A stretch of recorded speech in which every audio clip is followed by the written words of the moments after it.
Jonathan was the last warrior general of the Star Soul. There were words in his memories that spoke of greatness, of a will to win that would crush his enemies. But he wondered if he would be able to cope with so many enemies, as their number seemed endless. These enemies, similar to fallen electric angels or ancient monsters, filled the skies. They waited for the decisive battle, and the people trembled, shouting words of encouragement, for Jonathan had become their hope for protection and salvation. For decades, life had been difficult for people, but Jonathan always tried to save as many people as possible. However, the attacks continued, and 1390 marked the beginning of the final battle that would determine the survival of the human race. However, Jonathan lost this battle. Too many portals opened in the sky, and hordes of monsters poured through them, striking terror into the hearts of everyone. The streets were filled with these creatures. In the midst of this chaos, Jonathan made a strong-willed decision.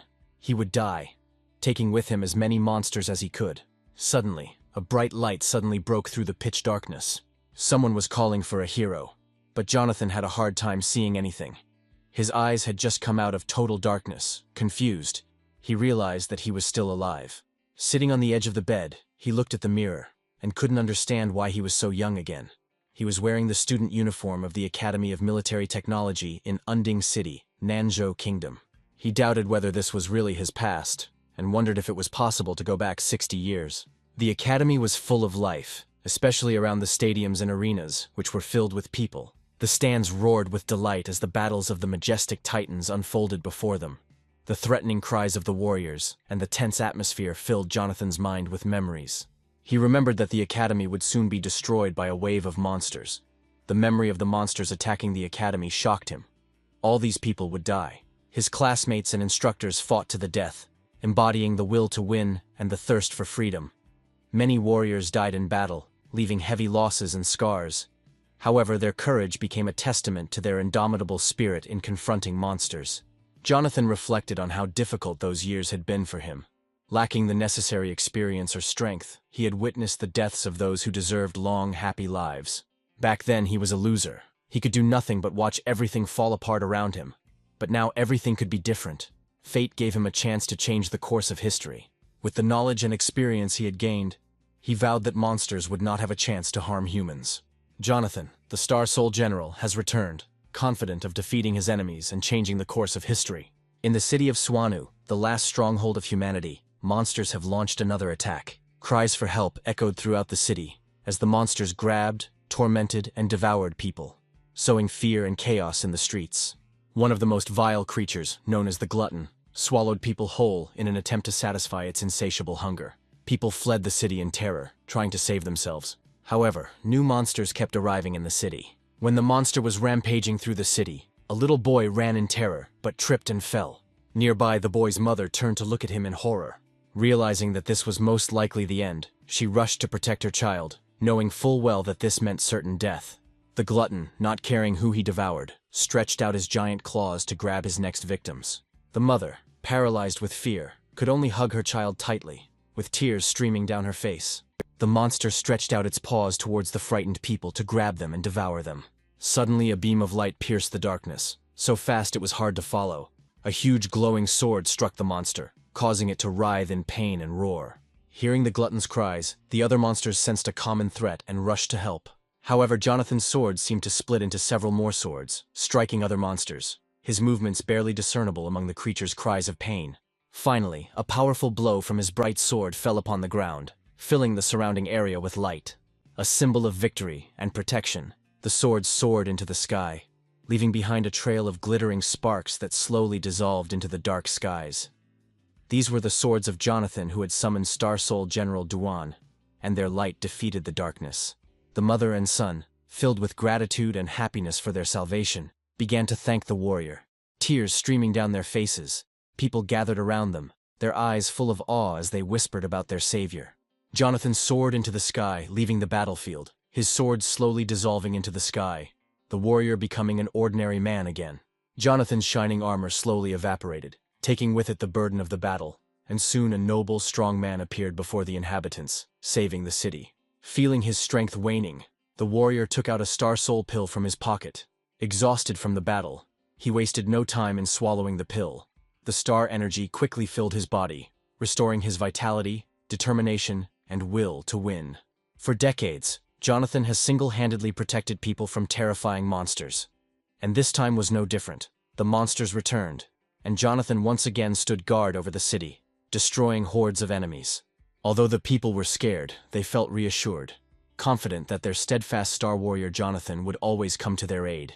Jonathan rushed to the center of the city where a large crowd of monsters had gathered to attack the townspeople. To protect the civilians, the warrior set up a protective barrier. The monsters, realizing the power of Jonathan's barrier, began to attack him in groups, using beams to destroy it and tire the hero. Houses were damaged during the monster attack, but fortunately no one was hurt. Amidst the chaos, the air filled with dust and people asked each other if the attack was over, if all threats had been blocked, and if they had survived. However, maintaining the barrier drained Jonathan's strength and left him tired.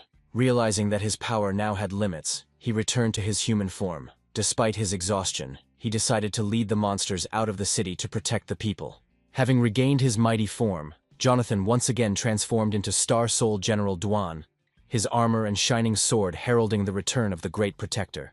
The people watched as the Star Soul General's transformation took place in the sky, leaving them in amazement. Focusing on his task, the hero gathered strength for the final battle. He cast a powerful spell, filling the space around him with unimaginable energy. His words, imbued with magic, were called to protect the city and repel the impending threat. The star-shaped iron capsule began to close around Jonathan as a magical barrier formed, ready to protect him. As the capsule closed, its glow intensified and the general's magical protection increased, tension spreading throughout the space as the light grew brighter. Suddenly, an explosion of light occurred, spreading an aura around the warrior. This explosion embodied power and determination, turning into a protective shield for Jonathan. He began his great transformation, becoming stronger as new powers and insane energy rushed through his body. The armor formed around him, as if the light itself had taken on a solid, beautiful form. The general's transformation was gaining momentum, making him the embodiment of star power. He became the greatest warrior and servant of the people, gaining strength and wisdom to fight for a brighter future. Jonathan decided to change the color of his soul, strengthening his armor and becoming a new type of defender. The little boy watching the transformation was full of delight. Jonathan was almost ready to fight. His majestic figure was bathed in light. His armor was flickering. His powerful legs stood on the surface of the sky as if on solid ground. He changed the color of his star and became the Soul Star General Kaojin. The transformation process of his armor began, and it continued to evolve. Powerful claws, wings, and a sharp gaze appeared. A phoenix with flaming wings soared in the air above the city. A creature of incomparable beauty, the flames on its wings inspiring both awe and terror.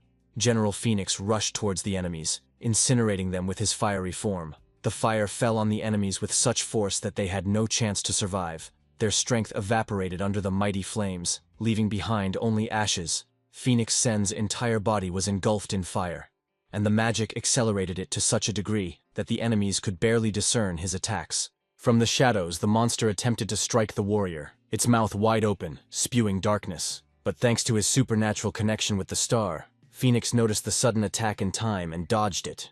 Dark, sinister claws reached out to grab him, but the phoenix spun in a fiery vortex, rising into the air and escaping their clutches. His skillful maneuvers kept him out of reach, allowing him to gracefully dodge each blow. Still, there were too many monsters, and the death claws managed to grab the general, but this only made him angry. With a fire spell from the chain, Phoenix burned the dark paws, freeing himself from their grip. He then decided to use teleportation, escaping from the clutches of death and leaving burns on the monster's vile hands. The monsters, confused, could not understand where the general had gone. Meanwhile, Jonathan reappeared on the other side of the city, returning to his more familiar form as Star Soul General Baichi. Changing the color of his star, he became a new embodiment of power. His magic shone brighter and stronger, and a spark of fury burned in his eyes, now shrouded in blue light. Soaring on blue wings in the bottomless sky, Baichi attracted the attention of the monsters. Realizing the danger, the monsters prepared for a long-range attack. Magic balls began to form from their mouths, ready to be launched at Baichi. But the general deftly dodged every blow. His movements were graceful and precise, emphasizing his incredible skill and superiority over his enemies. His spear, glowing with stellar energy, sparkled in his hands, the tip filled with unimaginable power. The powerful wave from the spear strike swept through the enemies like an asteroid, sweeping away everything in its path. The enemies had no chance to react. The hero's form began to change again, the glowing lines altering his figure. However, the enemies acted quickly. At the vulnerable moment of his transformation, the monsters took advantage of the opportunity and grabbed the general, holding him in their paws. A powerful blow filled with terrifying energy was prepared against the hero. The blow created a cloud of smoke that rose into the air, dark and powerful, spreading tension and threat. The monsters did not retreat, continuing to strike the same area, raising more clouds of smoke. Unexpectedly, the general responded to the merciless attacks. He pierced the monsters with his spear, and when the smoke cleared, his figure became visible. He stood confidently, holding a spear and surveying the battlefield. The general then changed the color of his star again using Ao Bing's inexplicable magic. His armor had rebuilt itself, now taking on a new form imbued with ancient dragon magic. The power of the dragon was in the air as the warrior's appearance became terrifying. The dragon's head and powerful limbs emerged from his back, locking onto targets and preparing to deliver a crushing blow. What followed was a deafening attack that burst into a bright light and dispersed into a whirlwind of green magic and natural energy. The magical light spreading to every corner, leaving the enemies no chance. The green strike completely destroyed the darkness that was trying to engulf the city. However, this show of power took too much energy from the general. The flickering starlights around him became unstable as he flew down like a shooting star, gracefully and quickly approaching the ground. As he descended, the general began to chant an ancient spell, and while in free fall, he raised his hand and spoke words filled with magic, calling upon the forces around him. An explosion occurred as the general, enveloped in star magic, reached the surface, and a mysterious figure appeared in clouds of dust and smoke. As the dust settled, the hero's silhouette became clearer. His spear pointed downwards, ready for action. He stood up straight, ready for the next battle. This new form was that of Star General Lu Bu, with armor that shimmered majestically in different colors. The general then took out another pill and swallowed it, knowing that he would need much more strength and magic for the upcoming battle. As he changed the color of his soul, his eyes began to glow with stunning energy. In his new form, Liu Bu, the general rushed back into battle with great speed. The monsters already waiting for him believed that they could withstand his attack. However, when they gathered into a crowd, the warrior's unprecedented strength caused their bodies to rise up, scattering in flight.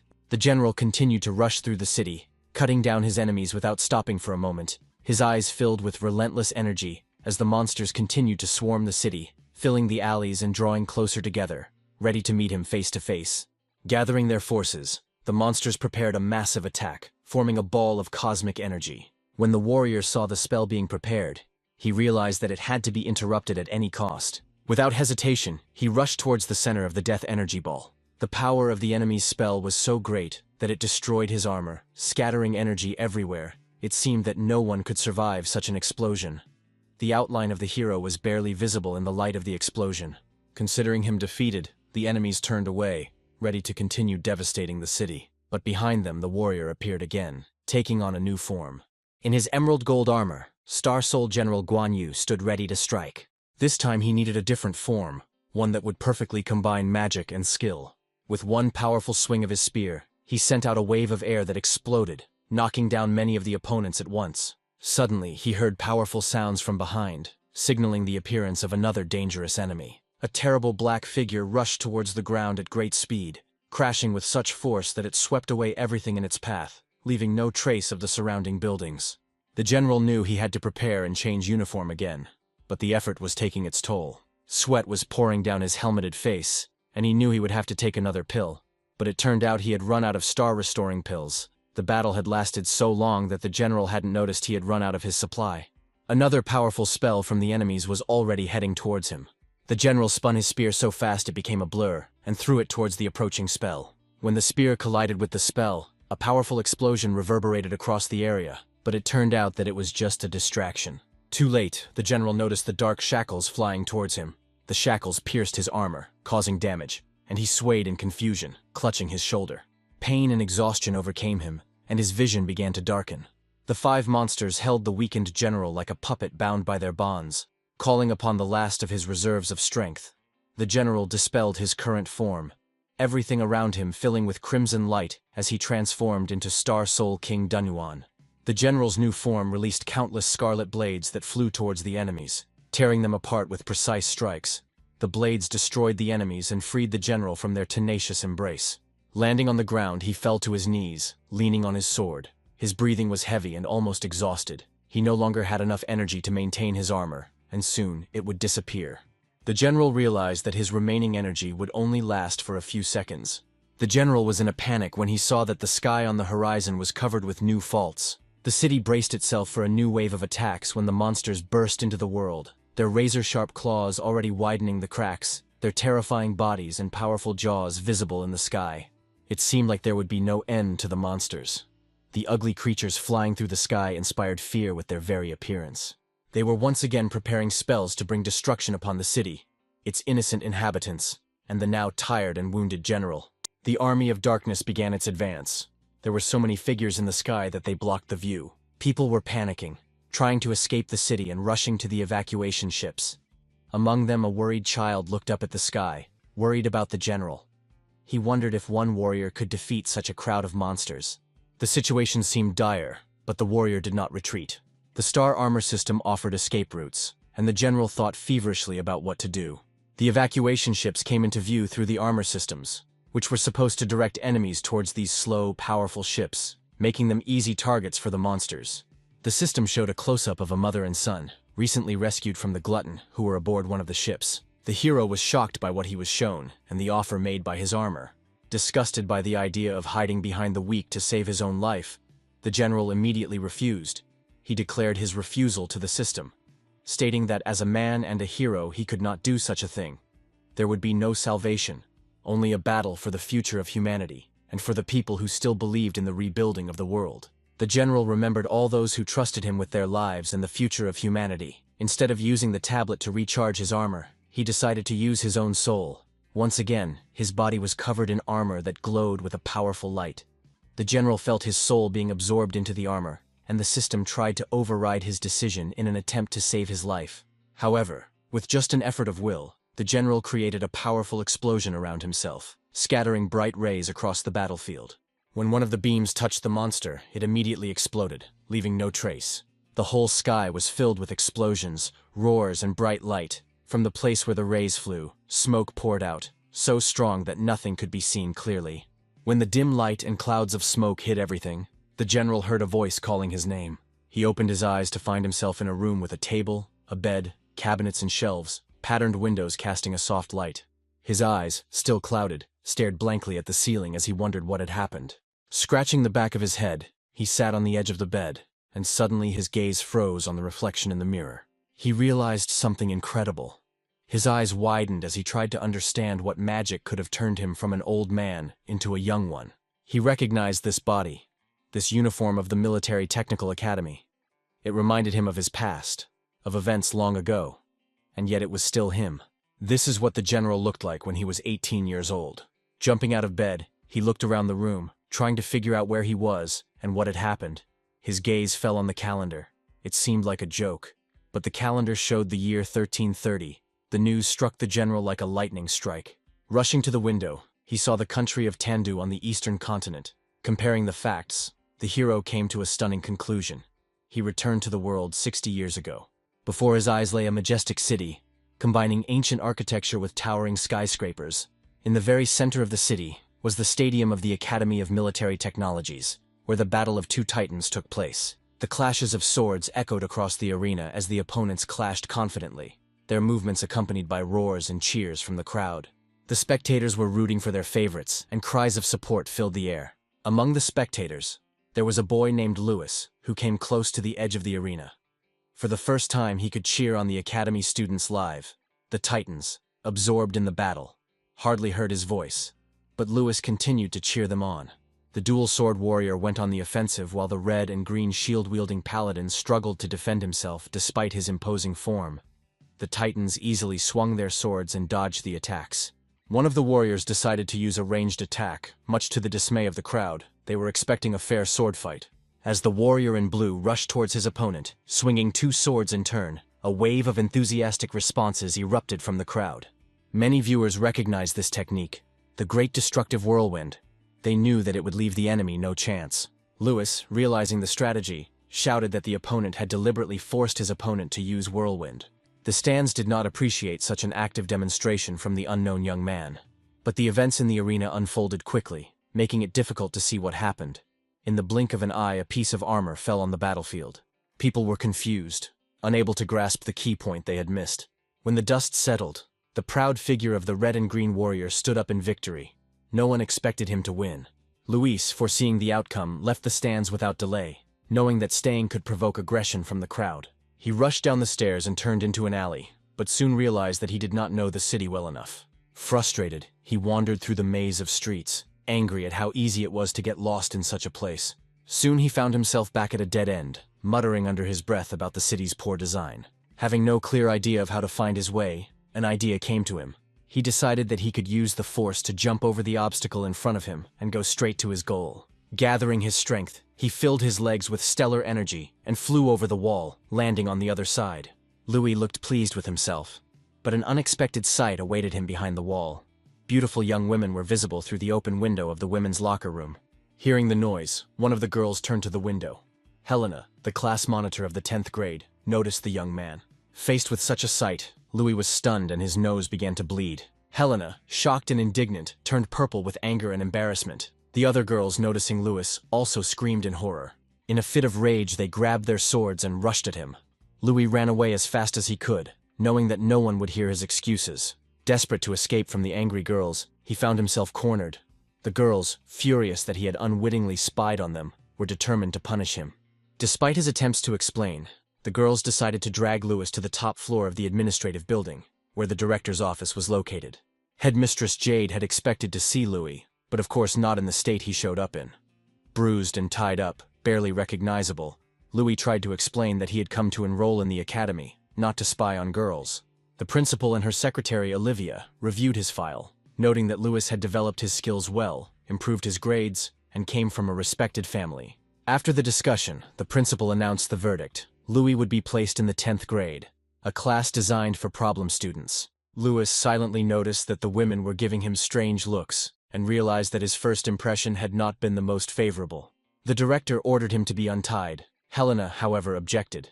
Considering that Louis deserved punishment, she was clearly unhappy that the criminal was released, and her whole behavior showed her indignation and disgust towards him. As the head girl, she was tasked with giving Louis a tour and supervising his studies. Despite her irritation, Helena showed respect for her elders and obeyed the director's order. On the instructions of the director, Helena received Louis's personal file, which she was to hand over to the senior teacher.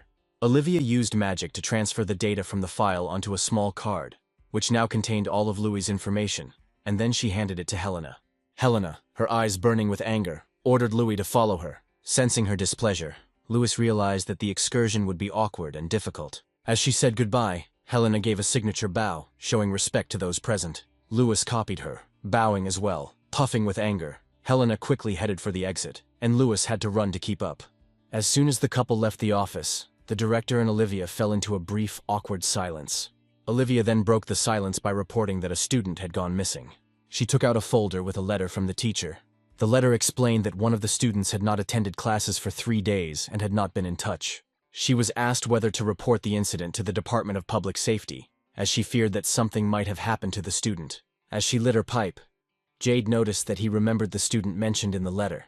She described him as a worthless man with a damaged soul, a man who got into the academy through connections.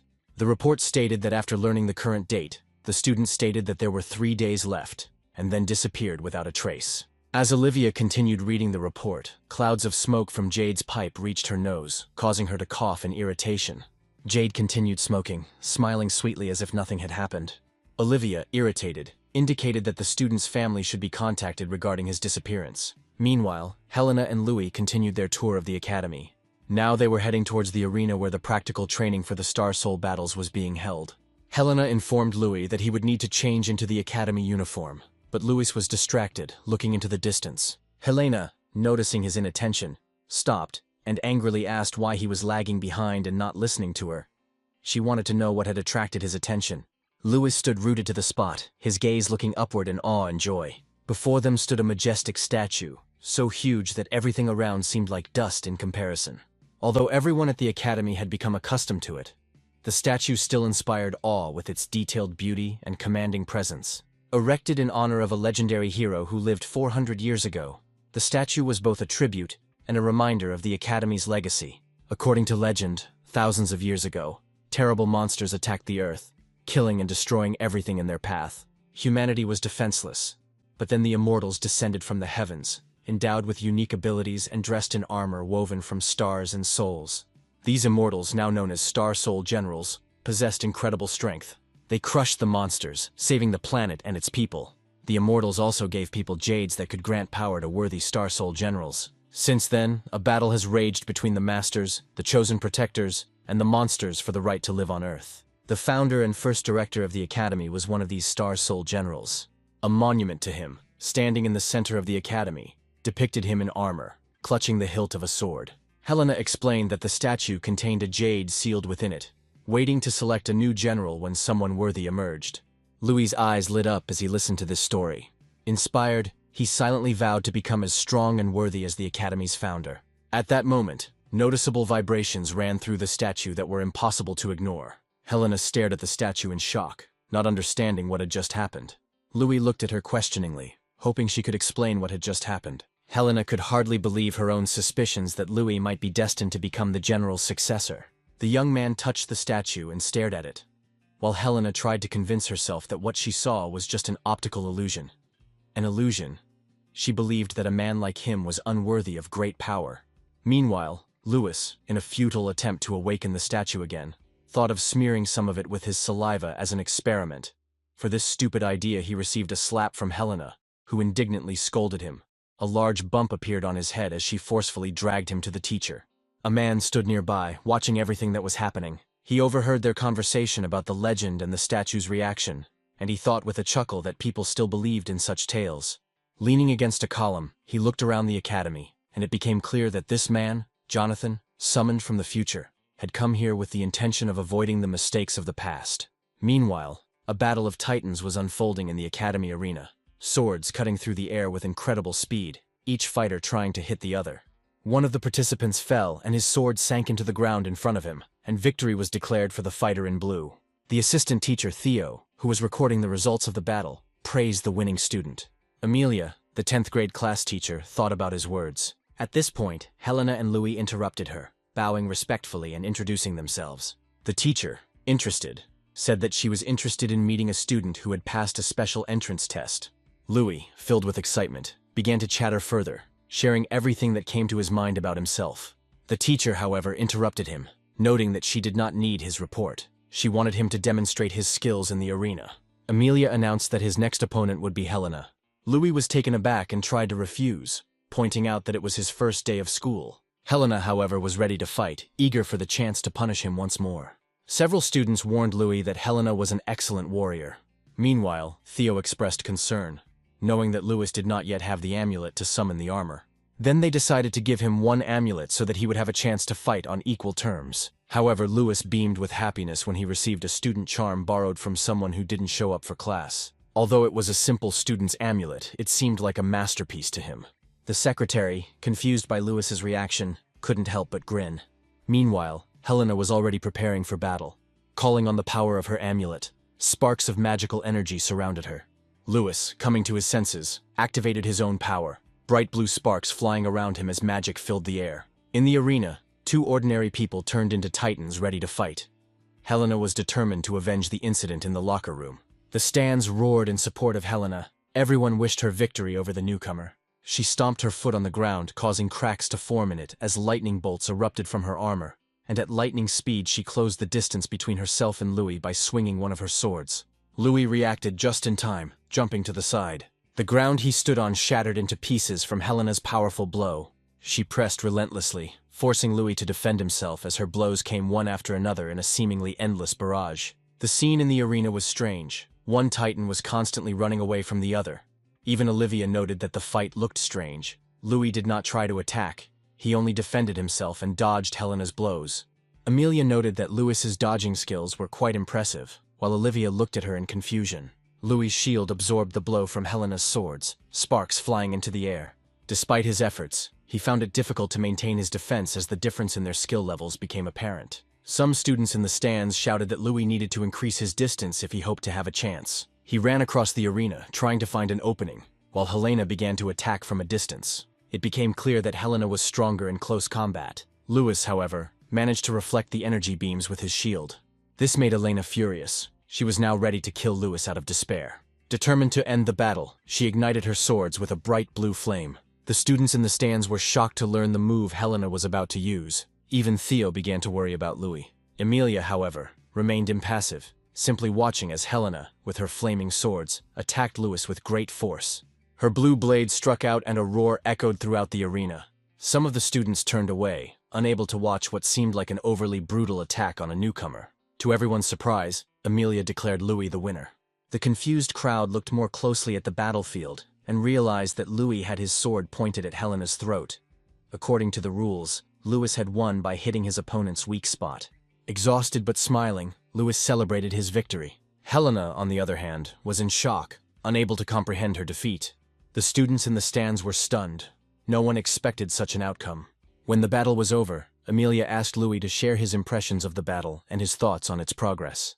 A crowd gathered around, eager to hear his answer. Lewis enthusiastically began to praise Helena for her powerful attacks and well-developed armor. However, he also noted that she rarely used long-range attacks, leading him to believe that she was primarily a defensive fighter. The teacher listened to him attentively, noting that Louis was an interesting and observant student. Helena, meanwhile, lowered her face in indignation. Growing increasingly irritated, she finally exploded, shouting that Louis had only won due to luck. Lewis, panicking, suddenly became worried that he had broken the amulet during the battle. However, Helena reassured him by explaining that items created from soul energy were impossible to break. Theo mentioned that the amulet he borrowed belonged to a student named Jonathan, nicknamed 3 Minutes. Louis, intrigued by the nickname, asked what it meant, causing everyone around him to laugh.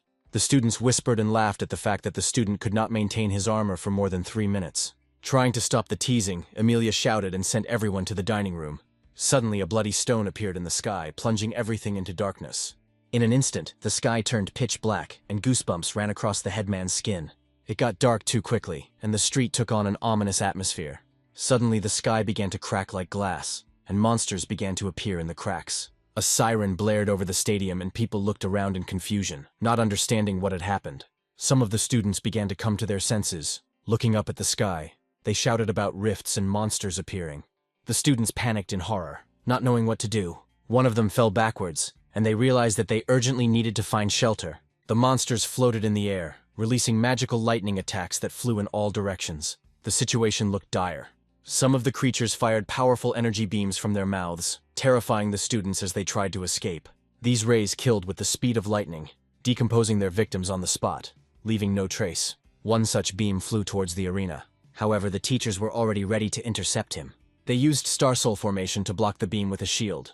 The gust of wind from the collision of the beam and the shield knocked the students off their feet. The students could only watch, shielding their eyes from the clouds of dust. Assistant teacher Theo, who bore the brunt of the attack, was shocked by the monster's strength. Armor strength dropped to 22.6% in just one hit. Meanwhile, the ever-hungry monsters, the gluttons, were approaching the arena. A whole crowd of them appeared, and Emilia began to assess their chances. The 10 gluttons were too strong even for them, and the students didn't stand a chance. Helena and Louis were determined to stay and help, despite their lack of experience in real combat. However, the teacher ordered the students to retreat. Without slowing down, the teacher donned her armor, revealing the majestic platinum titanium. Helena was amazed by the teacher's appearance, realizing that it was the teacher's special armor. The students watched the attack with wide eyes, but more and more monsters were approaching, already stretching out their sharp claws towards the teacher and assistant. The teacher and assistant stood together against the growing number of enemies. More and more monsters appeared from all sides. Theo, not knowing what to do, said that fighting such a huge number of enemies was nothing short of suicide. However, Emilia was not ready to obey the order to retreat, knowing that every minute counted, and they needed to hold off the monsters until reinforcements arrived. However, Lewis did not understand what they needed to do. Then Helena said that they needed to run, because they would only get in the way here. Lewis's gaze moved to the source of the strange buzzing sound. He saw flashes of light, like shooting stars, approaching the arena from the main building. Meanwhile, they were trying to establish contact with Emilia from the center. Principal's secretary Olivia contacted teacher Emilia to inform her that reinforcements had been sent from the Academy Command Center. It was the director's order to hold the arena territory and stop the spread of monsters. Emilia followed the order, holding back the other monster, Theo's assistant covering her. All the teachers who could protect the academy gathered in the arena, unleashing their power against the monsters. Emilia was glad that they managed to hold out until reinforcements arrived. She then ordered the warriors to form 12 squads to hold back the monsters and protect the students and the city. Led by Amelia, the warriors formed a wedge, ready to defend the academy at any cost, as a wave of monsters descended upon them. At the command center, the director and secretary noted that the formation had been well chosen, knowing that this was to be expected from the famous White Fox Amelia. All teams have received reinforcements awaiting further instructions. The director's orders were clear: hold your positions and don't let the enemy inside the perimeter. Amelia stated that none of the academy's warriors would retreat, and they would carry out the order at any cost. They would not move from their place until the influx of monsters ended. Everyone was in solidarity, ready to do their duty, fighting for as long as it took. The sounds of explosions, the clanging of weapons, and the screeching of monsters echoed across the battlefield. Meanwhile, Helena and Louis tried to escape, but were chased by a huge glutton. They ran as fast as they could, but the monster was too fast, quickly closing the distance, debris from destroyed buildings falling as the glutton passed by. The headman decided to act as bait, convincing Louis to run to the statue, where the 9th underground passage could provide shelter. Helena turned to face the monster, allowing Louis to escape. She used Star Soul formation and transformed into a huge mecha in an instant. Louis ran as fast as he could, but looking back, he saw that Helena had received a powerful blow to the head. He was worried, but he knew there was nothing he could do. However, the headman again ordered him to get to the shelter. Louis clenched his fists in despair. Feeling powerless, all he could do was run. With a cry of despair, he continued to run, thoughts of self-doubt and regret flashing through his mind, complaining that he didn't have the strength to protect everyone. Then it dawned on him. He remembered the statue and the events that had happened a few hours ago. The young man hoped that at this critical moment, he would be able to obtain the power of a Star Soul General. He wanted to gain the power of the Star Soul General to save his comrades. Gathering his last strength, he ran again. Louis stumbled, got up again, and ran towards the statue of the great warrior. In his stone form, he still leaned on his sword, waiting for his successor. As Louis approached, he appealed to strength and a sense of duty, but suddenly fell silent. Above the statue, in the shadows, Louis noticed the outline of a man and glowing energy. On the statue itself, someone was standing on the warrior's shoulder. The stone warrior's head was damaged, and the stranger was holding jade in his hands. Louis shouted at him, demanding to know who he was. The young man grinned and introduced himself as Jonathan. Jonathan thought to himself that he had gone back 60 years, but he had not been able to save anyone.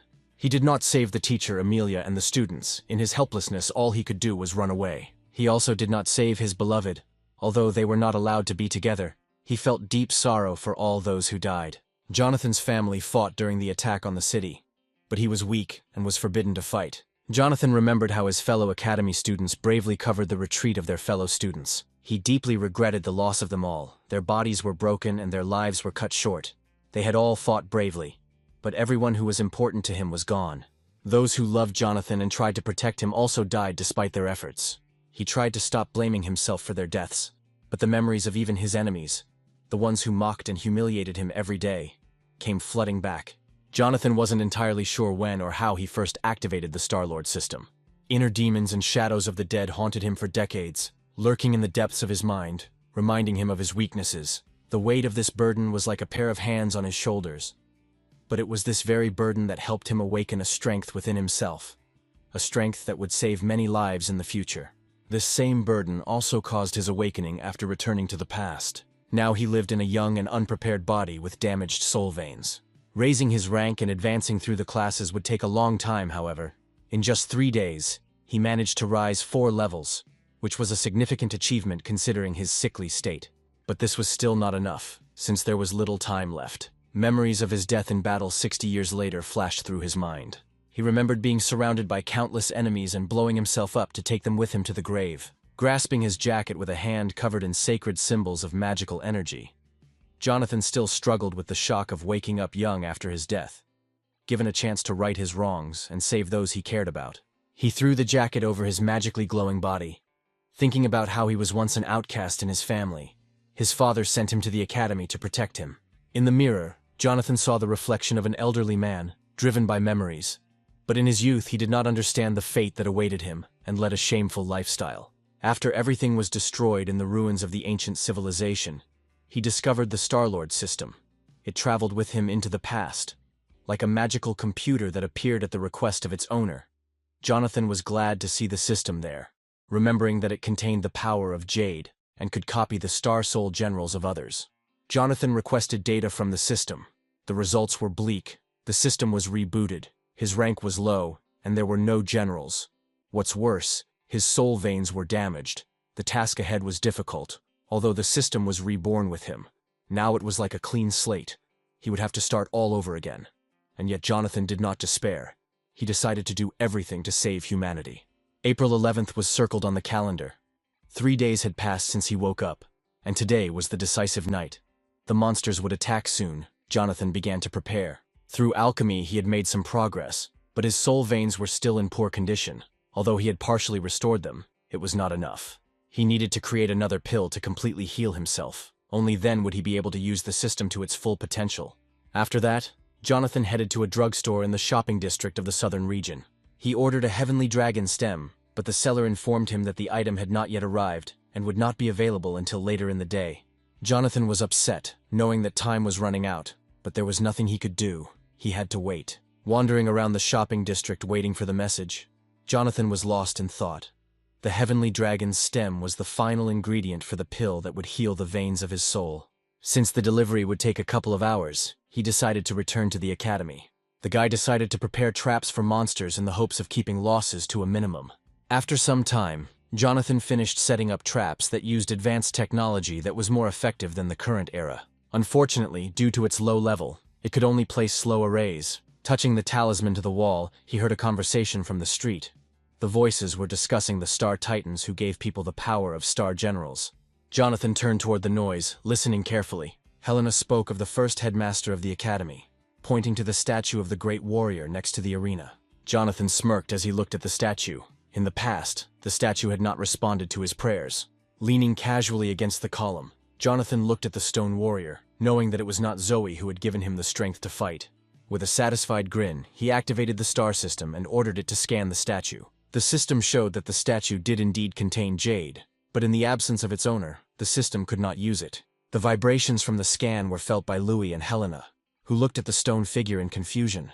A slightly frightened Louis asked the girl what was going on, but Helena herself did not know the answer to this question. Jonathan, who was watching from above, learned that jade was useless to him without its owner, so he hid the system and decided to return for jade at night.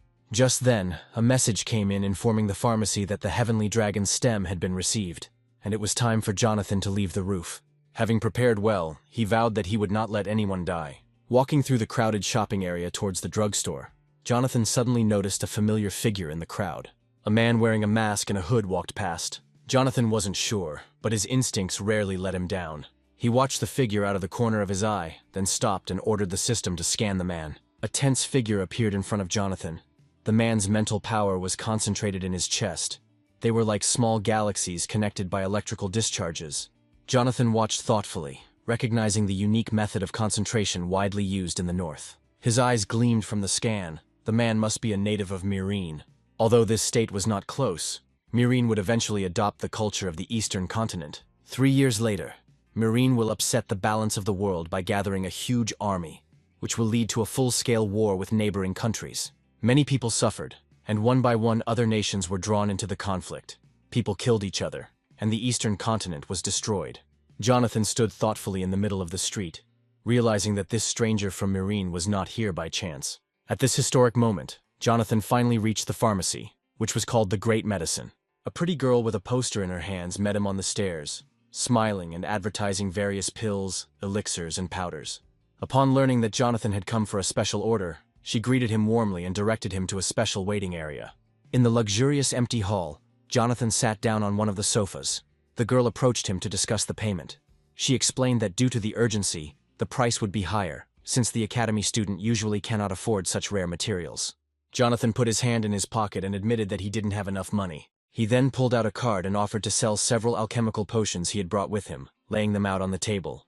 The employee was initially confused, since the pharmacy usually only sold goods, but did not buy them. However, upon closer inspection of the jars, she was surprised to find that they contained premium quality pills. Small balls of energy glittered through the glass. The girl was fascinated and asked if she could take the pills to the store owner for a consultation. Jonathan agreed, and taking the dragon's stalk, asked to show where the alchemy room was. The girl was amazed again. Their alchemy room had not been used for a long time, but Jonathan did not mind. She took him to a room that was in a state of disrepair. Jonathan was both delighted by the antique stove and disappointed that it was broken. With a heavy sigh, he realized that there was nothing usable in the room. Luckily, he had a backup plan. Jonathan pulled a fire amulet from his inside pocket, preparing to create the necessary tablet using alchemical matrices. Soon the room turned into an unusual summoning location, in the center of which were strange rings decorated with writing and patterns. Jonathan concentrated, pulling ingredients one by one from his storage card and making them float above him. He slowly filled them with energy, passing all the herbs and roots through the alchemical rings. The room was flooded with light, visible even through the small holes in the locked door. Meanwhile, the owner of the pharmacy was in his office, examining the goods received in exchange for the dragon stock. The gray-haired man examined the pills, amazed at their high quality. Among them were very rare specimens. He was shocked and could hardly believe that someone wanted to sell him such valuable products. Excited, he jumped up from his chair, eager to meet the young man behind such remarkable objects. When the employee mentioned that Jonathan was in the alchemy room, she suddenly felt uneasy, remembering that the equipment there was broken and hoping that he wouldn't need it. Meanwhile, Jonathan, having completed his preparations, was now in the final stages of creating the much-needed pill. He picked up the long-awaited first-class revival pill. It looked like a star with thin threads of energy extending from it.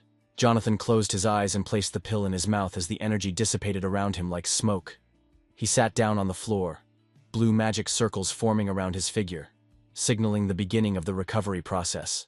His body seemed to be burning with magical flames, and with a tense expression, he waited for the treatment to complete, magical threads spreading throughout his entire body. Outside, the owner and the pharmacy worker waited anxiously, staring at the door in awkward silence. They stood like that for an hour, unable to enter the alchemy room due to the blocking bars Jonathan had installed. Soon, a noise from the door announced that it was opening, interrupting their quiet wait. Jonathan appeared in the doorway with a smile on his face when he saw the owner of the drugstore. The girl introduced the owner, Austin, who greeted Jonathan with a gesture and a slight bow, casting an appraising glance. Austin concluded that Jonathan was just a student and was curious as to where he had obtained such valuable items. Jonathan bowed back, knowing the owner was pleased with the goods. Both looked happy. Austin then took out a blood-igniting tablet and wanted to check if he had correctly identified the beautiful fireball inside the glass container. Jonathan praised the pill highly, while Austin was surprised that someone would want to sell such a valuable item in his store. Jonathan scratched his head awkwardly, muttering that due to his lack of money, he had no choice but to accept the store's price. Then Austin, like an honest merchant, remarked that the item could be put up for auction, but Jonathan raised his hand, stopping him. Time was short, but he needed money, and he would be satisfied with the price the man offered. Austin began to count out loud, estimating the price of the pill and the other included goods. Pretending to be shrewd, he quoted a price well below market value, but added a small amount to maintain good relations with Jonathan. Jonathan admitted that the price was too low and smiled slightly at Austin's brilliant trading skills. He looked thoughtful, resting his chin on his hand, considering the price the man had named. Austin began to get nervous when he saw that Jonathan was taking so long to make a decision, and in desperation he explained that he had nothing more to offer except perhaps a few herbs as a gift. Jonathan smiled wickedly, as that was not what he had intended. He pulled out 2 more blood ignition pills from his storage cards and showed them, hoping that this would help round the amount up to $1 million. The owner and the girl were shocked, and Austin frantically wondered which rich family this guy came from. Jonathan was pleased as his plan had worked perfectly, and he waited, watching Austin's delight. The fact is that Jonathan developed a plan to form an alliance with the Austin family, who were engaged in trade over a large territory. His face radiated the understanding that to defeat the monsters, the strength of one person would not be enough. He needed an army, and for that he needed money and connections. Austin then invited Jonathan to continue their conversation in his office over a cup of tea, gesturing towards his office. In the cozy atmosphere of the office, they settled down on soft sofas, ready to discuss their plans for the future. Soon, Austin transferred the payment for the pills. Now it was Jonathan's turn to pay for the dragon stock. Since the owner of the pharmacy was in a very good mood, he smiled and offered Jonathan a discount on the product. The atmosphere was pleasant, and the young man was pleased with the way the conversation was going. The tea was also wonderful. Austin turned to the employee and asked her to bring him the gold card from his desk drawer. Soon, the girl brought a box with a card inside and opened it in front of Jonathan. He looked at the box with puzzlement. Austin then informed Jonathan that this was a special jade talisman of the Austin family's trading alliance. He gave it to Jonathan as a token of gratitude, explaining that it would give him trading privileges. Jonathan accepted the card with a good-natured smile, When it began to get dark outside, he left the pharmacy and headed towards the academy. Austin, while talking to a female employee, mentioned that Jonathan might come from a very influential family. He believed that this alliance would be beneficial to both parties, as one person like Jonathan was more important than several saint-ranked masters. However, the girl doubted that there really was a fifth-rank alchemist behind him, since there were very few of them in the entire eastern continent. Austin told her that he had checked the pills and they were of the highest quality and had been made recently, and then asked the girl to go and inform the fourth miss about it. Meanwhile, walking along a busy street and studying the map that Jonathan received from the owner of the pharmacy, he suddenly saw someone familiar pass by him. It was only when he turned around that he realized it was someone dear to him, a girl with red hair. She didn't notice him and walked past. However, memories of their tender nights together, filled with love and passion, flashed through his mind. Jonathan shouted her name and, without thinking, turned around and grabbed the girl by the hand. The girl, Sarah, turned around, confused and unsure of what was happening or who had grabbed her, her emerald eyes looking at Jonathan in bewilderment. Then Jonathan realized it was really her. The system also informed him about the end of the analysis, confirming the guy's guess. He remembered her strength, the way she fought and quickly rose in rank, her beautiful, majestic armor and her attempts to avoid battle. Jonathan met Sarah on the battlefield, and they shared a bed on more than one occasion. One morning, while lighting a cigarette, he woke her up and wanted to know if his beloved had a real name. With a slight smile, sitting on the bed, Sarah told him that she was nicknamed Umbrella, because she was destined to be a protector from the gathering clouds. Then he realized that this was her real name. After this, the young people merged into a tender kiss. As Jonathan held Sarah's hand and the crowd rushed past them, the system copied her Star Soul General.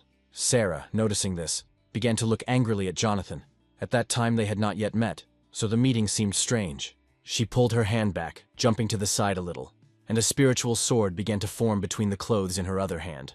She lunged towards Jonathan, the blade flying forward at incredible speed. However, Jonathan dodged, and with a sharp movement intercepted her hand with the blade, pulling her hand back and depriving her of the ability to move. He told her not to worry, but noticed that they were being followed. At that moment, several hooded men approached them. While Jonathan was distracted, Sarah hit him between the legs. He screamed in pain and looked like he was about to pass out. Falling to his knees, he buried his face in the ground. Sarah ran, trying to escape from him and his pursuers. Jonathan writhed in pain, but the hooded men came closer. He then tripped one of them, causing the man to fall flat on the ground with blood flowing from his nose. However, the hooded men had no time to be distracted by civilians. Then Jonathan stood up and, without showing his face, accused the man of pushing him instead of simply leaving. The pursuers looked at him menacingly. A man with a mustache, apparently their boss, approached Jonathan and calmly showed him his badge, revealing that the man from the investigation department was stalking his lover, Sarah. Jonathan then pulled the edge of a card from his inside pocket, convincing the men that he was connected to them. The strangers looked at each other, realizing that this guy was using a secret code. Then the man in the center continued his sentence and made a welcoming gesture. But it was just a trick. Jonathan introduced himself as an employee of the investigation department. The man in the center, standing in front of Jonathan, signaled to his companions that they would hold Jonathan back and should move on. At the same time he continued the conversation. They were both bluffing. Jonathan made a disappointed face, lamenting the fact that he had not managed to catch the criminal he had been hunting for so long. The stranger realized that since this guy knew so much about Sarah, he really was from the investigation department. The stalker, with a serious expression on his face, told them about the secret operation and the trap, and offered to catch the girl together. Jonathan said he needed to contact his superiors first, but the man asked him not to do so that it would not affect their encirclement operation. Then the hero realized that they had decided to ambush the girl. However, he decided to play along and they both ran down the street in the direction Sarah had run. They needed to catch up with the others to take part in catching the so-called criminal. Staying behind the man, Jonathan took the opportunity to examine him. The man from Myrene seemed very suspicious. Jonathan suddenly realized that the presence of such spies from a hostile country could be connected to the disappearance of the jade from the statue in the near future. As he ran between the people and the sweet stalls, he heard tempting offers. One stall was selling strawberry popsicles, and Jonathan remembered that Sarah loved them. He paused for a moment, buying all the strawberry sticks and putting them in a special box to keep them fresh for Sarah. As he continued to run, he chewed on the strawberry stick to make sure it wasn't sour, and that Sarah would like it. Soon the men left the city and entered the grove. Then Jonathan thought about the name of the person he was on the same team with. They introduced themselves with fictitious names. Meanwhile, a loud sneeze echoed throughout the academy. coming from the assistant teacher Theo. The thing is, Jonathan introduced himself as Theo. The sneeze was so strong that Theo's eyes began to water and snot began to flow, and he wiped his face with his finger. In the grove outside the city, the sounds of the chase echoed from tree to tree. Sarah tried to hide from her pursuers among the trees, but they approached and tried to surround her. With a powerful leap, she landed in the center of a forest clearing, and her pursuers followed her. As Sarah landed, she saw a figure standing among the trees. The figure slowly stepped into the light. The girl looked at him angrily, while the man smiled contentedly. Sarah looked around and realized it was a trap. More hooded figures appeared between the trees, and enemy titans could be seen above the trees. The man, Captain Black, read out the fugitive's dossier, a high-ranking assassin with a golden badge from the Silent Abyss, the bearer of the Star Soul Order, General Lu Bu. With a grin on his face, he expressed satisfaction that such a valuable catch had fallen into his trap. His men slowly approached the girl, their faces showing anger and the intent to not only seize her, but also subdue her. At that moment, an energy blade flew towards one of them, piercing his skull. Sarah was not one to give up easily, and her presence demonstrated that she was no match for the villains. The men rushed to the attack in horror and anger. At that moment, Jonathan and his temporary companion broke through the barrier. Jonathan was still chewing the candy. There was still a piece left on the stick. He quickly assessed the situation, noting that the spatial system was suspended above the trees, creating a barrier. Its fine mesh was visible in the sky, and he could see the titans fighting in the center of the clearing, the dust so thick that only the patterns of blades cutting through the air were visible. They soon arrived at Captain Black's place and greeted him. Meanwhile, Jonathan continued to watch and chew his candy. Despite the large number of opponents, Sarah noticed the new arrivals and recognized the young man. Jonathan waved hello to her and smiled, happy to finally see her again. Suddenly he saw a blade flying towards him at high speed. The hero realized that the weapon was literally a couple of millimeters away from him. He grabbed one of the robbers by the jacket and used it to defend himself. The blade entered the chest of the man, who was confused by what had happened. Sarah glared at Jonathan, not trusting the young man she had seen for the first time. As she fought off the robbers, she wondered who he could be. The leader of the evil gang turned around at the noise behind him and saw Jonathan holding one of his subordinates who was bleeding. The pursuer who was accompanying Jonathan whispered to the leader about everything that had happened. The men then came to the conclusion that they needed to get rid of the young man after they dealt with Sarah. Black gave orders to the 4 titans that surrounded the clearing. One of them went on the offensive, his blade cutting through the air and aiming straight at Sarah. She noticed him in time, effortlessly jumping to the side. The warrior was too slow to keep up with her quick movements. She quickly rose into the air. The energy from her armor began to flow around Sarah, and she activated her Star Soul General. Her stern gaze pierced through her as her body was enveloped in a capsule of pure energy, rising into the sky like a column with blue glowing rings around it. Armor began to appear around Sarah's body. Her helmet was adorned with spikes resembling a crown on her head. Once her armor's formation was complete, she took a stance, the scales of her armor shimmering and shining with spiritual energy. Sarah quickly lunged at one of the titans, piercing its armor with one blow of her sword, causing it to fall. The titans were initially confused by the strength of the seemingly fragile girl. One of them made a desperate dash towards Sarah, but she cut him in half with one powerful blow, leaving a bright trace of her sword in the air.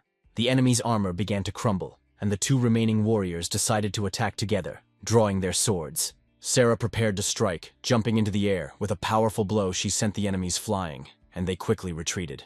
The men who fought Sarah before she donned the armor grouped together, realizing that they could only defeat the Star Soul General by taking on the General's form. New titans appeared between the trees, surrounding Sarah. Despite being surrounded, Sarah remained unfazed. Her attention was drawn to the situation below between Jonathan and the leader of the bandits. Jonathan, with a confident demeanor, tried to extract information from the bandits. He asked about the barrier, finding that everything happening inside the magical dome was completely sealed off, even sounds. Continuing the conversation, the bandit prepared to attack. A weapon materialized in his hand and he lunged at Jonathan. However, Jonathan easily dodged and counterattacked with a lollipop stick, hitting his opponent in the back at high speed. The man fell, his eyes rolled back, and he was no longer a threat. Jonathan stood there with a satisfied expression on his face, holding the bloody wand. He had learned everything he needed to know about the bandits. The gang leader, seeing what was happening, panicked, cursed, and began calling for reinforcements. 3 fighters were already rushing towards them. However, Jonathan was ready to attack and took out a weapon card, summoning a sword into his hand. With barely noticeable movements, he rushed between the enemies, delivering fatal blows. With a satisfied expression on his face, he stopped for a moment when the bandits fell dead. Soon, more enemies were approaching to help the leader. Jonathan took off running, pursued by the bandits. At this time, he called the system to hack the array. The system began to work, and soon the analysis was completed, and the countdown to the capture of the territory began. At this time, Sarah fought off the attacks of the Titans, surrounded by enemies on all sides. She remained strong, but very tired. The endless waves of enemies were taking their toll, and it was clear from the expression on her face that she would not last long. Leader Black watched the battle closely, noting that the Titans' movements were becoming less and less agile. He decided that it was time to use the Star Soul shackle set and gave the order. Complex magical portals appeared around Sarah's armor, forcing the enemies to retreat, and now the girl was trapped in the array's area of effect. Huge chains emerged from the energy circles and flew towards their target. With a roar, they wrapped around the girl's wrists and neck, restricting her movements. Sarah's entire body was shackled. The chains tightened around her head, shoulders, and waist. Despite her attempts to move, the chains were too tight and seemed to suck the energy out of her armor. Exhausted, Sarah saw no other option but to command her armor to be dispelled in the hopes of changing its form and summoning it elsewhere. However, she was horrified to realize that the Star Soul General was blocked and did not respond to her commands. The armor remained in place. The bandit leader smirked as he anticipated Sarah's actions. He knew that it would not be easy for her to break free from the chains. This device was specially designed to capture generals, and the leader's malicious smile did not leave his face as he enjoyed the moment. He ordered preparations to extract Lu Bu's soul stone. At that moment, the enemy titans closed in on the shackled Sarah, using magic to drag an elongated device towards the back of her armor. As they got closer, the device activated, causing Sarah to panic. The device, resembling a predatory mechanical flower, began to charge with a poisonous green light. The energy was collected and concentrated in the center of the flower. The enemy titans watched with glee, eager to see Sarah's armor come off, leaving her completely defenseless. Suddenly, from where the battle was taking place, a bright light like a pillar shot up. A bright blue light flashed through the titans, knocking them off their feet and destroying their armor in the blink of an eye. The chains holding Sarah fell apart, but she never had a chance to see who saved her. The girl only saw the spear that pierced the mechanism aimed at her. She turned around and was shocked to see before her the star armor of her own General Lu Bu, decorated with emerald elements. Inside the armor, Jonathan's voice greeted Sarah again.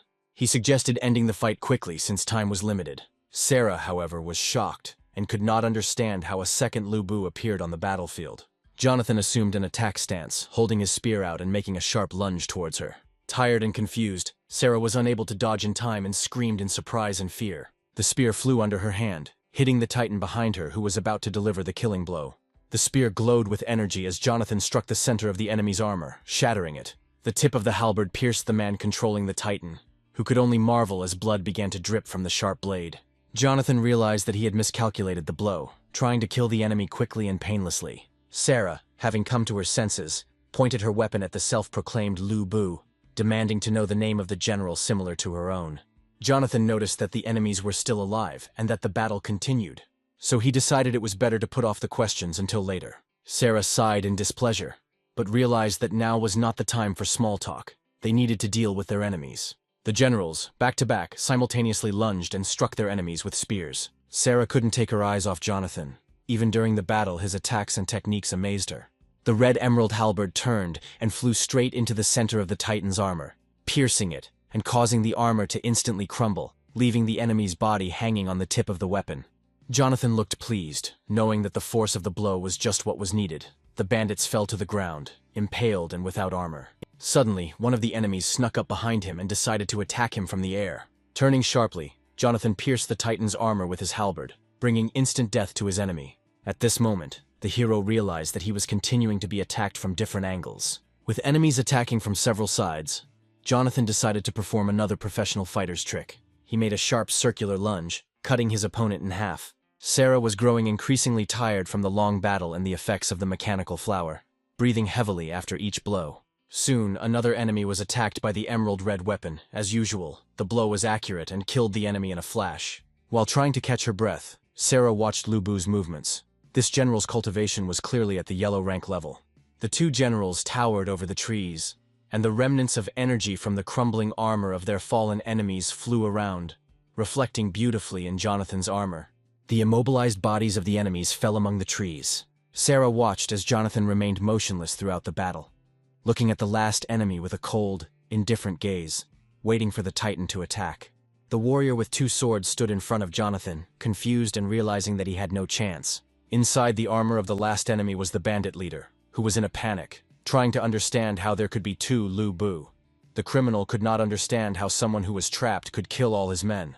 Jonathan offered the bandit leader to surrender in order to save his life. However, the man denied everything. Going crazy from what was happening, he did not believe that there were 2 Lu Bu in front of him now. The bandit leader's face twisted into a smile as laughter burst out from him. Raising his swords, he charged at the generals, driven by a mad idea. Suddenly his arms and swords flew apart. The attack was difficult to notice. Only the glow in the air and the reflection on the leaves of the trees indicated it. The leader fell and hit the ground with his helmet. Raising his head, he cursed Jonathan, the armor around the edges where his hands had been slowly crumbling. As the generals towered over him like divine statues, the bandit leader felt like a nobody. Jonathan, however, did not want to kill him and decided to interrogate him. He was curious about what the scum from the Sea Kingdom were doing there. Sarah was surprised by this turn of events and could not believe that her pursuers were from the north. She looked at the bandit chief in surprise. Jonathan glanced at her sideways with disappointment, thinking that his lover from her past life should have been smarter and not so naive as to assume that the Tiendu investigation department was hunting her. The girl grumbled discontentedly, feeling embarrassed and ashamed of her mistake. Black stared at Jonathan, wondering how they could have figured out his plans. He laughed maniacally, his face showing complete madness. He screamed and cursed Jonathan, spitting. Lightning began to run across the criminal's armor, covering it with a special yellow shell. The generals realized that he was preparing to self-destruct by means of an explosion. At that very moment, Lu Bu raised his hand, covered in blue light, spreading waves of energy around him, like ripples on the surface of water. Sarah watched in surprise as the second Lu Bu suppressed the self-destruction using the same soul resonance frequency. Jonathan was determined. He extended his general's powerful hand towards the enemy, intending to remove the criminal's dangerous armor. With his hand spreading waves of energy, he struck with all his might, sending the enemy flying. The enemy's armor was enveloped in the general's energy, and the Titan exploded, scattering soul energy around. The man's body fell like a twinkling star from the sky, losing consciousness as he slowly fell into the forest, energy and drops of blood scattering around him. Jonathan took off his armor with a stern face and watched as the man approached the ground. The impact caused the ground beneath him to cave in, and his face was covered in cuts and bruises, with a trickle of blood running from his nose. Jonathan walked up to him, grabbed him by the jaw and pried his mouth open, drops of blood dripping from the battered face as Jonathan lifted the man's head. He examined the bandit's teeth and found a highly toxic poison hidden on his left cheek, near the second tooth. Jonathan knew from experience that Kai's subordinates used this method. Black's eyes were full of horror as he looked at Jonathan, unable to understand how he knew about the commander. Sarah, having removed her armor, approached the men. She could not understand how Kai was involved in the attack. There were many stories about him, but the fact was that his armor was terrifying and he was incredibly strong, towering over his opponents like a demon, turning part of his armor into wings. He was a handsome, stately man with long, flowing silver hair and wearing a black kimono. According to history, after his homeland sank, he led his surviving compatriots and became a mercenary leader. Myrine hardened him, and he actively participated in battles, destroying many people at the behest of Myrine. Jonathan's paths often crossed with his on the battlefield, their swords clashing fiercely many times. At that time, Jonathan had to bow down and retreat. Before this enemy, due to his damaged veins, he was unable to defeat Kai. Jonathan touched the scar on his forehead and eyelids, a reminder of his weakness after Kai's last attack. He sank to his knees, head down, lost in dark memories. Sarah began to worry. Pulling himself together, Jonathan stood up, and as if nothing had happened, began to command. He left the leader of the bandits unconscious to Sarah. Frowning angrily, Sarah was not pleased with this turn of events. After the battle was over, she pulled out her blade and pointed it at Jonathan, demanding answers. Jonathan took her hand and smiled slightly, assuring her that he was not an enemy of either her or the Silent Abyss, the secret organization Sarah worked for to prevent wars. Sarah struggled to understand him, finding his explanations vague and difficult, especially considering they had only known each other for a few hours.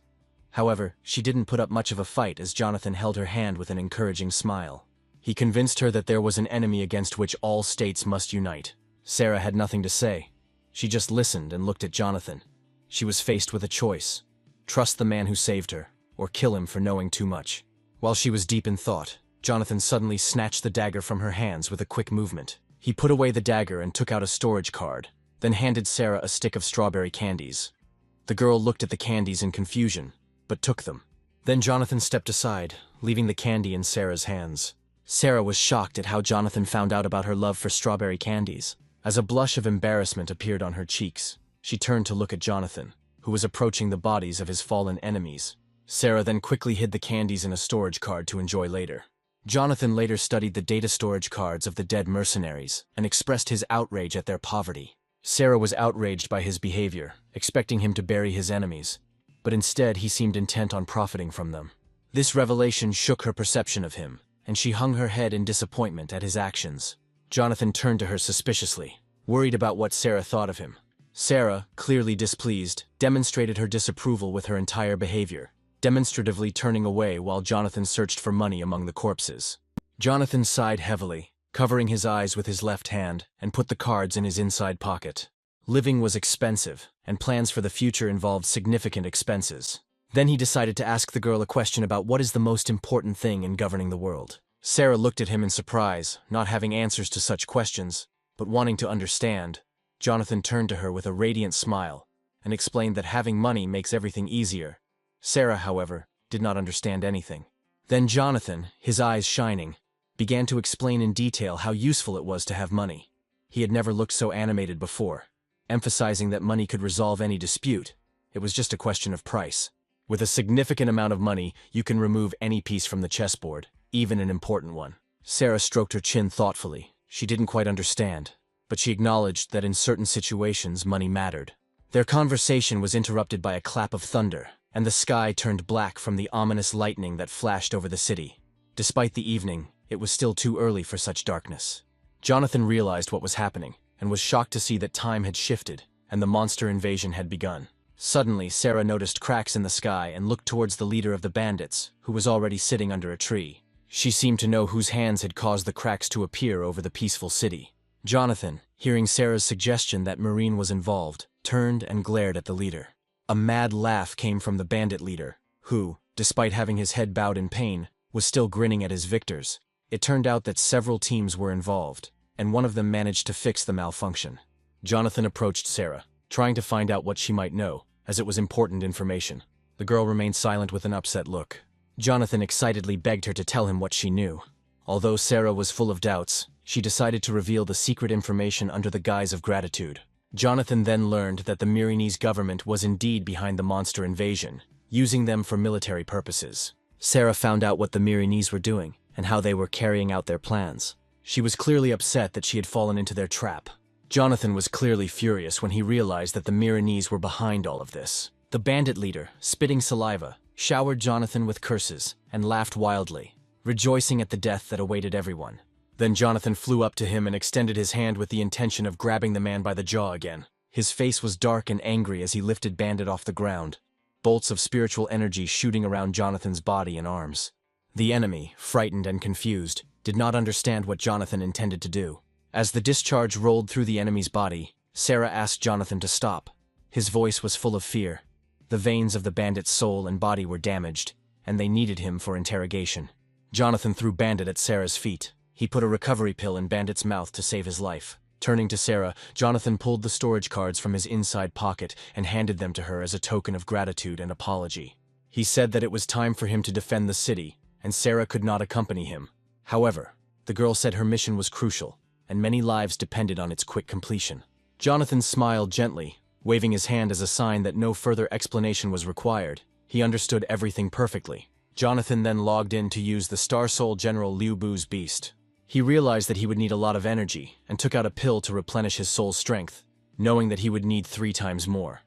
Jonathan swallowed 3 pills at once to restore. Sarah looked at this extravagance with surprise, noting that the pills were expensive. Jonathan then began to summon his armor, which emitted waves of energy, raising dust under his feet. A pillar of light broke through the storm clouds. Sarah guessed what Jonathan was up to as the light began to take shape. Clad in Liu Bu's armor, Jonathan appeared on a massive black mechanical stallion of red flames, composed entirely of soul energy and burning like the flames of a bonfire. Admiration filled Sarah's eyes as she watched the Star General's beast in awe. Few could summon such a creature. which led her to speculate that Jonathan might be the host of Xochi, the giant from the Military Technical Academy. Jonathan pulled on the reins, causing the horse to rear up and slash at the air with its front legs. Compared to Lu Bu, Sarah seemed tiny. She screamed warnings at Jonathan with all her might, knowing that the kingdom of Marine's goal was tied to Xochi. The girl screamed, begging the guy to be careful. The main character thanked her for the warnings and disappeared in an unknown direction.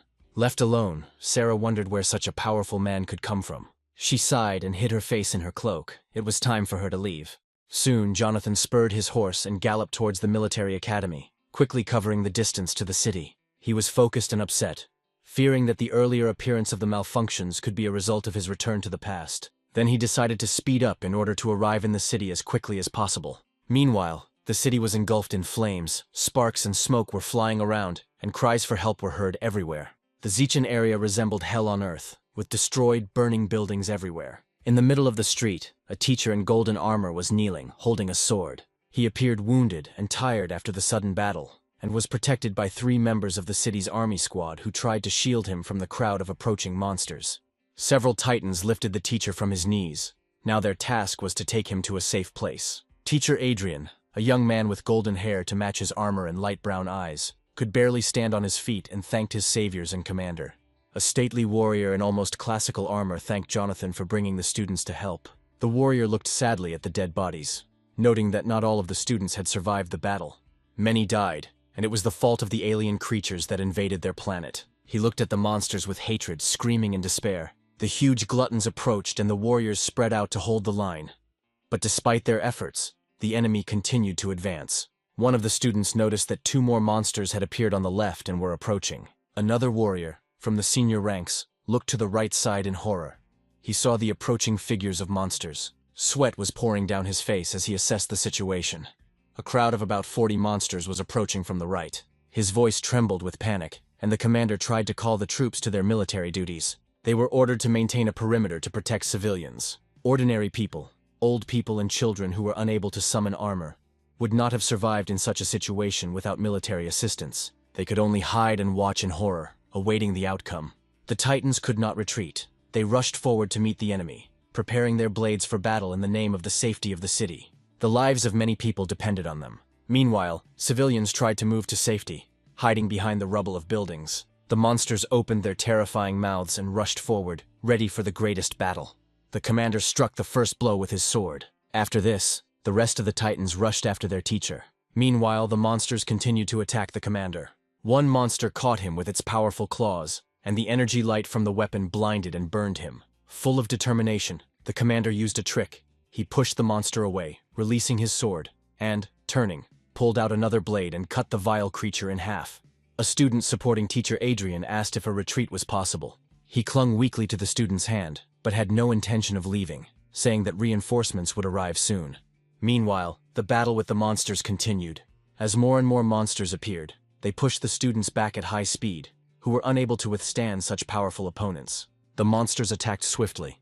One of the students was grabbed in a tight grip, his helmet cracking under the pressure of the claws. The monster effortlessly opened its mouth and tore off the young man's arm. The student felt excruciating pain, since the armor was part of his being.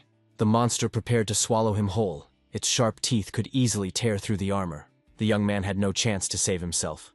But help arrived. A friend supported him by the head, and from the place where the hand was, the energy of the soul oozed. Another student called for help from the commander, who was being dragged through the rubble by several monsters. The commander responded to the call, but was also busy holding back the enemy, pushing the monster's huge mouth away with his sword. The monster swung its paw and threw the man aside. There were too many monsters for the squad to handle.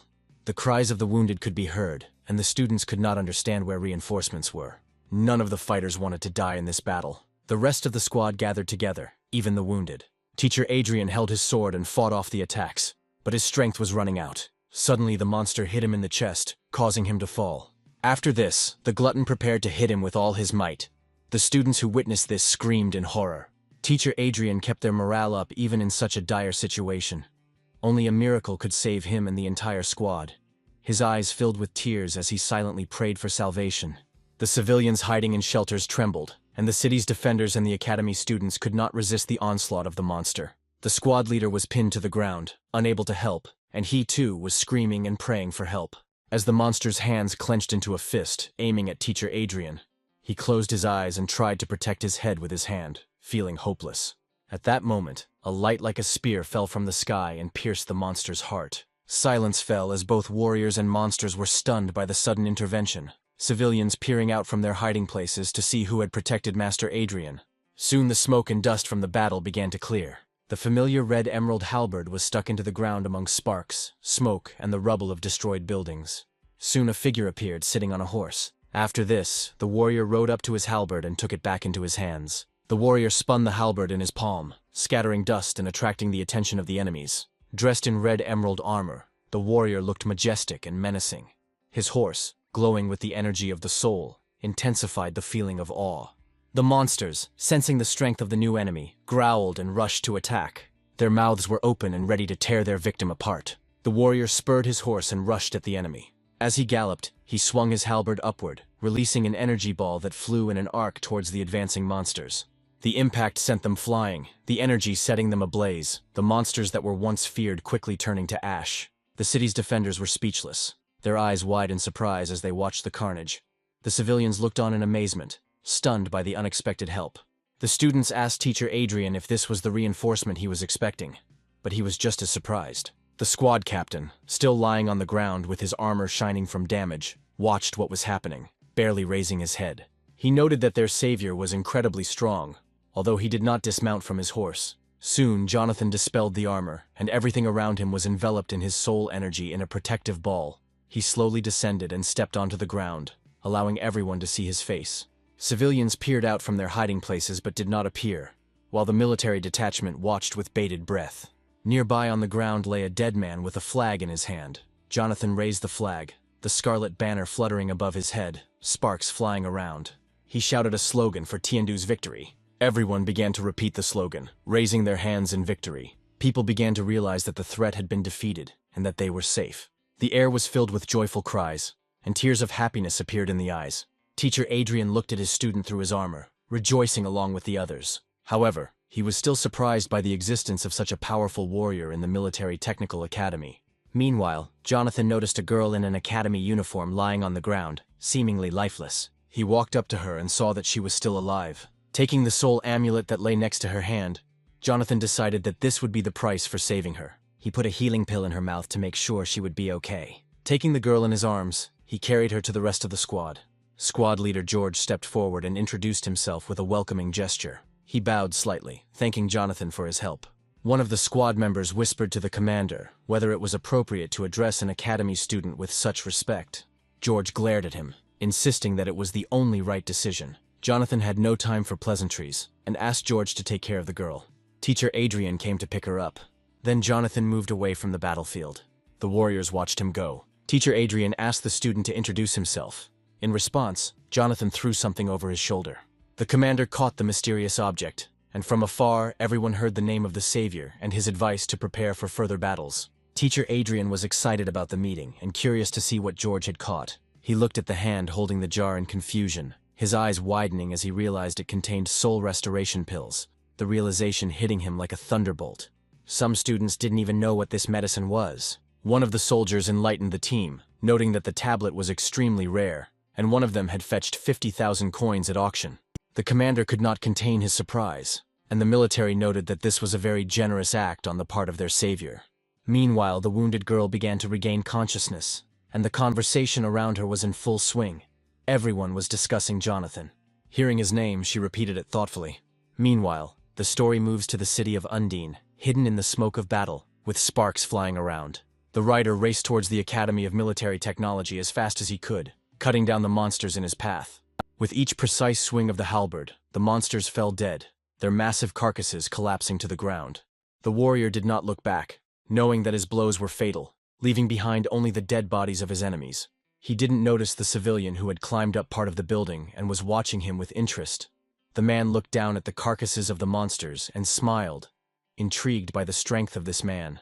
Meanwhile, the story moves to the Academy of Military Technology. The work at the command post never stopped for a second. Director Jade, Secretary Olivia, and the others watched the battles, assessing the losses. The screen showed that many fighters had fallen ill.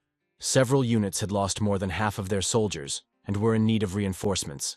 The director adjusted his glasses excitedly, wondering what was going on inside the academy. The secretary reported that conditions inside were better, thanks to the slowing systems, and there were no casualties. At this moment, the secretary received Teacher Adrian's report.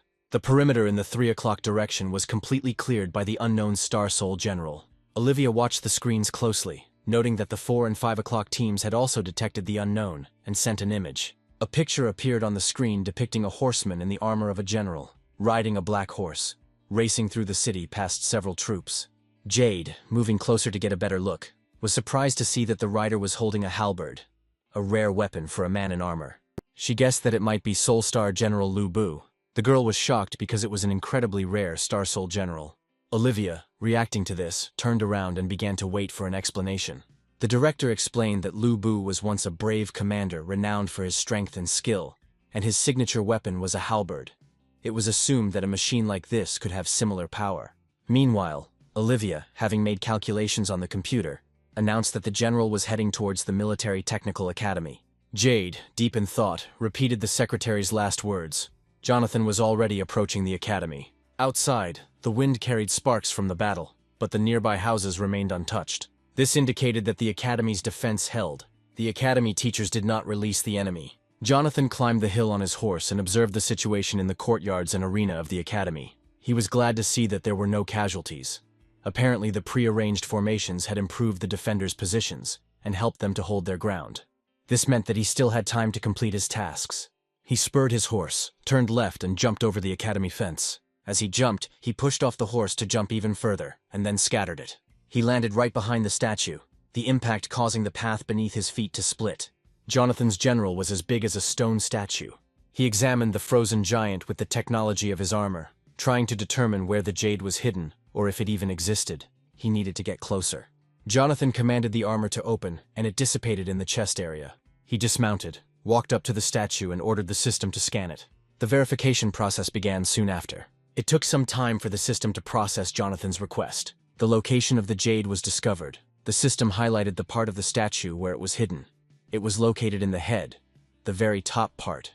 Jonathan climbed onto the statue's head, pushing off the armor pieces to climb up to his target. He made a final leap, pushing off the helmet, and landed on the shoulder of the majestic statue. Gathering a ball of spiritual energy in his outstretched hand, he aimed at the stone head and launched the ball. The centuries-old stone began to crack and crumble, crumbling into small pieces. Jonathan stuck his hand through the hole that had formed in the general's helmet, and with a satisfied smile he pulled out the jade. At that moment, Lewis ran up to the statue, hoping for salvation, and saw a figure with a glowing hand on the shoulder of the statue. Many questions flashed through the student's head about who it was and what he was doing here. Louis noticed that the statue was damaged and guessed that the soul jade was in the hands of a stranger. Jonathan, in high spirits, noticed Louis and smiled at him as if he had met an old friend. A memory flashed through his mind of Louis taking a shortcut, flying over the walls of the academy, landing and finding the young man in the bushes. It was Jonathan who was spying on the girls in the locker room. Louis yelled at the suspicious young man, pointing his finger at him. Jonathan tried to calm him down by putting his index finger to his lips. Helena, the head girl, noticed the uninvited guests, and judging by her reaction, this was not Jonathan's first offense. The young men ran away, pursued by the girls with bats. Louis tried to justify himself in horror, while Jonathan's sharp tongue only angered the girls even more. Both boys ended up in the principal's office, tied up and beaten. Louis was eventually admitted to the 10th grade. Jonathan recalls giving the newcomer a tour and telling him about the statue. Louis was put into the arena as Jonathan's opponent in an exhibition fight, giving Jonathan a chance to get even for being caught as a spy. At that moment, Jonathan thought that Louis's first sentence was exactly the same as when they first met. Louis, lost in his thoughts, remembered where he had heard this name. He pointed his finger at Jonathan, calling him 3 minutes. This was the same nickname that the students used. But while Louis was remembering how he knew the stranger's name, Jonathan disappeared from the statue. Instinct told him that Jonathan was already behind him. The boy didn't have time to react before Jonathan struck, and Louis fell face down on the ground, unconscious. Jonathan didn't want to hurt him, so the blow was as gentle as possible. Mentally apologizing, Jonathan knew that Louis would disappear that day, becoming an experimental host in Murine. Louis will go gray and will always wear a mask under the codename Zero. Later, his shackles will be removed, and he will join his rescuers. Their group will become the basis of peace and order in many territories. Jonathan, thinking about Louis lying on the ground, realized that now history would take a different direction. The soul jade that was now in Jonathan's hand would not go to Marine, and therefore the newcomer would not be captured. Jonathan looked closely at the crystal, remembering the soul armor that Zero had, and resembled a statue. He looked at Louis thoughtfully, knowing that his life would change. There would be no great Zero, no suffering in captivity. Then Jonathan activated the system, trying to copy the general. On one side of the imaginary scale he held his mechanical assistant, and on the other Jade, hovering above his palm. However, a system failure occurred, making the action impossible. Jonathan sighed and put the Jade away, knowing he would need to find a suitable owner. Admiring his red armor with emerald details, he admitted that he was lucky to have received it so quickly, although it was not ideal for appearing in the center of the academy. He thought it would be too ostentatious to just go and appear in front of everyone in this armor. Jonathan dispelled the general, leaving only a shimmering haze that gradually disappeared. He hid the talisman in the inside pocket of his clothes, knowing that he would need it again. He then asked the system to copy Vayu's machine. However, after analysis, the system responded negatively. Jonathan then came to the conclusion that the system could only copy the original generals. The civilization's fakes were unsuitable. With no other choice, he worked with what he had, holding the summoning talisman in his hands. Jonathan spoke the sacred words to summon the armor. An energy shield of blue light grains began to form around his body, and his armor, although not as magnificent as what he was used to, was ready. The old system was nostalgic, reminding him of simpler times with fewer guns. Now he had in his possession a round shield with a beast's head and a standard sword. He had forgotten how limited the equipment of the academy students was. Resigned to the situation, Jonathan summoned a crossbow in one hand and a sword in the other. The guy decided it was time to join the fight. He remembered that he had left Louis unconscious, but he thought that he would be safer here than anywhere else. Jonathan got into a stance, pushing off the ground powerfully. The Titan soared into the air towards his enemy, leaving behind clouds of dust. Meanwhile, one of the Titans was attacked by a giant black paw, which rushed to crush her head. The girl in armor, Helena, was not prepared and screamed in horror, expecting to die. However, the paw suddenly slowed down, enveloped in a strange aura. It seemed as if the monster simply froze in place. The surprised girl noticed how the monster's swing slowed down, reducing the force of the blow. Although the blow was softened, she still fell to the ground. Unsure of what had saved her life, she saw the monster leaping towards her, its huge mouth open wide enough to swallow the warrior whole. However, suddenly arrows of blue light appeared from the sky. The monster, sensing danger, turned around to determine the source of the arrows. Another warrior with a smoking energy crossbow fired from a long distance, but the arrows did not harm the monster. The warrior rushed forward, dodging a powerful swing of black claws. The young man quickly moved under the enemy's left side, striking with lightning speed.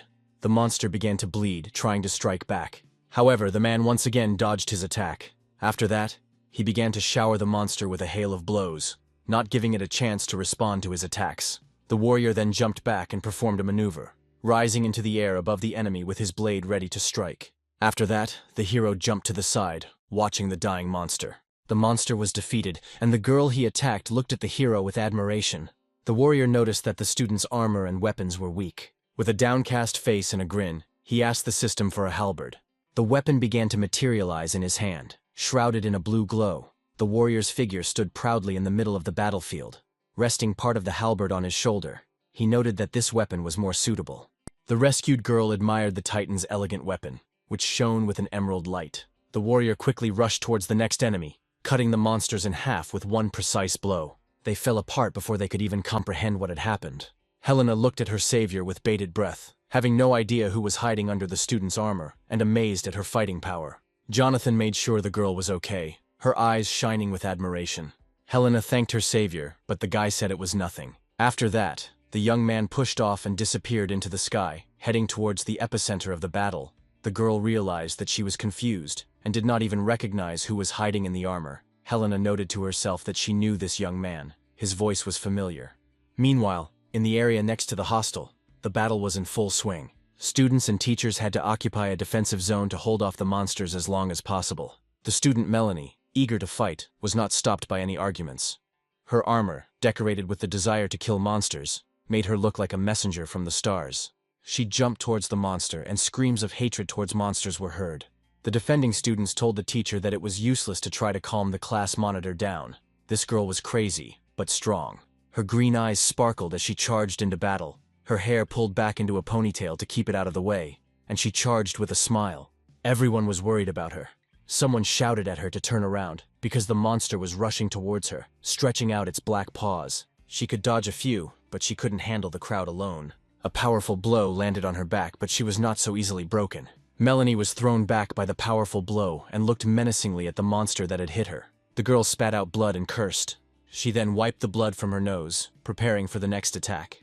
One of the monsters jumped on her armor from above, and the crowd approached the brave warrior. The student defenders began to worry. The monster's mouth opened, and even if one of the rank and file had rushed to save her, they would not have reached her before the powerful jaws closed. The girl stared in horror with her mouth open when suddenly an unknown warrior appeared in the sky above them with a halberd much larger than his own. He swooped down, plunging his weapon into the enemy's back. Then he struck the next monster, who flew apart from his blows, dropping to one knee. He made a circular slashing attack so fast that the halberd was practically invisible as it moved.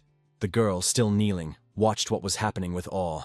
It seemed as if an unknown warrior had captured her heart. She couldn't look away. Her eyes were shining with love. Her cheeks were burning, and her heart was pounding wildly. The students looked at the newcomer in confusion, but were happy that their senior comrade was saved. Everyone admired the strength and skill of the unknown fighter, but they were still trapped, surrounded by monsters. At this point, the system warned Jonathan that his remaining soul power was 5%. He sighed uncomfortably, noting that the halberd was too heavy for such armor. Student Melanie, in the midst of all this chaos, tried to at least get to her feet. It seemed inappropriate to her to lie down in the presence of such a strong warrior.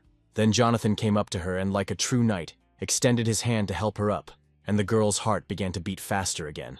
Despite the chaos around her, he wanted to find out if she, as a warrior, could participate in the battle. Through the armor it was visible that the girl had blushed again. She hesitantly and softly answered that everything was fine. The students were shocked at how the usually rude girl could be so polite. The teacher called out to Jonathan, suggesting that they might need the help of such a strong ally. Hearing this, the young man rushed to help. As he approached, he sighed, concentrated, and repeated his spinning attack to destroy as many enemies as possible with each strike. The halberd danced in the air, cutting through the bodies of the monsters. Finally, the academy team was able to break through their defensive line. Teacher Theo thanked Jonathan, and now everyone could return to the fight. The order was given to change formation for a counterattack, with orders to follow the student with the halberd. No one objected. The students ran to quickly take their places in the line. They formed a beak shape with 5 columns on each side, a formation that was effective in resisting monsters, their swords raised and ready to attack. One of the students, unable to squeeze through the ranks, began to count the fighters, discovering 1 extra. However, no one listened to him, and everyone rushed into battle. Surprisingly, it was this late student who turned out to be the odd one out. Another straggler, Melanie, came up behind him, calling on him to fight her and cover her rear. Eager to join the battle, she finally cheered up the upset student. He was at a loss, touched by her caring words, despite her unusual behavior. Melanie, looking scary and out of it, made the student worried. Meanwhile, Jonathan destroyed another group of monsters with a powerful blow. His halberd hovered in the air like a pen on paper in the hands of an experienced writer. Teacher Adrian ordered the right flank to get ready. The students were ready to wait for the signal to attack. Their task was to surround and kill the separated monster that was not hit by the swing of the halberd.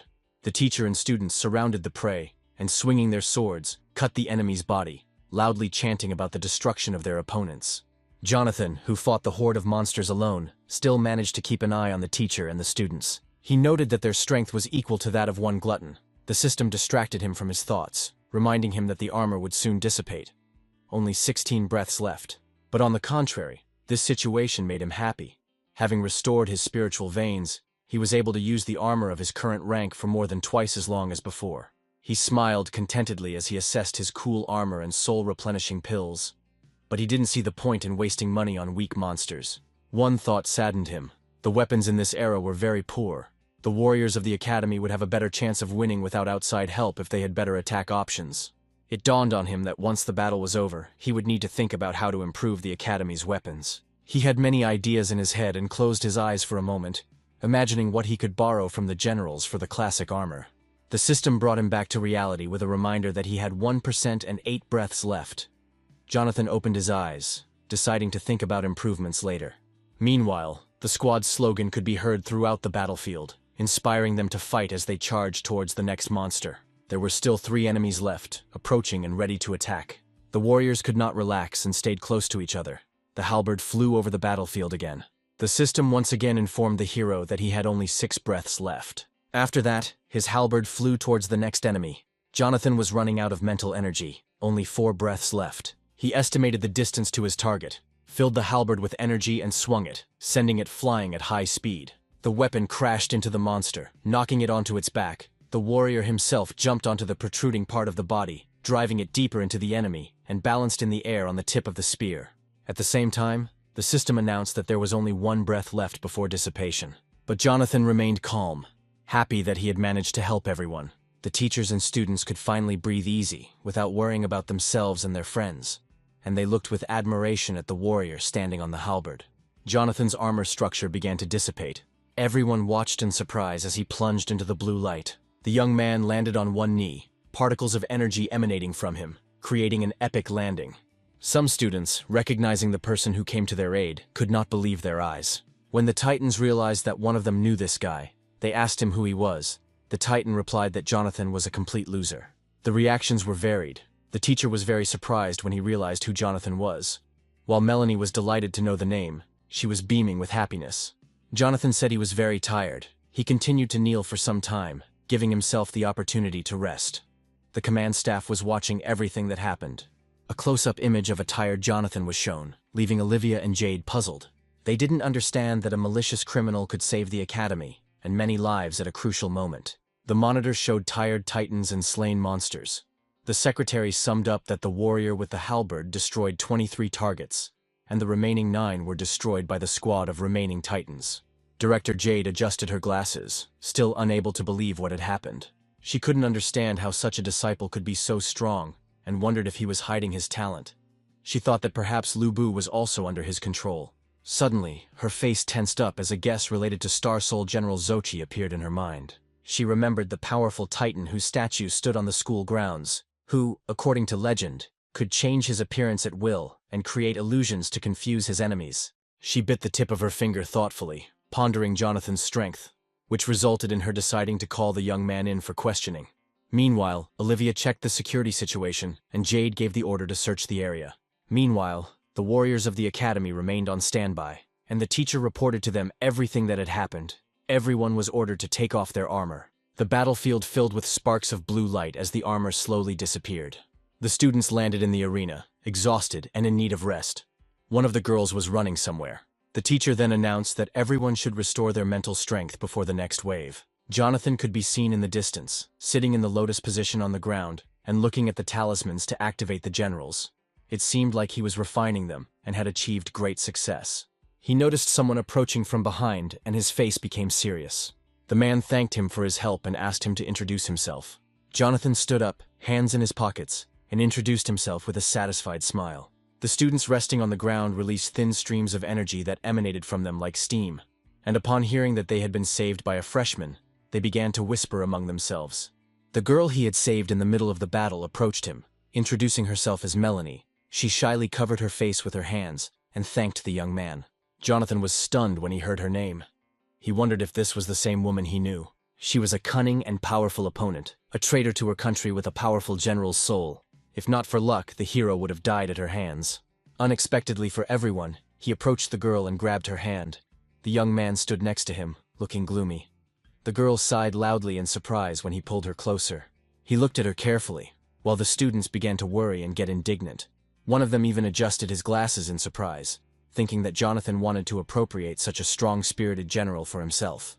Meanwhile, Jonathan looked at the girl, who looked away in embarrassment and blushed. It seemed very romantic to her, but she could not even imagine that in his eyes there burned the light of a crazy idea. To get rid of a future enemy in advance. The girl was in the clouds, already imagining marriage. She trembled and looked tenderly at Jonathan, thoughtfully touching her lips. All this time, Jonathan held her hand, and the system copied the Star Soul General, but his plan failed. There was no general in this body. Jonathan glanced at his hand in surprise, realizing that the system must have made a mistake. He pulled the girl closer to him and asked the system to restart the analysis. An awkward silence filled the air, and a romantic atmosphere surrounded Melanie. She looked at him kindly and tenderly, waiting for his next move. However, the system gave out guesses as to why the girl did not have a general at the moment. Apparently, the Longju Soul Jade has not yet been discovered in this world. Jonathan's face turned stern again as he remembered that the general would only appear after Melanie's family had explored the secret kingdom of Sinba, which was supposed to happen in 10 months. Everyone around them looked at them as a couple, and Jonathan finally realized the awkwardness of the moment. In the heat of his passion for the mission, he had not thought about it at all. Letting go of the girl, he scratched the back of his head and assumed a confused look with an awkward smile. He asked for forgiveness and asked if he had hurt her. The girl turned away sweetly, her smile and blush remaining on her face. She excitedly accepted the apology and wanted to know if they had met before.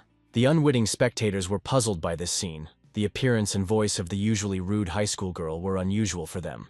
Jonathan, trying to get out of the situation, spoke about his confusion after the fight, actively waving his right hand and continuing to scratch the back of his head. The students around him didn't believe what he said and puffed in displeasure. It was obvious to them that he wanted to get closer to Melanie. Then Jonathan reached into the inside pocket of his jacket and pulled out a bottle of blue pills. He asked Melanie to extend her hand, gesturing that he was waiting for her. He smiled slightly. Melanie, feeling herself blushing even more, slowly and gracefully extended her hand. She stood with her eyes closed, a sweet smile and a blush on her face. Jonathan looked puzzled, not understanding her muttering, and had to explain, so Melanie turned her hand palm up. After that, Jonathan finally placed a sky-color pill from the jar on her palm. The small ball was beautifully shiny, shimmering like a pearl. Melanie looked disappointed when she realized that it was a soul restoration pill. Teacher Theo, having overheard part of the conversation, came over to look at the pill. His excited cries showed that he recognized the pill as a very valuable item, which made Melanie smile. She looked at Jonathan in confusion, asking if this was really the pill for her. The young man bowed his head and confirmed, explaining that this would replenish her strength for battle. He decided that he needed to look after her until she got General Longju. Suddenly, Melanie popped the pill into her mouth, a wave of unbridled energy filling her body, spreading magic into every cell like ecstasy. She was enveloped and pierced by the light of energy that spread around her.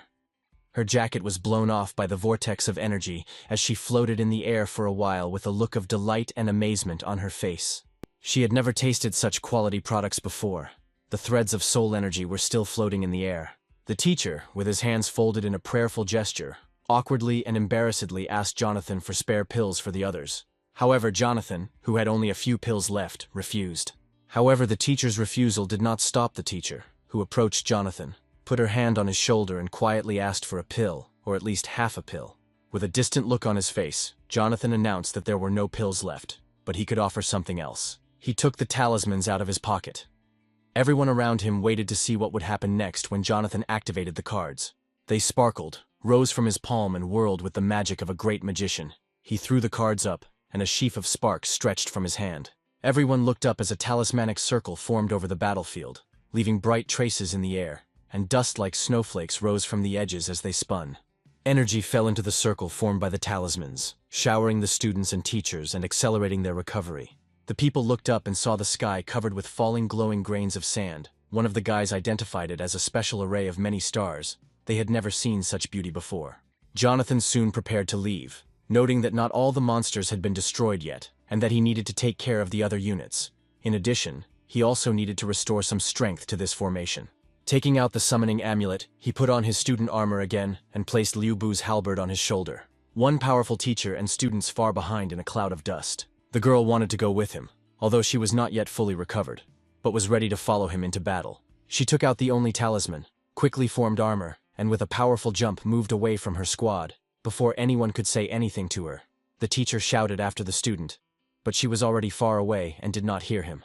Meanwhile, the story moves to the battle arena of the Military Technology Academy. Amelia's department, located in the very center of the academy, held the defense. There were no losses, but everyone was already tired. She and Teacher Theo periodically replaced students in the line to avoid overexertion, which made them easy targets. Thanks to their coordinated work, the squad coped well with the waves in their area. There was still one monster left. The teacher distributed the tasks among the squad. 4 students were on defense, and 4 were helping her in the attack. Surrounding the monster, everyone rushed at it at once, their swords piercing the hostile creature. Amelia sped up and jumped to increase the power of her strike. Hovering above the monster, she raised her sword in free fall, enveloping her armor in energy, her blade seeming to be engulfed in flames. After giving the students a break, she herself was very tired and tried to catch her breath. She ordered a change of formation. The Titans stood in 2 rows at the rear, ready to strike again. Suddenly the sky was filled with falling stars. Amelia determined that it was an artillery salvo and announced that they urgently needed to disperse. The entire area was filled with light and explosions, throwing the warriors in different directions. Amelia shouted for the situation to be reported, as she was in charge of all the students, and started checking if everything was okay. It was difficult to see anything because of the rising clouds of dust. Gradually the dust settled, revealing that new enemies had appeared, but were keeping their distance, smoke pouring out of the open mouths of the monsters.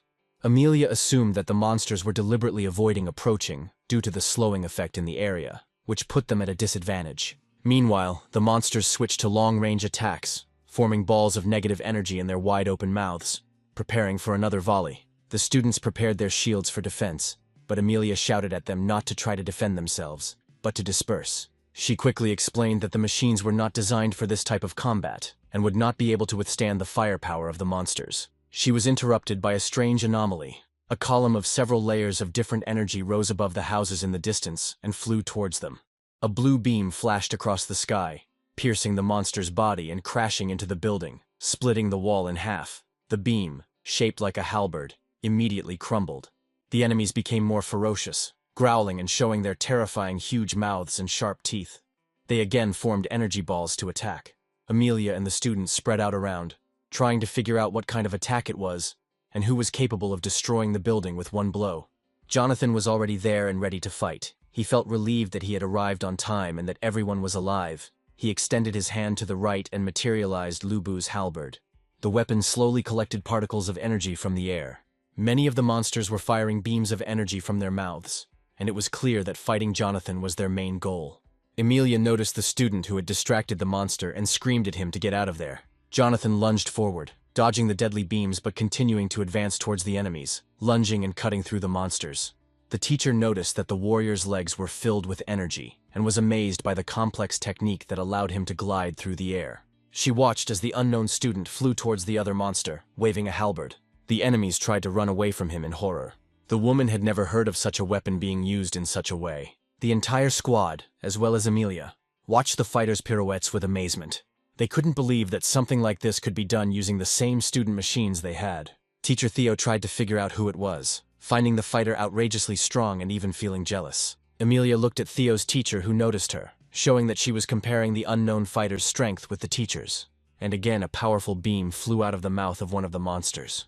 Jonathan dodged the attack with lightning speed, filling his legs with energy to jump freely through the air. Seeing that this attack had no effect, the monster decided to strike in a different way, accumulating energy in its mouth. It broke the beam into many smaller ones. The young man managed to dodge the smaller beams. Amelia watched the fighter's movements with great interest as he approached his target using the secret black shell defense technique that was definitely not shown to the academy students. Jonathan then rose above the monsters, out of their attack range, swung his halberd and sent out a wave of energy. The enemy roared in pain as the wave cut through his body, hitting right into his open mouth. It was impossible to survive such a blow. Amelia recognized this move as belonging to one of the great generals of the past, Lady Charlotte, a long-haired, beautiful woman known for her cunning in battle. Her face reflected anxiety, tension, and battle fatigue. The unknown fighter used similar moves, and Amelia needed to find out who this powerful man was. Easily dodging the deadly beams, Jonathan approached the remaining 4 enemies. With one swing, he took out 3 of them. Another swing sent the halberd flying in his hands like the brush of a skilled artist. Teacher Theo was delighted that the warrior had dealt with a dozen monsters, and wanted to be strong enough to attract the attention of the director's secretary. Despite the armor, his face turned red with embarrassment. Amelia, without looking up from her observation, awkwardly asked him to repeat his muttering louder. The awkward situation making him realize that he had admired the secretary's attention and dreamed about it out loud. Meanwhile, the last monster fired a beam of magnified energy from its mouth, almost point blank at Jonathan. But even such an attack could not touch him. He raised his halberd and made a final swing, cutting the monster in half with a powerful swing. Jonathan stopped before his energy ran out, the system notifying Jonathan that his armor was about to dissipate. Amelia, deep in thought, calculated that even 50 warriors with the strength of Teacher Theo would not be able to compare with the unknown fighter. Suddenly, another student rushed towards the battlefield, not wanting to leave his lover. Melanie ran up to him, shouting his name. This caused great surprise to both teachers. Since Jonathan had never shown any special talent, his performance amazed them. Their eyes were wide as they repeated his name questioningly. The students did not understand who they were talking about and what he was famous for. They could only assume that this was the name of the strong guy who dealt with everyone here. Then Amelia angrily and decisively approached the savior, drawing her swords. Jonathan looked in her direction in confusion, coming closer. The woman pointed her blade at the fighter's head, demanding to know who he was. At that moment, his armor evaporated like a soap bubble, leaving behind the outline of a male figure. After a few moments, everyone present saw a guy in an academy uniform. Finally, he slowly descended and touched the ground. The students began to whisper among themselves when they saw the uniform, amazed that a student could be so strong. Teacher Theo was shocked. As if struck by lightning, he stood there, unable to understand how this was possible. Amelia was silent, trying to comprehend what she saw. She wrinkled her forehead, and her face began to turn red from the tension. Jonathan, not knowing how to defuse the situation, simply looked at the teachers. Jonathan greeted the teacher with a slight smile. The cry of surprise echoed throughout the academy, and was probably heard even outside the school. Shouts of amazement came from all over the arena as everyone gathered in the center to watch the great warrior, considering Jonathan's armor had dissipated, making him seem tiny compared to the Titans. The teachers bowed their heads over him, watching him carefully. Theo pointed a stern finger at the young man, scolding him for disappearing without a trace for 3 days and skipping classes. More importantly, Theo was very offended by the fact that the student had demonstrated such power during a training session, where he could only maintain the armor for 3 minutes. Jonathan spread his hands amiably, trying to appear innocent and convincing the teachers that nothing had changed, and that the armor had crumbled over time, as usual. He looked at his hand, playing with his soul energy, and noted to himself that the armor's maintenance time had increased by about 20%, his body adapting to the restoration of his soul veins. Teacher Theo continued to point his finger at Jonathan, clearly unconvinced by the explanation. He exchanged glances with Amelia, seeking help from someone more experienced in combat. Amelia called the student to account, and Theo's teacher echoed her displeasure. He was not satisfied with Jonathan's answer, and wanted to hear a more plausible answer. Amelia guessed that the disciple had previously deceived everyone by pretending that the soul veins were damaged and hiding his strength, and she was outraged by this attitude. Because Teacher Theo was distracted by repeating Amelia's phrases, he didn't notice that the demands and questions had changed, and his angry expression turned into surprise again. He asked what exactly Amelia meant, but she didn't pay attention, and continued to address Jonathan. The young man was confused by the pressure and scratched the back of his head, trying to think of how to respond to the accusations. Suddenly his expression changed dramatically as he looked up and fell silent. Something was approaching, and it could be felt in the air. A moment later, the others noticed a luxurious lavender titanium armor, adorned with an elegant belt, land in the arena, cloak fluttering behind it, and clouds of dust rising from the landing. Jonathan covered his eyes with his hand, trying to see the warrior. Soon the warrior landed on one knee, and the cloak slowly fell, fluttering slightly. The armor resembled that of a general. The Titan did not come to fight. The dispersal happened with light movements. The woman landed and everyone could see the newly arrived man. Recognizing her as Principal Jade, the teachers also removed their armor as her arrival indicated that the threat had passed. They bowed in greeting, folding their hands in a friendly manner. But the principal did not even turn around to greet them properly. She approached the young man, calling him by name. Jonathan stood motionless and waited until the distance was reduced. Then he bowed, greeted the director, and smiled kindly. The principal arrived in person to thank Jonathan for saving many people, and also curious about how and why the student hid his power. She looked at him carefully over her glasses. Jonathan was confused. He remembered what family Jade was from, but he wasn't sure if she was an enemy or a friend. Seeing the young man's confusion, the director called up her system and quickly typed something into the system. A barrier formed around Jade and Jonathan, its size calculated to easily isolate the two generals. The young man noticed that the extraneous sounds had disappeared, indicating that the director had created soundproofing. Jonathan took a closer look at the system monitor, which showed that the director had installed 2 layers of Star Soul films. The air between the films was blocked, preventing the transmission of sound in both directions. Jonathan knew that Jade was smart enough to spot a lie right away, so he tried to point out that answering her questions could violate his privacy. The barrier extended even beneath their feet, the woman's voice soft as she explained that she respected the student's personal space. She approached Jonathan, expressing her interest only in information about the Star Soul General Zoki. Jonathan was embarrassed by her closeness. She wanted to directly determine whether her assumptions that Jonathan had feigned weakness and infiltrated the academy to obtain the Soul Jade were correct. Jonathan, now flushed, did not understand what the woman was talking about. He knew that he had Jade, but he stated that the director had drawn the wrong conclusions.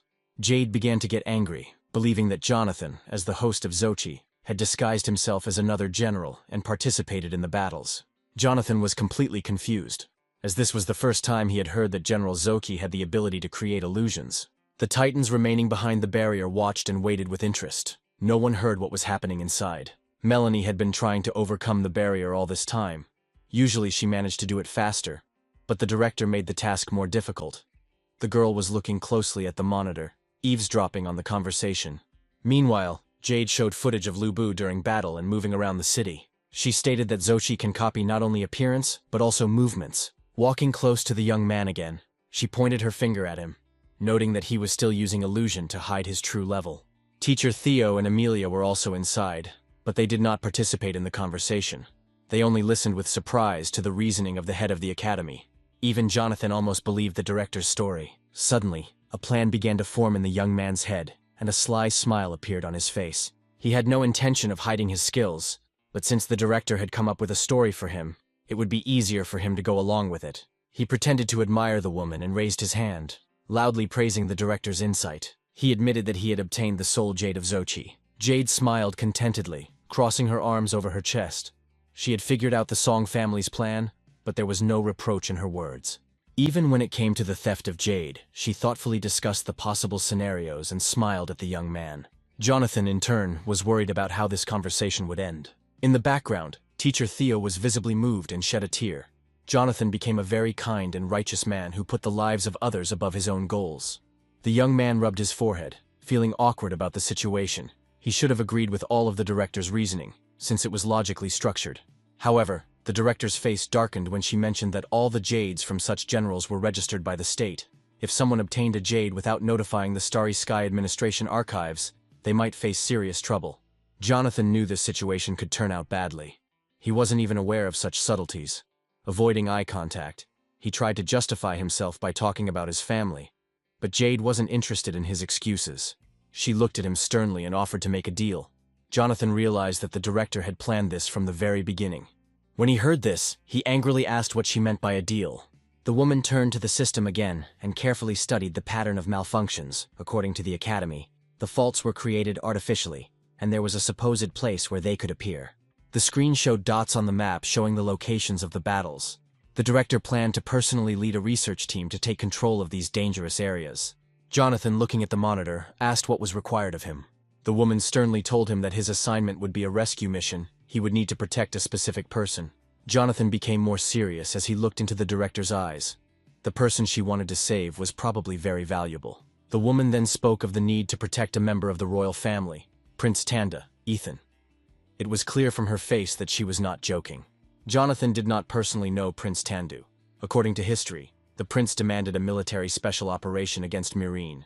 In his past life, the prince died, and his son was persecuted. He was considered a murderer. Jonathan thought about the situation, considering the various possible outcomes. It was unlikely that Sarah would be involved in royal life. He realized that these were all people from Mireen.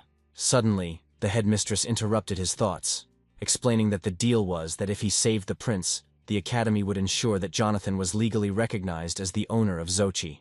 The young man realized that he could get more out of the deal, but also recognized that the task would be difficult and dangerous. The director's jaw twitched at Jonathan's obvious boldness, but she was persistent and willing to fulfill any request he made once the job was done, and she quickly agreed to his terms. Jonathan understood that the Gu family wanted to keep their connection with the prince's faction a secret, and this situation was still a problem. After accepting the deal, he left the barrier, leaving the principal alone with the teachers. He was worried about whether he would meet Sarah on the mission. The young man then took out the soul replenishment pills, throwing 3 into his mouth at once. With a dissatisfied look, he summoned his armor. At least he no longer had to hide his strength, which had previously been a headache. Jonathan's body was enveloped in energy, and the outlines of his armor appeared, shimmering with all the colors of the rainbow. The teachers were shocked. Lu Bu broke through the barrier on a horse made of soul energy, looking handsome and powerful. It was a rare sight, and the students' eyes widened in surprise. Even though they had not taken off their armor, they seemed small compared to Lu Bu. All the fighters expressed their admiration. Master Theo admitted that Jonathan looked very impressive in his armor, and he wondered why it didn't look like the Zoki statue. Jade had no explanation other than to attribute it to her illusion abilities. She shouted out the coordinates of the area Jonathan needed to go to. Jonathan saluted like a military man accepting a mission. Meanwhile, Melanie was going crazy downstairs, wanting to start a relationship with him and make him her husband at any cost. She did not take off her armor, and quickly jumped on the horse next to her lover and hugged him from behind. Jonathan was unhappy with her as a traveling companion, remembering that Melanie's family had supported the prince in the past. However, he resigned himself to her presence, knowing that it would be acceptable to chase her away. The girl was glad that she was not chased away. Blushing, she pressed herself closer to Lu Bu. Soon, Jonathan spurred his horse, which soared into the sky, leaving everyone below in a cloud of rising dust, leaving the academy far behind in one leap. The director, shielding herself from the wind and dust with her hand, watched the couple with a serious expression. Teacher Theo didn't have time to realize that one of the students had joined the warrior on a mission. Worry showed on his face and in his voice, but there was no time for that. Then Jade turned around abruptly and ordered the troops to be assembled within half an hour to move forward to eliminate the instigators of the malfunctions. Teacher Theo and Amelia obeyed, bowed, and went to gather their troops. The director looked at the horizon where the couple had disappeared, thoughtfully adjusting her glasses. She hoped that the legend would play out favorably, and that she would have time to uncover Jonathan's secret. Meanwhile, Melanie and Jonathan rode through a deserted city surrounded by fire, smoke, and monsters, Melanie shouting curses at her enemies and shooting at them with a pistol. Jonathan remained focused as the bulk of the monsters had already been destroyed. The guards would deal with the rest. The monsters reacted to Melanie's screams and shots, roaring and trying to attack her. Melanie's shots hit some of the monsters in the heads but did little damage. Jonathan called for his weapon and, without dismounting, made one swing of the halberd. The monster fell dead. Melanie continued to scream and shoot, but her presence was ineffective. It was Jonathan who defeated all the monsters in their path. The young man, who was already tired of waving his halberd in all directions, asked her to calm down. Her behavior only added to his troubles and slowed him down. The girl apologized, admitting that in the heat of battle she had not thought about those around her. Jonathan glanced over his shoulder at Melanie with satisfaction, admiring her resilience and determination to survive in any situation. Despite this, he decided to keep a close eye on her. Although he valued her spirit, he remained committed to his plan to copy her general and, if necessary, kill her. He hoped it would not come to that, but he was prepared. Melanie, inspired by the opportunity to help Jonathan, was eager to fulfill his every wish, but her thoughts were leaning towards more vulgar directions. Jonathan told her to behave herself as they left the destroyed part of the city. He explained his plan to save the prince. Meanwhile, the story moves to the location of the Rift Core in the Bacon region. The Titans grouped near the center of the rift and guarded several members of the royal family. Among them were a girl and a boy. They were standing on the palm of one of the Titans. The young man was kneeling and supporting the wounded man's head. The man, despite his serious appearance, looked handsome with his green eyes and chiseled chin. It was 22-year-old Prince Ethan. He noticed that Commander Lincoln, who was in poor shape, was asking for forgiveness for his carelessness. Ethan expressed his anger and disappointment by cursing his enemies from Myrene. Lincoln hoped to find evidence of their conspiracy, but instead he fell into a trap. He slapped his knee in despair, lamenting the fact that he had not discovered the plot in time, and the fact that someone dear to him was dying in his arms. Trying to calm the prince, Lincoln said it was his duty, but began coughing up blood. Ethan, worried and unsure of what to do, asked his companion Iris for reinforcements. Iris, who was both his maid and part of his security, reported that Jade had sent help. The prince extended his hand, asking her to give him the last healing pill. The girl reluctantly reached into her pocket for the medicine that was kept especially for the prince. Commander Lincoln tried to refuse, saying that the pill would not help his wounds, and that the prince would need the precious potion more. But Ethan, unwilling to listen, snatched the jar from Iris, who had no choice but to submit to his will. The prince put the pill in the wounded man's mouth. Suddenly, the noise of approaching monsters filled the air. Unable to command the squad on his own, Ethan ordered Iris to take command. She immediately complied, jumping into the air and summoning her armor, which emitted a golden glow. Taking her Titan form, she ordered the Titans to take up a moon formation, standing in a semicircle to block the prince and prepare to attack, their armor gleaming gold. A roar was heard from the roof of the building as many two-headed monsters jumped down in front of the warriors. The monsters growled, revealing many teeth, and huge hands with teeth on their palms reached out to their victims.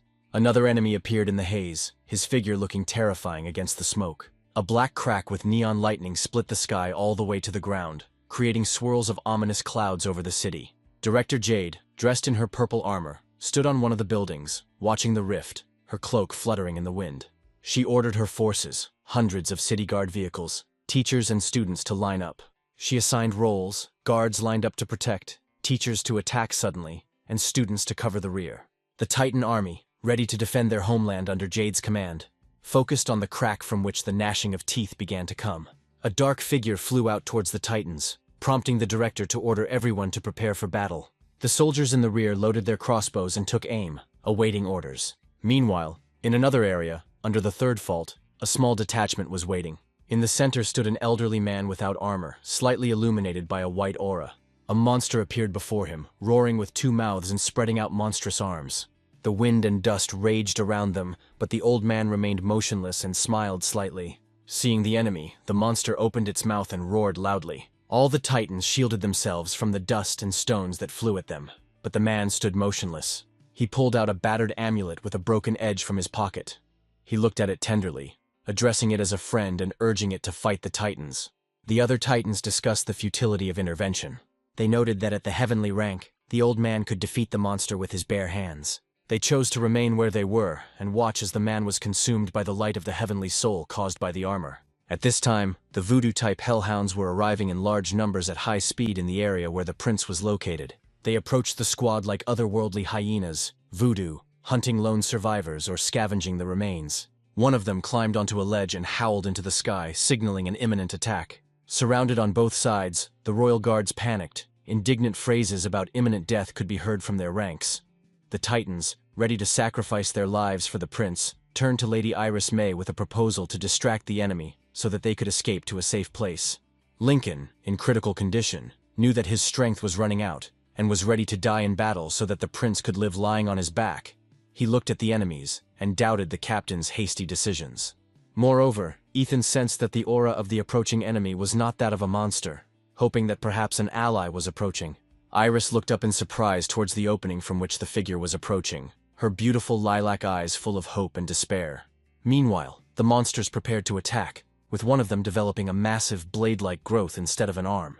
The attack began as the monster disappeared from its previous location, creating gusts of wind that obscured the enemy's vision. The Titans and the prince tried to protect themselves from the wind and dust. The force of the wind caused small stones to fly around, leaving the warriors confused, but the monster ignored them and ran past. He moved towards the figure on the opposite side, sending out a wave of spiritual energy from the haze. The figure did not wait for the enemy to get closer, knowing that it was easier to hit enemies from a distance. The voodoo monsters growled at the smoke, but stopped when they saw the beam approaching. The beam crashed into the monsters in front, sending them flying in all directions. After that, the remaining monsters boldly entered the fog and approached the owner of the halberd, Jonathan, who arrived on horseback. He galloped forward towards the monsters, energy lightning flashing around him. Iris looked at the unknown warrior from the Military Technical Academy with curiosity, noting how strange he looked. Ethan, who had never seen such armor before, especially on a spirit titan, looked at General Lu Bu with disbelief. Meanwhile, Jonathan, while fighting, told Melanie to inspect the corpses of the monsters. Melanie, however, seemed absent-minded and absorbed in romantic feelings. Jonathan, irritated, briefly repeated his instructions so she could extract the destruction crystals from the monster's stomach. Even though Jonathan's weapon was at a distance, it dealt lightning damage. The monster, stretching out its clawed paw, came across an invisible barrier that delivered small discharges to its victim. The prince's troop, who were standing by the wall so as not to interfere with the battle between General Liu Bu and Chang Qi, watched the unfolding scene. It was clear that the monster had fallen into a trap. Ethan watched in surprise at the barrier the monster was hitting, wondering if it might be an array. Iris, unable to believe it, remembered that at one time, arrays were not so developed and were not widely used in battles. Impressed, the prince suspected that the blocking system was linked to the weapon planted in the ground in front of the enemies. The Titans discussed their options, with some suggesting retreating while others chose to remain by Lu Bu's side. Ethan, more observant than his guards, assessed that the barrier would not hold for long and suggested that it was simply a ploy to buy time. He noted that the creator of the barrier may soon retreat. Meanwhile, Iris watched as Melanie tore apart the monster's shell. No one understood what was happening until Iris saw Melanie pull a purple stone out of the enemy's corpse. The prince, shocked by what was happening, determined that it was a broken stone. It remained unclear why Melanie was spending time on this. The fact is that the stones were used to create storage talismans, as well as talismans for Star Soul generals, which made them quite valuable. Iris felt a surge of irritation and disgust, suspecting that the warrior was trying to profit from their misfortune. Jonathan, meanwhile, was channeling his soul energy into maintaining the array, his bright hand burning from the monster's attempts to break through the barrier. However, his strength was running out. He understood that the spiritual prison array would not be able to stand for long. An exhausted Jonathan downed another dose of pills to replenish his mental strength and called out to Melanie, inquiring about her progress. Covered from head to toe in monstrous blood, Melanie ran up to Jonathan to show him the 3 huge crystals she had managed to pull out. Jonathan, who needed more crystals for his plan but had to make do with what he had, sent energy from his hand through the air to Melanie. The crystals rose into the air and flew towards him. Melanie was once again amazed by Jonathan's knowledge and abilities.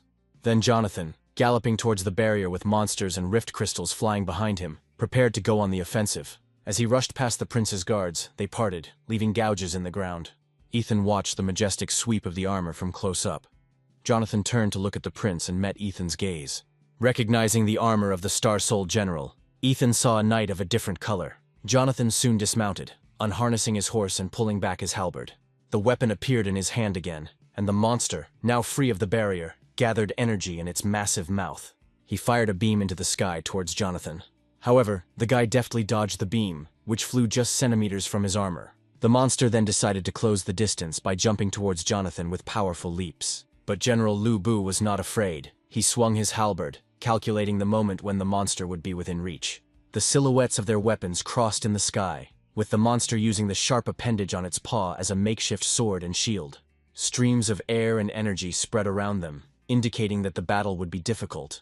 However, Jonathan had an ace up his sleeve. He quietly threw one of the rift crystals at the monster's body, piercing its skin. With a powerful swing of his halberd, he sent the monster flying, crashing through several buildings before becoming stuck in one. Iris began to panic, worried that even such an experienced warrior might not be able to defeat the monster. Although the monster quickly came to its senses and returned to the fight, Jonathan, although out of breath, did not lose spirit. He was determined not to give up, even despite the monster's terrifying roar and the significant difference in levels between them. Jonathan gave the signal to detonate the crystal attached to the monster. Energy sparked from the monster's leg, spreading like lightning throughout its body and causing terrible pain. There was an explosion, and a flash of light illuminated part of the monster's body. The only visible reaction was the monster howling in pain with both mouths. Ethan was confused. Even though he had been watching the battle closely, he couldn't understand what had happened. The monster, now missing a chunk of its left side along with its paws and blade-like appendage, glared at its enemy. Jonathan stood up proudly, holding 2 more crystals in his hands, realizing that he couldn't win with strength alone, so he resorted to trickery. A cry of satisfaction echoed through the area as the trick had worked, giving him a chance to defeat a monster far stronger than himself, and cries of delight came from the royal guards. The prince, recognizing the strategy, admired Jonathan for his clever use of the energy in the crystal to cause the explosion. Ethan straightened up and applauded, his face reflecting satisfaction and happiness.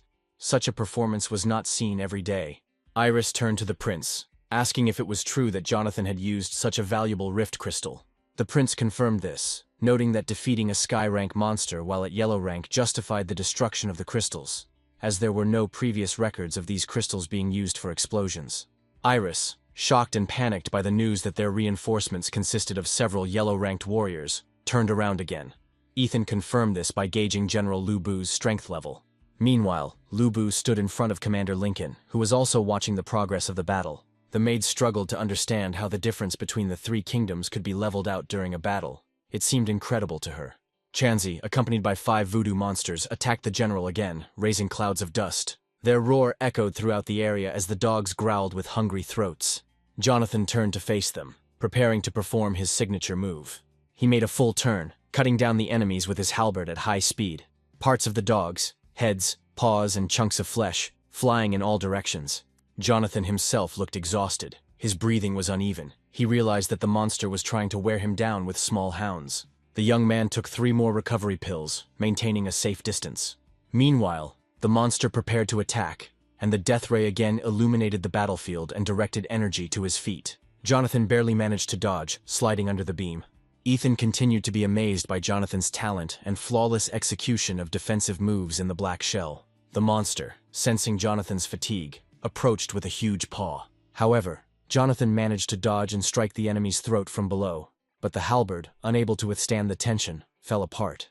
Jonathan didn't have the strength to withstand Lu Bu's armor and powerful weapon, especially against a heaven-rank opponent, sweat streaming down his face as the halberd disintegrated. However, before it completely fell apart, he managed to attach another rift crystal to the monster and activate it. Thus, he caused another explosion that damaged the right side of the monster. However, this was not enough. Taking the last crystal, Jonathan prepared for the final clash. The monster, enraged and in pain, rushed at Jonathan with its mouth open. A moment later, Jonathan was thrown aside as the monster managed to tear off Lu's arm. Inside the armor, Jonathan could barely hold on, his right arm hanging limply. Gathering his last strength, he activated the last charge. The monster was enveloped in discharges of energy, and its body was shaking incredibly violently. The explosion was so powerful that it destroyed the monster, leaving no trace behind. There was no blood or any remains, only dust blown away by the blast wave. Jonathan, the remains of his armor scattered, landed on the ground, barely able to stay on his feet. He leaned on his knees and hands, gathering his strength before straightening up and brushing the dust off his clothes.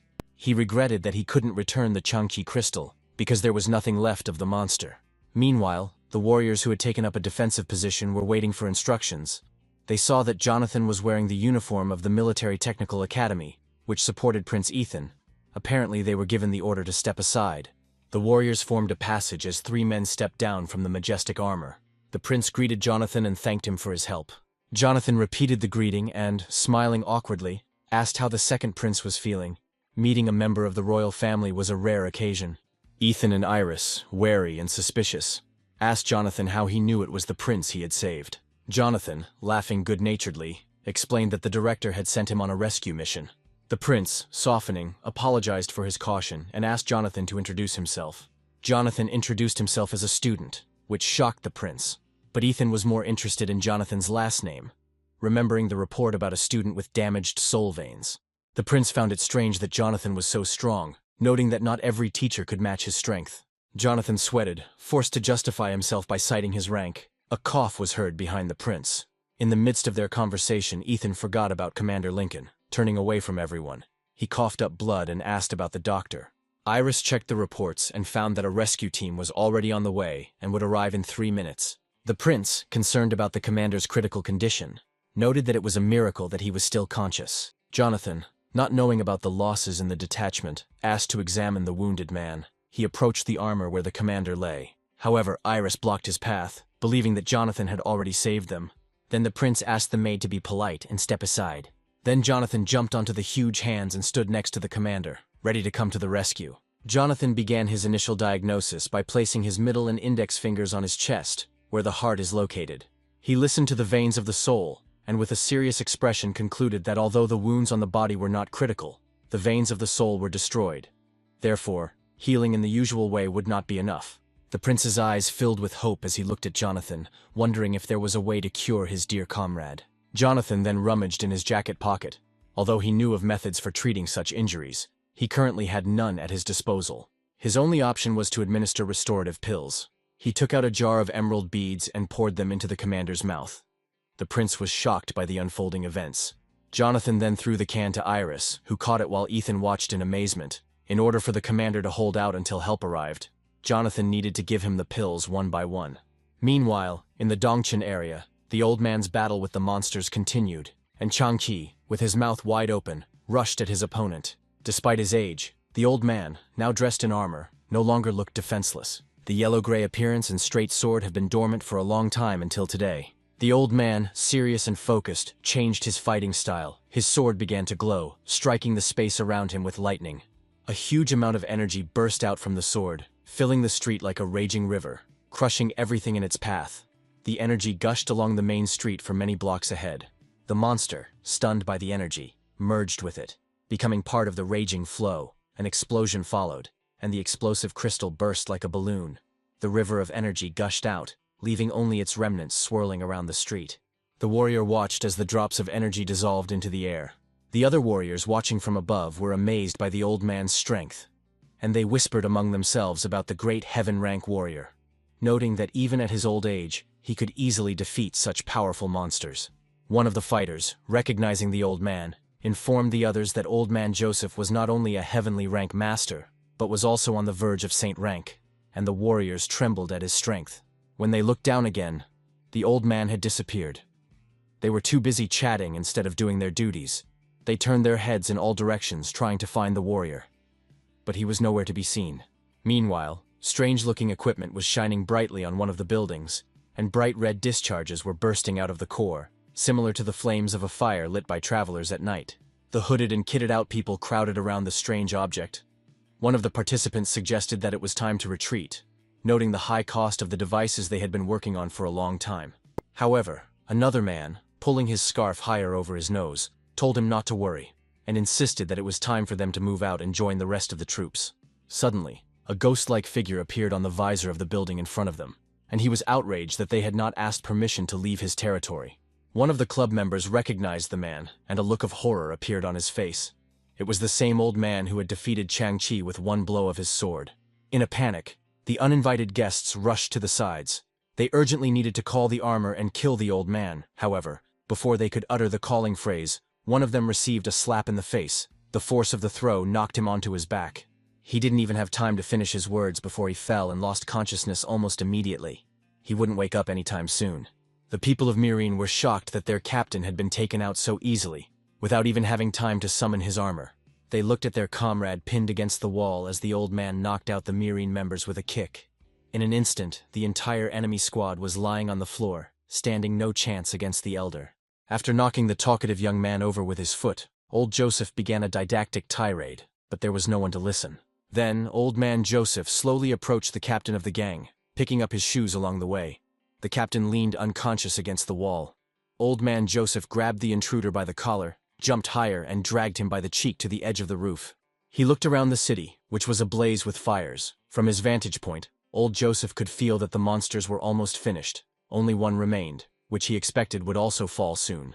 Old man Joseph turned to a member of the Meereen group, who was beginning to regain consciousness. He indicated that this person would have to accompany him, and whether this experience would be pleasant or painful would depend only on him. After this, the old man, holding the boy by the cheek, quickly walked from one building to another. Meanwhile, in the Nanchang area, the last monster was surrounded by an entire army sent by Director Jade. The monster, seriously wounded, with one giant paw pierced and the other missing, struggled to get up. The warriors, each armed with a shield, attacked in turn while others provided cover, until the monster fell dead. The warriors could hardly believe that they had managed to kill a heaven-ranked enemy.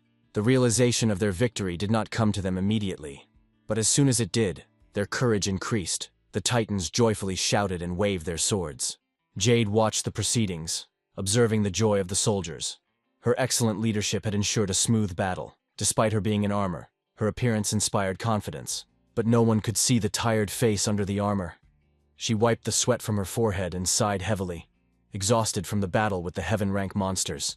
She looked over the tired and joyful soldiers, noting many wounds and several damaged soul veins. Suddenly she noticed a man without armor jumping between the roofs of tall buildings. Joseph approached and landed a few meters away from the purple warrior, greeting her. He also brought a Meeranese with him. The director recognized old man Joseph and took off her armor to speak to him calmly, sparks filling the space as she immediately bowed and greeted the old man. Old Joseph thanked her for her work and casually tossed the villain between them, explaining that he had caught the intruder in the area he was watching. Jade, crossing her arms, argued that spies should be handed over to the city guard or the investigative department. The old man interrupted her, pointing out that such bodies could also contain spies, which was why he had brought the Knight of Meereen to her. At this point, their enemies, watching through binoculars, noticed two important targets in one place and decided that they needed to be eliminated immediately. One enemy aimed his gun at old Joseph, but he turned around with a displeased expression on his face, as if the distance between them was insignificant. Yusef, dressed in armor designed for long sieges and heavy lifting, held a massive sniper rifle in his hands, and realizing he had been spotted, he prepared for action. Old man Joseph, keeping a calm expression on his face, asked if any help was needed. The director, remaining calm, refused, pointing out that she had everything under control and that she personally directed the operation. Knowing they had been spotted, the unarmored knights of Meereen ordered their troops to open fire, intending to kill the elder. However, one warrior with a red dagger sticking out of his chest was already dead. The sight horrified the remaining knight of Meereen, who was stunned by the unexpected attack. He tried to use the summoning talisman, but it was too late. A huge net flew at him from above, completely covering him and pinning him to the ground. His attempts to summon his armor were futile, and he was left confused. The enemy who attacked them stood before him in spy armor, designed for secret missions and assassinations. The warrior explained that there was no escape from the web, which was woven from the energy of the soul, and blocked any abilities. The squad leader reported to headquarters that all violators had been detained, and the mission had been successfully completed. Jade, already aware of the situation, demanded that the enemies be brought to the academy for her personal interrogation. Old Man Joseph was pleased with the woman's strategic thinking and smiled and praised her for successfully completing the operation. Jade, smiling contentedly, took the praise from such a strong warrior as flattery, admitting that she was no match for Old Man Joseph in strength. Not wanting to waste time on small talk, the old man turned and left, eager to check out the situation in the Bachin district. Although he felt that there was no longer a threat there, he was especially interested in observing the young man who had caught his attention earlier. At first, Jade didn't understand who the elder was talking about, assuming that he meant the second prince. In the Bachin area, the royal guard remained in place, waiting for help from Commander Lincoln. The prince held a bottle of high-quality recovery pills in his hand that were shining. Each pill was decorated with an intricate energy pattern. Ethan looked at them carefully and was surprised at how different they were from the pills he had seen before. Jonathan smiled calmly at the prince's exclamations, admiring his knowledge of medicinal herbs. He explained that he had studied with the royal alchemist. The prince noted a significant difference between the regular tablets and the ones in his hand, as the patterns indicated a different method of production and refining. He came to the conclusion that the pills should be more effective thanks to advanced technology. Turning to check on the commander's condition, the prince was surprised to find that the commander showed no signs of battle. The wounds on his body literally healed before their eyes. Leaning over the commander, the prince watched the miraculous effect carefully. As soon as Lincoln came to his senses, he described his dream. He had a vision of himself in a stream of gentle sunlight that filled him with warmth and a sense of calm. It seemed to him that he was fluttering like a butterfly over fields of fresh grass and flowers, merging with nature. The man sat up, noticing that all his wounds had disappeared. He looked at himself, not believing his eyes. The prince watched what was happening with great surprise, not knowing what to say. The spectacle was incredible. Lincoln turned to look at those around him, confused by what had happened. Even the old wounds that left scars had disappeared. Ethan and Iris continued to admire the healing process. Iris happily noting that the commander looked much younger as the fatigue, dimples, and wrinkles disappeared. He looked younger, as if he was about 30 years old. The prince turned to Jonathan with a serious look, not expecting a healing reaction from those pills. Recognizing Jonathan's level of power and knowledge, the prince wanted to befriend him. This now became his main goal, as he needed this man. Ethan's face was full of confidence. Suddenly, someone on the street gently called out to the young man, and Jonathan, distracted from his thoughts, turned around. Melanie ran towards the squad, still wearing her armor that was covered in monster blood, happily carrying a bundle of rift crystals. The prince and his entourage were shocked by the amount of crystals she had collected. Suddenly, Ethan swayed slightly, causing the bottle of pills to fall out of his shaking hand. However, someone quickly reacted, and before the jar could fall to the ground and break, Lincoln managed to catch it. The prince tried to eavesdrop on what Jonathan and Melanie were discussing when Jonathan jumped down onto a pile of crystals. Melanie stood proudly next to her collection, counting how many she had collected. She boasted that she had managed to bring back 9 exhibits, hands on her hips, smiling brightly and expecting praise. She was clearly seeking Jonathan's attention. Jonathan, standing near the huge sparkling stones, smiled tensely at the girl, acknowledging that she had done an excellent job of extracting the crystals. Melanie was in high spirits, grateful that Jonathan couldn't read her mind, as she had often dissected cadavers in the past and still enjoyed it very much. Meanwhile, Ethan jumped off his armor and walked up to the pair, now feeling less concerned for his safety and trusting both fighters. He got their attention by bowing to express his gratitude for the miraculous rescue and for the medicine that saved the commander. However, his real purpose was to ask for the rift crystals. Jonathan, knowing their value, could not afford to give away such precious materials, even at the prince's request. Melanie, realizing that the second prince himself was addressing them, was shocked and stared at Ethan in surprise. The prince, sensing that his request might seem unusual, explained that although the rift crystals were spoils of war and belonged to the royal court, he had no intention of taking them for free, as that would be unfair. Jonathan, who appreciated people with a business mind, rubbed his hands, smiling as he waited for the prince's proposal.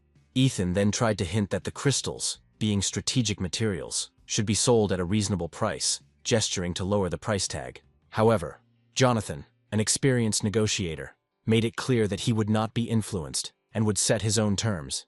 knowing that the prince would use his personal funds rather than those of the state. While the two men were enthusiastically discussing the deal, Melanie, wanting to introduce herself to the prince, took off her armor, still feeling confused about the situation. She couldn't believe that they saved the prince. The energy in her armor slowly dissipated as she landed, kneeling down and bowing her head, respectfully greeting the royal family.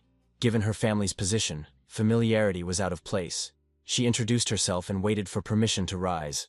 Jonathan chuckled awkwardly at her sudden formality. As it turned out, the prince learned her last name, mentioning that he knew her father and that her family had good relations with the royal family. Melanie confirmed this as she stood up slowly, explaining that both her father and brother had served under His Highness. The prince smiled softly, recognizing her as someone he could trust and feeling more comfortable discussing the terms of the deal in her presence. Given Jonathan's close association with Melanie's family, the prince, in good spirits, offered a higher price. But Jonathan was still not satisfied. Hearing this, Ethan decided to demonstrate his influence by promising to promote Melanie's brother 3 steps. Melanie was delighted and jumping up and down with excitement, thrilled at the prospect of her brother's promotion. Meanwhile, the prince leaned over and whispered to Jonathan that he had no more funds, hoping that Jonathan would meet him halfway. Melanie, her eyes shining with joy, looked pleadingly at Jonathan, and he finally agreed. Beside herself with joy, Melanie could hardly contain herself. The prince thanked Jonathan for his flexibility and left to get the money, leaving the couple alone.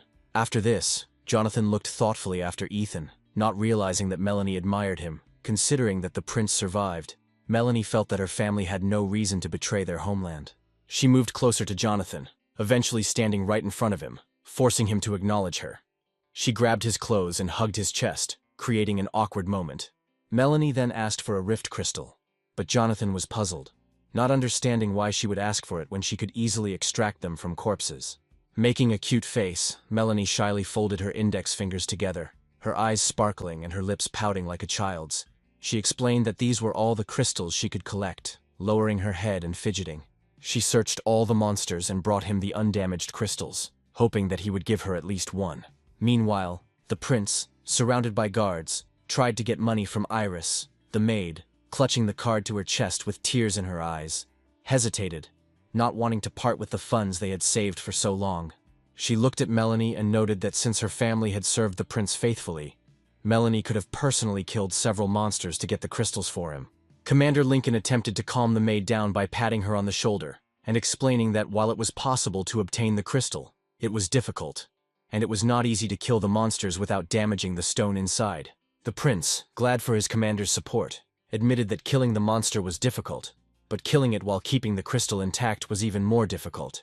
Tears streamed down Iris's face as she turned away, feeling insulted, and handed the locket to the prince. The prince, embarrassed, took the card, trying to lift his spirits with a shy smile. Looking at the card, he became immersed in thought. He knew from history that the Song family had once enjoyed a good reputation, and a genius ahead of his time was part of their lineage. Continuing to watch Jonathan and Melanie a few meters away, he thought about how this young man could be the salvation of his family. Meanwhile, the prince's guards remained on guard while he made the deal. Ethan handed Jonathan a bank card with money. Despite the fact that Ethan had saved up the money for so long, he did not mind parting with it. The talisman contained $500 million in Zishui currency. Jonathan was pleased to be paid immediately and slightly surprised. He was clearly excited, his eyes wide and his expression hungry as he looked at the card.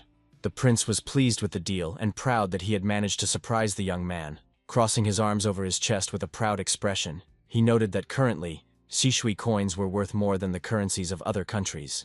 Jonathan smiled at the prince, praising him for his cautious approach, mentioning that because the Shishu tried to remain neutral, their currency remained more stable. Then he placed the card in the inside pocket of his jacket. Ethan, enjoying the praise, thought that caution had become his constant companion when he noticed several pairs of eyes watching him. He asked if Jonathan would like to count the money, but Jonathan, trusting the prince, politely declined. He admitted that counting the amount would take too much time, and decided to take the prince at his word. Ethan expressed gratitude for the trust and urged the soldiers to retrieve the rift crystals. Jonathan then reached into his pocket and pulled out some strange colored cards. They were purple with fancy patterns on the outside. He made them float in his hand, catching the eye with a bright pink lightning bolt. With a pleased look on his face, he told the prince that it was a free delivery service, just like in the store. Ethan, confused by what was happening, watched with his mouth slightly open as Jonathan tossed the cards into the air. The cards began to circle over the rift crystals, forming bright patterns. Commander Lincoln watched the spectacle, amazed at what Jonathan was doing. He recognized the formation as a spatial array, realizing that Jonathan was using the array to compress the crystals along with the space around them, making them easier to transport. The rift crystals emitted spatial energy, so it would not have been possible to place them in a normal storage talisman. Jonathan skillfully sealed the crystals into cards, which glowed in his hand as the lightning died down. Jonathan then handed the cards to the prince, who stood there dumbfounded, staring at the young man's hand. Jonathan explained that transporting the crystals this way would attract less attention than dragging larger crystals with the generals. He assured the prince that the cards were disposable, and gave him the code, reminding him to find a spacious place to store the crystals. Ethan carefully took the precious cards, sweat running down his face from the unexpected solution to his transportation problem. Jonathan, feeling that his task was accomplished and the prince was safe, waved goodbye. The prince, incredibly pleased with such a resourceful acquaintance, respectfully folded his hands together and said goodbye to Jonathan and his companion. He promised that, no matter what happened, he would always come to the aid of the young man. Then Jonathan, turning to bow back, thanked the prince for his good attitude. He knew that soon he would have the opportunity to ask the prince for help.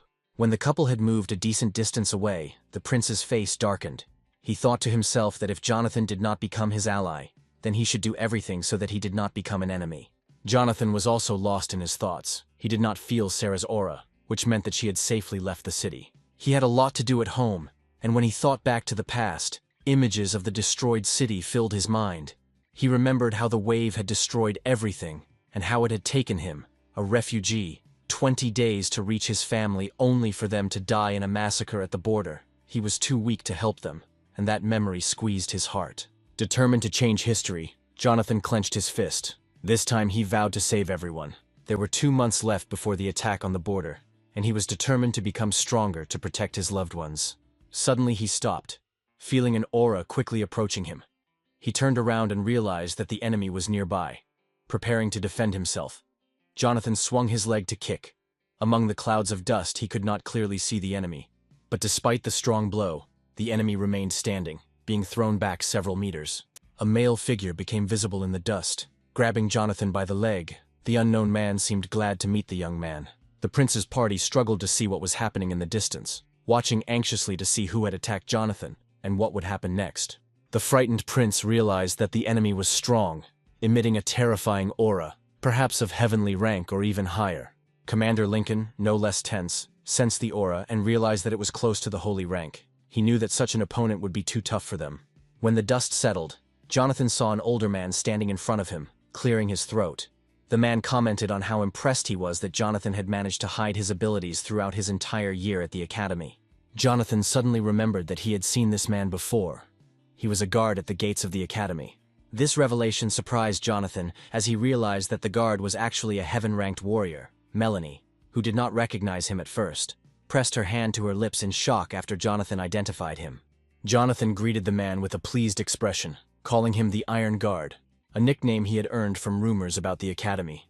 The man, flattered by the title, rubbed his chin in satisfaction, but corrected Jonathan, explaining that his real name was Joseph, and that he was the head of the academy's security department. Jonathan's face softened as he remembered that Jade had mentioned a heaven-rank expert before, and he respectfully folded his hands to greet Joseph. Meanwhile, Lincoln and Iris hurried closer, ready to provide assistance if needed. Iris, hearing the familiar name Joseph, asked Lincoln if he recognized the man. Lincoln cast a stern glance at the maid, realizing that all the military personnel knew the name of the legendary half-saint. The strength of this old man was well known. His power could turn the tide of battle with one move. For 20 years, he refined his spirit, trying to rise from the rank of heaven to sainthood. While everyone stood there in thought, Jonathan reflected on the past events and noticed a discrepancy. He wondered why. If the director had such a powerful trump card, no one saved the prince when it was necessary. It was said that in the past, 108 divine carriers were born, ideal warriors in powerful armor. These people, with talent and perseverance, rose above the rest and could easily reach the heavenly rank. Ordinary people, however, were less fortunate.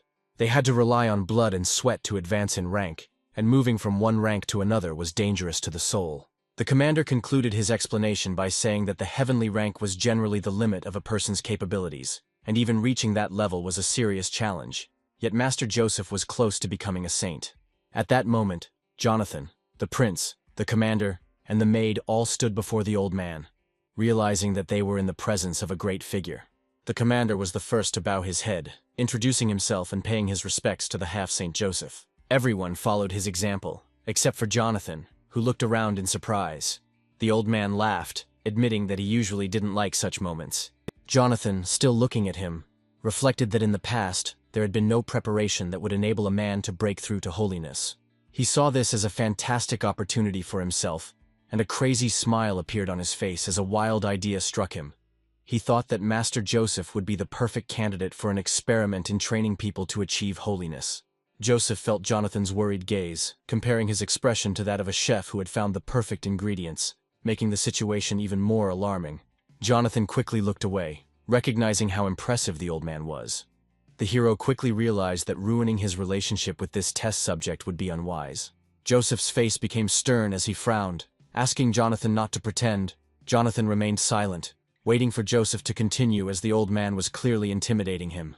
Master Joseph then asked if Jonathan was indeed the carrier of Xochi. Everyone was shocked to hear this, and the prince and his subordinates looked at Jonathan expectantly, waiting for his answer. The prince, thoughtfully propping his chin, remembered what he had heard about Xochi's ability to copy the powers of other generals. He suggested that Jonathan could have used this to mislead the public for security reasons.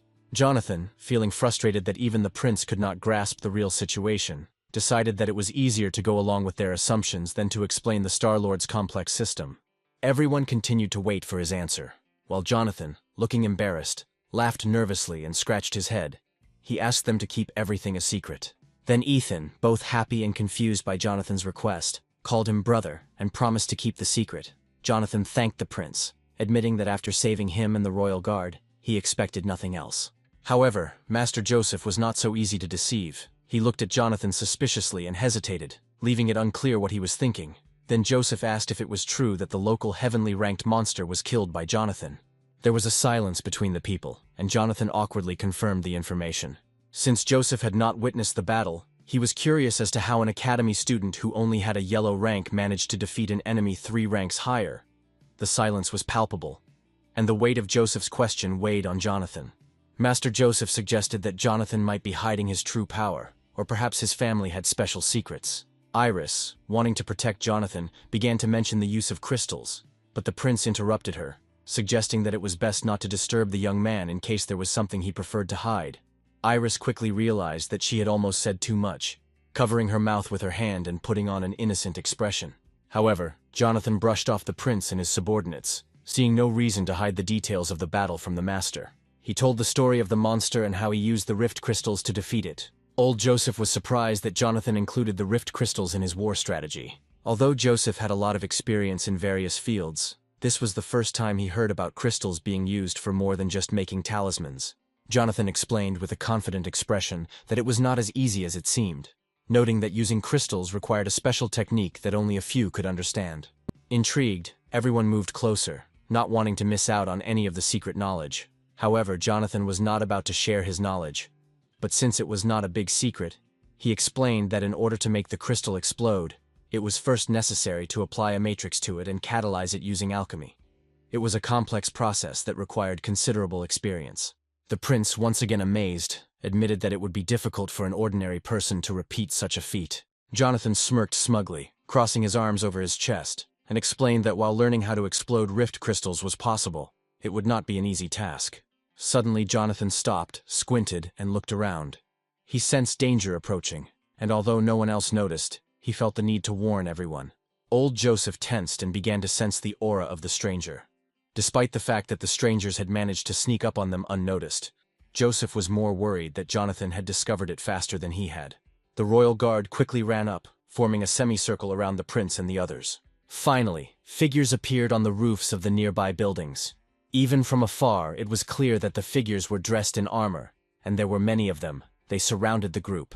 In the middle of them stood the enemy commander, Yahello, in heavy armor, with small horns protruding from his helmet. It remained unclear how long they had been watching the group from above. Previously hidden by a cloaking system that collapsed during the update, the enemies did not care about the guards or other people. Their target was Prince Ethan, and they had orders to kill him at any cost. However, no one was going to run from the battlefield. Everyone was ready to fight side by side with the prince. Jonathan was counting the enemies, while the rest, including Master Joseph, formed a defensive circle. They were surrounded by 8 groups, 3 machines in each. Jonathan also reported that they were about to encounter 24 enemies, and he also sensed a command vehicle among them. Old Joseph was amazed at Jonathan's insight. The young man smiled and looked at the prince, noting that the kingdom of Myrene was determined to destroy the royal family. The prince, displeased with Jonathan's remark, suspected that his elder brother, the heir to the throne, might be involved. Jonathan then became more serious, explaining that while the ordinary opponents and their commander did not pose much of a threat, he sensed another presence, the aura of a heaven-ranked Star Soul Master. Master Joseph, though he did not say it out loud, began to envy Jonathan, realizing that the young man's perception was far superior to his own, since he himself could not sense the hidden aura. Meanwhile, the enemy commander raised his hand, giving the order to target the second prince. The shooters prepared to shoot, looking into their sniper rifles. They were waiting for the right moment to shoot. The enemies were located not only on the roofs of houses, but also hiding in the destroyed corners of the city, intending to strike from the rear. One of the gilded warriors of the royal guard ordered everyone to put on protective gear, as their main mission was to protect the prince. All the defenders took a special position and summoned round shields decorated with the coat of arms of the royal family. Then Jonathan took the blue cards out of his pocket and threw them into the air. The cards began to glow, and emblems with inscriptions appeared above the heads of Ethan and Melanie. The light spread from these emblems to the ground, forming a protective dome around them, a mobile defense system. With a serious expression on his face, Jonathan took out another card, signed it with his spiritual power, and sent it up. This created another large dome above him, covering all the allies. Old man Joseph, who had been carefully observing the arrays, was once again impressed by Jonathan's skill, as the young man deployed 3 high-level arrays in such a short time. Jonathan then tossed the jar to Master Joseph, asking him to protect those under the dome before heading forward. Master Joseph caught the mysterious object, not knowing where Jonathan was going or what he was given. Opening his palm, he admired out loud the golden tablet sparkling inside the jar. Meanwhile, the enemy commander gave the signal to fire. His hand remained firm, and he seemed outwardly completely indifferent. His subordinates began to shoot at the prince, beams of spiritual energy flying out from their rifles at high speed. The attacks followed one after another, raising clouds of dust that almost reached the rooftops. The defenders huddled around the prince and his allies, trying to stay as close as possible, covering him. Finally, the attack stopped. Iris, who was protecting the prince among the titans, turned around excitedly to check on everyone. At this moment, the prince was amazed that his dome could absorb the enemy's spiritual power. As soon as the shelling stopped, Jonathan left the dome and rushed towards the enemies. Using enhanced jumps, he took off from the ground and even jumped onto Iris's armor. She screamed in surprise. The girl was furious that Jonathan dared to touch her armor with his feet. Walking away from the squad, Jonathan gave instructions. He asked Master Joseph to take care of Prince Ethan and Melanie. At this time, Commander Lincoln, who had a heavenly rank machine, asked his master for permission to join the battle. Lincoln, fully recovered and full of energy, received the prince's permission, who also gave him some parting words. An excited Lincoln immediately charged towards the enemy using his enhanced jumps, needing to distance himself from the Titans to summon his armor. Inspired by the upcoming fight, Lincoln used Iris's helmet for one of his jumps. Furious, Iris cursed loudly, insulted that her armor had been used in such a way. Lincoln, however, ignored her as he flew higher and summoned his golden armor that matched the royal guards. At this moment, the enemy commander sensed Lincoln's presence and noticed his heaven-rank machine. However, he did not realize that Lincoln was currently in excellent shape and expected to defeat him within 10 turns. Yahello swung a round shield with teeth on the edges, reminiscent of a chainsaw, and threw it forward.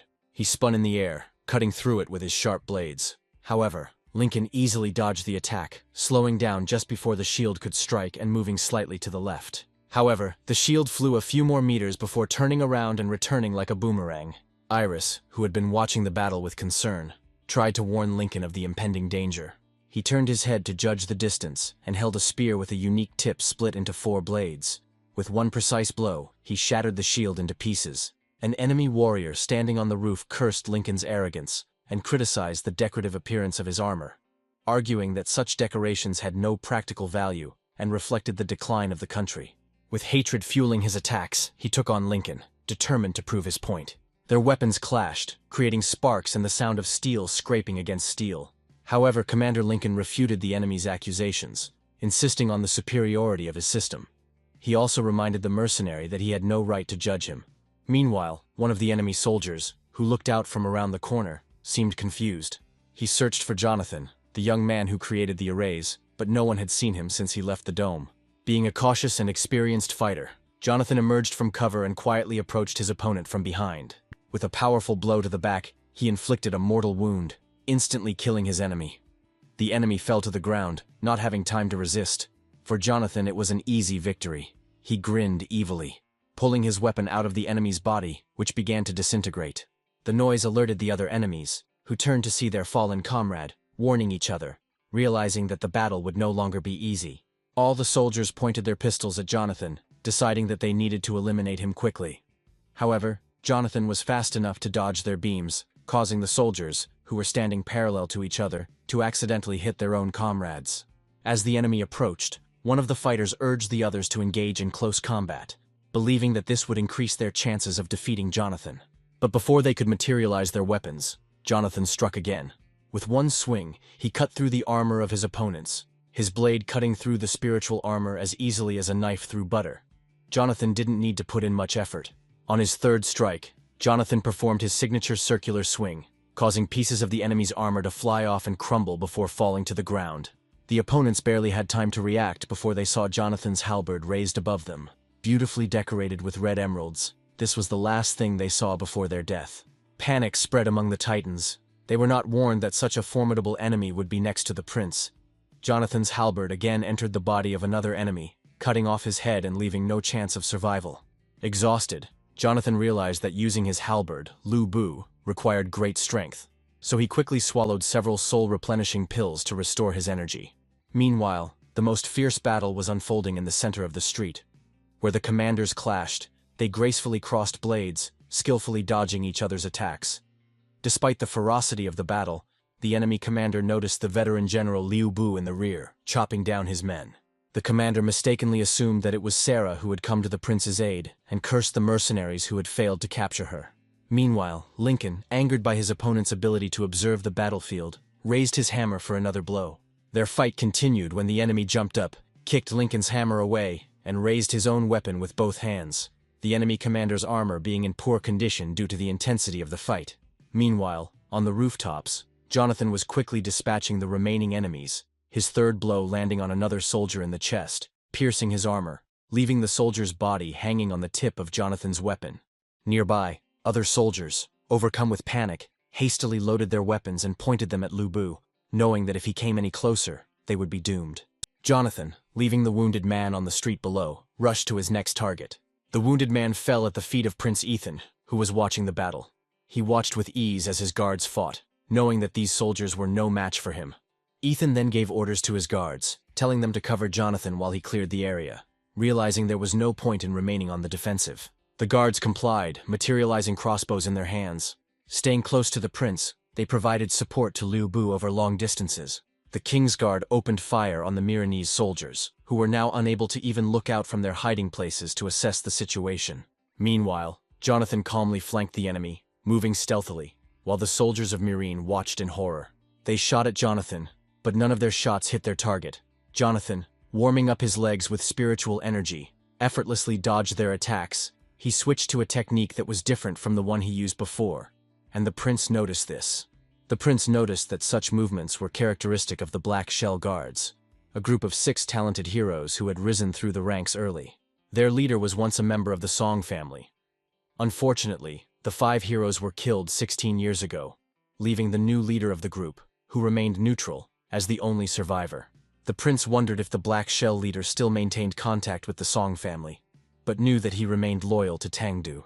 Meanwhile, Jonathan jumped high above the building and released a beam of spiritual energy, sharp as an axe. The beam hit the enemies with a powerful explosion, destroying part of the roof and destroying their armor, body parts flying in all directions. One of the wounded soldiers crawled along the roof, shocked by the overwhelming force of the defenders. Then Lu Bu landed on top of the soldier, finishing him off with a blow to the chest from his halberd. The prince noted that Jonathan had used the Black Shell technique again, and wondered if his friendship with the young man would be able to sway the Black Shell group to their side. While the prince was deep in thought, Jonathan approached another rooftop. An enemy soldier, seeing him approaching, froze with his weapon in his hand, too stunned to react. However, Jonathan, not intending to spare his enemy, cut him with his halberd from shoulder to stomach. However, this time Jonathan got tired faster due to the numerous dodges he had to make. He drank more pills to replenish his supplies while continuing to attack. At the same time, he noticed that the enemy expert who was hiding had not revealed himself yet. This made him suspicious as he wondered if there was some kind of trap set here. At this time, the battle raged around the defensive structures, with defenders on the rooftops firing in all directions, preventing Liu Bu from attacking effectively. Master Joseph tested the operation of the grids, noting that enemy beams entering the outer dome were dispersed, and their energy was transferred to the inner grids. This simultaneously restored the outer dome and strengthened the protection inside. Realizing that their long-range attacks were ineffective, and that Liu Bu was quickly breaking through their lines, the soldiers switched to close-range weapons, and the royal guards began to worry, fearing that they would not be able to protect the prince from the overwhelming numbers of enemies. However, Jonathan kept a close eye on the battlefield, confident that the responsibility for the soldiers lay with him. The halberd flew straight at the enemies, pinning one to the ground, while the other soldier managed to survive. The alarmed young man tried to warn Master Joseph of the danger, while he rushed as fast as he could towards the line. The old man and the soldier stood facing each other. The enemy, armed with heavy weapons, intended to crush the old man, and only then deal with the royal person. However, Master Joseph seemed unusually calm and contented. He laughed as he looked at his opponent, as if he was tired of standing aside. Suddenly, a pillar of light pierced the air, stretching from the ground to the sky, raising dust, steam, and spiritual energy particles around them. Commander Lincoln was busy repelling the enemy attacks, but he glanced sideways at the mysterious pillar. He could not see anything clearly, and what was happening to the arrays remained unclear. Iris, worried about the prince, frowned, trying to figure out the situation. As the clouds slowly cleared, it became clear that the prince's protective dome was intact. The enemy was on one knee, his blade touching the ground, sweating in horror. What he witnessed left him in shock. Master Joseph caught the blade with his bare hand, holding onto the tip of the blade, his clothes fluttering as if caught by an invisible wind. But the old man remained calm and relaxed. Smiling, he made a caustic remark about how the Soul General had the audacity to attack a defenseless old man who was contemplating moral decline. The soldier, unable to respond, froze in a pose to deliver a perfect strike. He still couldn't comprehend that Master Joseph was so strong that he could stop a soul weapon with his bare hand. However, Master Joseph, seeing no point in explaining himself to someone who was soon to die, allowed the bolts of spiritual energy to spread around him, his eyes blazing with anger and overwhelming power as he continued to hold the enemy blade with just a few fingers of his right hand. Finally, the soldier began to sense the old man's true aura. Without knowing it, the soldier had attacked a half-saint-ranked expert and now deeply regretted it. Master Joseph then rose into the air, stopping in front of his opponent's helmet, a lightning-fast trail stretching from where he had just stood. Pushing off the enemy's armor, causing it to crack, Joseph rose higher, surrounded by sparks and lightning. He concentrated a powerful stream of spiritual energy in his right hand. The lightning that circled around him concentrated on his right side. Like a martial artist, Joseph cut through the enemy's armor with his palm. Joseph then prepared his hand for the next strike, concentrating the power of his spirit into the bottom of his palm. Channeling the accumulated energy, he struck through the hole that had formed in the torn armor. There was a massive explosion, shattering the soldier's shoulder, sending pieces of armor flying, and the soldier crashed to the ground, rolling for several meters before coming to a stop, his armor beginning to shimmer, signaling that it was about to disappear. The royal guards turned around, amazed at how the old man had taken apart the war machine with his bare hands. Even the guard commander, momentarily distracted from his battle, enthusiastically noted the terrifying strength of the half-saint expert.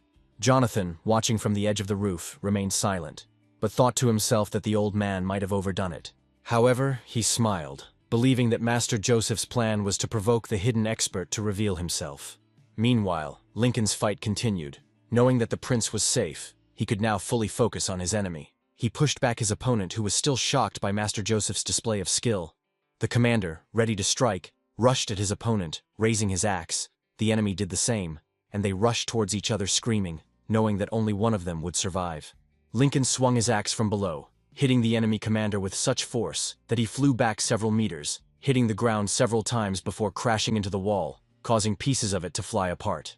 Crawling through the hole in the wall, the enemy commander, now outraged, could not understand why Lincoln was stronger than before. according to reports, Lincoln should have been seriously injured, surveying the battlefield. The commander saw that the presence of Lu Bu and the half-saints had ruined their plans. Falling to his knees, he raised his hands to heaven in prayer, letting out a cry that echoed across the battlefield. He begged the holy ambassador to come to his aid. Suddenly, everyone turned to the source of the scream, not understanding who the commander was referring to. Perhaps it was the figure that Jonathan had sensed earlier.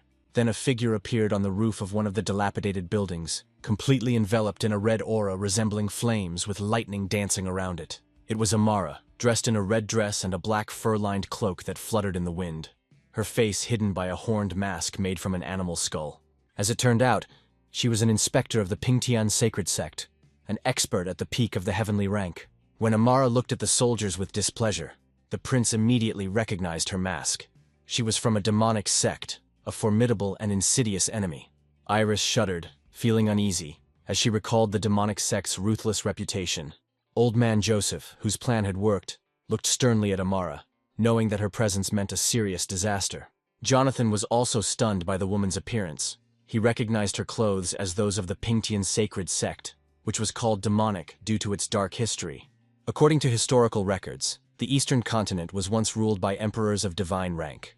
The king of Meereen turned the emperor's illegitimate son into his puppet, while the emperor's daughter escaped and founded the kingdom of Sishui. When the emperor's son grew up and escaped the king's control, he waged war against Meereen and eventually founded the kingdom of Tanda. After the death of the king of Meereen, a figure of divine rank came to his defense, which led to the creation of a new dynasty in the northern regions. Thus, the continent was split into 3 states that have been in conflict ever since. Pinchin, who founded the demon clan for the glory of the new state, was the one who saved the king's life. The warrior's appearance with huge horns and spikes on his armor inspired fear in everyone who saw him, making him look like a fiend from hell. There were rumors that this monstrous figure was still alive, sitting on a throne in a dark dungeon, surrounded by the skulls of his enemies. Jonathan thought about these stories, thinking that in his past life, he had never seen a god-ranked ancestor fight in the Tangdu capital. Perhaps it was because the troops had managed without him, and there was no need to show such overwhelming force. Soon after, Lu Bu and Amara exchanged glances, and the young man realized that in this new life, he still had many secrets to uncover. The situation was much more complicated than he expected. To provoke Amara, Lu Bu sarcastically remarked that she stood there for so long that her underwear could be seen. Amara's eyes flashed with hatred, and her facial muscles twitched with indignation, clearly outraged by the arrogant warrior's attempt to mock her. She pulled the glittering ruby talisman from her chest, smiling contentedly, determined to test her new armor on the ignorant fool. Standing at the very edge of the roof, she raised her leg, as if she was about to step into the abyss, her beautiful clothes fluttering in the wind, and her shoes reflecting the sky. She rushed past the broken windows, muttering the spell to activate the armor. A red aura enveloped her body, and the demonic soul energy spread out in a bright ruby glow. An aura formed around her armor that was decorated with large horns. Her majestic and massive armor captivated with its beauty. Suddenly, with a furious cry, Amara began her attack. Commander Lincoln, who was watching the sky with concern, saw her disappear from sight, only to be struck by her furious attack. The ground around them was engulfed in ruby flames. His hammer was sent flying, and Amara pinned him to the ground with her foot. In her armor, she resembled a colossal mechanical cyclops, with a ruby eye shining on her helmet, and a long train of feathers hanging down between her horns. Pleased with herself, Amara believed that it would not take much effort to defeat the enemies of her country, and the first of them was already lying at her feet. The prince narrowed his eyes in concern, realizing that the commander, a strong fighter, had been incapacitated with just one blow. Jonathan was also worried. He did not expect to see the new generation machine of Meereen so soon. The surprise took him by surprise. Meanwhile, the royal guard took up position behind Amara's titan. As the prince's protectors, they had no choice but to stand their ground. Amara turned her head, giving them an angry, burning look, her fierce determination obvious as she pulled out the swords attached to her armor, hiding them behind her back, and then rushed towards the prince. In a panic, Jonathan shouted to Master Joseph to cover everyone, knowing that he would not be able to take off in time to protect the people. However, Master Joseph was already prepared. He had his old talisman ready and intended to use it. Meanwhile, Amara approached, raising both swords behind her back, ready to deliver a powerful blow. Infuriated by the old man's calm, she put all her fury into her blow, bringing her swords down on him with a scream. Meanwhile, Master Joseph had already donned his armor and parried her blow with his signature short broadsword. Their collision sent a powerful shockwave across the battlefield, knocking the royal guards off their feet. Ethan and Melanie managed to stay on their feet thanks to the protection of the bars, but even they had to shield their eyes from the gusts of air and dust. The prince, amazed that someone could match the power of a half-saint, realized that with her machine, Amara was able to suppress even the elder Joseph. As the dust settled, the prince noticed cracks in the dome. But Amara did not attack the structure directly. The sheer energy surge from their collision nearly destroyed the defenses. However, confident in his position as prince, he quickly ordered Iris to take care of Commander Lincoln first, assuring her that as long as the system held, they were safe. Iris obeyed the prince's order, even though the shockwave threw her back. She knew it was her duty to protect the prince and follow his orders, even at the cost of her own life. The dark threads of Amara's energy intertwined with Master Joseph's energy, spreading throughout the entire space like acid, corroding the array. The prince, frightened by this sight, screamed in horror. In a panic, he did not notice how Lu Bu appeared in front of him and Melanie. The young man had no intention of leaving them to be torn apart by the enemy and ran as fast as he could. He extended his palms to them, helping them to climb up. His main goal now was to get them to safety before returning to the fight. However, Master Joseph interrupted Lu Bu's thoughts, convincing him that now was not the time to think. First they needed to find shelter, and then they could think about their next move. Lu Bu obeyed, and instantly disappeared behind Joseph, leaving behind only a haze and a faint glow of spiritual energy. Meanwhile, Amara, furious that the old man had gotten in her way, declared that his place was in an antique shop, not on the battlefield. Master Joseph, not interested in continuing the conversation, remarked that Amara, in his opinion, was being too loud. He pressed his right foot into the ground so hard that it cracked, strengthening his position. Charging his sword with spiritual energy, he rushed at her with a powerful attack. Although Amara was thrown back by the blow, she did not lose her composure. In mid-air, she threw her blades at Joseph, their red glow flashing in the sky as they hurtled towards him.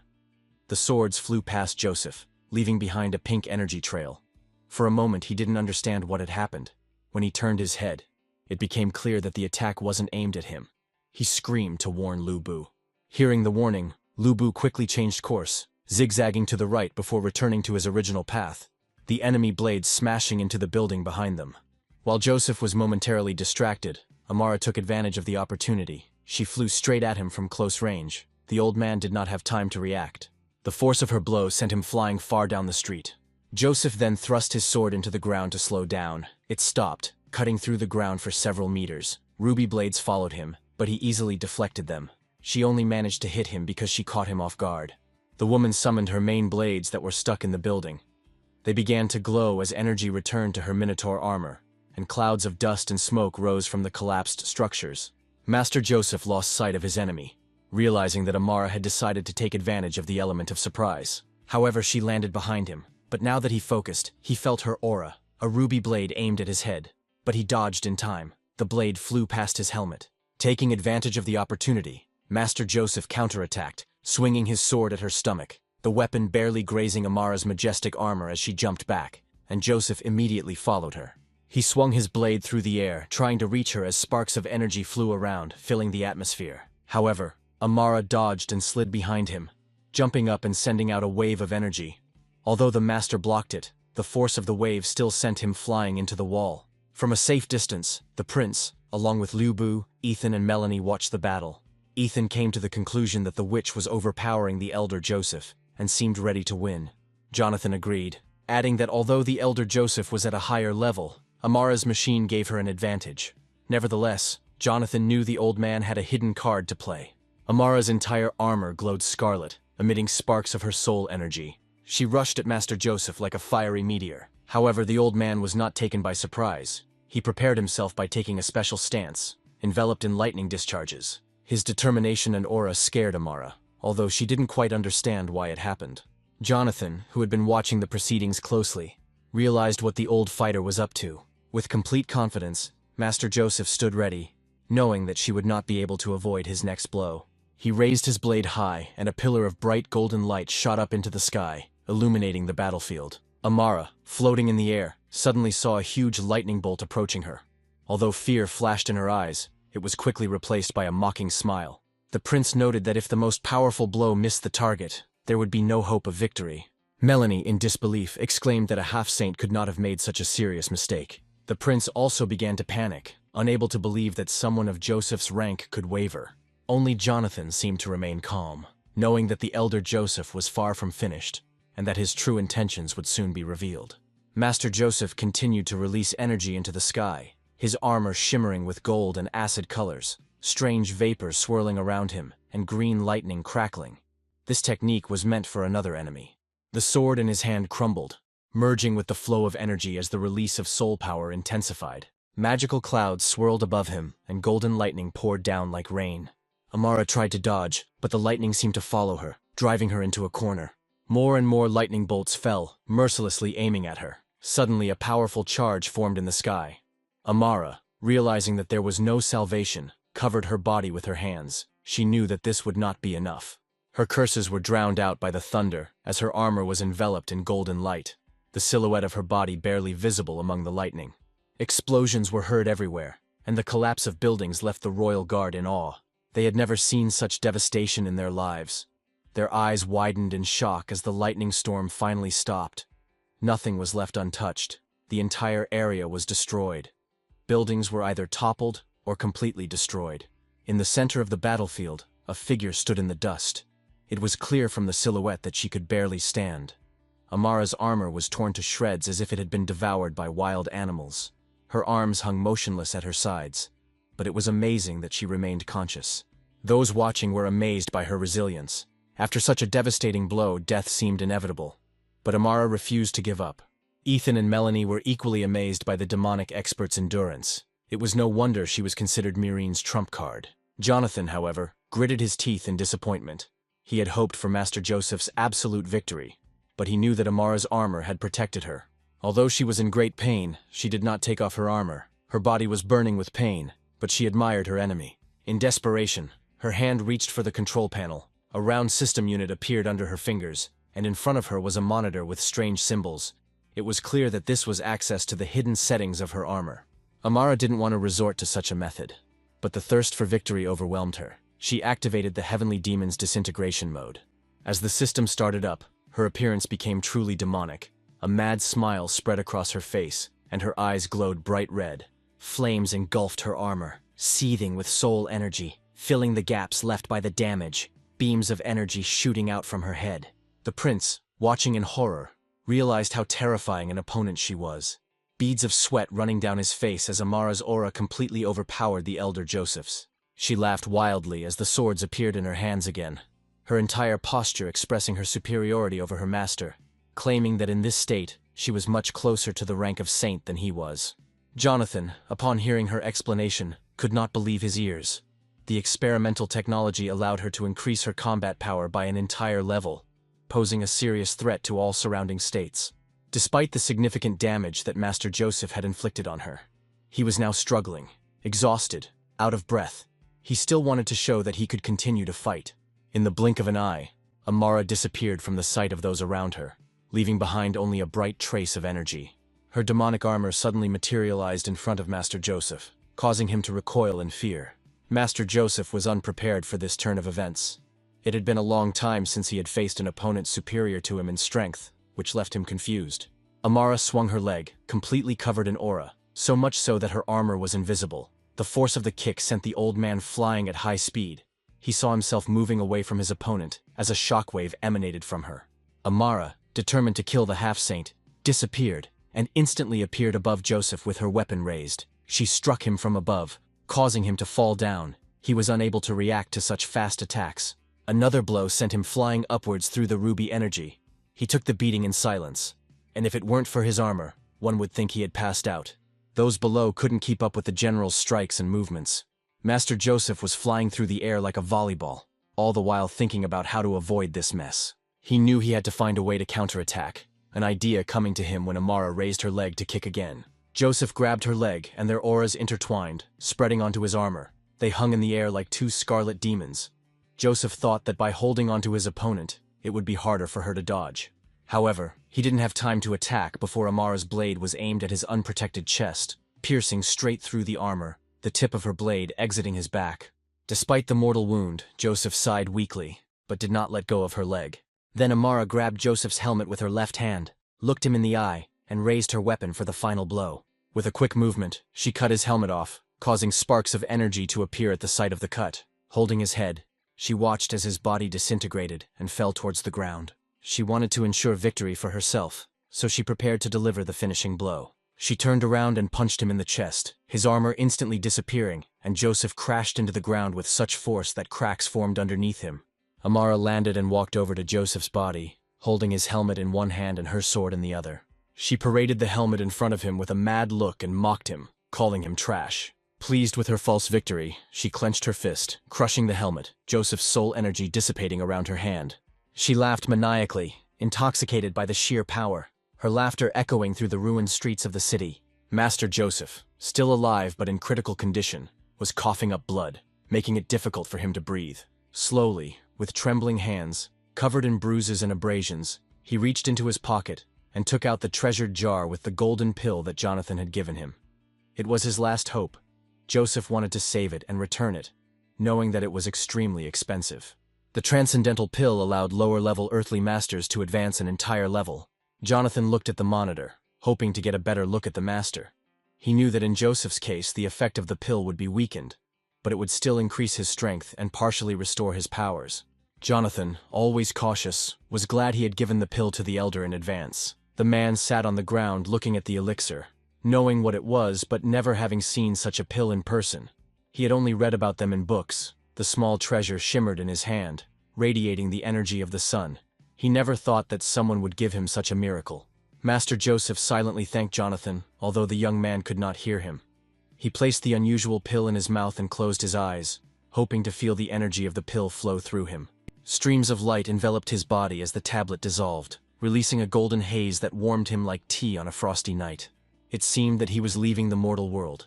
His body became the center of the system.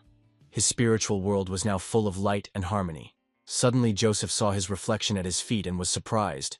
He realized that he was inside his consciousness, but did not understand how this reflection would help him increase his rank. The tablet dripped into the reflection, sending ripples outward, revealing to him the secrets of his heart. He saw his obsession with the title of saint and the images of his past. Joseph recalled a moment 30 years ago when he experienced the bitterness of defeat. He was beaten and humiliated, flying towards the ground at high speed. When he crashed, a huge crater was created and rocks flew around him. He was crushed both physically and mentally, his armor crumbled, and for some time he lay in a pit, seething with anger and frustration. He slammed his fist on the ground, furious that his enemies could still mock him. Back then, at 33 years old, he had reached the heaven rank stage. He was a man full of youth and strength, with thick silver hair that stuck out in all directions. His allies rushed to his aid as quickly as they could. Two figures appeared at the edge of the crater, calling out to him.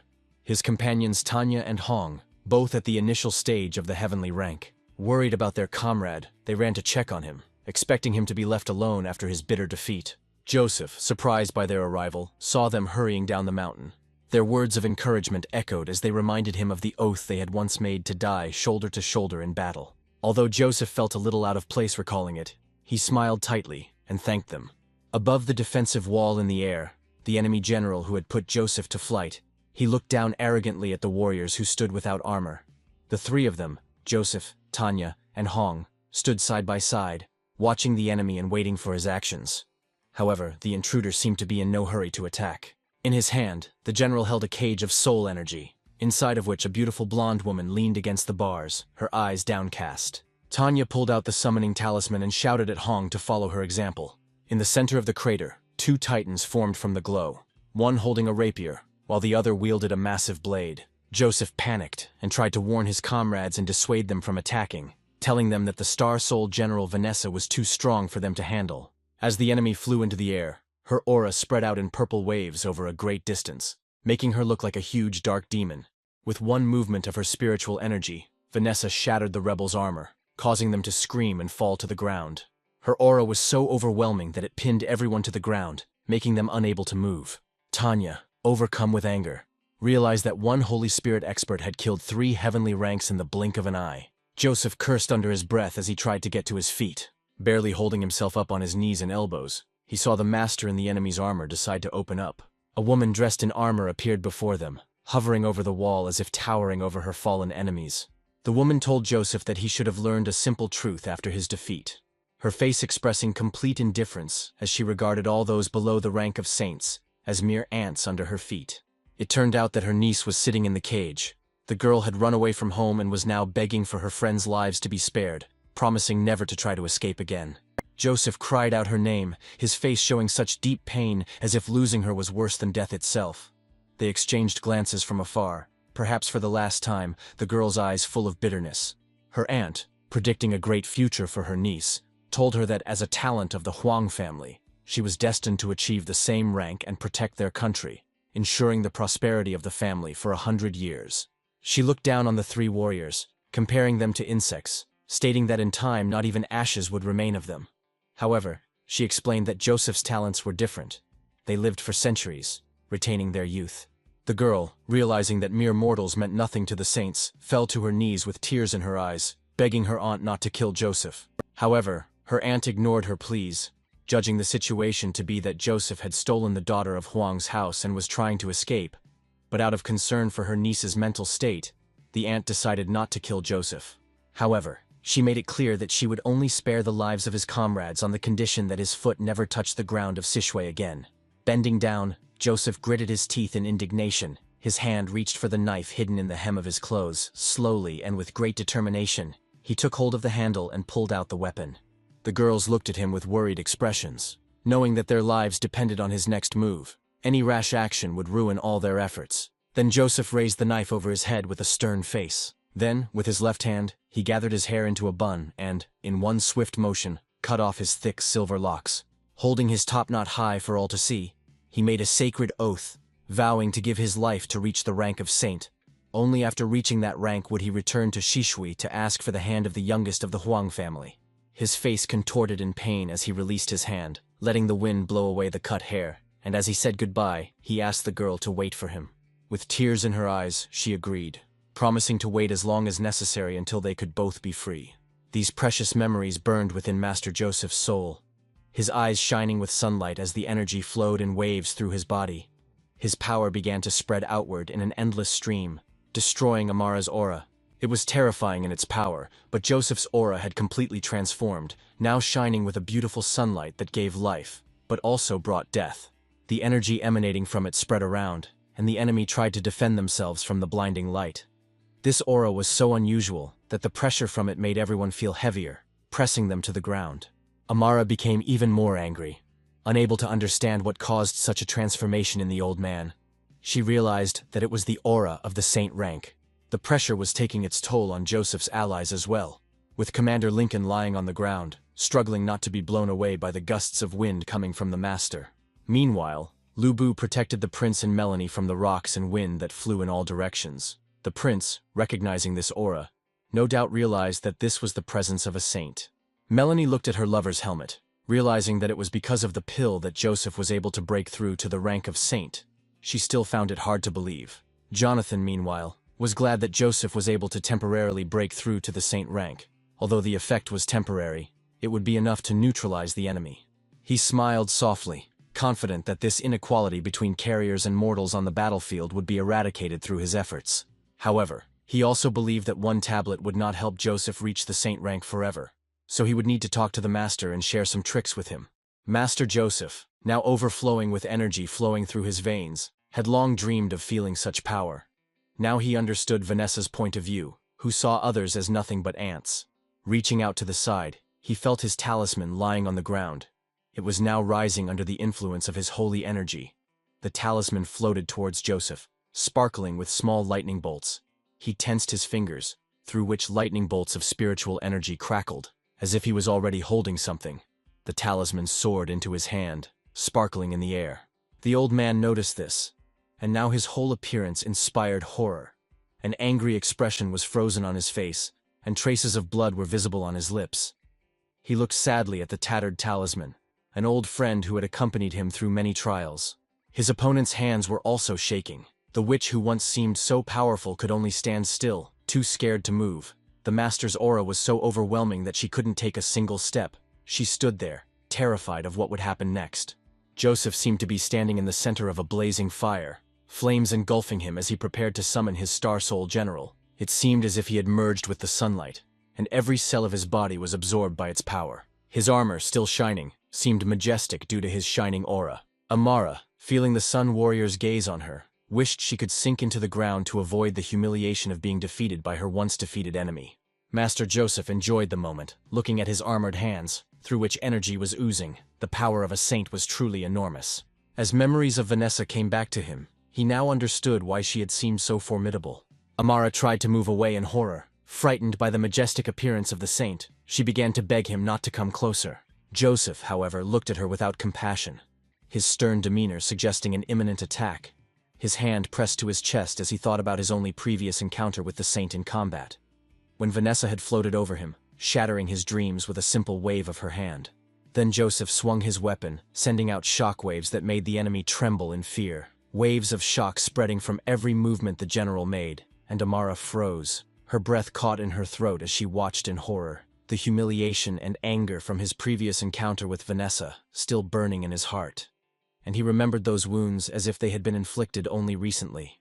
Joseph quickly brought his hands together, creating a directed sound wave that knocked Amara off her feet. She sped through the city at high speed, crashing into the street and destroying the asphalt, leaving a smokescreen behind her. Trembling, she found herself facing an opponent unlike any she had ever encountered. The distance from the ominous aura made her try to stand up, using her sword for support as she looked around. Despite her best efforts, she remained motionless in place, afraid of making any unnecessary noise. Master Joseph, hovering in the air with his hands folded behind his back, watched his opponent. For him, this fight was just an experiment to test the superiority of the saint rank. He didn't even need to use his sword.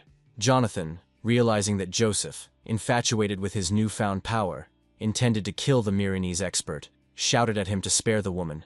Joseph raised his hand, showing that he had no intention of summoning his blade. Though his face was hidden, his aura radiated satisfaction and calm. With a light wave of his hand, he sent a powerful wave of energy down the street, a wave larger than the surrounding buildings, revealing the silhouette of demonic armor. As the light washed over the armor, it disintegrated, particles breaking off until the armor was completely destroyed. The remains swirled in a whirlwind of energy.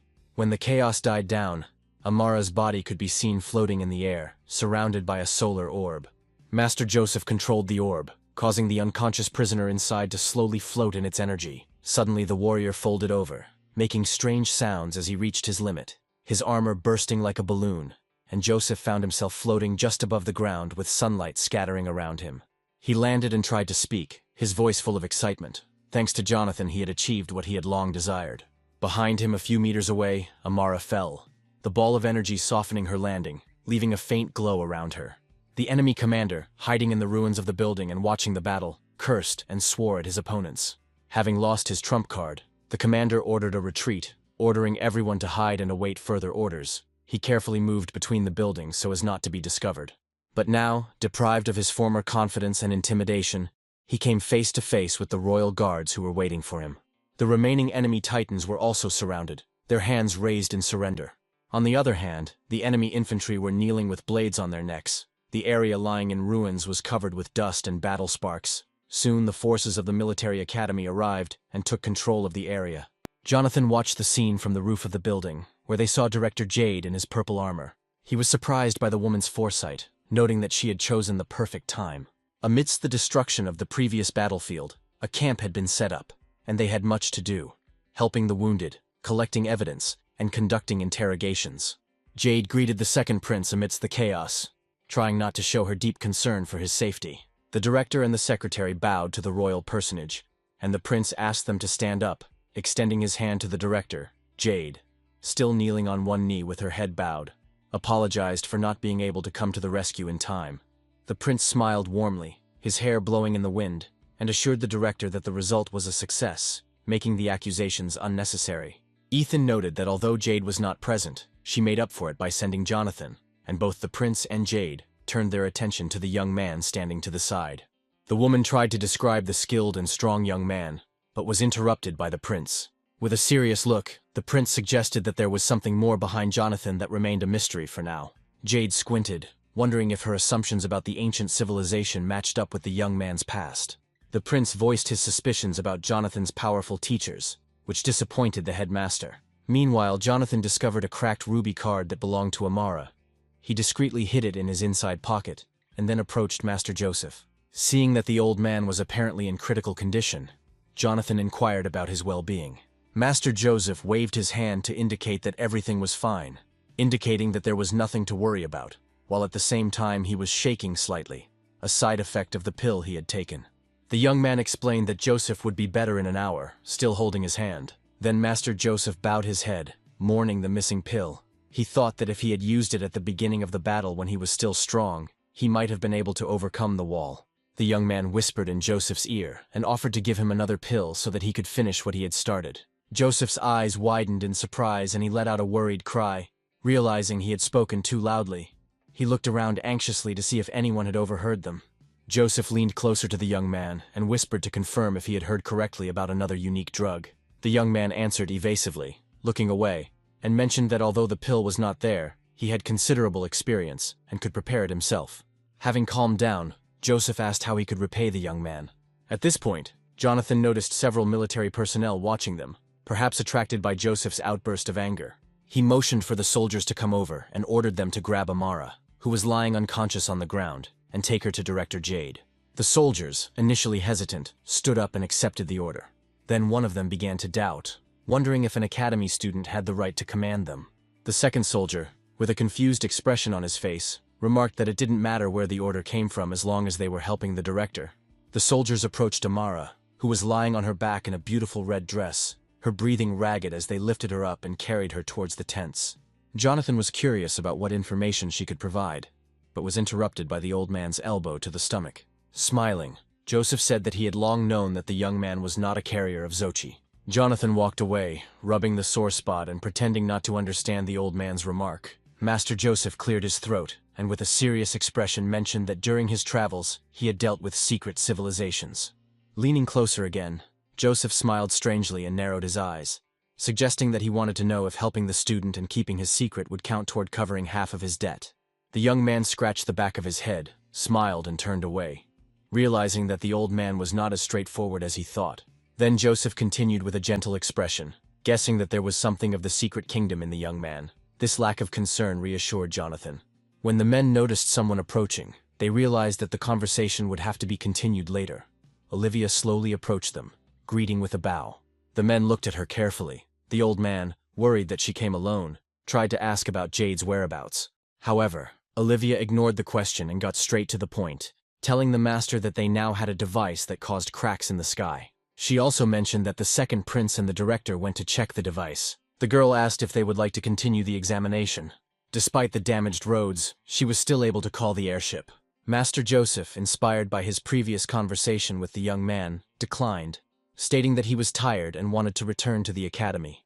Jonathan, following Joseph's example, straightened his shoulders and complained about his assignments. Olivia smiled and said that she would still organize an airship that would take them to the academy. She emphasized that Jonathan had to stay at the academy because the director was organizing a celebration to announce that Jonathan had become a carrier of Xochi. Master Joseph nodded approvingly, noting that rest was what tired people needed to boost their fighting spirit. Suddenly, an airship appeared in the sky, filling the surrounding area with bright light. The ship arrived quickly, landing slowly and sending dust down the street. The ship's heavy hatch opened and a ladder extended, signaling that it was time for them to return home. When Jonathan looked back with a sad expression on his face, the man asked if something was wrong or if he had forgotten something. Jonathan, walking slowly across the bridge, looked around and scratched the back of his head. Feeling awkward, he pretended to be lost in his thoughts and turned away. Soon the engines started and the ship soared above the city. The secretary waved his hand as it turned into a small dot in the sky. Once the ship was high enough, it accelerated and disappeared into the clouds. Melanie appeared from the departure direction, holding a white box with a seal on it, frantically searching for Jonathan, causing a commotion in the tents as people waited for bandages and help. Frustrated, Melanie ran to the tents, remembering her duties. Meanwhile, restoration work was underway at the academy. Dressed in special technical construction armor, the students were busy moving materials, patching up damaged walls, and restoring the statue, which stood covered in patches and dirt. The academy's residential buildings were not damaged in the attack. Jonathan's dorm room was filled with endless system alerts. Jonathan, sitting in the lotus position above his bed, was enveloped in an energetic flame. The talisman was flying around him as the system messages rang out. He was deep in concentration, his body tense, beads of sweat running down his face. He clenched his hands impatiently, glancing out of one eye every now and then to check the time remaining, the veins on his face trembling with tension. On the floor in front of the bed was a pile of empty cans and bottles with various labels and descriptions. Jonathan had to put up with all this in order to achieve his goal. He finally completed the exhausting task. For the first time that day, his feet touched the floor. Despite the fatigue, Jonathan was very pleased with the result. In just 3 days he rose to the initial stage of the Earth rank. The price of this progress was the constant draining of his soul's energy, leaving him completely exhausted. Jonathan realized he would need to order additional supplies.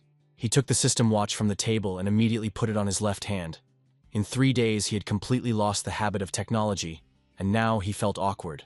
He turned on the screen and looked through incoming messages and missed calls, and during the workout he turned off devices to avoid distractions. He had 21 missed calls and 99 unread messages, indicating that someone was very concerned about his absence. Jonathan was surprised by the numbers and looked through the list of messages carefully. Almost all of them were from Melanie, which made him feel tense. He clicked on her photo and went to the settings to select the block option. Although he understood that a girl in love could be persistent, he found her persistence inappropriate. He sighed with relief when the system confirmed that Melanie was blacklisted. Then Jonathan saw a message from Director Jade. He became curious about what the head of the academy wanted.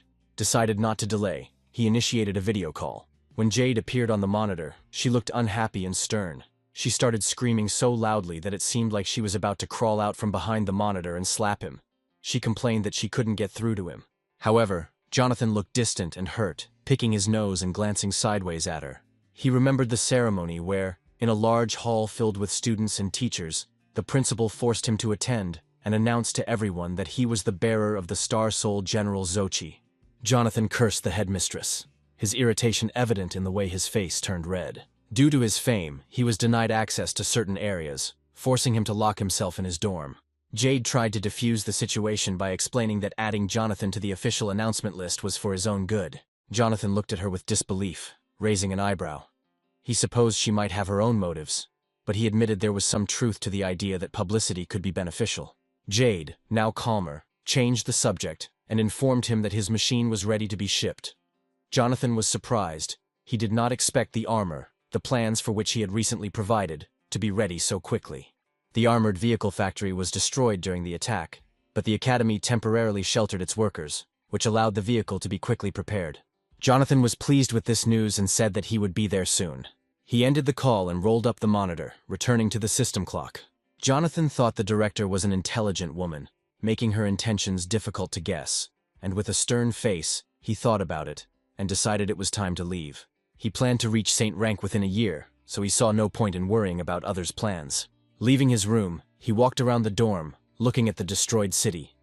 The inhabitants were alive, and Mirine's plan was thwarted, which changed Jonathan's fate. He was lost in thoughts and memories of the recent days. Sarah was safe, and the things he took from her pursuers were now with the prince. Ethan visited him at night to say goodbye, which woke Jonathan up. The days had been hard, and he had bags under his eyes from lack of sleep. In an attempt to say goodbye quickly, he gave the prince a bag full of Mirine's storage cards that the prince might find useful. Jonathan also remembered that Master Joseph had woken him up in exchange for covering his tracks. Melanie was the last one to wake him that night. She came to say goodbye, but he only handed her the frame with the breaking crystal and announced the price. Meanwhile, Jonathan was walking along the main road of the academy, and his gaze fell on 2 titans building a monument. He paused to watch the workers trying to precisely position the stone with names inscribed from top to bottom. He walked up to the monument with a sad look, feeling small in comparison. It was a monument to the dead. Jonathan looked at the names with sadness, thinking about the losses. Despite having witnessed many deaths, he could not get used to this loss. He was so absorbed in his thoughts that he did not notice someone approaching from behind. Teacher Theo, saving him from his heavy thoughts, put a friendly hand on his shoulder. Theo looked at the monument with understanding why Jonathan was so sad. He encouraged the young man, reminding him that no matter how strong he was, he could not save everyone. After talking about the yellow rank of the student, they fell into an awkward silence. Jonathan glanced sideways at Theo, sensing that something was wrong. Then Theo's teacher realized what was going on with a displeased expression on his face and jumped back indignantly.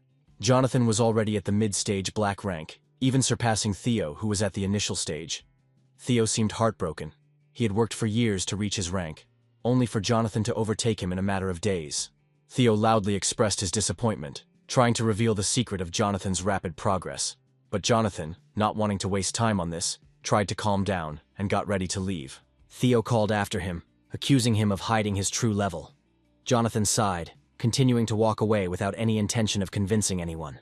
Turning around, he invited teacher Theo to join him in visiting the workshop, hinting that the principal's secretary, who he liked, might be there. The teacher was outraged by such impudence. He sharply told the student that he did not like Jade, and besides, he did not have time for such things. Jonathan was then taken to the back of the academy, where there was a workshop that occupied several storage rooms. Behind these hangars was a training area with huge targets built to simulate monsters. It was here that Jonathan met the director, and as he suspected, the secretary was with her, along with one of the masters who had decided to observe the test. Jade handed the prototype to Jonathan, placing 3 classic green cards with gold edges into his hand. Jonathan was surprised, expecting to receive 5 talisman models. He was confused when Jade, closing her eyes, explained that the last 2 copies had experienced technical problems. Changing the subject, she introduced the plant's chief engineer, Benjamin, a man who looked to be about 60 years old, almost bald, short in stature, with a thick mustache. The director pointed to Jonathan, saying that the young man had saved the city during the battle and provided valuable blueprints. Jonathan bowed, expressing his respect and joy at meeting an experienced master of his craft. Benjamin, covered in goosebumps, introduced himself and bowed, stumbling with excitement as sweat ran down his face. Suddenly, the man fell to his knees in front of Jonathan and expressed his deep joy at meeting him. Then Jonathan felt awkward and smiled, trying to help Benjamin to his feet and asking what was wrong. The old man did not want to get up, but only bowed low, expressing his respect and gratitude for saving the engineers who were working at the plant that day. Benjamin explained how Jonathan had cleared a large area, and it was possible that some of the monsters he had killed had attacked the military equipment factory. He remembered being on the verge of death, but noted that the monsters were distracted by Lu Bu, and although the factory was destroyed, the engineers managed to escape. Still kneeling, Benjamin continued to thank Jonathan, not only for himself, but for all those who survived. Jonathan understood the situation, but felt awkward accepting such gratitude, since he was only doing his duty. He asked Benjamin to stand up. There was an awkward pause. Benjamin dropped to his knees and stared at the ground. He turned hesitantly to the boy, barely raising his head to see the young man. Then Benjamin made an immodest request of Jonathan. Jonathan frowned, not understanding what this stranger could want from him. Benjamin looked first at Jonathan, and then at the cards in his hand, curious to know if Jonathan had actually created the designs. Jonathan confirmed that the drawings were indeed his, as he was looking to improve the model of the car. Full of determination, Benjamin asked Jonathan to take him on as his apprentice, and bowed his head so low that his forehead hit the ground. Jade and Olivia were stunned as no one expected such a reaction from the chief engineer. The principal approached Benjamin, trying to calm him down by pointing out that even engineering teachers were no match for a 4th-rank engineer, and Jonathan was just a student. However, Benjamin calmly raised his hand to stop the woman. He explained that the drawings Jonathan provided matched those of a 6th-rank engineer. He then confidently suggested that Jonathan attend an engineering conference in 3 months. At this point, Jonathan considered this proposal, knowing the alternative history. He remembered that events at such conferences rarely reach the battlefield. Not knowing how to react, Jonathan asked Benjamin to stand up and promised to return to the conversation later. Benjamin, however, was persistent, asking again to be accepted as a student, and looking at Jonathan with hope in his eyes. Jonathan scratched his head, noting that at his age Benjamin should have been of a higher rank. He refused to take on an apprentice, but promised to share ideas and communicate. The director sided with Jonathan and again called the engineer to stand up to distract him. She suggested testing the prototypes. Realizing he had been turned down, but acknowledging Jonathan's kindness, Benjamin allowed the headmaster to help him up, his speech making it clear he still planned to become Jonathan's apprentice, learning much from his designs. Jonathan, not knowing what else to say to dissuade the old man, decided to continue testing. To put an end to the dialogue, he moved to the center of the training ground to begin the tests. The hero took out the first talisman, brought it to his face, and activated it. A thin haze of soul energy covered his body as he rose into the air, and an upgraded model of student armor appeared around him, sparkling with energy. The armor, now equipped with several guns on the back and shoulders, performed well. But Jonathan needed to test the weapons in combat. The cannon on his right shoulder loaded, preparing a powerful salvo at the enemy dummies. A volley followed, sending a powerful beam in an arc towards the targets. The explosion destroyed at least 10 enemy figures, scattering debris and smoke. Jade and Olivia watched in amazement as the cannon's power rivaled that of the ship's artillery. Jonathan himself was impressed by the power, noting that the handling and durability were beyond praise. Then Jonathan tested the grenade launcher on his left shoulder. The device rose, the latches opened, and the signal lamp came on.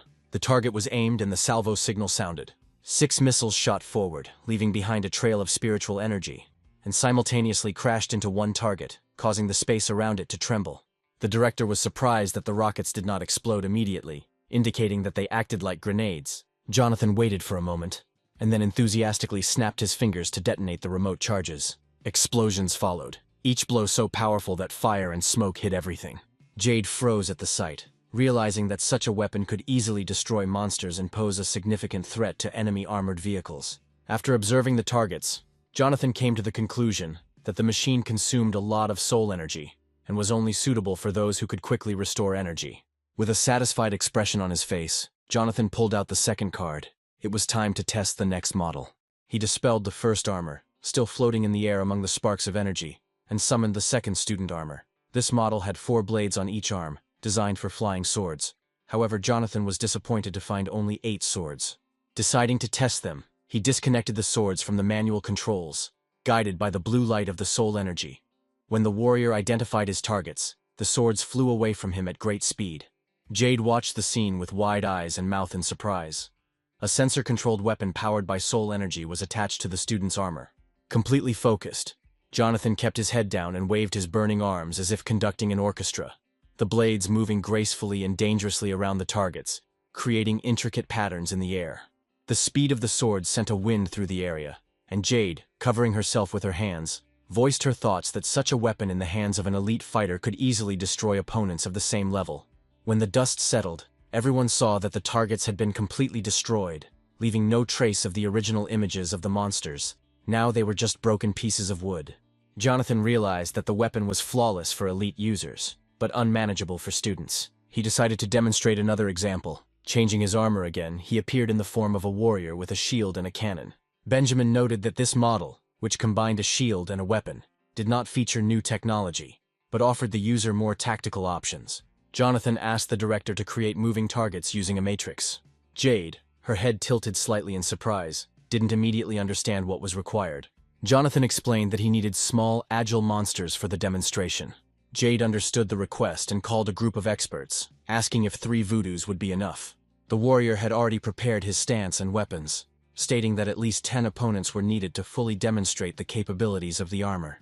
The woman warned Jonathan that, although the monsters were merely residual energy, he should not be careless. Smoke began to rise from the site, and monsters surrounded by a green aura appeared above the warrior. They landed on the platform, bones glittering, and rushed towards Jonathan. Jonathan then grabbed the lever at the base of the shield and switched to buckshot, at the same time activating an energy shield that spread out in a large circle, completely covering the fighter. Switching to close combat mode, he began to shoot at the enemies like a machine gun. Fire burst out from the center of the shield, and he destroyed the monsters one by one. But the dogs tried to break through the shield, opening their soulless mouths. Jonathan then directed fire along the edges of the shield, sending enemies flying into the distance where he could easily blow them to pieces, the flames engulfing the enemies, destroying them all. Jade felt a thrill of excitement, impressed, as she thought about how such models could replace the usual frontline defenders, perfect for use on the battlefield. At this point, Jonathan thought about it, noting that while the armor had little mobility, it was enough for attack and defense. But one such machine was not enough. His thoughts were interrupted by an urgent call. Austin, the owner of the drugstore and a valuable acquaintance, contacted him. The cheerful face of an old man appeared on the monitor, informing that the tracks had been restored, and the tickets Jonathan had requested were ready for immediate use. Jonathan thanked Austin with a smile and made another request for additional $100 million worth of the elixirs he had already purchased earlier. The old man was puzzled, noting that the market price had risen due to Jonathan's frequent purchases of medicinal herbs and elixirs. However, Jonathan knew that time was of the essence, and offered to add another $50 million to speed up the order. Austin, accustomed to Jonathan's generosity, promised to fulfill the request as best he could. As the men said their goodbyes, the onlookers were amazed at what they had witnessed. Benjamin turned to Jade, pointing out that she should now understand why he wanted to become Jonathan's apprentice. Jade thought deeply, realizing that the capabilities of these machines could impact every aspect of military life and potentially turn the tide of battle. While everyone was looking at the use of the prototypes, Jonathan took off his armor and approached them. He returned the cards to the engineer with praise, emphasizing that the next task was to mass-produce such machines. While Benjamin tucked the talisman into his inside pocket, Jonathan went to see the director to discuss finding suitable users for the new armor in the near future. Jade frowned, puzzled by Jonathan's insistence on working with production and military personnel. Jonathan, with his hands folded in a pleading gesture, wanted to take advantage of the favor the director had promised. He explained that the line of defense in the wasteland would soon need support, and that it would require assistance. Jade then gave an angry look, noting that such information about the defensive line was not publicly available, and the attack was confidential. However, Jonathan chose not to go into further details, saying that the academy would be under renovation for 2 months, and he would like to return home. He said goodbye and left the arena waving his hand. Benjamin also said goodbye to him and bowed. The women remained silent as Jonathan walked away. The director's brow furrowed angrily, clearly disappointed with the young man's actions. Olivia, not knowing what to say, remained silent throughout the meeting, simply watching. Meanwhile, Jonathan arrived at the airport, where a huge plane was already hovering over the building and loading operations were underway. There was noise and chaos everywhere, reflecting the bustle of airport life.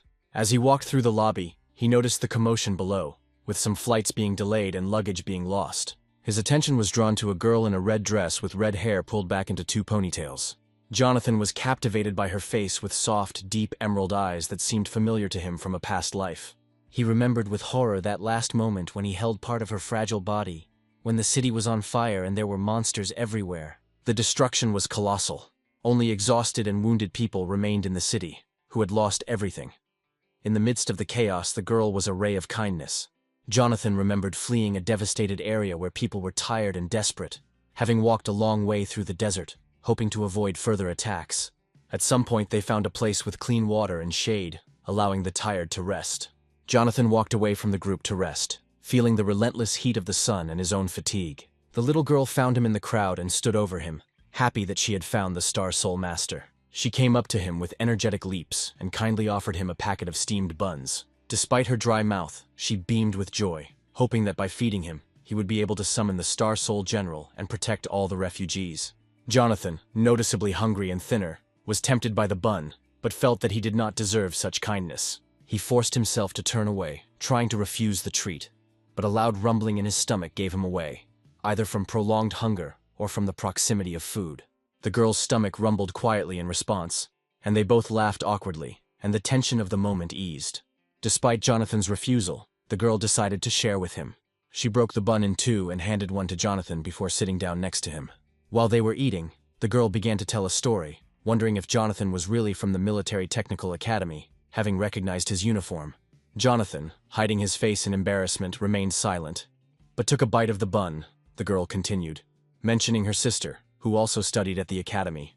Sadness appeared in her eyes as she explained that her sister had stayed behind to fight the monsters with the city guard. The little girl was worried and tears came to her eyes. Jonathan, not used to comforting children, did not know how to help. The girl wiped away her tears with her sleeve, showing at such a young age that she understands the need to be strong. She then pulled herself together, declaring that she would one day create Star Soul Generals, just like her father. At that moment, her stomach rumbled again, interrupting her emotional speech. They shared a minute of silence, and the girl blushed with embarrassment.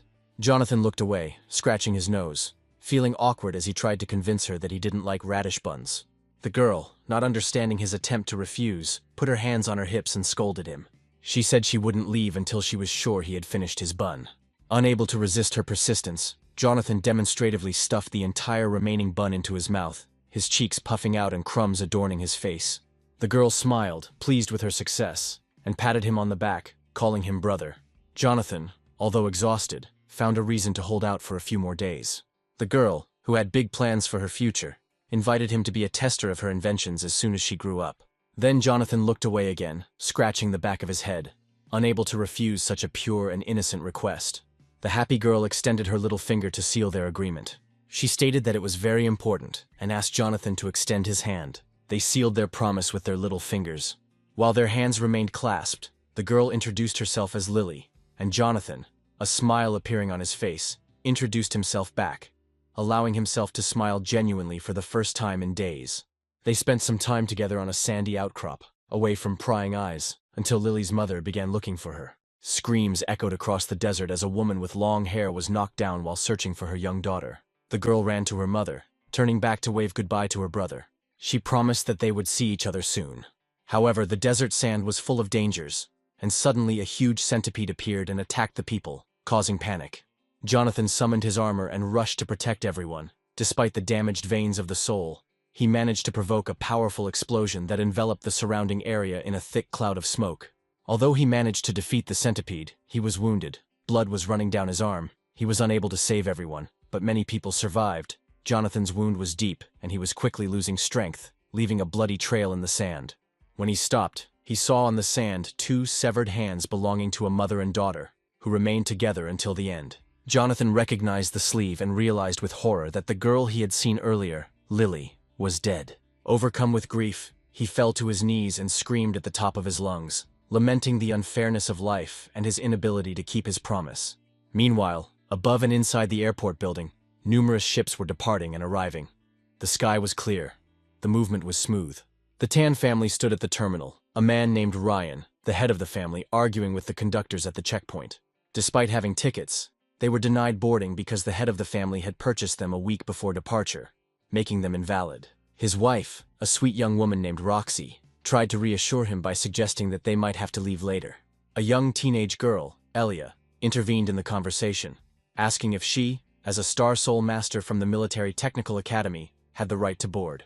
Hearing this, the airport workers smiled and led her onto the landing pad. The head of the family grabbed his suitcases, preparing to follow his daughter, but the servicemen were not allowed to take anyone with them.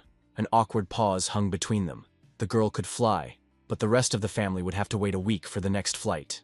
Their silence was broken by Jonathan, who, as he walked through the baggage check, asked the staff if he could take his family with him. The staff, surprised by his youth, addressed him by name. Jonathan pulled a gold card with 4 9s on it from his inside pocket, reflecting the light from the lamps. His sinister behavior made the workers fidget nervously, and they quickly pointed him to the ship. They informed him that Austin was waiting for Jonathan on board.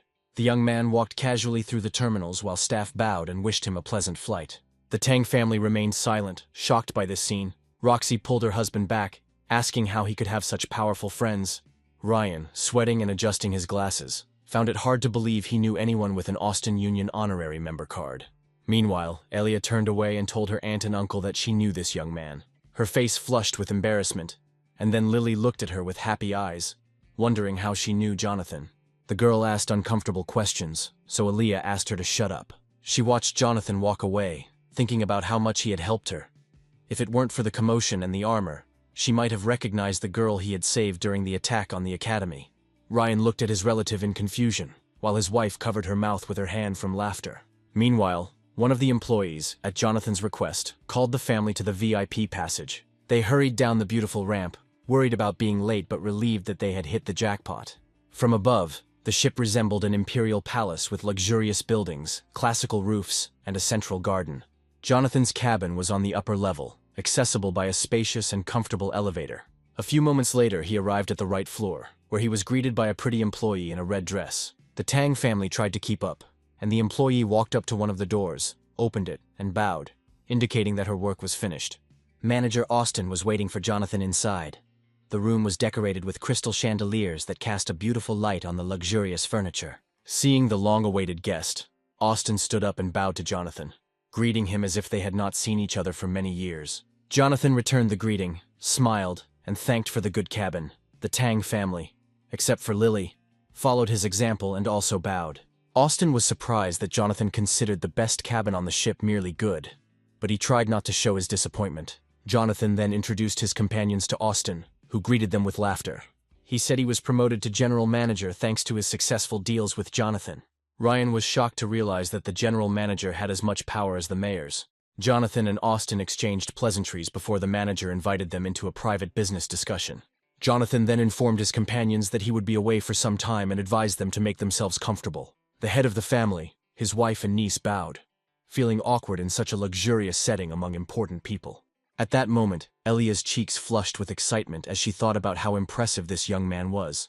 especially how well he could communicate with someone as important as Austin. When Austin opened the door, it revealed a simple but impressive room. He waited for Jonathan to join him, and as they disappeared through the door, Lily peered out from behind her mother, surprised at the lack of audibility. As it turned out, the room they entered was sealed off by a magical field, and was not as ornately decorated as the others on the floor. But it was a great place to discuss business matters. Jonathan complimented the manager on the space, explaining that it was the perfect place for him to spend time making pills without disturbing others. Austin then handed Jonathan a memory card with the elixir he needed. Jonathan examined the card and its contents, then thanked the manager, mentioning that payment would be made later, as they had established a trusting trading relationship. Austin, not caring about immediate payment, smiled and bowed, also saying goodbye to Jonathan's companions and promising to visit them during the flight. Meanwhile, the Tang family was at a loss again. The attention from such an important person had confused them. When their meeting came to an end, they bowed and said goodbye. In the elevator, as the doors closed, Austin informed them that service personnel would be arriving shortly to make their journey easier. Lily waved her small hand at the interesting man, peeking out from behind his mother. Soon the elevator reached their floor and a girl dressed like a maid arrived to meet them, her peach-colored hair matching the wolf ears on her head. Jonathan looked sternly at the girl and thought that she looked like a werewolf. As she stepped out of the elevator, the maid dropped to one knee and introduced herself as Sophie, saying she would be serving them for the rest of the flight. Jonathan, using his soul energy to get a better look at the maid, realized that she was a werewolf, which he had not seen for over 30 years. Then, after Tiandu's defeat and being sucked into a spatial rift, he found himself on the southern continent. There, in the forest, he was found unconscious by several ladies in beautiful clothes. He remembered seeing bunny ears on one girl with silver hair, and the second girl also had bunny ears and a short, wheat-colored haircut. The southern continent was a place of harmony where werewolves and celestials lived peacefully, rarely visited by outsiders. Jonathan was taken to the main palace gate and was met by a girl who was supposed to take him to the ancestor of the Dujan clan. There he gained much knowledge and power, and eventually became the clan's 5th disciple.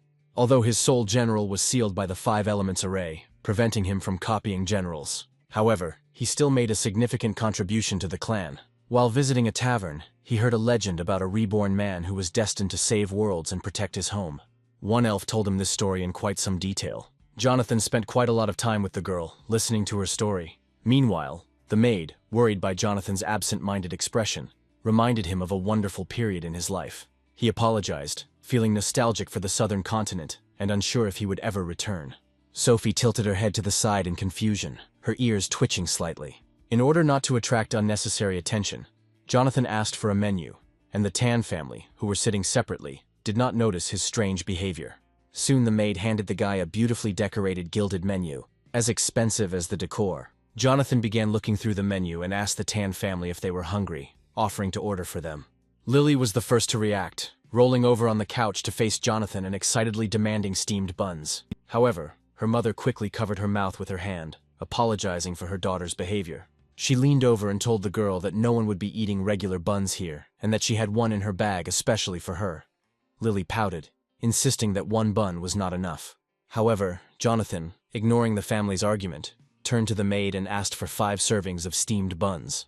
Sophie, looking confused and with her ears drooping, awkwardly tried to explain that buns were not on the menu. Then the hero, pleased, handed the maid a talisman for storing money, instructing her to ask the cook to prepare buns, even if they were not on the menu. The maid looked in surprise at the talisman that would now belong to her. Jonathan explained that 2 portions had to be with radishes, and if they were not available, they should be bought elsewhere. Sophie accepted the talisman, bowed, and promised to do everything in her power. Jonathan smiled and told her she could go, after which the maid hurried into the kitchen clutching the talisman. Finally able to rest, Jonathan leaned back on the sofa, putting his hands behind his head. At this moment, Lily sat down next to him, tugging at his clothes to get his attention. She wanted to know if he liked radish buns.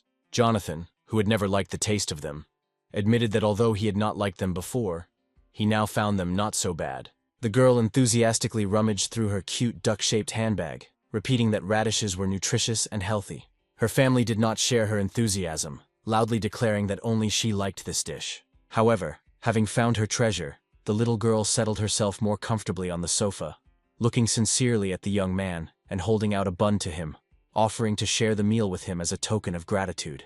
Jonathan took the soft bun, feeling the warmth filling his heart.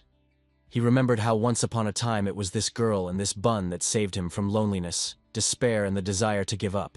He removed the wrapper, smiled, and leaned toward Lily, offering to split the bun in half. The girl was delighted with the offer. Her eyes closed as she smiled, during which time she managed to get hungry. Jonathan then used a thread of spiritual energy to cut the bun in half.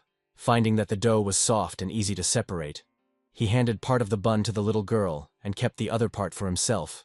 He could only dream of sitting next to her and eating a steamed radish bun. Meanwhile, Roxy watched him with wide eyes, amazed by his precise control of spiritual power, a skill that even Earth-ranked masters couldn't achieve. As she watched her daughter enjoying a meal with the young man, the woman remembered hearing about young Master Jonathan from Janhu Palace. She nudged her husband and shared her observation, suggesting that they thank Jonathan for all he had done. Ryan adjusted his glasses, feeling awkward. He had never been good at communicating with people, especially those from noble families. While Jonathan was gathering his courage, he finished the bun. He watched as the little girl licked her fingers with pleasure. Turning to Jonathan, Lily announced with a sincere expression that Jonathan was now her friend and formally stated his name. Jonathan, beaming with happiness, introduced himself in response. He remembered how he once hurt a little girl badly, but now he had enough strength to protect her. At this point, Ryan awkwardly walked up to the table, scratching the back of his head and trying to introduce himself hesitantly. His wife pinched him on the back, apologizing for his lack of social skills over the years. The woman bowed elegantly and thanked Jonathan for his assistance in boarding and for providing comfortable conditions and a cabin. Jonathan urged her not to stand on ceremony. While the adults were talking, the little girl noticed a beautiful sunset and rushed to the window. She stood by the glass with burning eyes, having not seen such beauty for a long time. She turned to the others and shouted that the garden was incomparably beautiful, with majestic trees and miniature gazebos visible through the window. Jonathan got up from the sofa and offered to take Lily into the garden to show her everything. Her parents seemed to approve of the idea, and the girl clapped her hands with delight. She invited her sister Elia to join them for a walk in the garden, but she declined.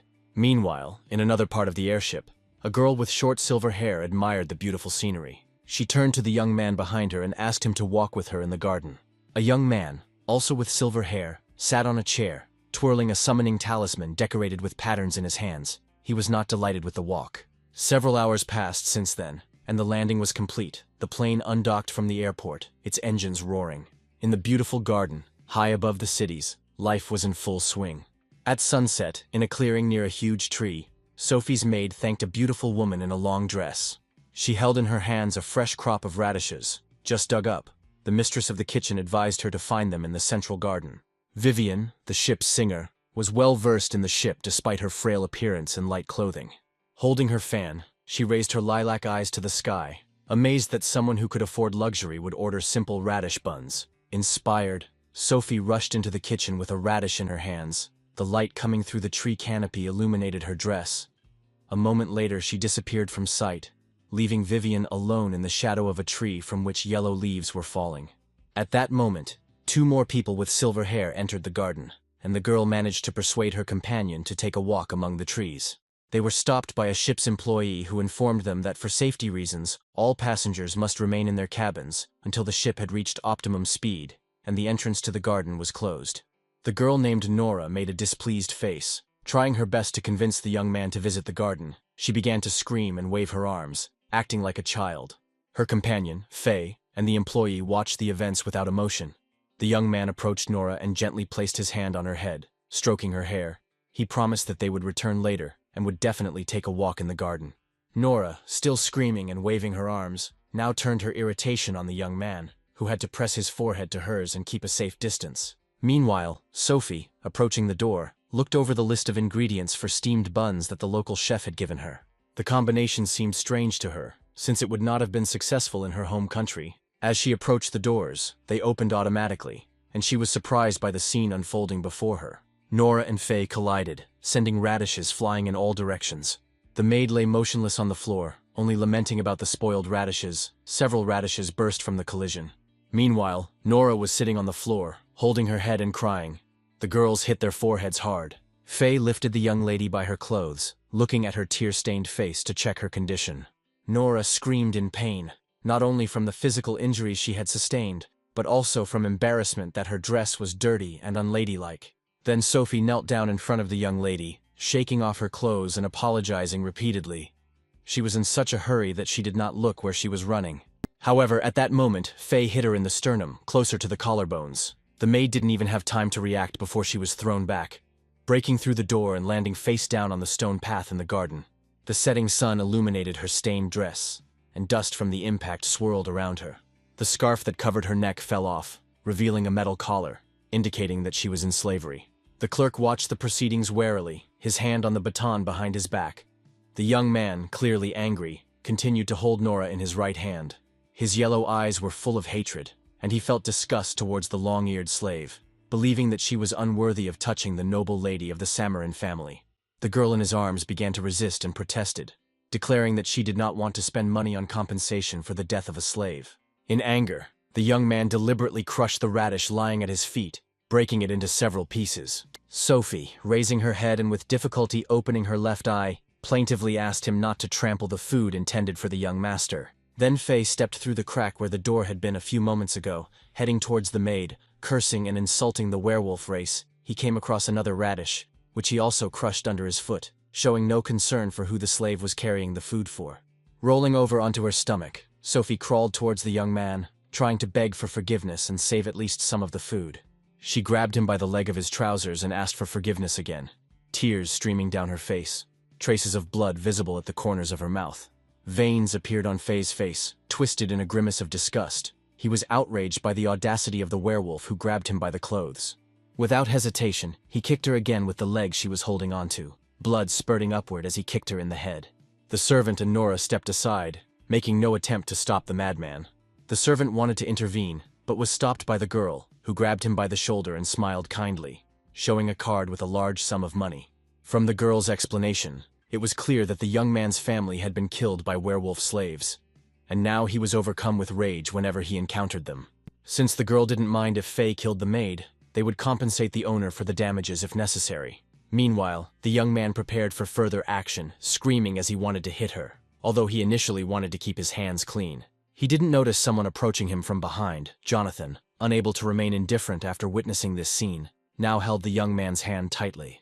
Faye was initially distracted when his arm was grabbed and glared at the young man. It turned out that Jonathan's grip was incredibly strong as he immobilized a black rank expert.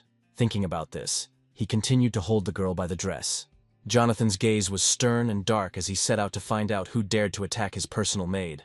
Eventually, Faye came to his senses and began to resent Jonathan's interference.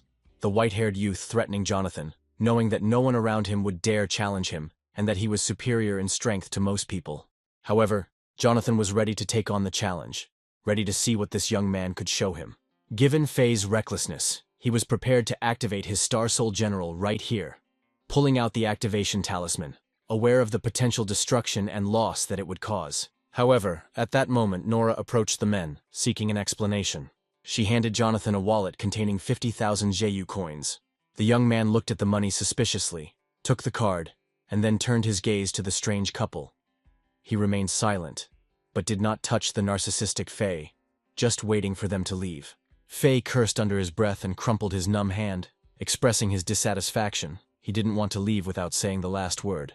Nora, interrupting his indignation, hit the young man on the head with her fist, her feelings telling her that he would not be able to win here, given the young man's earth rank. His eyes widened in surprise. He did not examine the aura, thinking that the intruder was no older than 20 years old. The angry girl put her hands on her hips and demanded that Faye apologize to the elder. Faye did not like this demand. His distrust and indignation were obvious. Not used to asking for forgiveness, he crossed his arms over his chest and bowed his head as a sign of respect. Jonathan, however, ignored the boy and walked over to the maid, who was still lying curled up on the sidewalk. Hearing his voice, Sophie relaxed a little but was unable to get up due to her injuries. Despite her attempts to reassure Jonathan that she was okay, he looked at her sternly. The odd couple bowed behind Jonathan, Nora asking permission to leave, knowing that if Jonathan hadn't had to take care of the maid at that moment, he might not have let them go so easily. However, having no time to deal with them further, Jonathan let them go with a grim look. Nora and Faye hurried out of the garden and ran across the hall to their cabins. The Tang family, watching from afar, noticed that Jonathan was looking at the retreating figures, noting that their appearance and skin color resembled those of the Xiaoyu kingdom in the southwest. Over time, the Xiaoyu kingdom developed various relationships with Tandu, and was often at odds with its neighbors. Long ago, a kingdom under the influence of Marine attacked Tando. Their best warriors, who had allied with the Merman Kingdom and the other monster kingdom Longhai, the abode of monsters, often clashed with the Hun clan. The generals from the Zhuyai Kingdom and the Hun clan were complete opposites, like fire and water, and they fought with intense hostility. The kingdom of Shay was notorious for capturing slaves, often werewolves, who were auctioned off like livestock. This cruel treatment led to the inhabitants viewing werewolves as mere commodities. Now Sophie was lying beaten on the ground, her appearance reminding Jonathan of his past life, and the girl who once risked her life for him. Despite being a werewolf, they shared a deep connection. Jonathan leaned over the maid, trying to assess her condition. He reached into the inside pocket of his jacket and pulled out a bottle of recovery pills. However, Sophie tried to brush off his kindness. She was not used to such gestures, and a pill of this kind could buy several werewolves. Her life did not seem too valuable to her. She pretended that everything was fine, scratching the back of her head and playfully sticking out her tongue. The maid was accustomed to beatings, and often exaggerated her injuries to make her tormentor leave her alone. Jonathan, however, did not believe her pretense. He grabbed her jaw to force her mouth open and shoved a restorative pill inside. Sophie looked at him with fear. Even though most werewolves could not attain the rank of Soul General, they were an extremely powerful race. Suddenly, Sophie began to get indignant and waved her hands, not understanding why he was wasting such a valuable pill on her while she was in pain. Then Jonathan, who was sitting on the garden path, got up and left, telling her not to worry about such trifles, as the pills were no problem for him. Walking away from the girl, Jonathan noticed that there were only a few pills left in the bottle, and decided that he needed to return to the hut to make more. He approached the Tang family, where a little girl pointed at an employee and complained that she could not enter the garden because of the flight. Jonathan stroked her head and promised that they would return to the garden for a walk. However, Lily still looked miserable, turning away from Jonathan with her cheeks puffed out and her arms crossed. Suddenly she looked up, puzzled and serious as her gaze fell on Sophie, who was crawling on her knees, picking up the remains of the radishes from the floor, and Lily ran to help the maid. At that moment, singing could be heard from the garden, coming through the half-open doors and inviting people to stroll among the trees. Jonathan, intrigued by the wonderful song, turned to the windows to find out who was still in the garden and whose voice was enchanting. The song emanated from the central gazebo, merging with the surrounding environment and becoming a part of it. Vivian sat on a ledge in the gazebo, playing an ancient musical instrument, the girl singing along to the music pouring from the strings. Jonathan recognized this voice. He had heard it before and enjoyed it during numerous concerts in Tandu. The memory of his days in the Black Shell Defense and attending many of their performances made him think about an autograph. A few minutes later, the loud voice of the ship's commander was heard. The ship was preparing for takeoff. The signalmen waved their wands, indicating that there were only a few minutes left before takeoff, and that passengers should fasten their seatbelts. The ship disconnected from the power grid. Huge cables retracted into the base. A system check began, and the engines turned on. The main and auxiliary engines were in perfect order, and the plane began to gain altitude. The commander requested permission to leave the port. After checking everything was cleared for departure, and the dispatcher wished them a pleasant flight, the engines roared to full power as the ship took off, creating a cushion of air that prevented the turbulence from hitting the passengers. In cabin number 1, the entire Tang family, except for Lily, were sitting on the sofa. They were strapped into the seat, but they were still shaken by the turbulence. In cabin number 3, Faye also felt afraid, since the feeling of weightlessness had always been his greatest weakness. In a special room, Jonathan was busy making pills with a large alchemical ball that glowed like a mini-sun, and there were already several jars on the table. He reinforced the room with a magical field to prevent turbulence from interfering with his work. Jonathan prepared the pills not only for himself, but also as gifts for family members. After creating 4 new shiny pink pills surrounded by magical light, he placed them in separate jars. Jonathan was not yet experienced enough to create an 8-star potion, which explained the limited number of pills. With its engines running at full power, the plane roared away from the airport, accelerating to high speed, its nose creating an air cushion to protect passengers from the turbulence. In the midst of all this, Lily, despite her discomfort, chose to remain separated from her family, waiting for her brother. She looked unwell, and her mother invited her to join the family at a separate table so that she would not feel scared and alone. However, Lily chose to remain where she was, preferring to wait for her brother rather than join her mother. Soon, Jonathan decided to take a break, leaving his special room for the common area, and Lily immediately forgot about her recent disappointment. She patted the sofa and motioned for her brother to join her. Her face lit up with a wide smile. Jonathan noticed the cheerful expression on the girl's face and smiled back, pleased that he was being waited for. He headed towards the table, while Roxy looked at the young man in surprise. Jonathan calmly walked through the ship, not paying attention to the shaking around him. Elia, a student at the academy, watched Jonathan with no less surprise. She realized that he had adapted his muscles to the movements of the ship, a sign of great experience and self-control.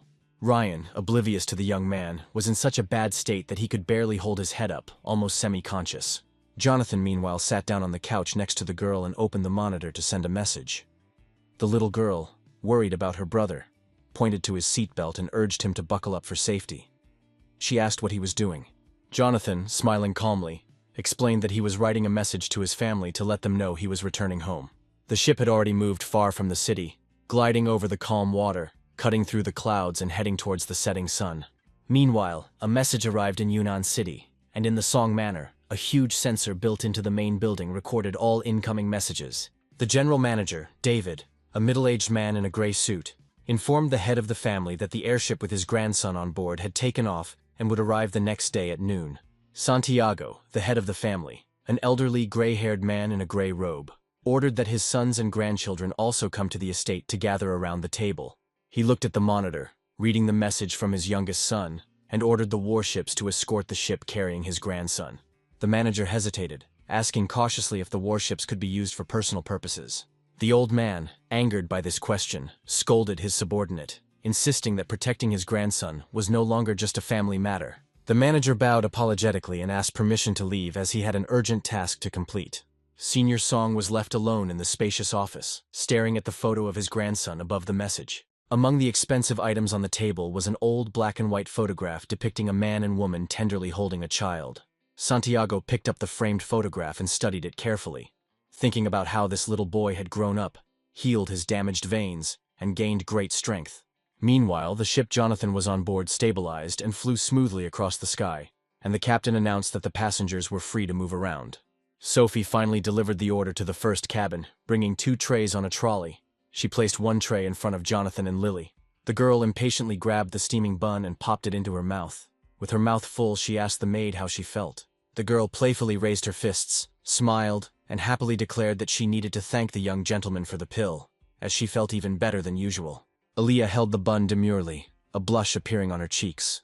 She wondered if Jonathan had given her the same pill he had used when he saved her from the monsters.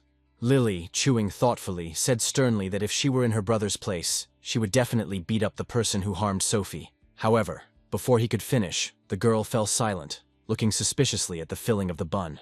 Jonathan noticed her sudden silence and asked worriedly if she was choking. The girl, however, was glowing with happiness. The bun was so delicious that she could hardly contain her delight. Jonathan, who had not yet tried a bun, picked one up and took a bite, expressing doubt as to whether the girl was exaggerating. He chewed the piece carefully and examined the filling, catching familiar notes of soy sauce and honey. The maid, genuinely pleased that the guests liked the buns, explained that they were prepared according to Lady Vivian's special recipe. The girl suddenly fell silent, realizing that she had forgotten to mention Lady Vivian. As she was about to take the card away, she informed the visitors that a performance with songs and dances would soon begin in the central garden, and offered to accompany them there. Meanwhile, in the garden, 2 armored warriors held special projectors, creating a large stage with dancers. A little further on a wooden podium, an observation deck was installed with chairs in 3 rows. The beautiful voice was heard even outside the ship, filling the space. The dancers, dressed in oriental outfits with light skirts and gold rings, performed a song about a beautiful woman in expensive clothes. Lady Vivian, sitting in the gazebo, played the pipa and sang a tender song about love. The hall, already half full of people, was occupied by guests who were listening attentively to the performance. Sophie led Jonathan and the Tan family across the bridge to the stand. She found a place for them where the passengers in the first cabin were given the best seats in the middle of the first row. A plump young man, Jack, from a wealthy family, noticed them and looked at them suspiciously. It seemed strange to him that such simply dressed people occupied the first cabin. Nora also noticed the arriving guests. As Lily tried to climb onto the chair, she recognized Jonathan and tugged on Faye's sleeve. Faye, distracted from singing, looked angrily in her direction. He was trying to enjoy the dancers and the beautiful song. Nora assumed that there were important guests from the Austin Trade Union sitting in the Diamond Zone. It seemed that the young man was someone important, so the Samarin family should befriend him. Her companion, however, did not understand the conversation and directed his stern gaze in another direction. Sophie noticed the intense gaze directed at her and turned to look at Faye. She was surprised to realize who was watching her so intently, and her hair stood on end like a cat's. Jonathan noticed the suspicious couple, and, judging by their seats in the front row, he assumed that they were not ordinary citizens of the Kingdom of Q. He turned to the maid, inviting her to sit in the chair next to him, and the maid gratefully accepted the offer. At this point, the dancer's performance had just ended, and the host announced the beginning of a new show based on a true story. The play. The Battle of Undine was about to begin. When the curtain rose and the burning buildings appeared, Jonathan sank into his chair, confused. Suddenly, an actor dressed in simple clothes burst onto the stage and began calling for help. He screamed that the city was being attacked by monsters, begging for help and calling on everyone to run. 3 more actors appeared on stage dressed as monsters, eager to devour as many people as possible. Lily watched the scene with wide eyes, exclaiming at how scary the monsters were.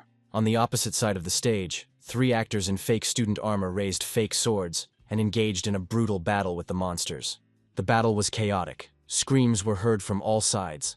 Suddenly, the monsters threw back the defenders. They lost their swords and fell backwards. The enemies stood over the immobilized bodies with monstrous grins, wielding huge claws. Lily screamed in fear, covering her eyes with her hands, as she had never seen such a performance before. Suddenly, an unusually dressed man appeared on the stage. His gray armor was different from that of the students and looked larger. He assumed the pose of a heron, introducing himself as the Star Soul General Xochi, and shouted for the monsters to hear. The guests in the hall began to whisper and discuss the hero's appearance. The lead actor struck a provocative pose. At that moment, a sheet fell on him, causing him to disappear and spin. Some guests stood up from their seats to get a better view of the performance. Lily's face showed surprise and delight in anticipation of a miracle. When the actor removed the canvas, his outfit turned into a warrior costume in red emerald armor and a long red cloak. It was Lu Bu. A young man in the back row stood up and shouted that he recognized Lu Bu when he saw the general in the city. The actor extended his hand, and the extras, blending into the background, slowly brought him the halberd. Lu Bu then summoned a horse, and 2 other extras attached a fake horse to his lower torso. In this form, the main character chased monsters around the stage, who tried to run away from him in horror. Jack clapped his hands with shining eyes, believing that this was a true example for their generation of Star Soul Masters. Lily's eyes also sparkled as she greeted the majestic hero. Jonathan, feeling uneasy, tried to distract himself with hot tea. On stage, a beautiful girl was being comforted by a warrior among cardboard buildings who promised to protect her. Hearing this, Jonathan choked on his tea, imagining the actor waiting for the second prince. If the second prince saw this performance, it could turn into a disaster. Suddenly, the monster appeared on the stage surrounded by voodoo dogs, Liu Bu covering the second princess. The cloud of steam simulated a battle, and cries for help could be heard through it. Jack cried with delight, continuing to applaud the actor, in whom he saw a role model. After defeating the monsters, the princess asked the hero to marry her, but the general rejected her offer, saying that it was his duty to protect the country. Aaliyah burst into tears, touched by the performance that echoed her memories of her own rescue. As the general said goodbye to the beautiful girl, she collapsed on the stage in tears, begging him not to leave. Jonathan was overcome with embarrassment. He slumped in his chair and tried to remain inconspicuous, ashamed of his performance, which he found far from flattering. Jack, slamming his large palm on the table next to his chair, stood up with a displeased expression on his face, rubbing his fists. Jonathan had made several unflattering comments about the play, and was now demanding an apology from the hero. Jonathan looked at him as if he were crazy.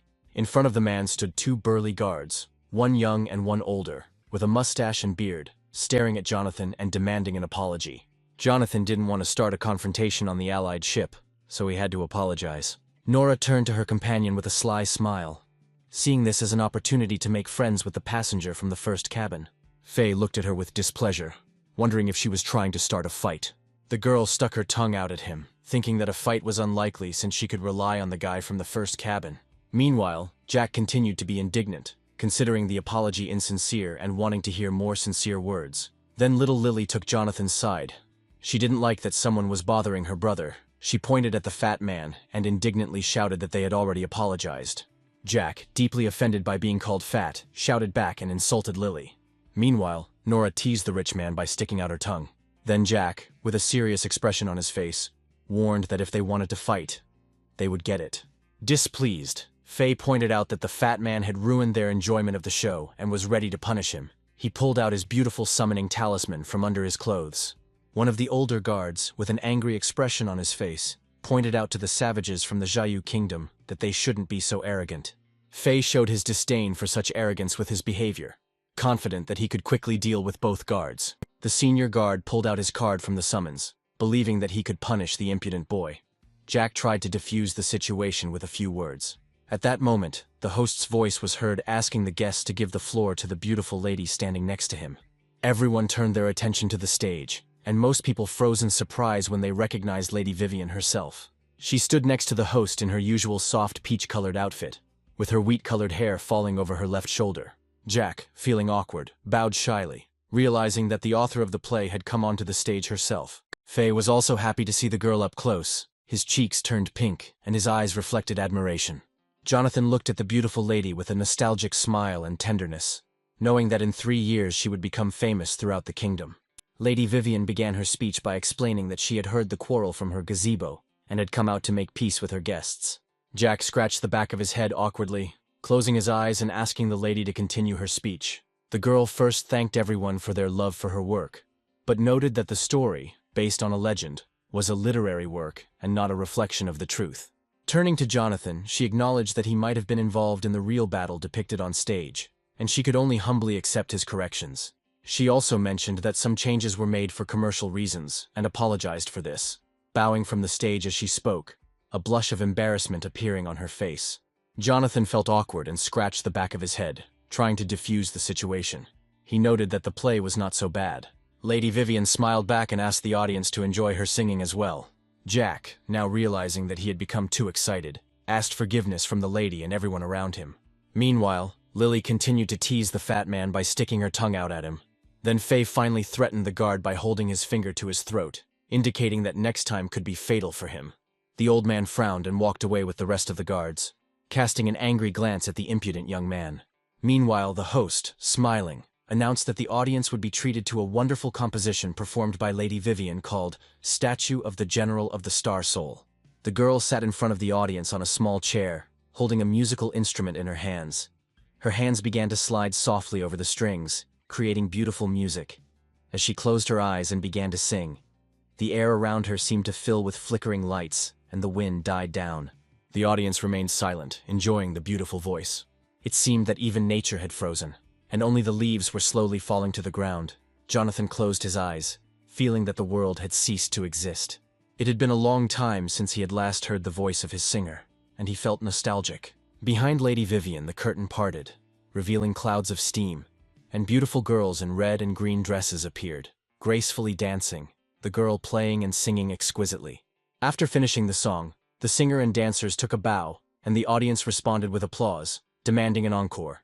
Everyone really enjoyed the performance, and Lady Vivian was pleased with their reaction. She agreed to perform another song, but was not sure which one to choose. Jack happily shouted from his chair that he had heard rumors about a new song, Burning Star, that the singer was working on, and he expressed a desire to be one of the first to hear it. Vivian tried to explain that the song was not ready yet, but the audience began chanting the title of the new song.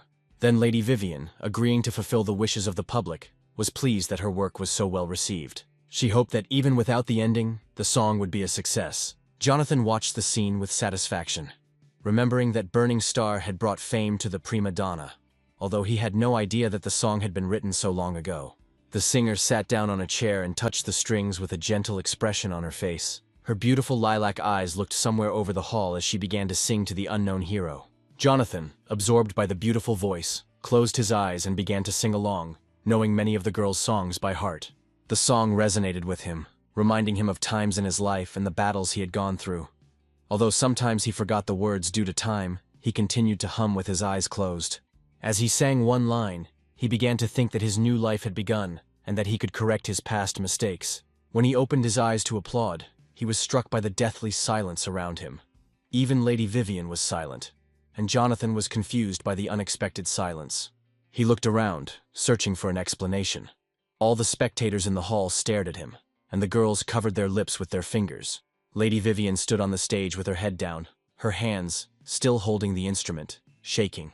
At that moment, Sophie leaned over to the young master and whispered that the singer had not finished the song, and the last lines were missing, but Jonathan sang them himself.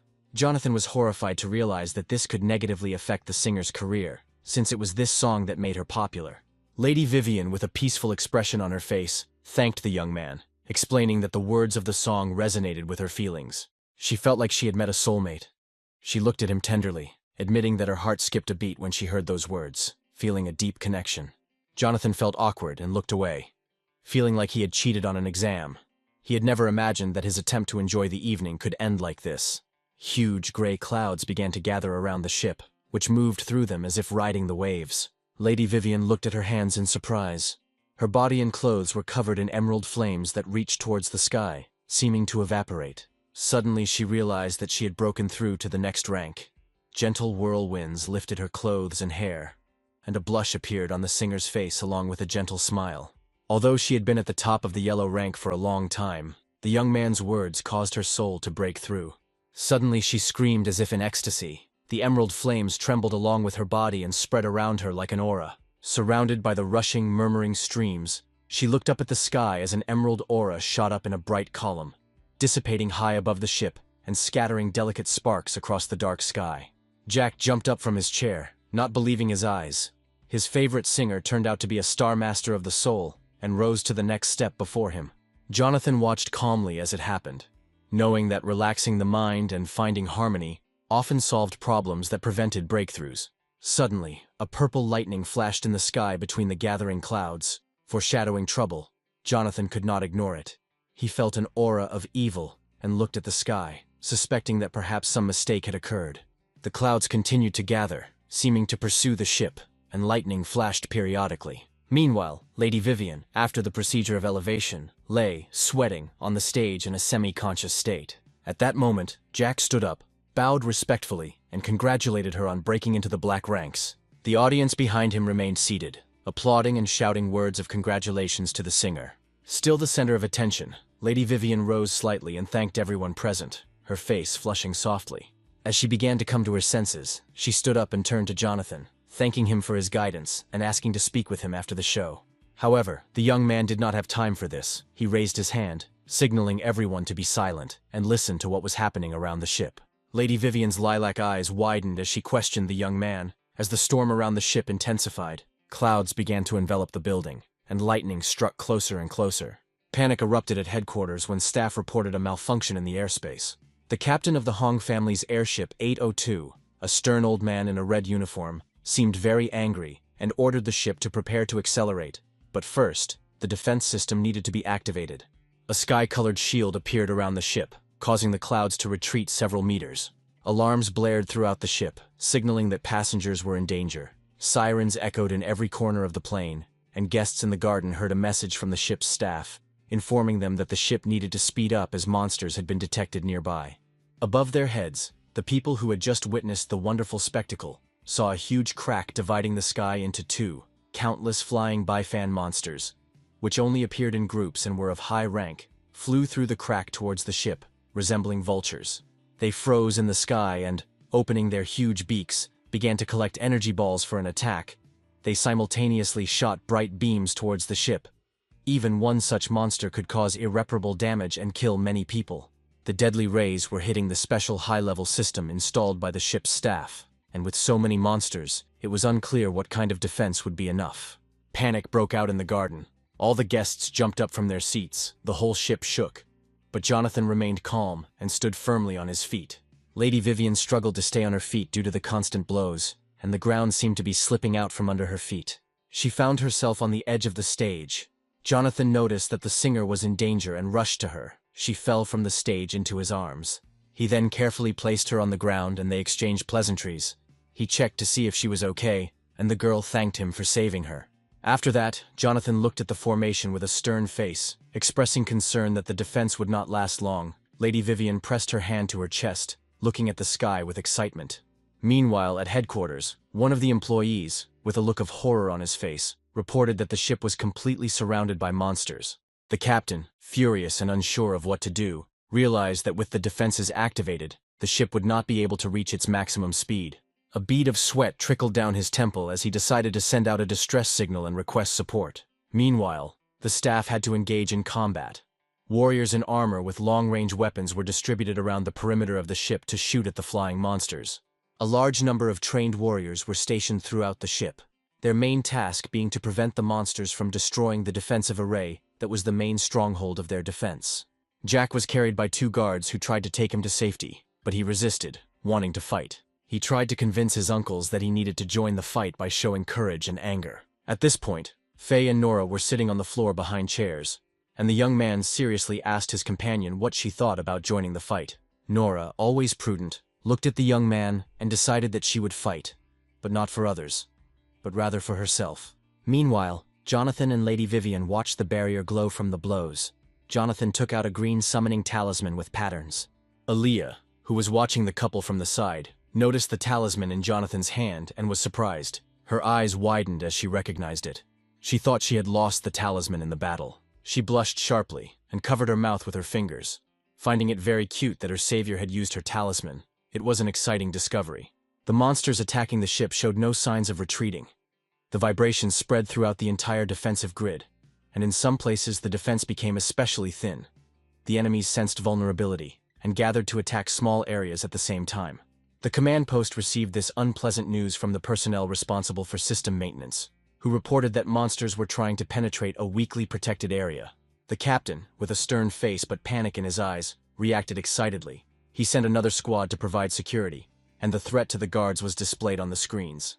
Meanwhile, one employee reported that no one could leave their current posts as fierce fighting raged everywhere. The captain realized that the situation was hopeless and broke out in a cold sweat. Now all hope was placed on the passengers who came to the aid of the ship's defenders. Most of the people on board were ordinary people, barely capable of killing even the weakest monsters. Meanwhile, the spectators hastily left the garden. Lady Vivian was busy evacuating people, trying to organize their movement and direct them to safety. The monsters gathered in the sky above the garden, preparing to strike at the same place at the same time, the ominous energy gathering in their beaks once more as the enemies launched a combined attack, releasing beams that intertwined into a single stream. This stream fell and spread across the protective massif. As it turned out, not everyone managed to escape from the garden. 3 beautiful dancers ran along the path near the western wall, but fell due to constant shaking. At that moment, the protective dome cracked under the combined blow of the monsters. The beam hit the western wall, as a result of which part of it collapsed. Debris fell on the defenseless women. Lady Vivian saw this but was powerless to intervene. She shouted at the dancers to get out of the danger zone as soon as possible, but the girls did not make it in time. As they sat on the path, they saw huge boulders flying towards them. Suddenly a blue sparkling card flashed past Lady Vivian, heading towards the defenseless dancers. As they tried to cover themselves with their hands in fear, a transparent dome appeared around them. Boulders fell, but bounced off the energy field. The girls looked up in confusion, not understanding where the protective grill above them came from. Lady Vivian turned around to see where the map had come from as it unfolded into a row. She was surprised to see Jonathan behind her. Few people were able to instantly create such things. He stood behind, completing the spell. After this, Jonathan looked up at the crack in the sky, realizing that a battle awaited him. The monsters burst into the garden, and the first enemy entered inside. The rest of the monsters growled angrily, waiting for their turn. Jack, the guard, and his comrades turned around in response to the roar. It became clear to everyone that running was useless. Then the man from the guard pushed off the ground, determined to prevent the enemies from reaching the defenseless guests. In turn, he threw his summoning talisman to the master, asking him to save himself while they all had to fight. Jack caught the card with both hands and asked his uncle to take care of himself. His words were sincere. These people practically became his family. The old man activated his talisman and the transformation began. He continued running, putting on his armor, which was quite simple and unadorned.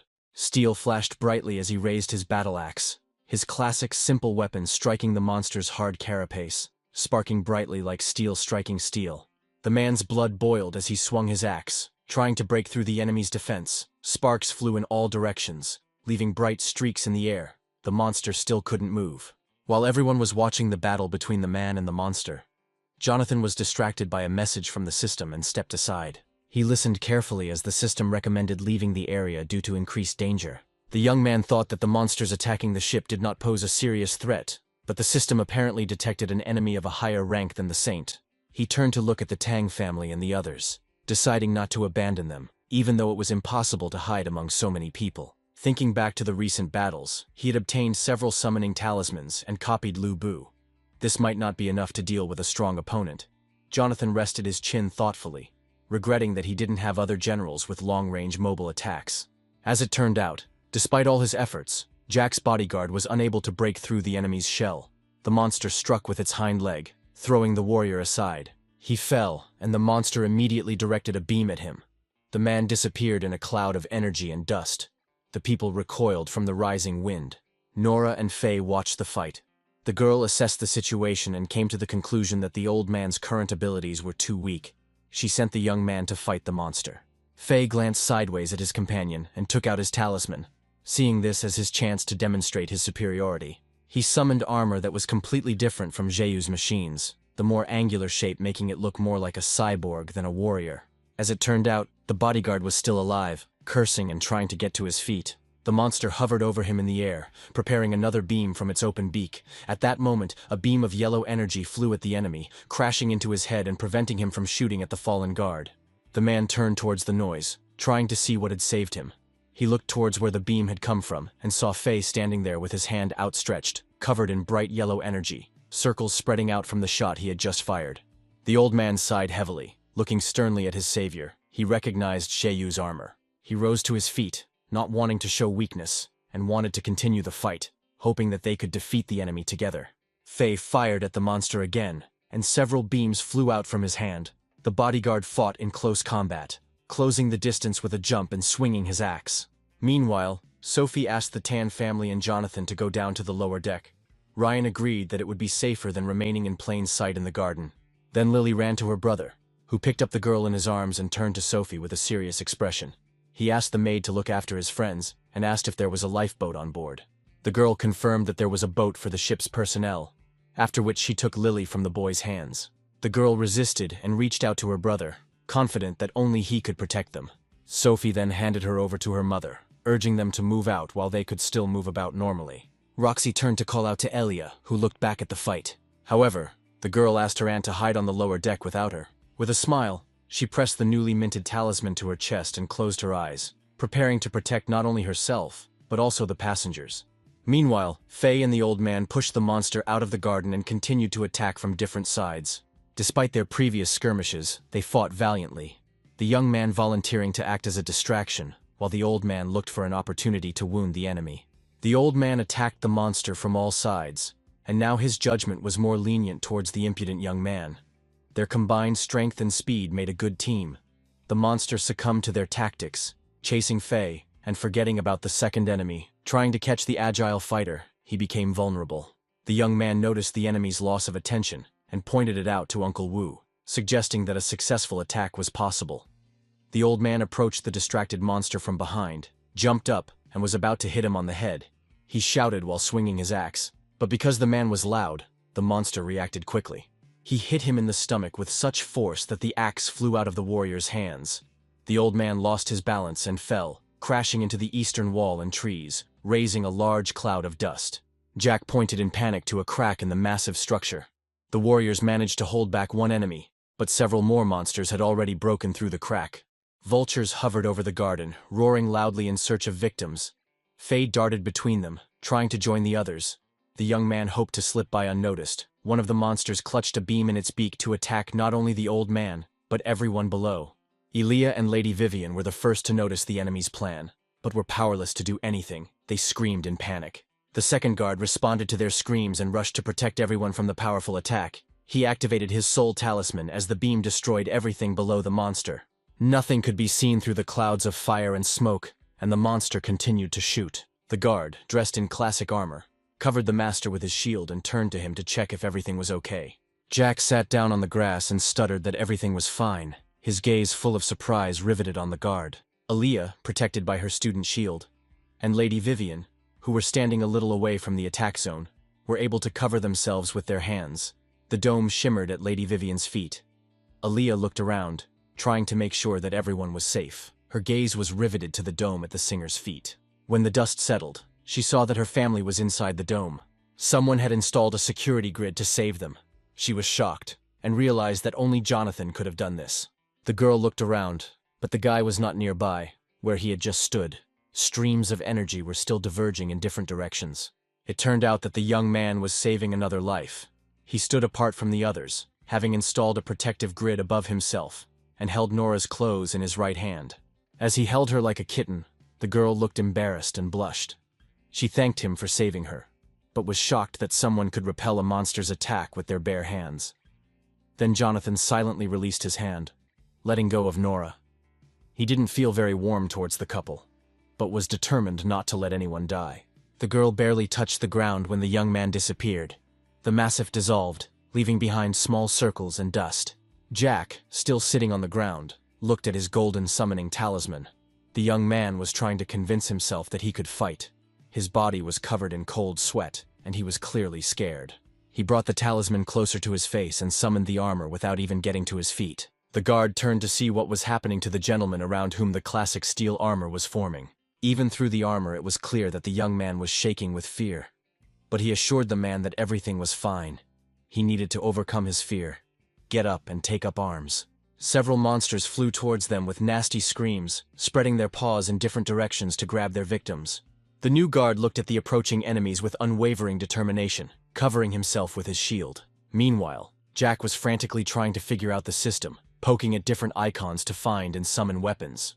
While he was struggling with this, the warrior in front of him took a blow. The monster crashed into the shield and grabbed it with its paws. Since both of the guard's hands were busy, he had no way to defend himself from the sharp beak. Then another warrior, having come to his senses, rushed to help. Quickly jumping up from behind, he hit the monster on the head with a reinforced hammer, using all his strength. The vulture ducked to the ground under the blow. Meanwhile, Jonathan appeared, rushing towards the Tang family. He landed next to the protective grill, and the family looked at him in surprise. With a serious expression, he informed them that they would hardly be able to reach the lower deck safely now. It would be safer to stay with him. Since they didn't know how to fight, they had no choice but to rely on the strong young master. They thanked him for his care. Jonathan assured them that it would be safer with him. If the system was correct and a stronger monster appeared, it would be more convenient for him to save them if the family was nearby. The family members reacted differently. Ryan agreed that if stronger monsters appeared, it was scary to even imagine what would happen on the ship. He moved closer to the young man. His face suddenly became stern. He was worried about the possibility of escape and what the other passengers would do. He suggested talking to the ship's captain. The man barely had time to fully express his opinion when his wife hit him. His glasses fell off, and a huge bump instantly formed on the back of his head. Meanwhile, Elia and Vivian were fighting one of the monsters. The monster shot beams at the ground, but the student was fast enough to dodge. She shot back while the singer attacked from the other side.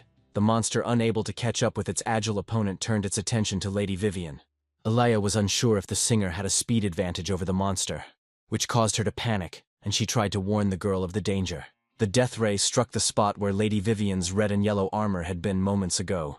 The girl performed a quick somersault to dodge the attack, taking a bent-legged half-guard stance with two swords drawn. Without warning, it would be difficult for her to avoid the attack. The girls went on the offensive again, with Elia attacking from afar using the student's crossbow. Lady Vivian looking for weak spots to strike at close range. Meanwhile, after calming Ryan down, Roxy and her daughter awkwardly apologized for not being able to help, but were willing to do whatever they could. Jonathan tried to calm them down with a serious expression, as he had brought them on board, and they were in danger. Their protection was his top priority. Meanwhile, more and more monsters appeared in the garden. Screams and explosions filled the air, and a battle raged on the ground between the trees. One of the enemies pinned the old man to the ground. He tried to defend himself with an axe, pushing away the paws and beak of the monster. Exhausted by the battle, he did not have the strength to push back or attack the monster. He could not get out of the situation on his own. Then Faye came to his aid. The young man appeared above the enemy's back like a ghost, his blades ready to attack. He intended to jump on the back of the flying monster to prevent it from fighting him off with its paws or tail. He plunged his left dagger into the enemy's spine. The protection on his back was not very strong as the armor easily broke, allowing the blade to penetrate the flesh. The wounded monster began to thrash about, splashing the old man's armor with pink, caustic blood. In pain, the monster rushed in different directions, forgetting about its victim. Just half a meter away from the monster's screaming mouth, Faye raised his blade again and struck the monster in the head. The vulture's eyes darkened, blood flowed down its broken skull, and the blade flashed between its eyes. Faye pulled the blade out, and the vulture fell to the ground, spraying blood. The old man was temporarily safe. Streams of pink blood flowed down his armor. he tried to catch his breath and thanked his savior. Another monster was already flying towards them, leaving no time to relax. The young man turned to face the danger, ready to continue the fight. The old man then rose to his feet and picked up his axe. The men stood back to back, ready for the difficult battle ahead, while Jack and the second guard held off another monster, one defending while the other attacked. The monster crashed into the strong shield again, this time with more force and anger, the guard barely holding back the onslaught. Jack ran to check on the warrior, not noticing that the monster had followed him and was stretching out its huge paws towards him. It grabbed the young man by the back and helmet, knocking him over and pinning him to the ground. On the other hand, Lady Vivian made a mistake, and the monster grabbed her by the shoulders, which lifted her into the air, making it impossible for her to free herself. The dancers, still under the protective ring, watched the proceedings with concern and sighed loudly, worried about the singer. The monster threw the yellow-red warrior towards Elia. Everything happened so fast that Elia didn't have time to dodge. Lady Vivian collided with her ally at full speed, knocking her off her feet and pinning her to the ground with the weight of her armor. Another cloud of smoke rose up in the garden from the constant explosions, making it hard to see. Pushing his two opponents aside, the monster decided to attack them with a beam again, gathering energy into his mouth. The girls lying on the ground looked towards the enemy. The situation seemed dire. Suddenly, someone came to their aid. The monster was grabbed by the tail with a steel hand. The red Lu Bu pulled the monster by the tail and threw it over himself, forcing it to dig the ground with its muzzle. Everyone around was shocked. Sophie's eyes were shining with amazement. Lady Vivian was stunned, and the dancers were watching with wide eyes. Lu Bu finished off the monster with the third strike, the blade entering straight into the neck, covering the ground with acrid pink blood. Then he pulled out his weapon from the corpse and prepared to start saving the others, his eyes glowing blue, filled with spiritual energy and anger. Meanwhile, Jack lay on the ground, covering his head with his hands, and his hammer lay half a meter away from him. A vulture with a sharp beak trying to break through the protection on the young man's back. With little combat experience, Jack could only lie there, covering his body with his hands and calling for help. Jonathan noticed the defenseless young man, turned to his screams, and looked into the eyes of the monster. Distracted from its prey, the monster also looked at Jonathan and opened its beak, letting out a piercing cry. Then Lu Bu swung his halberd and sent it towards the enemy. The weapon quickly closed in with its immense power and speed, throwing the monster towards the wall and pinning it to it. The young man rubbed his eyes, unable to believe that the hero of the recent performance was standing before him. Meanwhile, Jonathan counted the monsters that had managed to squeeze through the gap in the barrier. There were already 7 monsters in the garden. He scanned the airspace and assessed the situation, realizing that he would have to act sooner than planned. With a sad, serious look, he asked the system to unlock Lu Bu's Earth-rank weapon, the cloud-dispersing bow. A loading screen appeared on the monitor, showing that only the halberd and other weapons were available. The young man studied the indicators in the system. Although the bow was a powerful weapon, it was also very expensive. At this point, Elia and Lady Vivian had to fight a separate monster, and their strength was already running out. Faye and Old Man Wu were not doing any better. They were both very tired, and the monsters kept coming. Suddenly, golden rings appeared in the sky and flew towards the enemies, leaving red trails in the air. The rings attacked the monsters that Elia and Vivian were fighting, driving the enemies a little further away from the girls. Faye looked at this scene in surprise and explained that these were Miss Nora's flying discs, which were still in the testing stage. At the first call of their owner, the discs described a circle in the air and returned to her. Lady Nora, dressed in armor, stood in a special stance that allowed her to throw and pick up the rings. With her head slightly lowered and her arms crossed over her chest, 3 flaming rings hung in the air on both sides of her, continuously rotating. The girl looked pleased with herself. Now her main goal was to protect people and the ship, and she demonstrated a sample of cutting discs for medium and long-range strikes. The monsters she had thrown away from her allies gathered in a group and shouted menacingly. Faye thanked his companion for her help. Nora and Old Man Wu were on the same line of defense and took a stance for battle. Faye raised his hands with blades and asked his comrade what they should do next. In a 3 versus 3 battle, they had no chance of winning. Although the monsters had not yet attacked, Uncle Wu suggested that they should start attacking themselves, since more monsters would make it impossible to stay alive. Meanwhile, Nora, with a serious expression on her face, prepared to hold back the 2 monsters with her discs, while Faye and Wu dealt with the remaining 3rd monster. Faye agreed with this plan, and pointed out that the monster on the bottom right looked weaker, and should be their starting point. Wu considered the target and agreed that he could start there, distracting the monster while Faye and Nora attacked from behind. Nora then called for the Rattletails formation, but since Uncle Wu was not familiar with such a formation from another country, They had to act intuitively. As they counted down to attack, a beam of energy erupted in front of them, enveloping their enemies. The beam was so powerful that it extended beyond the protective grid built around the ship. Through the red spiritual energy, one could barely see how the monsters were being torn apart. When the beam had completely passed through, it became clear that all the monsters had been torn apart, and their remains fell to the ground. Due to the enormous force of the attack, a section of the eastern wall was destroyed, leaving a huge hole. This attack was carried out by Lu Bu. The warrior stood holding a massive bow that sparkled with energy. The trio were shocked and looked questioningly at the unknown man. Wu asked what formation they intended to use. The warriors, who were now safe, could not believe their eyes. They had many questions, but they could only express their surprise. Wu rubbed his eyes, unable to believe that there was such a strong person on the ship who could destroy 3 monsters with one blow. Fei tried to ask Nora if what they saw was true. They all witnessed the same event, and the guy broke out in a cold sweat. Then Nora, with a childish expression on her face, confirmed the incredible power and admired the lightning-fast attack. Jonathan meanwhile prepared another charge and pulled the bowstring.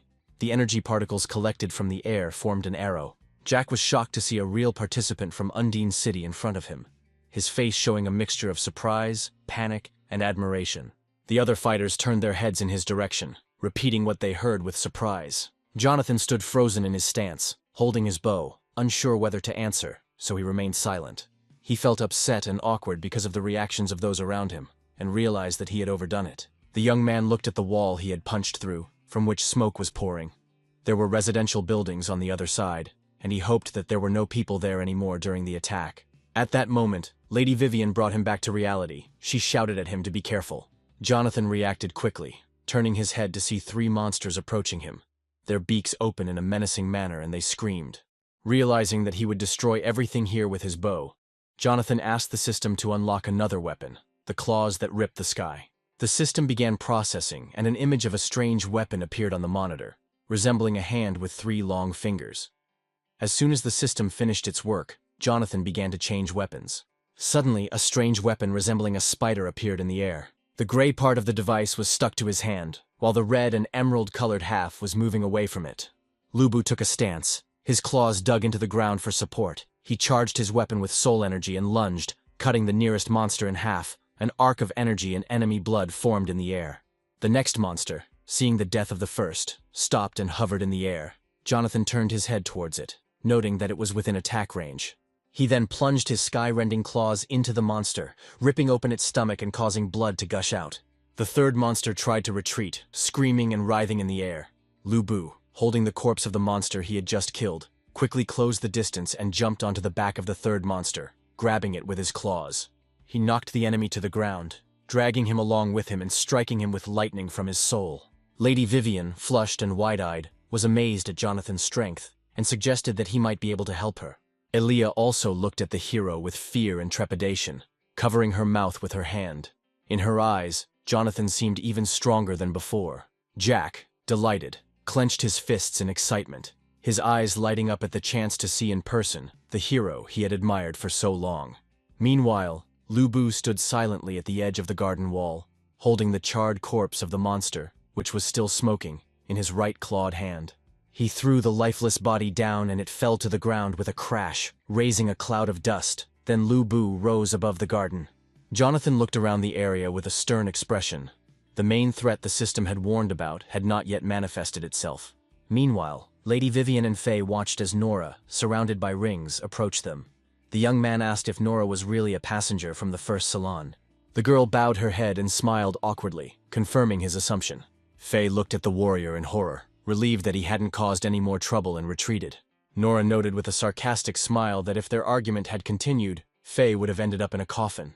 Wu did not understand the girl's teasing, and with a serious expression explained to the young man that he would have died in a battle with Jonathan. Fei, unwilling to listen, focused on the crack in the grate.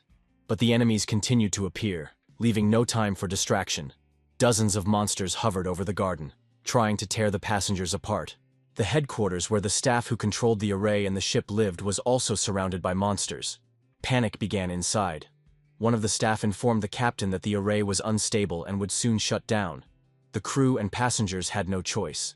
The captain then ordered that distress signals be continued, expressing his disappointment at the lack of support. At that moment, The monster looked into the window of the headquarters, frightening the employee closest to it. The monster began to knock on the window with its beak, like a bird trying to get a larva from a tree. Although the window was reinforced, it would not last long. Cracks appeared on the glass, and the employees, led by the captain, left the bridge in panic. Suddenly a scream was heard from outside the window. The captain turned around and saw that the monster had abandoned its attempts to get inside. Lubu grabbed the monster by the neck and pierced it with his halberd. Blood spurted from the enemy's back. The blow was fatal, and Lubu decided to ensure the death of the monster by tearing its body in half. He threw one piece on the ground and held the other in his hand before throwing it away. The captain and crew watched the fighter through the cracked window. Seeing his back turned, his helmet and back visible, the old man was shocked. The attendant pointed to the window, muttering that he recognized the Red General in the garden, protecting the passengers and crew. The captain realized who he saw and cried out with pride and excitement. The hero Undine himself was on his ship. His daughters were admirers of the warrior. He turned to the clerk and enthusiastically ordered him to get 2 autographs from the hero as soon as everything calmed down. Realizing that 2 would not be enough, he began counting on his fingers how many he needed for his daughters and wives. The employee silently watching the ridiculous situation before exploding emotionally. He yelled at the captain, insisting that he would get more autographs, maybe even a photo for himself, before suddenly leaving out of jealousy and resentment. He bit the hem of his coat, whined about getting a promotion, and vowed to have 8 wives. Meanwhile, the ship's guards were completely exhausted.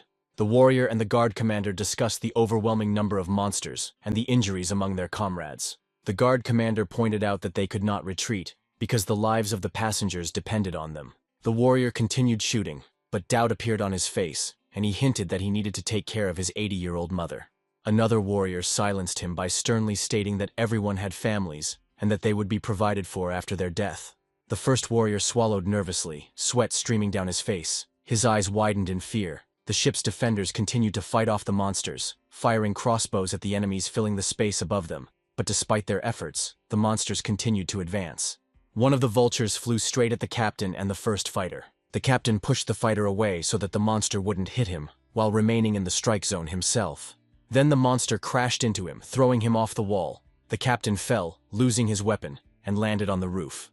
The young fighter, who survived thanks to the captain, watched with concern what was happening. They found themselves on opposite sides of the roof, surrounded by dozens of monsters circling above. Several monsters approached and began to attack the warrior's armor, hitting him in the chest and trying to break his helmet. His armor cracked, pieces flew in all directions, and small lightning cracks appeared due to the damage. The warrior, having lost hope, thought with a smile that his family would receive an allowance after his death, finally freeing them from debt. Suddenly Jonathan's spear appeared in the air. It was aimed at the vulture. The spear pierced the vulture's head, almost hitting the warrior who had lost all hope. The battered warrior barely realized what had happened before his eyes. Jonathan managed to kill the monster before it could harm the man. However, Jonathan, the main hero of the battle, could not afford to be distracted from helping his allies and focused on the summit. He considered the best course of action given his situation. The soldiers fell on their knees and thanked Jonathan for saving them, but he only asked them not to interfere. Looking around, Jonathan counted the monsters surrounding him. Drawing his spear back, he prepared to charge at the monsters floating in the air. A powerful whirlwind formed behind the spear, ready to sweep away everything in its path. He headed straight into the thick of the vultures. The wounded soldiers on the roof watched in disappointment as the attack failed to hit a single monster. After the previous attack, Jonathan summoned his bow and prepared to deliver another powerful blow. Pointing his bow towards the sky, Jonathan completed his preparations and was ready to attack the vultures. After releasing the bowstring, a loud roar was heard, and an energy arrow flew straight towards the monsters. The arrow, cutting through the air, quickly reached the monsters, who were unable to react to the rapid attack. One by one the monsters began to explode, some without even realizing what had happened. The sky lit up with dozens of explosions, briefly as bright as daylight. The warriors standing nearby were shocked by the hero's destructive power. A few moments later, the remains of the exploded monsters began to fall from the sky, and the still-living vultures amazed everyone in the area with their cries, trying to call for help. The soldier, who had understood the vultures' plan, anxiously awaited the result of their actions. A new group of enraged monsters gathered over the battlefield, screaming at the top of their lungs. Seeing this, Jonathan began to think about what the system had told him earlier. Then all the vultures began to prepare an attack aimed at the hero. The soldiers who were still conscious fearfully urged Jonathan to attack the vultures again, as he had done a few minutes earlier. Realizing the situation, Jonathan realized that he would not be able to protect the ship on his own. even if he could redirect the beam. As he finished his preparations, the monsters were about to launch an attack that he would be unable to repel. Just at that moment, cannon shots were fired from a ship that appeared on the horizon. Projectiles moving at the speed of light rushed towards the horde of monsters. Some of the attacking beasts were killed in the blink of an eye, preventing them from launching an attack on Jonathan. The confused monsters turned to the attacking ships, which were the very reinforcements the soldiers had been expecting. The vultures, now ready to tear everything in their path to shreds, rushed towards the reinforcements. As they approached, more shots were heard.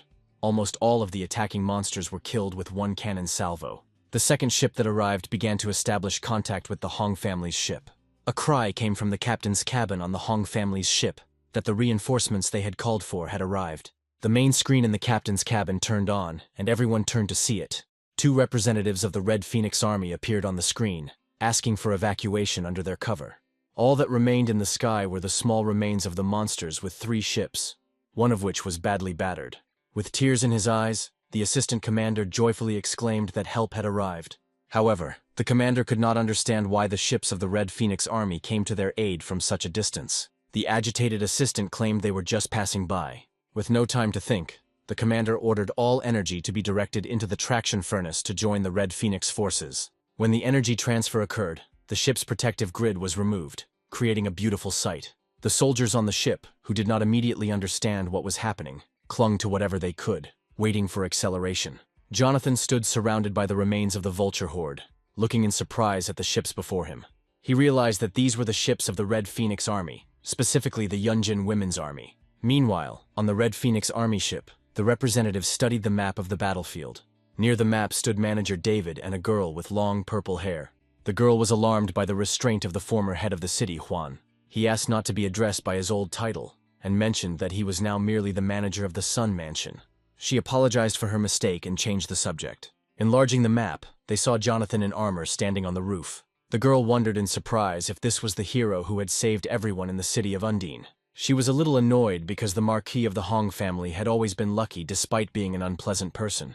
The girl was sure that without Jonathan's help, the Hong family's ship would not have received reinforcements. Mansion manager Song thought to herself that when the commander found out that the hero who saved the city and the Marquis's ship was Jonathan, she would be shocked. Meanwhile, the Sun family's ship, accompanied by the Red Phoenix Army's warships, reached the defense zone. At this point, the vultures began to prepare a new attack on the ships. The girl then immediately ordered the guns on both sides of the ship to be ready for battle. More cannon shots were fired, aimed at the fast-flying monsters. The scene was illuminated not by bright yellow beams, but by the explosions of dozens of vultures.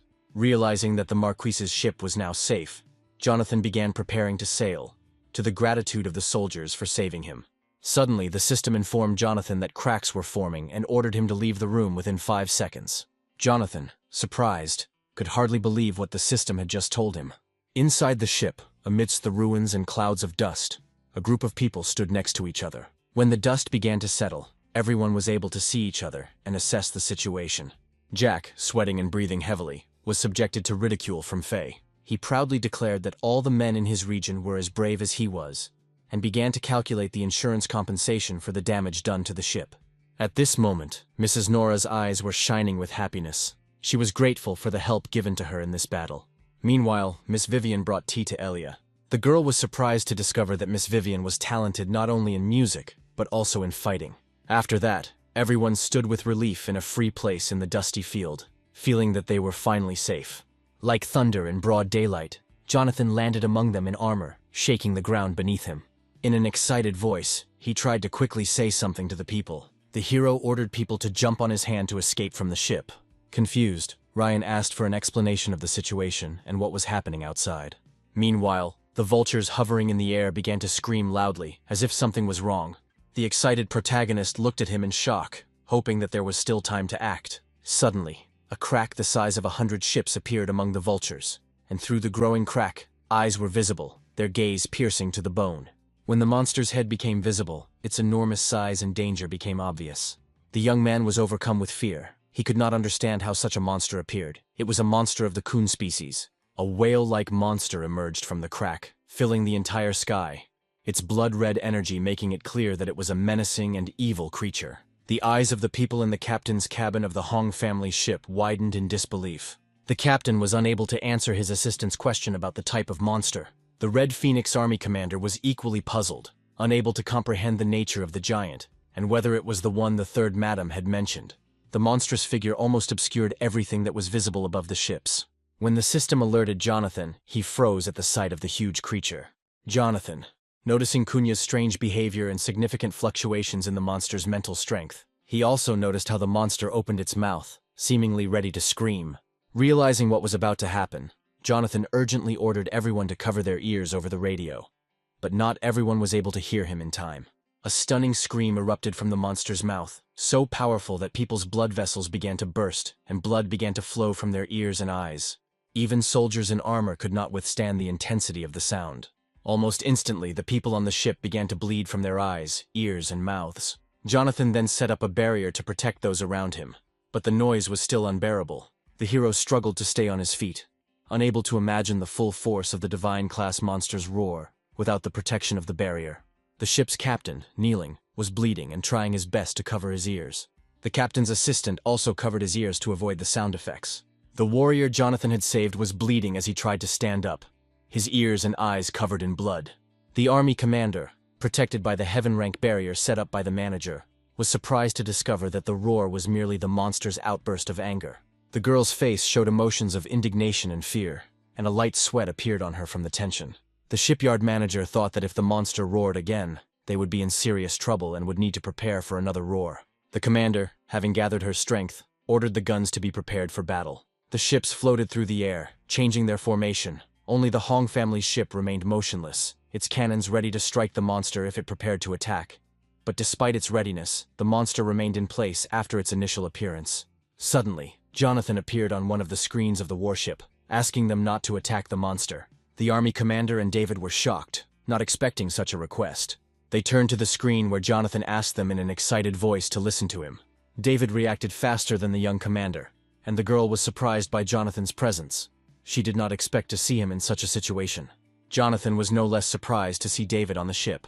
It turned out that the manager of the Song family shipyard had arrived on this warship on the orders of his master to escort him home. Not immediately understanding the situation, the girl began to ask more questions. Jonathan sighed, realizing how long it had been since he had been home and how much he missed it. After expressing his gratitude for the Red Phoenix Army's assistance, Jonathan turned his attention to the monster. He was confident that if he didn't provoke the monster, they would be able to remain unnoticed and escape unharmed. He suggested turning off the power and disarming the guns on the ships, then descending to the ground. The young lady was confused by Jonathan's plan and was about to ask for clarification when Jonathan interrupted her. The hero proposed a difficult adventure, knowing the outrage it might cause, but there were no other viable options for survival. The ship's captain, pale as a corpse, screamed in fear, fearing that even a minor mistake could lead to their death. Jonathan then assured the captain that this was their only chance of salvation, and that failure to follow his advice would lead to certain death. Everyone was stunned by Jonathan's previous statements. On the warship, David ordered to follow Jonathan's instructions. Jonathan then began the countdown to shut down the engines and disperse the Star Soul generals. For several seconds, all ships were in free fall from a height of 3,000 meters, rapidly descending under the pressure of gravity. As the speed of their fall increased, so did the tension among everyone. At this point, almost all the people on the ships began to scream, fearing the worst. Many did not understand what was happening due to the lack of warning. The ship's captain and his assistant, floating in the air, joined in the general cry, surrounding the group of armored men with a barrier. Jonathan attached himself to the surface of the ship while it was in free fall. He counted the time until they touched the ground, noting that they were descending quickly and getting away from the monster as quickly as possible. Hundreds of vultures rushed towards the falling ships, which had already forgotten about the monsters. When the impending threat became obvious, panic began among the people who did not know what to do. The horde of monsters was approaching the ships, which were falling faster and faster. Jonathan, in a state of extreme tension, counted down the last moments before they reached the ground. A moment later, he ordered the engines to be turned on at full power. Everyone complied, directing energy into the ship's engines. As the vultures approached the ships, all three ships suddenly headed towards the horizon. The three ships flew faster and faster away from the vultures. However, one ship began to slow down due to lack of energy. The ship struggled to escape the battlefield because a significant amount of energy was spent on maintaining the defense system. The soldier who informed the captain about the slowdown shocked her, as she did not expect such a development. David realized why they were losing speed and became concerned for the young master. The captain of the warship ordered the second ship to attach boarding ropes to the passenger ship. Dozens of hooks protruded from the side of the ship and were firmly attached to the Huang family's ship. In a state of panic and confusion, hundreds of people rushed away from the side where the hooks were attached. The captain, confused and alarmed, ordered the guns to be prepared for battle with a potential enemy. Noticing that their speed was increasing, one of the captain's assistants informed him about it. Both ships of the Red Phoenix Army successfully attached the passenger ship to themselves and pulled it along. A smile of relief appeared on the captain's face as she realized they were saved. However, the girl sitting next to the captain pointed out that the situation was not entirely safe. Due to the slowdown of all three ships, some of the vultures began to catch up with them. The map showed dozens of monsters approaching the ships from all sides. The worried captain asked if they would be able to provide fire cover during the retreat. The girl at the control panel said that opening fire would significantly reduce their speed. The captain ordered the combat units to engage in battle with the monsters. Dozens of soldiers, following orders, moved forward to attack the enemy. They lined up on platforms, preparing to confront the vultures. The female soldiers began to activate the formation of the Star Soul on the deck of the warship. The platforms opened one after another, revealing dozens of Star Soul soldiers. The squad leader instructed the soldiers to fight back against the enemy. All the female soldiers reacted in unison, ready to carry out the order. The warriors lined up, waiting for the command to open fire on the monsters. As the group of enemies entered the soldiers' range, the warriors began to shoot, showering the sky with arrows. The increased number of shots prevented the monsters from getting any closer. Under a barrage of attacks from soldiers, the ships moved even further away from the pursuing monsters. The commander skillfully positioned the soldiers so that they covered all flanks, ensuring that the monsters could not break through. However, one of the suicide monsters managed to destroy the second ship's defense system, falling onto its deck and causing the battle to begin. The captain ordered the troops to support the second ship. On the deck of the second ship, hand-to-hand combat broke out due to the invasion of the monster. The squad commander ordered to clear the ship of monsters and reorganize the firing line. The warriors quickly entered into battle with the monsters, deciding to clear the way for them. Meanwhile, another group of monsters arrived to help their comrades, putting the warriors in a difficult situation. The surprised commander of the detachment ordered them to prepare for defense, recognizing their precarious position. A blue energy beam pierced the sky, destroying some of the attacking monsters. When the beam dissipated, dozens of monster corpses fell from the sky. Shocked by the sudden turn of events, the squad leader wondered who had come to their aid. Before she could assess the situation, Jonathan, having expended considerable energy, found himself on the roof of the ship. The attack clearly weakened him, but he took the moment to catch his breath and plan his next move. In an instant, he was surrounded by a pack of monsters ready to attack. The arrows fired earlier hit the monsters, and the sky was once again lit up with explosions. The ship's captain and David, who were watching what was happening, looked at Jonathan with admiration. The captain's eyes showed some confusion as to the source of Jonathan's enormous fighting power. Amidst the explosions, one of those Jonathan had saved was heatedly discussing the need to help the hero. The soldiers who had fought earlier decided to split into groups to support Jonathan from the rear. Nora asked to lure the monsters closer so she could attack them with her discs. Her partner agreed to help with this task. As the monsters approached, Nora launched her discs at them, leaving behind a glowing trail, yellow as the sun. The discs moved towards the monsters. Suddenly the monsters stopped attacking and focused their gaze on the creature standing behind the ships. The soldiers, not understanding what was happening, were puzzled as to why they had stopped acting. The monsters' actions had left them stupefied and unsure of what to do. Hordes of vultures took to the skies, further confusing the humans, and a moment later, the hellishly loud roar of Kunya could be heard from afar. Suddenly the monsters began to retreat, as if the roar had been a signal. The girl who was monitoring the situation informed the captain of the warship that the monsters were retreating. Feeling relieved, the captain allowed herself to close her eyes and relax for a moment. Watching the vultures retreat, Jonathan seemed to be anticipating this moment. When he finally relaxed, he realized that they could still escape from Kunya. Shouts of joy and relief swept through the ships. Many could not believe that they had escaped certain death. More and more people shouted victory and raised their hands in the air in joy. Tired but in high spirits, they continued to celebrate with pride. The warriors standing on the heavily damaged roof of the ship also rejoiced at their victory over the monsters. David calmly admitted that they survived thanks to Jonathan. The captain, having calmed down, asked how the hero knew about the monsters' habits. Jonathan, who clearly did not want to discuss this, avoided answering under the pretext of fatigue. Before cutting off the connection, he mentioned that they would discuss everything after they had some rest. Soon after, an exhausted Jonathan came out to the people he was protecting on the deck of the Marquis's ship. He was carried to the cabin to rest, accompanied by those who were on deck, because of the loud screams of Nora and Lincoln. The girl carrying Jonathan looked at them with fear, and made it clear that they needed to calm down. Vivian, who was watching this scene, tried to suppress her laughter. Before entering the cabin, everyone stopped and bowed their heads to Jonathan, expressing their gratitude for saving them. Several hours later, the ships approached the city, the warship continuing to pull the passenger ships behind it. Jonathan, awakened by the noise from the loudspeaker, opened his eyes with difficulty. He saw a sleeping girl who had probably been there all this time. As soon as he looked at her, she woke up, rubbing her eyes. Then Jonathan went out onto the balcony and saw that they were flying towards the city. From their vantage point, he could see tiny buildings below, partially obscured by clouds. Meanwhile, one man, who was on the surface of the earth, watched the ships flying above him. Stretching and yawning, he admired the beautiful day. People who approached him began to apologize, addressing him as a boss. The man, however, asked them not to address him in this way as they were not bandits. Looking at the sky, he noted its destiny, to become the strongest soul master. He then picked up the ring, addressing it as an old man named Du, asking when he could obtain the rank of Star Soul General. The city of Yunnan was surrounded by a wall, and the districts within it were also divided by walls. It marked the border of 3 countries, 2 of which had signed a joint border agreement. Upon arrival at the airport, the warships separated from the Hong family's ship and flew off in their own direction. The delighted captain went off to sign autographs for his daughters and wives, his eyes sparkling. Soon David approached Jonathan and asked how he was doing. David's face showed some excitement. Turning to David, Jonathan greeted him with a wide smile and rushed into a hug. The hug was so tight that David found it difficult to breathe. Jonathan noted with a smile that although not much time had passed, enough time had passed for David to miss him. David replied that enough time had passed for him to become bored. Suddenly, Jonathan began to notice that David was suppressing his self-improvement. This fact shocked him very much. The fact that David was at the heaven rank level made Jonathan feel ashamed, realizing that he had failed to understand the strength of his guardian in his past life. His thoughts were interrupted when David asked about his companions.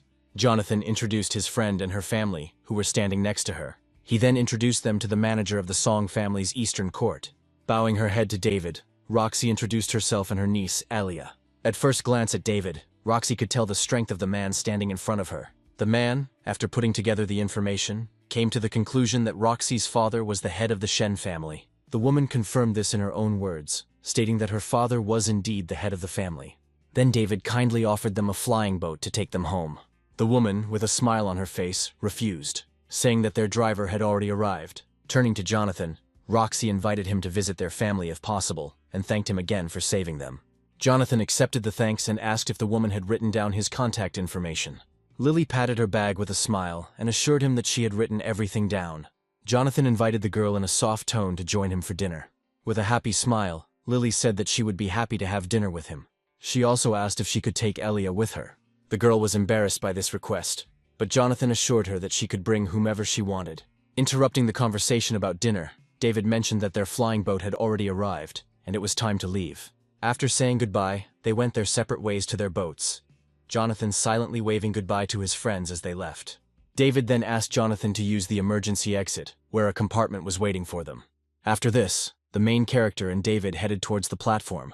However, before Jonathan could enter the inner passage, he was stopped by Mrs. Vivian, a girl who was running as fast as she could, asking him to wait and not enter the corridor. Surprised by Vivian's persistence, Jonathan froze as she approached.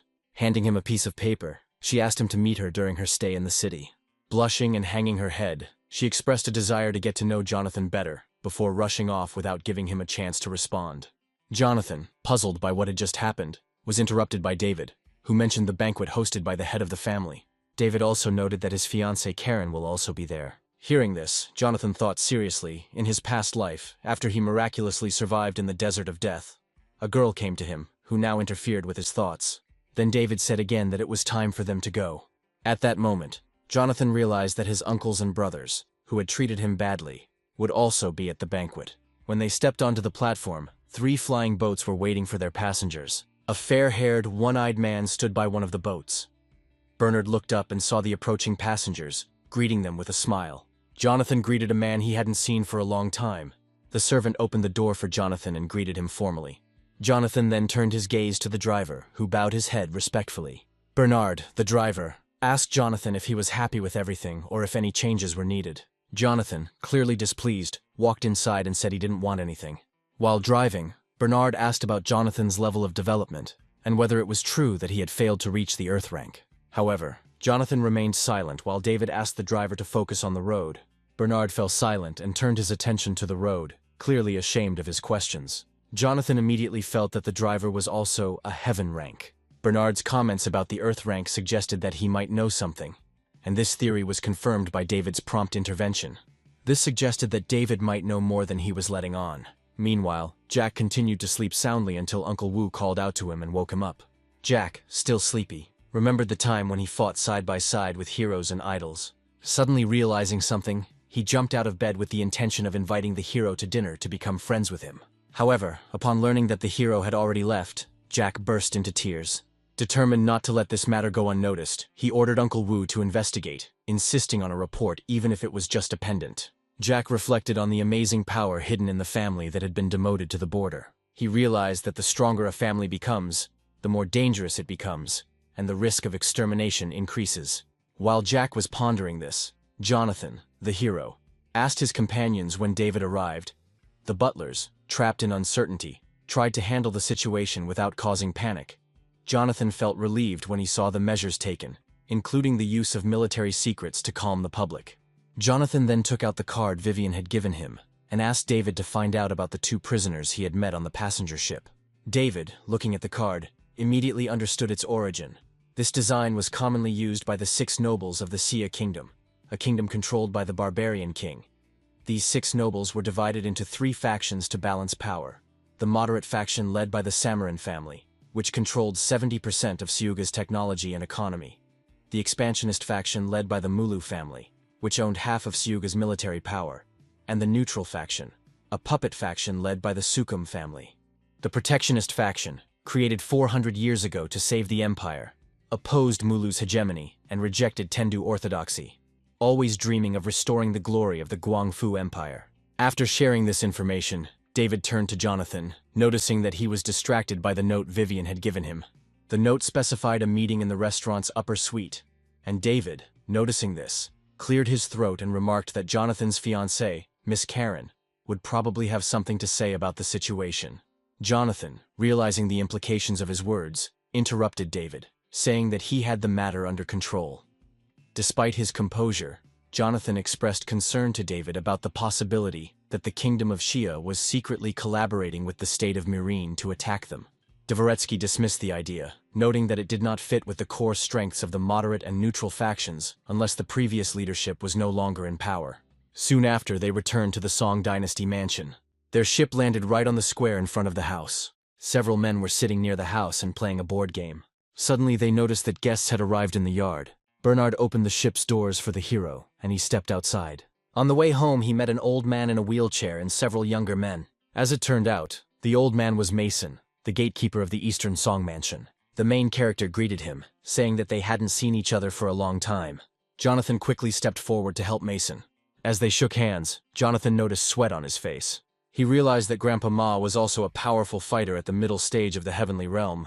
As Jonathan prepared to go to the East Court for a rest, Mason suggested that they visit the Old Lord and play cards. However, Jonathan politely declined. He mentioned that he needed to see the Marquis first. He apologized to Mason and promised that they would play another time. Mason smiled kindly at him and told him he could go about his business. At that moment, Bernard approached the old man. When Jonathan left, the driver informed him that the young master had already reached a new level of power. The old man nodded in acknowledgement of this news, adding that Jonathan had not only restored the pulse of his soul, but also seemed to have penetrated into the heavenly realm. The sudden change in Jonathan astonished them. Jonathan, deep in thought, wondered why so many people hid their level of development. When he met the old man, he immediately recognized Jonathan's breakthrough to the first level. Mason not only taught him all sorts of chess tricks, but also taught him how to pick locks. Although he appeared to be a black ranker on the outside, he was actually a mid-stage heavenly rank expert. Soon they arrived at the entrance to the house, where the Marquis was already waiting for them. Marquis Sergio, seeing the guests, chuckled mysteriously. Jonathan told him with a smile that he was finally back. The old lord patted Jonathan on the shoulder and invited him into the office to tell him what had recently happened.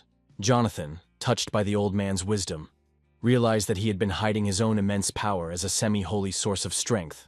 The more Jonathan thought about the hidden power of the Song family, the more he realized how significant their influence was. With 1/2 saint and 3 mid-stage celestial beings, their power was enormous. However, Jonathan was worried that his current preparations might not be enough to change the situation, given that even this strong family had been destroyed in the southern wilderness in his past life. Suddenly, Jonathan felt the presence of a saint-ranked power source. Although the aura was weak, it was unmistakable, like the remains of bamboo in the wind. He wondered if Sergio had really been hiding such a figure, and realized that despite his best efforts, he might still not be ready for what was to come.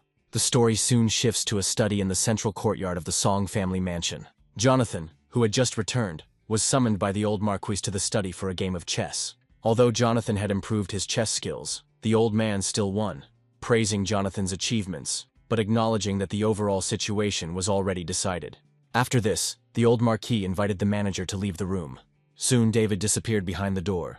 After he left, the Marquis suggested replaying their match. Jonathan wasn't sure what the old Marquis was trying to get across, so he quickly changed the subject. He mentioned that the old man must have received a message from Undine. Then the old Marquis slowly remarked that he had heard of Jonathan's great achievements, restoring his damaged soul vein, breaking through to the earthly cultivation level, and becoming a layman of Xochi. The Marquis expressed his joy for Jonathan.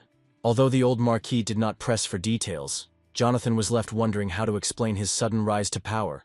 He could not tell that he had moved the journey 60 years into the past, as it would be too shocking for everyone.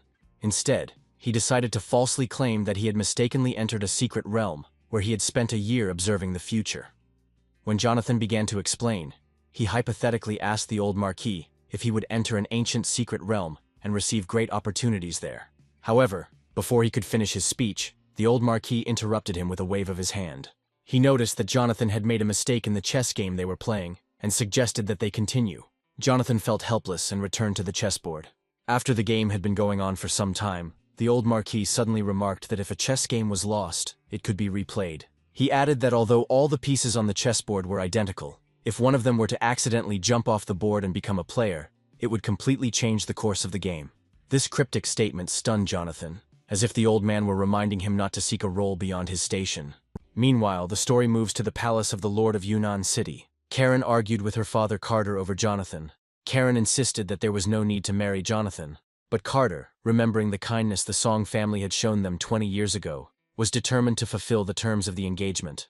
He also noted that Jonathan played an important role in the Battle of Yunnan, and that their family was now hosting a family banquet. Carter wanted his daughter to celebrate the occasion no matter what. Karen, however, remained unperturbed, wondering how Jonathan could compare to Sebastian, who had achieved more. Hearing his daughter's doubts, Carter became angry, saying that a man like Sebastian, living on the streets, would never amount to anything.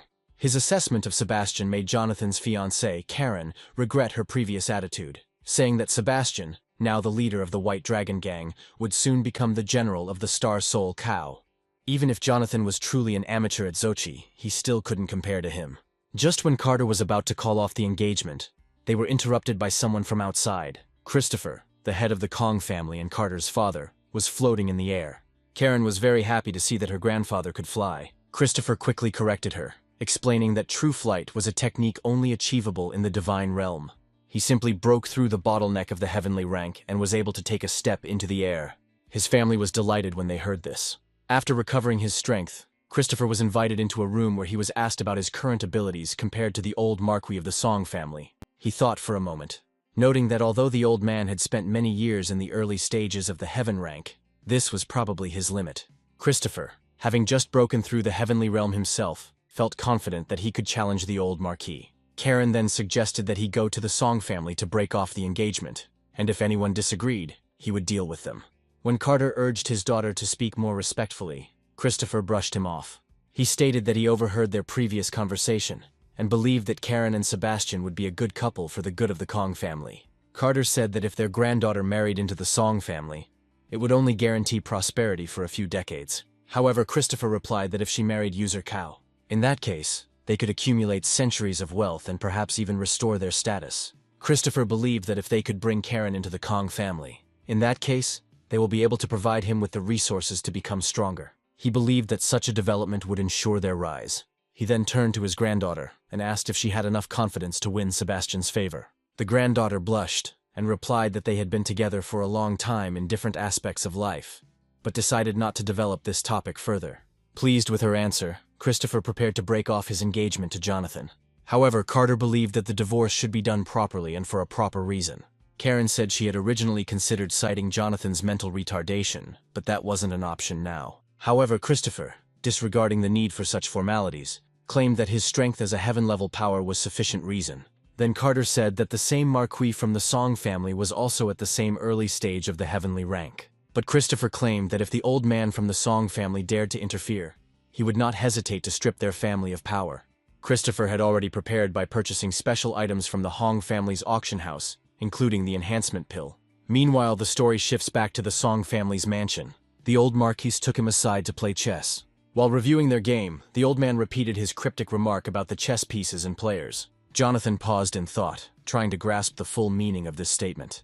He felt that the old Marquis knew more than he was saying. However, the old man quickly changed the subject, dismissing Jonathan's thoughts as unimportant and returning the conversation to the chess game.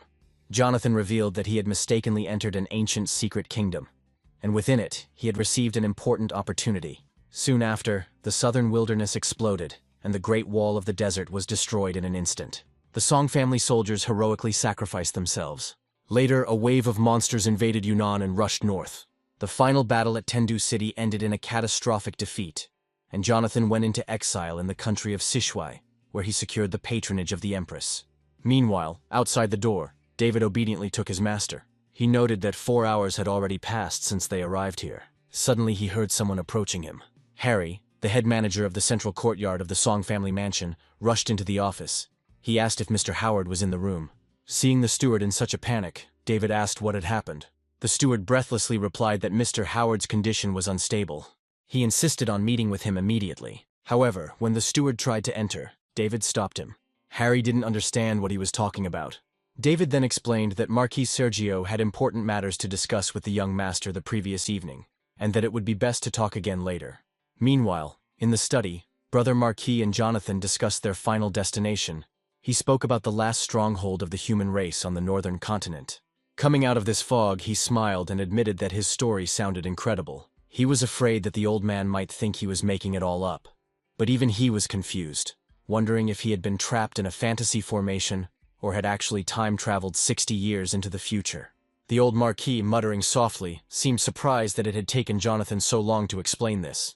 He asked Jonathan to elaborate on this system, specifically mentioning that Jonathan had said that the new basic system had been replicated and that other hobbyists had begun using the generals. After receiving confirmation from Jonathan, the old Marquis thought about what his daughter-in-law had once mentioned, about the two-way insurance.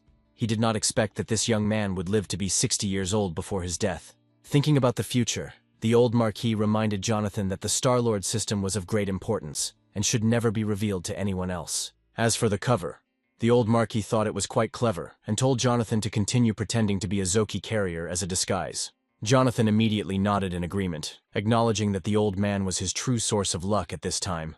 The old Marquis suddenly stood up and told Jonathan to follow him, as it was time to give him something his mother had left for him. He explained that everything he knew came from Jonathan's mother. She predicted that one day Jonathan would suddenly become exceptionally powerful, or that his soul meridian could heal itself, or that he might claim to have traveled through time and space. Jonathan was stunned when he heard this. At this moment, the Marquis took out a wooden box from a secret compartment. He advised Jonathan not to be surprised and to trust what he was told. The Marquis handed him a wooden box and reminded him of the laws of this world, warning that within the framework of the Star Network, one cannot violate rights not related to human resources, which operates similarly to the game of chess.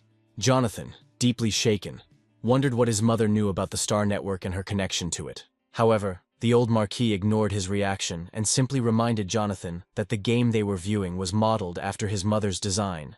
What lessons could be learned from it would depend on Jonathan's intelligence. Suddenly, Halos appeared in the sky, and both Jonathan and the old Marquis sensed the mutation. Jonathan softly noted that the faint aura of Saint Rank had appeared again. By this time, the old Marquis ran out into the street, where an elderly man was coughing violently. Surprisingly, the cough was so strong that it almost knocked those present off their feet. If it weren't for their timely reaction, they would have been injured by the old man's strength. It turned out that not long ago, after the old Marquis handed over the mysterious wooden box to Jonathan, halos appeared in the sky. The old Marquis immediately realized that something was wrong and persuaded Jonathan to go with him. On the way, Jonathan couldn't help but think about Jing, the Grand Administrator of the Intermediate Court of the Song Dynasty. It was said that Howard was like a brother to David, but his cultivation level had only reached the peak of the mysterious level. Jonathan became curious about what was special about the East Courtyard of the Song Mansion and who they meant. At this point, Manager Harry turned to Jonathan and asked if he would go with them. Although the old Marquis said nothing, deep down he decided that it was time for Jonathan to learn some secrets. Soon they arrived at the courtyard of the Song Mansion. Jonathan looked at the elevator skeptically as he entered. He wondered if there was a deeper underground space than the secret room. When the elevator clanged open, his suspicions were confirmed. He saw an underground space with artificial lighting and a formation that isolated the vibrations of the soul force. Surprised by such a unique place under the Song Mansion, Jonathan followed the old Marquis. At the gate, they were met by several girls dressed as maids. After this, the Marquis approached the doors of the building and called Jonathan to come with him. Inside, the old man was in a weakened state. The old Marquis quickly ran up to him, helping him up. Jonathan was shocked to learn that the man was Uncle Howard, the old Marquis's third uncle. He realized that the powerful wave emanating from this man came from the Holy Order. Jonathan had never met such a person in his life. If this man was indeed of the rank of saint, he may have been a layman from the original era. At this point, the third prince began to speak slowly, remarking that he felt that his time was running out and that he had less than a month left to live. He asked the old Marquis who the young man accompanying him was. The old Marquis quickly replied that the young man was his grandson Jonathan. Hearing this, the third prince looked at Jonathan and asked if he was the son of someone with a damaged soul pulse. Jonathan quickly dropped to his knees and introduced himself, admitting that he had met the third prince before. The third prince gestured for him to rise, saying that such formalities were not necessary. However, upon touching Jonathan, the third prince felt that his cultivation was in the early stages of the earthly level and that the pulse of his soul had been restored.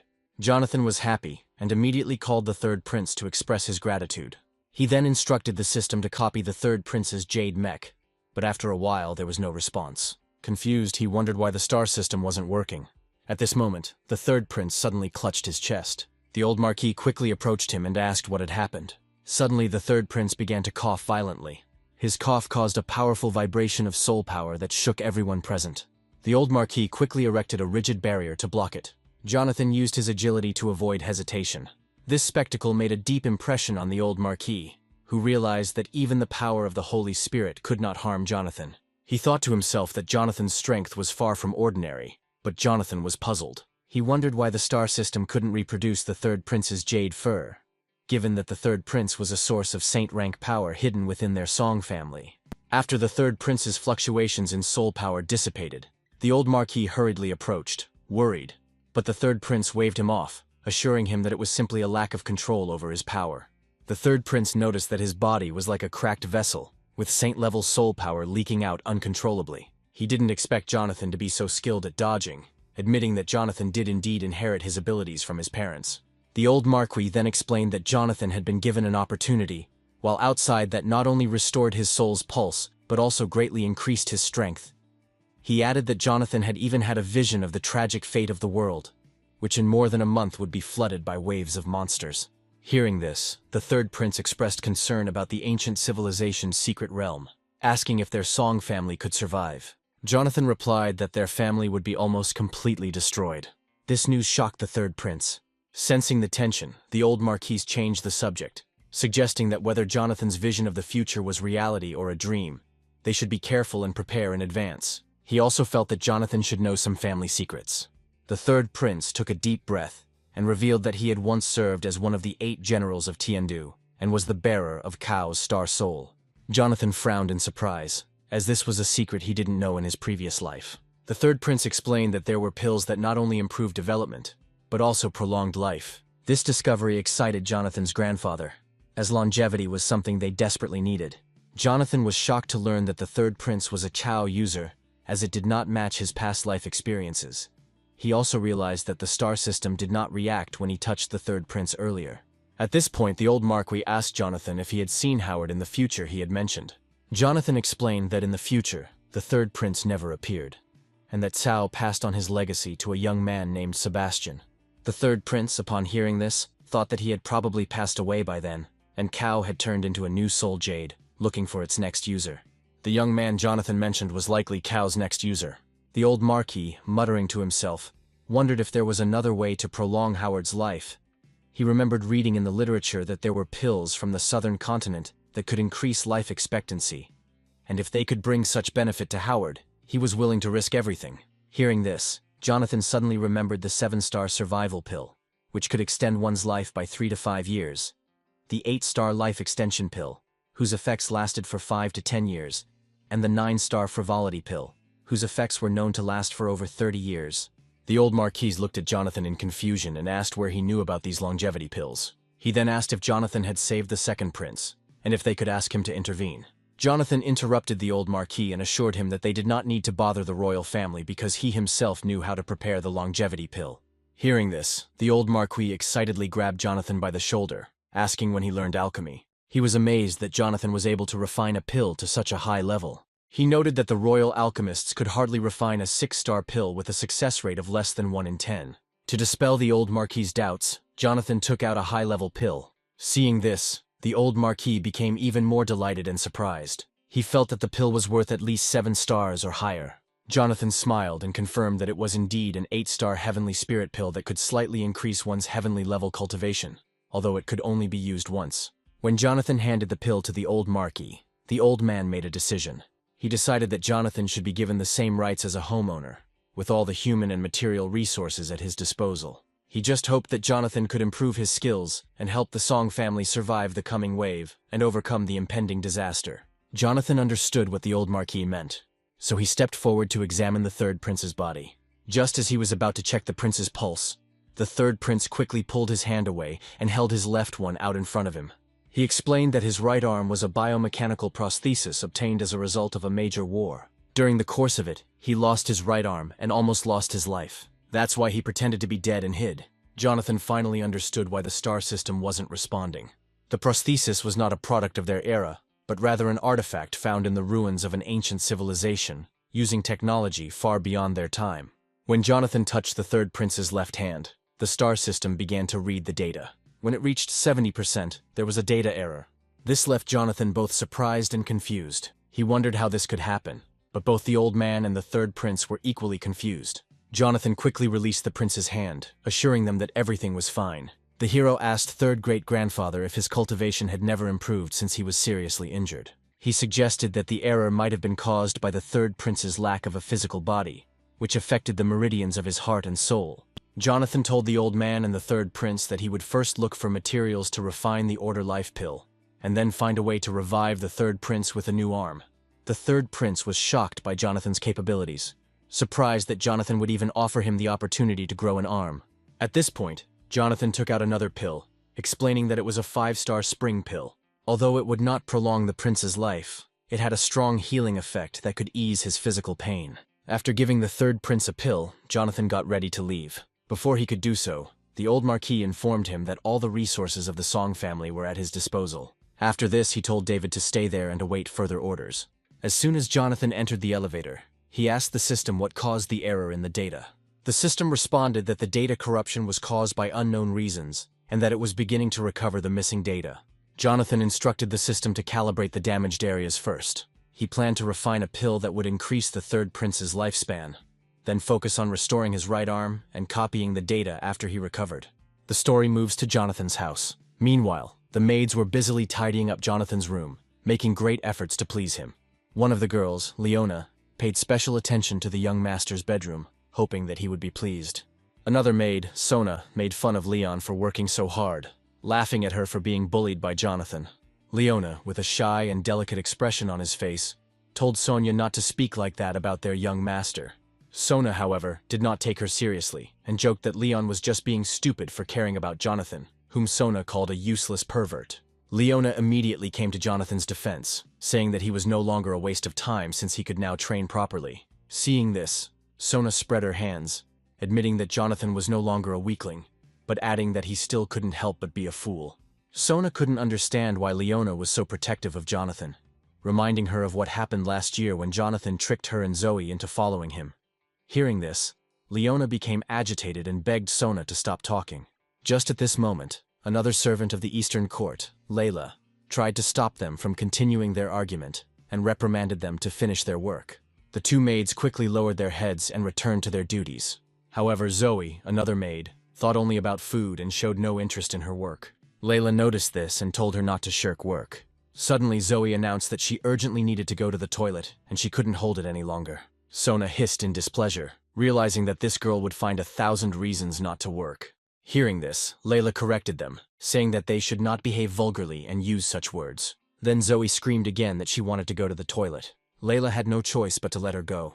The girl immediately smiled broadly and ran out of the building. As soon as Zoe was free, she ran to the kitchen to secretly cook something tasty, hoping that it would help her grow faster. On the way, she ran into her maid Sue. Zoe jokingly advised her to work hard. However, Sue's expression was cold and indifferent. She ignored Zoe, turning around and walking away. This angered Zoe, so she told Sue that if she wanted to become a full-time employee and stay on East Campus, she better listen to her seniors. Zoe threatened that otherwise she would send Sue back to the outer courtyard to continue doing menial tasks. Suddenly, someone's large hand touched Zoe's head. She turned her head in confusion. Then the girl saw that it was the very young man she had dreamed of. It was Jonathan. Happy, she threw herself into Jonathan's arms. However, he pulled back, reminding her not to let emotions cloud her judgment. Meanwhile, Sue looked coldly at Jonathan. Jonathan was keenly aware of Sue's cold gaze, but he had no memory of seeing her in his past life. Watching Sue in her uniform, Jonathan began to suspect that she was the new maid. Zoe's comments soon confirmed his suspicions. All she did was criticize Sue, calling on Jonathan to pay attention to her. Jonathan then ordered the system to scan Sue, and within seconds her true identity was revealed. Despite her careful disguise, she could not hide from Jonathan's keen eyes, and he discovered a small device implanted in her body. Sue was hiding her cultivation as a mid-level yellow rank, and was likely another spy sent by Marine. Before Jonathan could realize it, Zoe interrupted his thoughts, wondering why he was so interested in watching Sue and telling him to look at her instead. She said that during this time she ate a lot and grew well. Meanwhile, Leona, who had overheard the conversation, ran out of the house. She was excited to finally meet the young master. The girl ran out onto the balcony and greeted Jonathan. The hero waved back, saying that he was finally back. However, the other two maids behind her had different expressions on their faces. Layla was shocked because she didn't expect Jonathan to break through to the early stages of the Earth level in less than a year. It was incredible for him. Jonathan, for his part, was equally surprised to realize that Layla had reached the initial stage of Earth rank.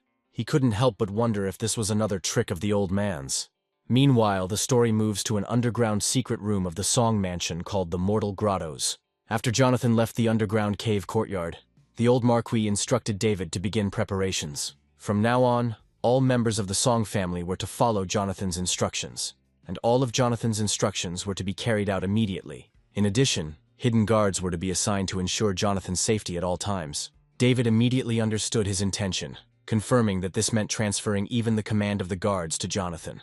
The old lord believed that only by handing over command of the guards to Jonathan could he realize his full value. Meanwhile, the story shifts back to the main building of the eastern courtyard of the Song Mansion, Jonathan's residence. At this moment, the maid Zoe was serving Jonathan tea in his room. The feeling of being waited for so long made him feel like he was living a life similar to the carefree life of a rich young man. Then the girl asked the gentleman to drink the drink while it was hot. The main character decided not to argue and took the cup in his hands, then brought it to his mouth. After drinking the tea Zoe had given him, Jonathan suddenly remembered something.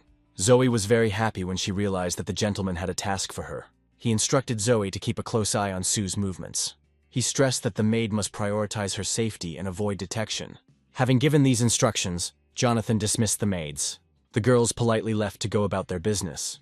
Left alone, Jonathan finally breathed a sigh of relief. Finally, Layla said that she would be downstairs if the gentleman suddenly needed anything. When the hero was finally left alone, he took out the wooden box that his mother had left for him. The box seemed ordinary, but when he was about to open it, a message appeared. It turned out that the box had level 3 encryption and required a password to unlock it. Jonathan wondered why the old man didn't give him the password. He then decided that he could ask the star system to hack him. Soon the system began to crack the code. While waiting, Jonathan remembered something an old man had once told him. His mother had mentioned that while people could not break the laws of the world or time, they could rearrange the chessboard. He pondered the cryptic message, but still did not fully understand its meaning. While he was lost in thought, the system cracked 12 sets of passwords. Then the hero decided that one of the passwords would definitely work, and he began entering them one after another. When he entered the correct password, the numbers seemed strangely familiar to him, although he couldn't immediately remember why. When the box opened, what he saw inside shocked him. Inside was an incomprehensible green figurine, a mask and a medallion with an inscription about the Stargate. It reminded him of the Stargate he had heard about in his past life. Many undisclosed achievements were said to be associated with this device, although these three symbols were considered taboo. The jade figurine was exquisite, although Jonathan had no idea what it was intended for. When he took the mask out of the box, it suddenly activated. Large, prominent symbols appeared on the front, and on the back there was a message created by a heart. Jonathan felt uneasy. Out of curiosity, he put the mask on his face. Suddenly, in an instant, he turned into an old man. Stunned, Jonathan looked in the mirror. To his great surprise, he saw himself in old age, speechless. He couldn't understand what was happening. Jonathan wondered if the mask had restored his original appearance. While Jonathan was thinking about this, the maid entered the room. She was shocked to see him looking so old. Servant Layla quickly realized that something was wrong. She immediately pulled a dagger out from under her dress. Demanding an explanation from the man about who he was and where the real Jonathan was, she took a defensive position. Meanwhile, the story moves forward a few minutes before this event. Layla went out into the courtyard to meet the chief manager and the squad captains. As it turned out, David arrived at Jonathan's estate in the company of two men. One of them was Gavin, captain of the first squad of the Sunhouse Shadow Guard. The second man was Martin, the captain of the second squad. Having met them, Layla went to Jonathan to inform him about the guests who had arrived. However, in the room she saw an old man unfamiliar to her. One of them immediately took out her dagger and menacingly asked him where he had put the young master. Jonathan quickly raised his hands, signaling her to listen to his explanation, saying that everything was not as it seemed. He explained that the mask had no holes, but it could instantly change a person's appearance. However, the maid, feeling threatened, did not listen and tried to attack Jonathan with a dagger. However, Jonathan skillfully dodged and grabbed her wrist, pressing her against the mirror. He urged her to calm down, but before he could continue his explanation, the maid began calling for help, summoning the guards. Then Jonathan quickly covered her mouth, begging her to stop screaming. He explained that she had left him no choice, and this was the only way to control the situation. Even though Jonathan had subdued the maid, he couldn't stop thinking about the mask. He thought about the phrase that was written on the mask and suggested that the mask could allow him to transform according to his thoughts and desires. To test this theory, he concentrated and in an instant transformed into the image of Layla's maid. Although the maid could not move, her heart was deeply shocked when she saw her reflection in the mirror. Jonathan, now looking like her, smiled with satisfaction. His theory was correct. The mask allowed him to change his appearance at will. At that moment, David and several other people, hearing the noise, rushed into Jonathan's room. By the time they arrived, Jonathan had already returned to his normal appearance. He gestured awkwardly at David, assuring him that everything was fine and he was just fooling around with the maid. Seeing this, Martin gave Jonathan a thumbs up, praising him for his quick thinking, saying that he truly deserves to be a role model for their generation. However, David quickly pulled himself together and reminded Jonathan that his fiancée Karen would also be attending dinner that evening, advising him to be discreet. Jonathan, feeling a little impatient, immediately stopped the conversation. At this point, Layla had already calmed down after her panic, and was about to apologize when Jonathan interrupted her again, reminding the servant that this was their shared secret. Jonathan then asked the manager why he had been called, but David did not answer directly, and instead asked him to come into the office for a detailed discussion. Jonathan then ordered Layla to collect the things that were on his desk, and then followed the butler into the study. After leaving the room, Jonathan asked the butler to tell him the truth, suspecting that the old man had hired Layla to protect him.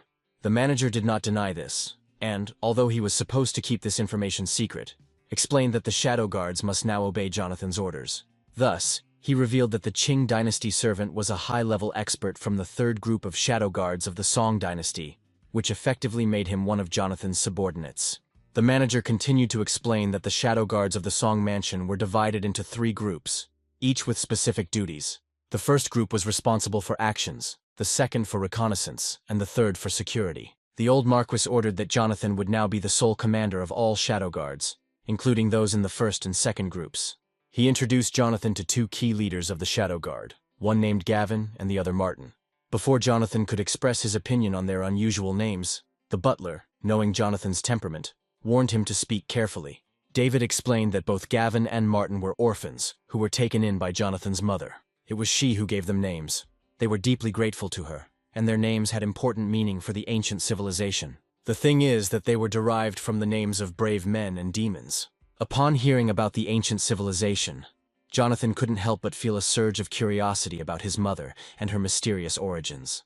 Jonathan thought about his parents' past. He had no memory of them because they disappeared when he was only 2 years old and were later declared deceased. His reckless behavior in his youth and constant wanderings left him no time to think about his family. Jonathan, lost in his thoughts, decided to ask the butler about it. He asked the man if he knew the details of his parents' disappearance 16 years ago. The manager, taken by surprise by the unexpected question, was momentarily speechless and did not know what to answer. Seeing the butler's indecision, Jonathan changed the subject. He instructed the man to begin preparations. Jonathan planned to visit the Song family cemetery to pay his respects to his parents. David said that he would do everything as the master wished. As Jonathan left the office, he saw Layla waiting for him. He then turned around to ask the butler if the Qing dynasty servant should now also obey him.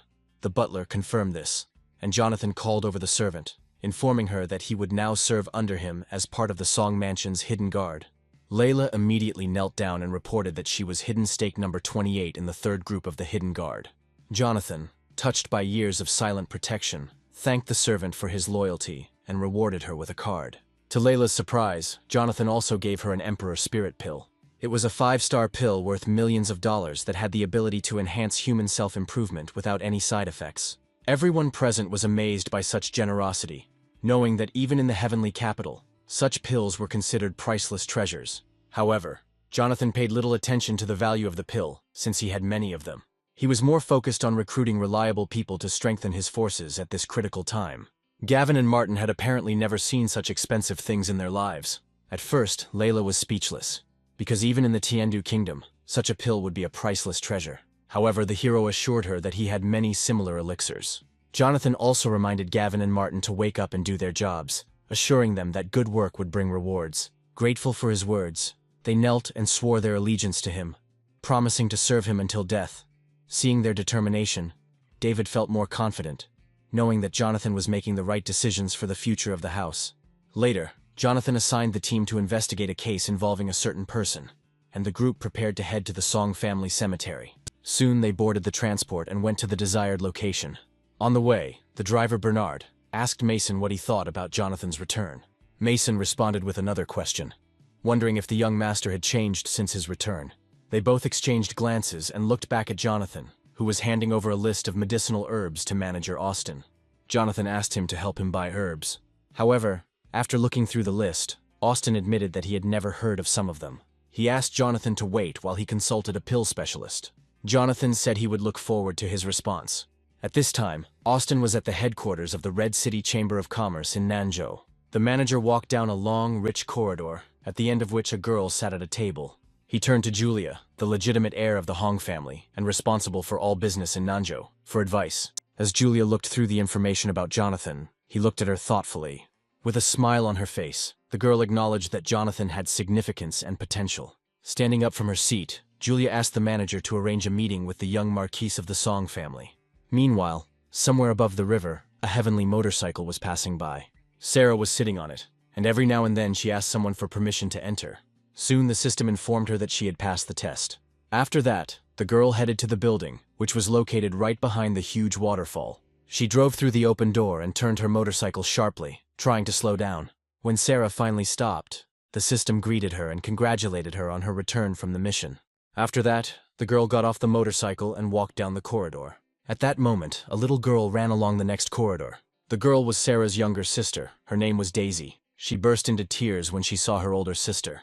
Sarah was curious why she was crying so much, and asked her why she came back instead of staying in Beizhou with their mentor. Daisy, still with tears in her eyes, explained that their mentor had been ambushed by the Maru people while trying to save her, and was now lying in a hospital bed, barely breathing. Sarah was shocked when she heard this. She asked her sister to take her to her teacher immediately. At this point, the doctor was trying to save their mentor. They had already done 12 detoxification tests, but they all failed.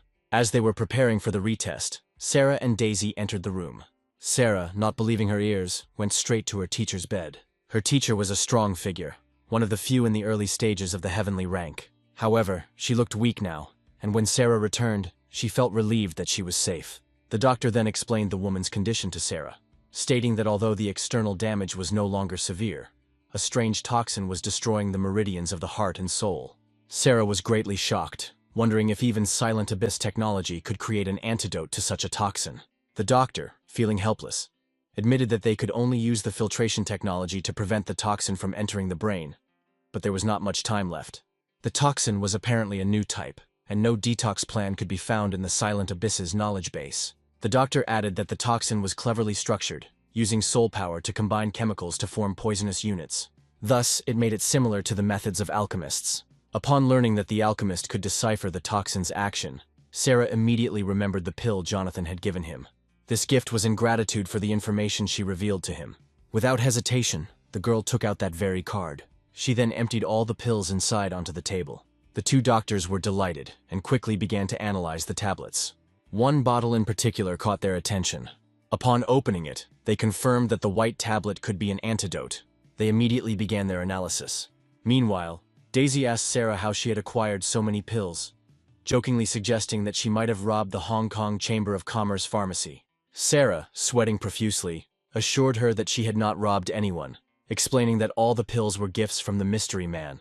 Doctors soon confirmed that the pill's structural units matched the toxin. Daisy was very happy when she heard this. The medical intelligence computer indicated that 3 pills would rid her mentor of the poison in her body. This made Sarah question whether it was just a coincidence that Jonathan gave her the pill, or whether he had foreseen the need. She began to wonder who this man really was. Meanwhile, the story moves to the first reception hall of the Silent Abyss headquarters. A stranger wearing a hood that covered his face was heading inside. When he entered, he immediately greeted the High Priestess.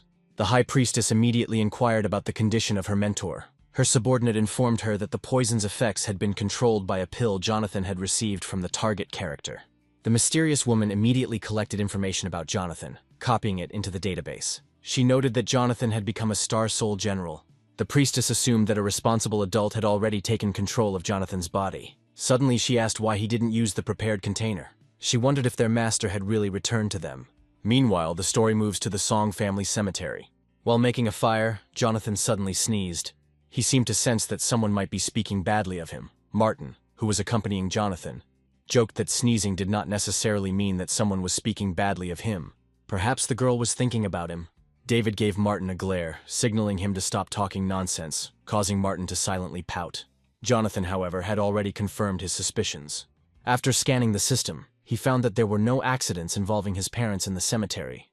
The grave the old man created was just a cover. Thanks to the mask, Jonathan realized that his parents were not quite human, and he began to wonder what secret led to their disappearance. Just then, Martin's system received an alert, and he opened a video recording that revealed information about the man they were investigating. The guy told the hero that the man from the slums of Yunnan City had been imprisoned for robbery and was now the leader of the White Dragon Gang, a group that mainly dealt with the destruction of loot by robbing tombs. After learning about the situation, Jonathan directly asked Martin where the man was currently located. Martin informed him that he was in an abandoned house at number 13 in the north of the city, and people from the hospital's second group were already monitoring the location. Jonathan immediately decided that he wanted to go and see. Meanwhile, Bernard and Mason chatted on the platform, Mason expressing his belief that Karen was not a good person, pointing out that the young master had recently experienced an adventure that not only restored the pulse of his soul, but also freed him from the need to hide his power or secrets. Mason commented that it would be unwise to marry a bad woman who had only her own interests at heart, but he felt that the old lord would never agree to such a step, because the old marquis would not tolerate such betrayal. After thinking it over, Mason agreed. Although he added that there might still be a solution, he suggested that young Master Joe from the second master's family, who was secretly in love with Karen, might be involved, and that they could move the engagement to the West Court to allow Joe to deal with it. As soon as Mason finished speaking, Jonathan and his companions approached the platform. Mason and Bernard quickly fell silent and greeted Jonathan respectfully. Together they went to Dagu Street in the city's North District. Meanwhile, the story moves to the very house where the heroes were heading. Bob, Sebastian's younger brother, carried a large bag of belongings into the abandoned mansion. He excitedly reported to his boss Sebastian that they had collected a variety of things that day. Sebastian rose from his bunk and cursed at his brother, telling him not to address him as some kind of bandit. At this, Bob just laughed. Then he laid out the treasures and motioned for Sebastiana to look. With a worried look, he asked his older brother what he thought about it. Sebastian looked at the objects with a thoughtful expression. Then he decided to ask for help from the old man who lived in his ring to determine which of them were valuable. Old Man Du pointed out the valuable items to him without further ado. Sebastian then instructed Bob to keep the valuables safe. He reminded him that according to the White Dragon Gang's rules, selling items without permission would result in a 70% deduction from the sale price, with monkeys also having to report shipping costs. Bob was concerned that the gang leader was still withholding monthly payments for the goods, but Sebastian dismissed the concern. As Bob left to carry out the assignment, he stated that since he controlled the distribution channels, his word was law. If his subjects do not comply, he will withhold their payment for another month. At this moment, Jonathan and Martin were lying on the roof, watching what was happening. A curious Martin was impressed by the invisibility formation used by Jonathan, noting that it not only insulated sound, but also blocked soul force fluctuations, making it a powerful tool for infiltration and assassination. Suddenly, Jonathan decided to take a closer look. Martin sweated with anxiety, fearing that getting too close might attract attention. Before he could voice his concern, Jonathan had already jumped off the roof. He left Martin no choice but to quickly follow him. Meanwhile, Sebastian slowly leaned back in his chair and asked Du if any of these items could improve his cultivation. Receiving a negative answer, Sebastian shrugged, noting that although luck was not always on his side, reselling the goods could still easily bring in more than 100,000 yuan. He noted that without the privilege of meeting Du, he would not have achieved success so quickly. Sebastian wondered out loud if he could really become the owner of Chao's star soul. Du assured Sebastian that as long as they worked together, capturing Chao would be easy. Du mentioned that he could already sense that Chao's current host was nearing the end of his life. At that moment, Jonathan's heart was filled with doubt. Sebastian seemed so ordinary compared to what Jonathan remembered from his past life, and the fluctuations of their soul power were completely different. However, Sebastian's ring emitted the same soul power vibrations that Jonathan knew well. Meanwhile, the story moves to the residence of the military workshops. Workers from one of the factories contacted Director Tang and asked him if he and his family had managed to leave Yunnan City. Ryan replied that they had arrived safely at his wife's house, and then asked how they were doing at the academy. The guys said they were incredibly busy because the master was constantly making them work. Benjamin worked day and night to improve his mechanical designs. Benjamin, who was under pressure to carry out Jade's mission, worked tirelessly to create the robots, and assured Secretary Olivia that the technical problems with the 2 test machines would be resolved within 3 days. Olivia asked him what he thought about the volume and capacity of production. Benjamin was confident that subsequent production would proceed smoothly, provided the necessary materials were available. Benjamin also had a special surprise prepared for Jonathan. He stated that this thing kept him awake all night. The surprise was a new type of mech that combined heavy armor, shield weapons, artillery, the destructive power of splashes, and the maneuverability of air packs. He stated that it would be an evolutionary form of the Weian-type machine. Benjamin believed that when Jonathan saw the design, he would be so impressed that he would accept him as an entry-level student. While Olivia outwardly praised the perfection of the design, she privately joked that it was simply a matter of putting the equipment together, adding that even if the mecha could be successfully constructed, the soul energy consumption would be too high to be practical. Benjamin, aware of the necessary optimization, began muttering under his breath about how to improve the design. The students around him were speechless, unsure of how to react. Eventually, one of the students asked Ryan if he knew what their teacher was working on. Ryan explained that it was something impressive, but he couldn't reveal the details to the public. The scientist, understanding the secrecy, offered to help by providing the necessary materials, mentioning that his mother's family had a business in this area. He assured the man that he could prioritize the delivery of materials if necessary, and that there was no need to worry about cost. After the conversation, the scientist mentioned that they would inform Benjamin about this, and advised Ryan to contact them again if necessary. After that, they quickly ended the conversation, leaving Lily's father and mother confused. This pressure caused him to turn to his former classmates from the Tiandu Forge Academy, deciding to make a business deal to prove his business acumen to his father-in-law. After that, he immediately contacted the right people. Meanwhile, the story moves back to Dagu Street. While on patrol, Martin suddenly received a message. In a low voice, he quickly reported to Jonathan that the second group's informants had reported that Miss Kun was heading their way. Martin tried to explain that Jonathan shouldn't worry too much. However, Jonathan's thoughts were already occupied by the waves of soul power emanating from the ring he recognized. Then Martin leaned over to Jonathan and told him about Karen's movements. It was only then that Jonathan realized how close Karen was, just 2 intersections away. He immediately asked Martin why he was so sure that Karen would come.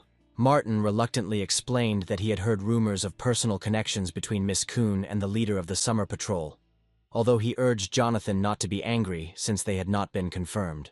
He also mentioned that the Kun family had their own secrets that he was going to investigate. Seeing Jonathan's concern, Martin quickly suggested a retreat. Before leaving, Jonathan glanced at Sebastian, feeling uneasy about the creepy ring he was wearing. After this, the men jumped from the roof of the building. Jonathan then ordered Martin to assign more men to continue monitoring the situation. He handed Martin a memory card containing 200 shadow concealment talismans in case of emergency. Martin was shocked to know how rare these symbols were, even in their simplified form. The hero said that they are still not as effective in this version, but can still be useful. After thanking Jonathan, Martin disappeared, leaving Jonathan behind, knowing it was almost time for him to return to the dinner party. After that, Marvin seemed to evaporate into thin air. At this moment, the hero noticed that it was starting to get dark. He glanced at the tall tower nearby and realized that it was time for him to get ready for tonight's dinner. Meanwhile, the story moves to the residence of the Marquis of the Song family. Outside the mansion, officials from the Song dynasty, including Sally, stood in front of the reception hall. At that moment, a tall girl in a red suit arrived at the banquet hall. As Scarlett approached, Sally mockingly remarked that she rarely found time to return, suggesting that she most likely ran out of funds and returned for food. Although Sally did not like to practice martial arts, he had a keen mind for managing the Song family's investments. Her brother Joe and their court manager Diego also stood by her side. Scarlett, on the other hand, was the eldest daughter of her uncle, the commander of the Red Phoenix Army, which consisted of women who had reached the early imperial rank. Scarlett looked at Sally with disdain. The story then moves to the eastern courtyard of the Song mansion. Jonathan soon arrived at the banquet hall. The old Marquis and Gavin were waiting for him there. After this, the men went to the banquet hall. The Marquis and several women were already sitting at the table. Noticing the absence of his eldest son, the old Marquis inquired where he was. Aunt Heather responded quickly, explaining that he was busy with military matters and would return at the end of the month when he had free time. The old Marquis, satisfied, asked about the absence of his second son. Madame Chelsea, the second uncle's wife, truthfully informed him that the man would not be attending the banquet because of a social event. The Marquis looked at her sideways, not understanding what event she was talking about. Chelsea then said she was not given any details. The old Marquis, upon learning that his second son was absent due to a social event, became angry and declared that his son must return home immediately. Aunt Chloe, trying to calm the Marquise, explained that her husband was meeting with an envoy from central China who was dealing with a succession dispute in the Chang family. The envoy was willing to pay a high price for the Song family's cooperation. When she finished speaking, Jonathan entered the banquet hall. He greeted everyone, but Aunt Chelsea didn't seem as happy to see him as everyone else. Aunt Anna stood up, inviting Jonathan to sit next to her. She asked about his progress at the academy, to which Jonathan replied that everything was going well. Anna had always been kind to Jonathan, perhaps because she had once been a servant at the Eastern Court before marrying into the Song family. As Jonathan was about to sit down, the old Marquis gestured for him to sit next to him. Jonathan was doubtful, since that place belonged to the second uncle. However, the Marquis said that he allowed him to take this place. As Jonathan passed by Aunt Chloe, she noticed the aroma coming from him. She immediately inquired about it, assuming that it must be a pill that was rated at least 3 stars based on the richness of the aroma. Jonathan smiled and admitted that she was right, internally amazed by Aunt Chloe's knowledge of elixirs. It was well known that Aunt Chloe was once Uncle Aaron's secretary, and later managed the Song family's pharmaceutical business after marrying her second uncle. At this point, Jonathan asked why Uncle Aaron wasn't around.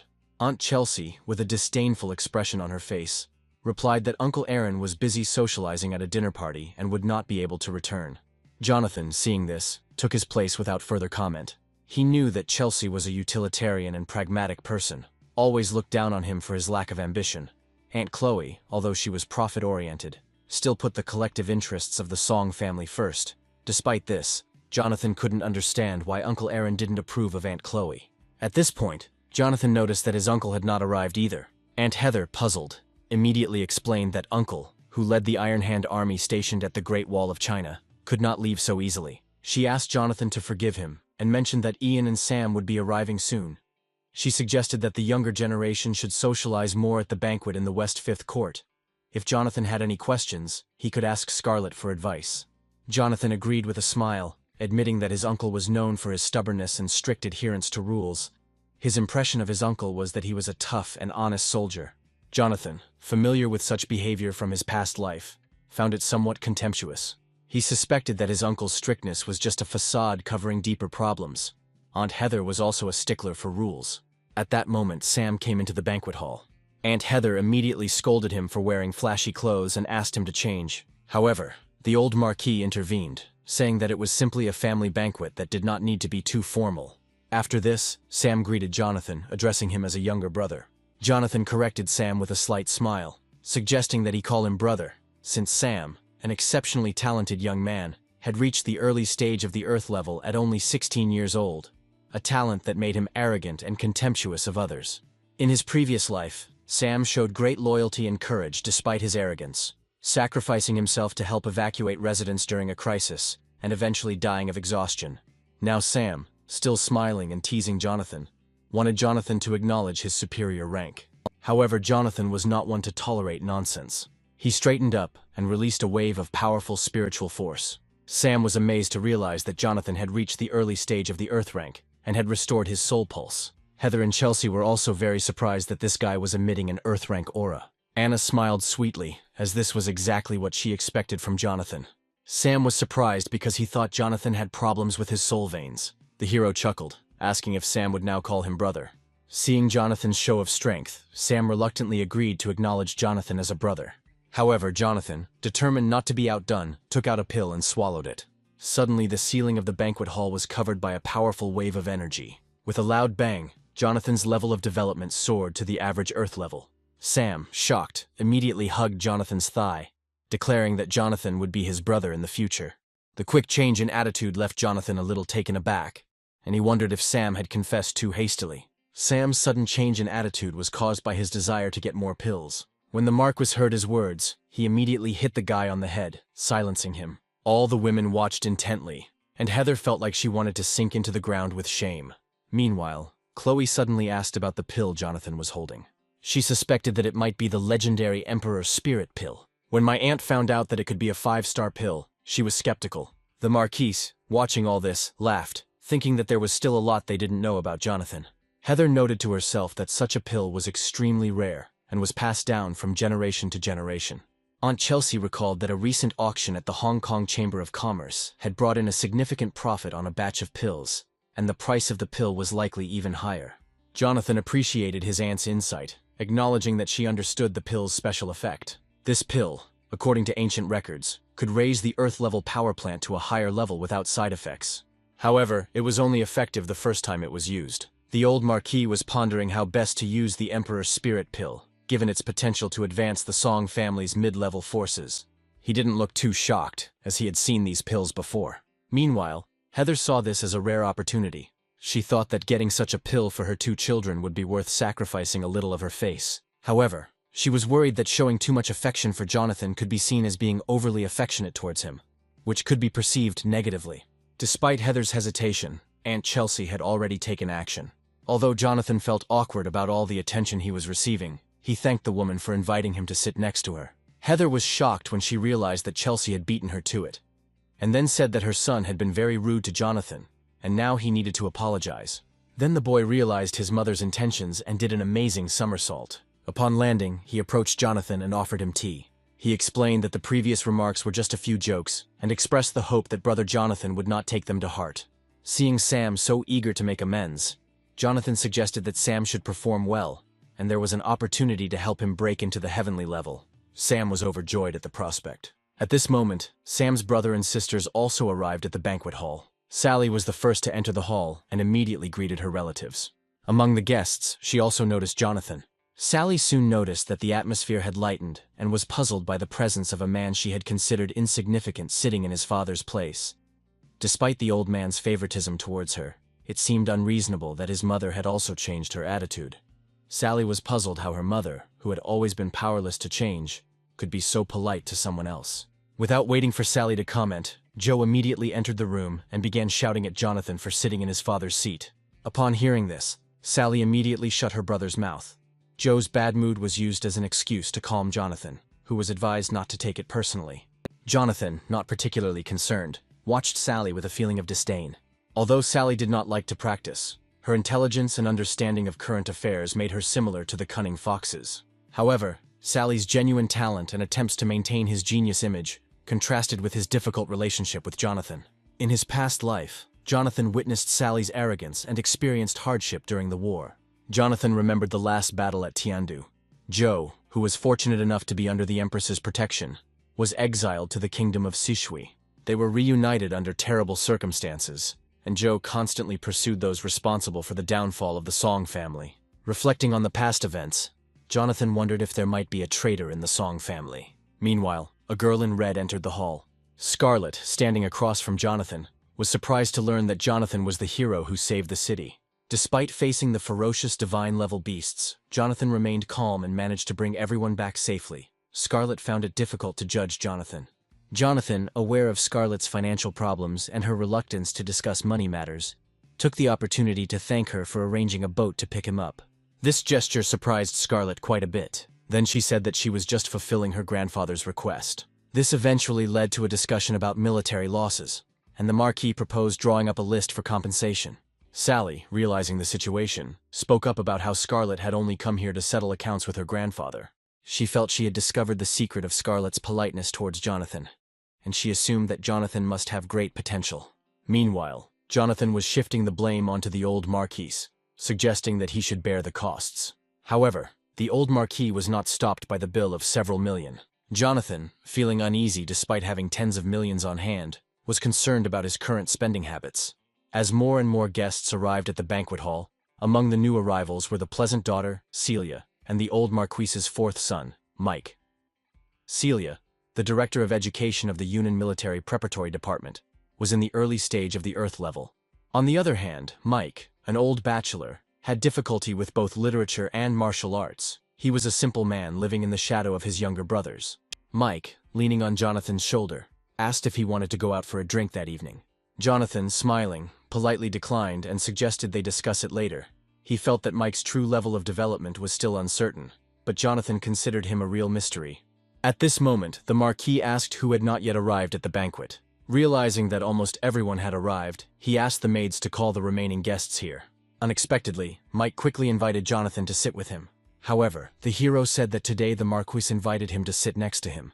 Jonathan had heard of Mike's past, and knew that he was considered to be the successor to the old man's line, but was considered less qualified than the old man's other 3 sons. Despite his lower status, Mike's level of development was still in its early stages. As Jonathan was about to return to his seat, Celia greeted him warmly. However, the next moment, the girl was stunned to discover that Jonathan's self-improvement had surpassed his own. Jonathan, meanwhile, praised Celia for having improved greatly in the time they had not seen each other.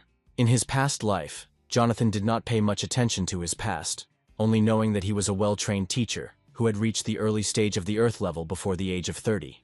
Although he was not considered exceptionally talented, he was certainly stronger than many of the instructors at the academy. If there had been no problems with any of them, the traitor in question might still be around. Jonathan wondered if there was a way to test this. Before he could do anything, Yuna suddenly appeared and threw herself into his arms. Jonathan, who had always been closest to Yuna since childhood, gently stroked her head. The girl was only 7 years old. She was the youngest at this banquet.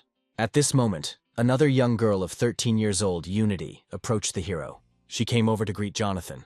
Jonathan responded with an awkward smile, finding it difficult to talk to the withdrawn Unity. Seeing this, the Marquis asked them to sit down first and then talk. Out of affection for Yuna, Jonathan invited her to sit next to him, but Yuna declined the offer. She warned Jonathan to be careful and not to get into a bad situation, which embarrassed the old Marquis. At that moment, the old man realized that everyone had finally arrived at the banquet. Trying to change the mood, the old Marquis asked everyone to raise their glasses in honor of their victory. Wanting to show off, Sam offered to pour Jonathan some wine. The women didn't understand what was happening to Sam, because he had always been a loner.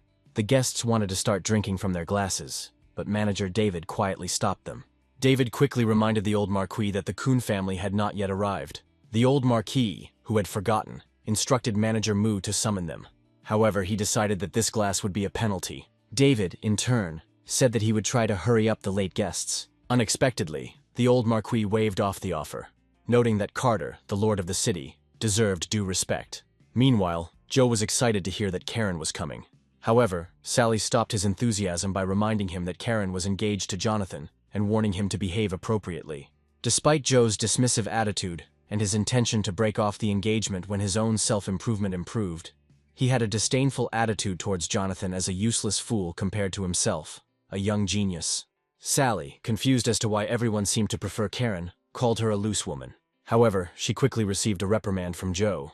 He stated that Karen's body was much more developed than Sally's. Hearing this, the girl immediately attacked him and beat him.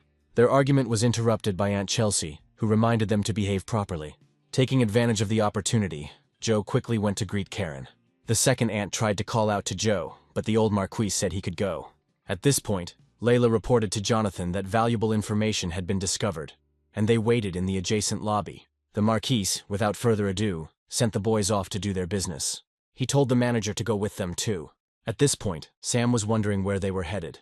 Jonathan and his companions were about to go to the Heavenly Palace. At that moment, Sam, who had secretly followed them into the room, but was rejected by Layla.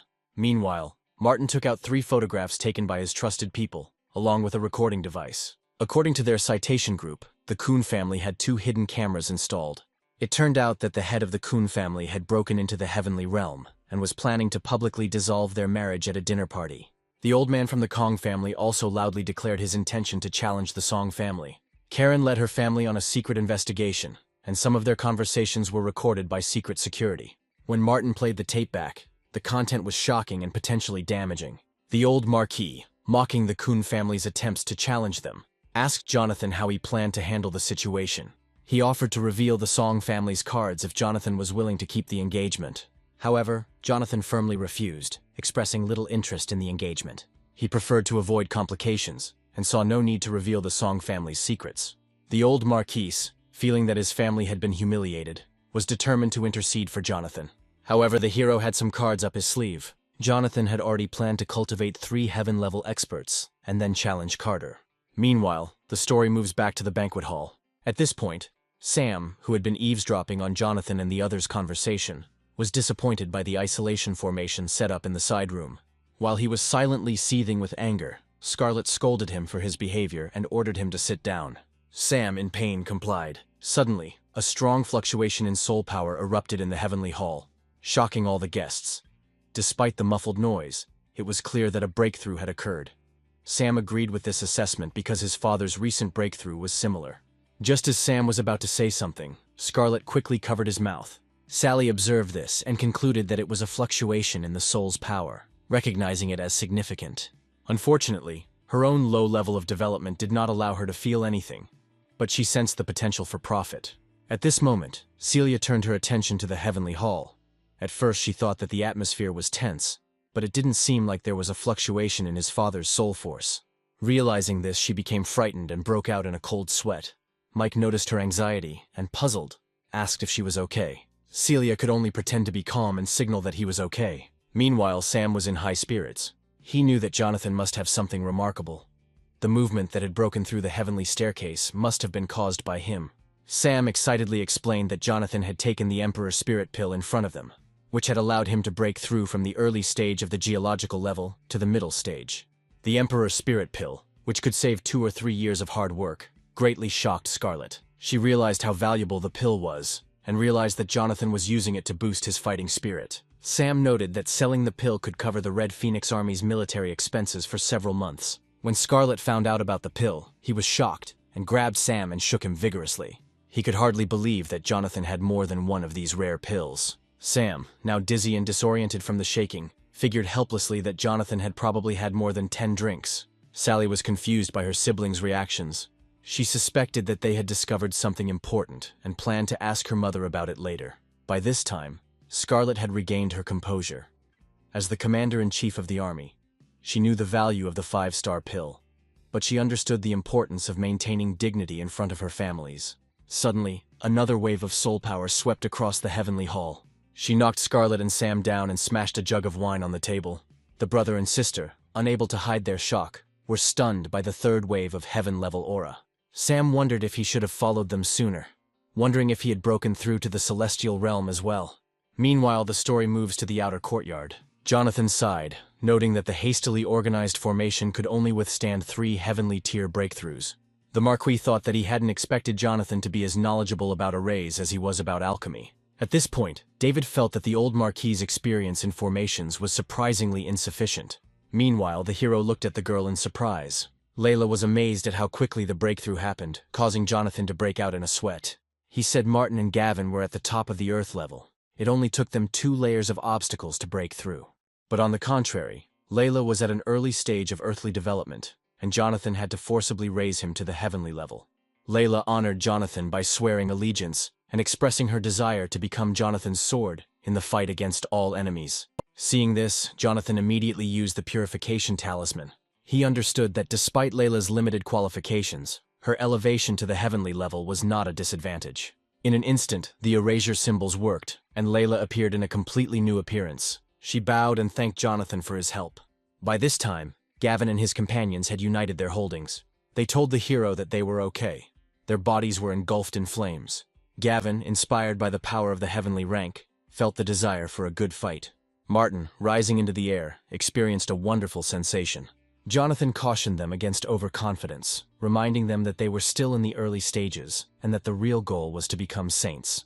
Then Martin spoke, feeling that the soul's power seemed to be connected to something in the sky. Jonathan was surprised to see Martin's exceptional talent for divine perception, and decided to buy Martin a machine with enhanced sensory capabilities. The old Marquis wanted to dispel this desire by pointing out that Martin sensed the heavenly path. Martin was shocked to realize that the power of the heavenly path soul was genuine. Seeing that Martin had been deceived, the old Marquis signaled to Jonathan. Jonathan realized that using the heavenly path was more appropriate than revealing his own strategies.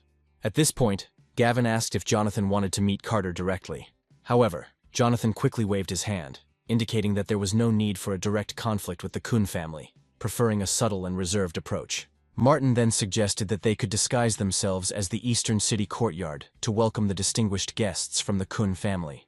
Jonathan thought it was a good idea and praised Martin for it. However, the manager was worried. He was worried that showing off his strength might cause problems for the Song family. However, the old Marquis considered this acceptable. After all, the Song family had hidden their strength for over 10 years, and it was time to show off their abilities.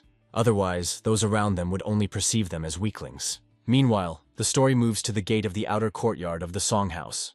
At the same time, outside the Song family's courtyard, Joe was waiting to greet the distinguished guests from the Kong family. While preparations were underway, Joe suddenly realized that something was wrong. The guest who arrived was on a sky-tier ship, floating in the air and looking like he had come from the eastern courtyard. Old man Christopher's cultivation had just reached the heavenly level. He hurriedly took his granddaughter with him to dissolve the marriage, but his heavenly cultivation level was not enough to make an impression in the future.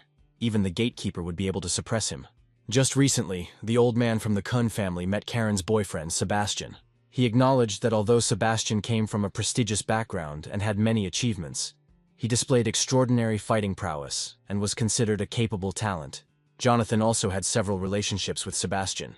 Despite Jonathan's incomplete soul pulse, he was mentally inferior to him. Thus, the old man agreed with his granddaughter's point of view, and the grandfather's praise made Karen blush. However, Carter felt that Sebastian's level of development was only superficial and not as impressive as their own guards. He asked how they could trust him with their daughter. However, Christopher thought differently. He sensed a slightly extraordinary aura emanating from the young man, and was convinced that Sebastian would indeed become a significant figure. He noted that Sebastian had previously served outstanding people, which confirmed his assessment. Carter, still feeling uneasy, doubted whether Sebastian had used any underhanded methods, but he didn't believe it was worth the risk. Karen, upset by the conversation about her lover, categorically disagreed. She felt that Jonathan was the only one who could resort to deception and disguise, and that was why she was determined to end the marriage. Then Christopher said that if Jonathan was really bad, they would break off the engagement immediately. Otherwise, if the Song family did not agree, he promised that he would force them to break off the engagement. Carter agreed to this plan, saying that it would be for the best. However, Karen was determined and decided to end the marriage at any cost. Meanwhile, Joe met with Layla, who also came to the yard.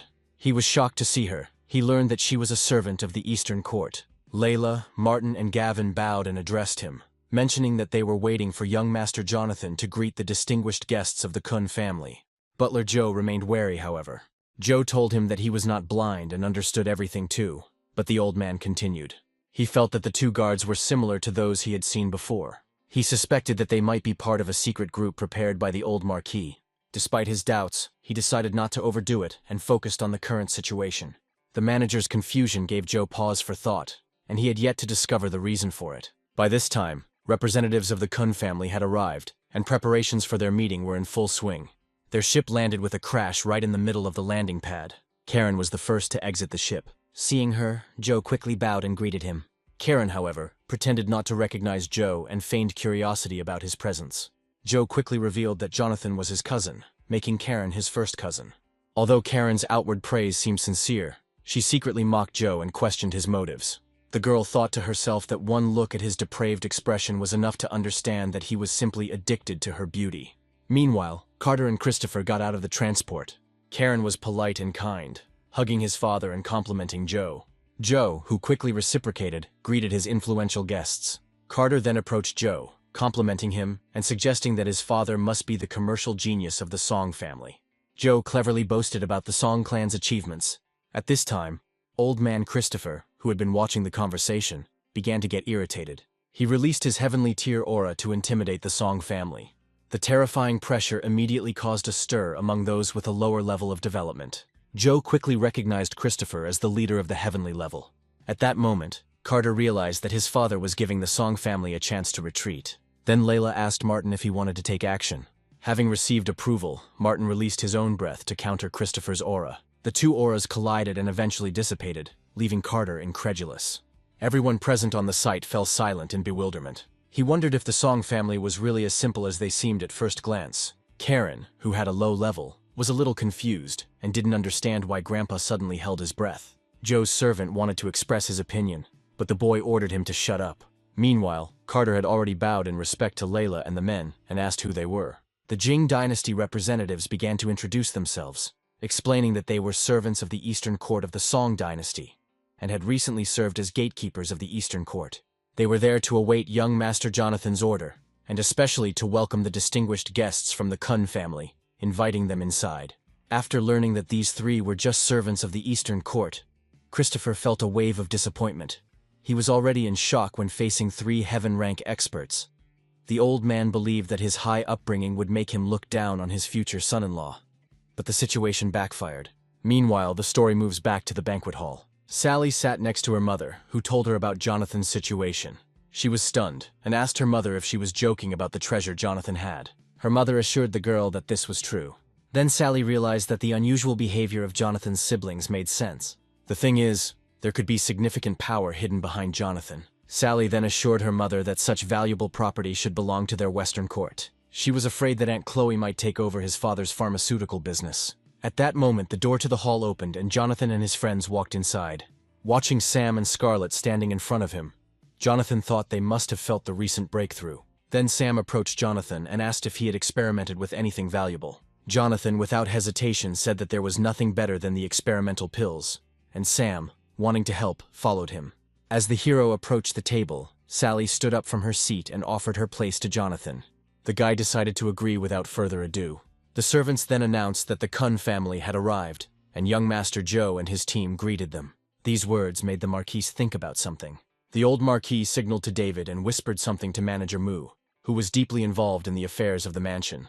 After a short discussion, the old Marquis and Jonathan exchanged knowing smiles, leaving his siblings confused. Sally, watching their expressions, guessed that the Kun family might be in for a surprise. Meanwhile, Layla asked the guests to go to the banquet hall. Joe greeted the Kun family and an impatient Karen headed towards the banquet hall. She soon realized that her father and grandfather had not followed her and asked why they were still standing. Before going after his daughter, Carter decided to ask his own father for approval. However, Christopher was still in shock, unable to believe that there were three heaven-level people in the Song family. He thought they must have used some kind of magic to deceive him. Not believing that such young heaven-level powers could be part of the Song dynasty, the old man decided to reveal what tricks the Song family was planning. Meanwhile, the whole family headed towards the hall, with Joe paying special attention to Karen along the way. Suddenly, Christopher stopped his son, and they hid around the corner. On the way, he gave Carter a talisman to ensure his safety, and instructed him to be vigilant for any unexpected changes. Christopher wanted to see if there were any hidden dangers. Suddenly, he saw someone standing near the pavilion.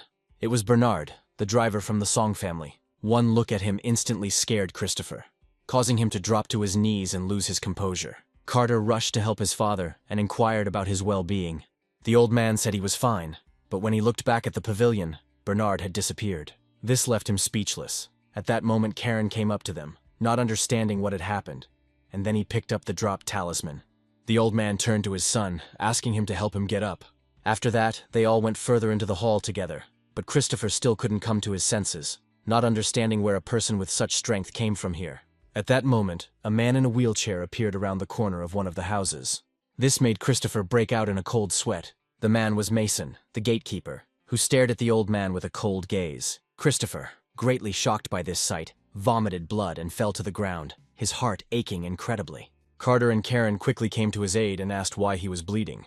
He explained that he accidentally bit his tongue when he fell. When he tried to make his way to the corner where the figure stood, he found it empty. Meanwhile, Layla looked at the distant roof and realized that the people there were far from ordinary. She had felt uneasy before and recognized the unusual methods that Bernard and Mason used. Although the Marquis had instructed them to restrain Christopher in a discreet manner without causing alarm, it seemed that more drastic measures were needed.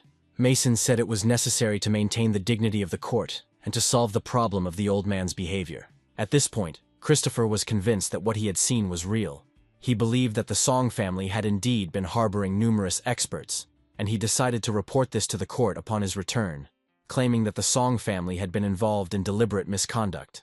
He thought that the court would surely punish Song for plotting a rebellion. However, upon reflection, Christopher realized that although two strong men had captured him, they had not alarmed anyone else. This situation suggested that the intention might be to prevent him from returning alive. He was left wondering how to handle the situation further. Even though he was a powerful, heaven-ranked person who usually didn't pay attention to the world, he was shocked to find himself in a position of fear and uncertainty. He was especially surprised to find out that there were so many influential people hidden away in the Song family. Fearing that attending the banquet might bring him even more misfortune, he thought about finding a way to escape. With this thought in mind, he took out a pill from his sleeve. The greed for life and fear of death made him think of using the palace strengthening pill, which would allow him to appear as if he was a star soul floating in the air, making it difficult for the Song family to capture him. However, just as he was about to take the pill, David suddenly appeared behind him, causing him to drop the pill in shock. David informed him that their master was waiting in the banquet hall and asked Christopher to follow him. While Christopher admitted that the newcomer was a formidable individual, he was surprised to learn that the man was even stronger than the two mysterious individuals he had encountered earlier. He inquired about the identity of the new arrival, and the steward truthfully gave the information, at the same time signaling Christopher to go inside, whereupon Christopher reluctantly agreed. Meanwhile, in the banquet hall, Layla was preparing to receive the distinguished guests from the Kun family. Upon learning of their arrival, the old Marquis ordered welcoming music to be played, which made Layla feel a little awkward, but it later turned out to be just a joke. Soon, Carter and Karen and the others arrived at the banquet hall. Karen, introducing herself as a well-mannered woman, greeted all the elders of the Song family, who politely reciprocated. After this, Carter also greeted the people who invited them to visit.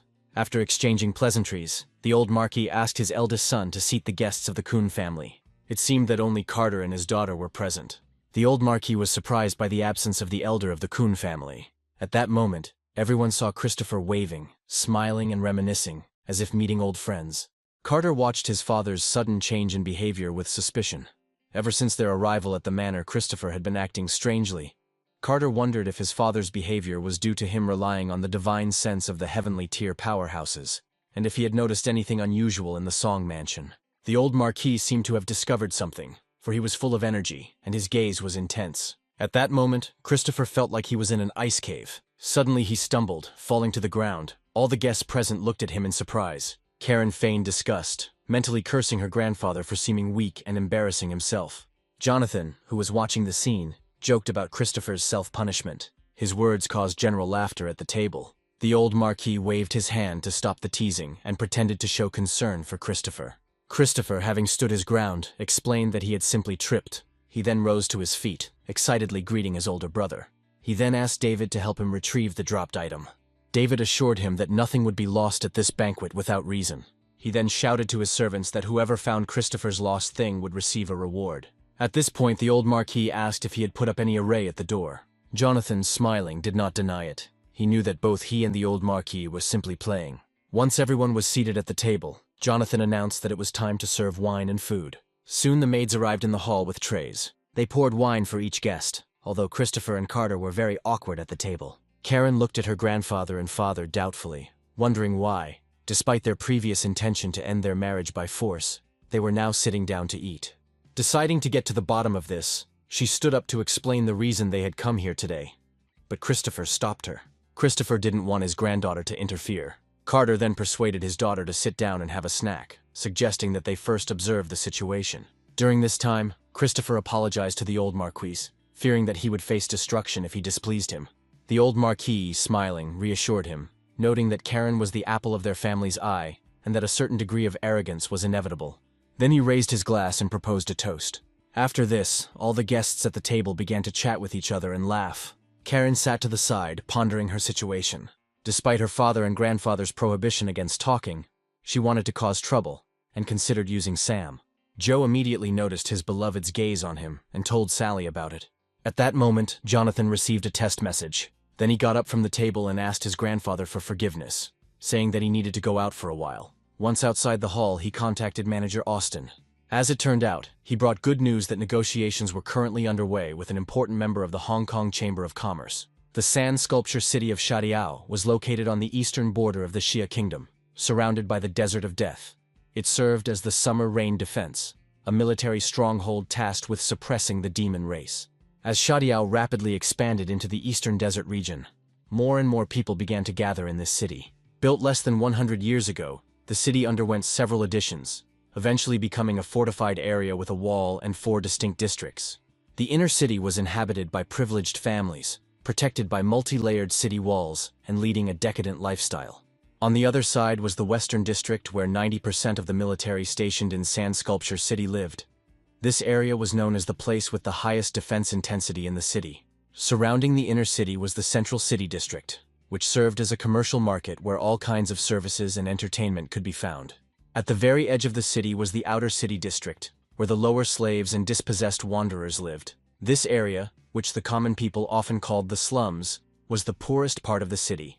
The seller who owned the cherry blossom sapling lived in the city's West District, an area controlled by the expansionist Mulu tribe faction, which commanded more than 60% of the troops in the Shadiao district. Dealing with this expansionist faction was difficult as they despised local merchants, making negotiations difficult.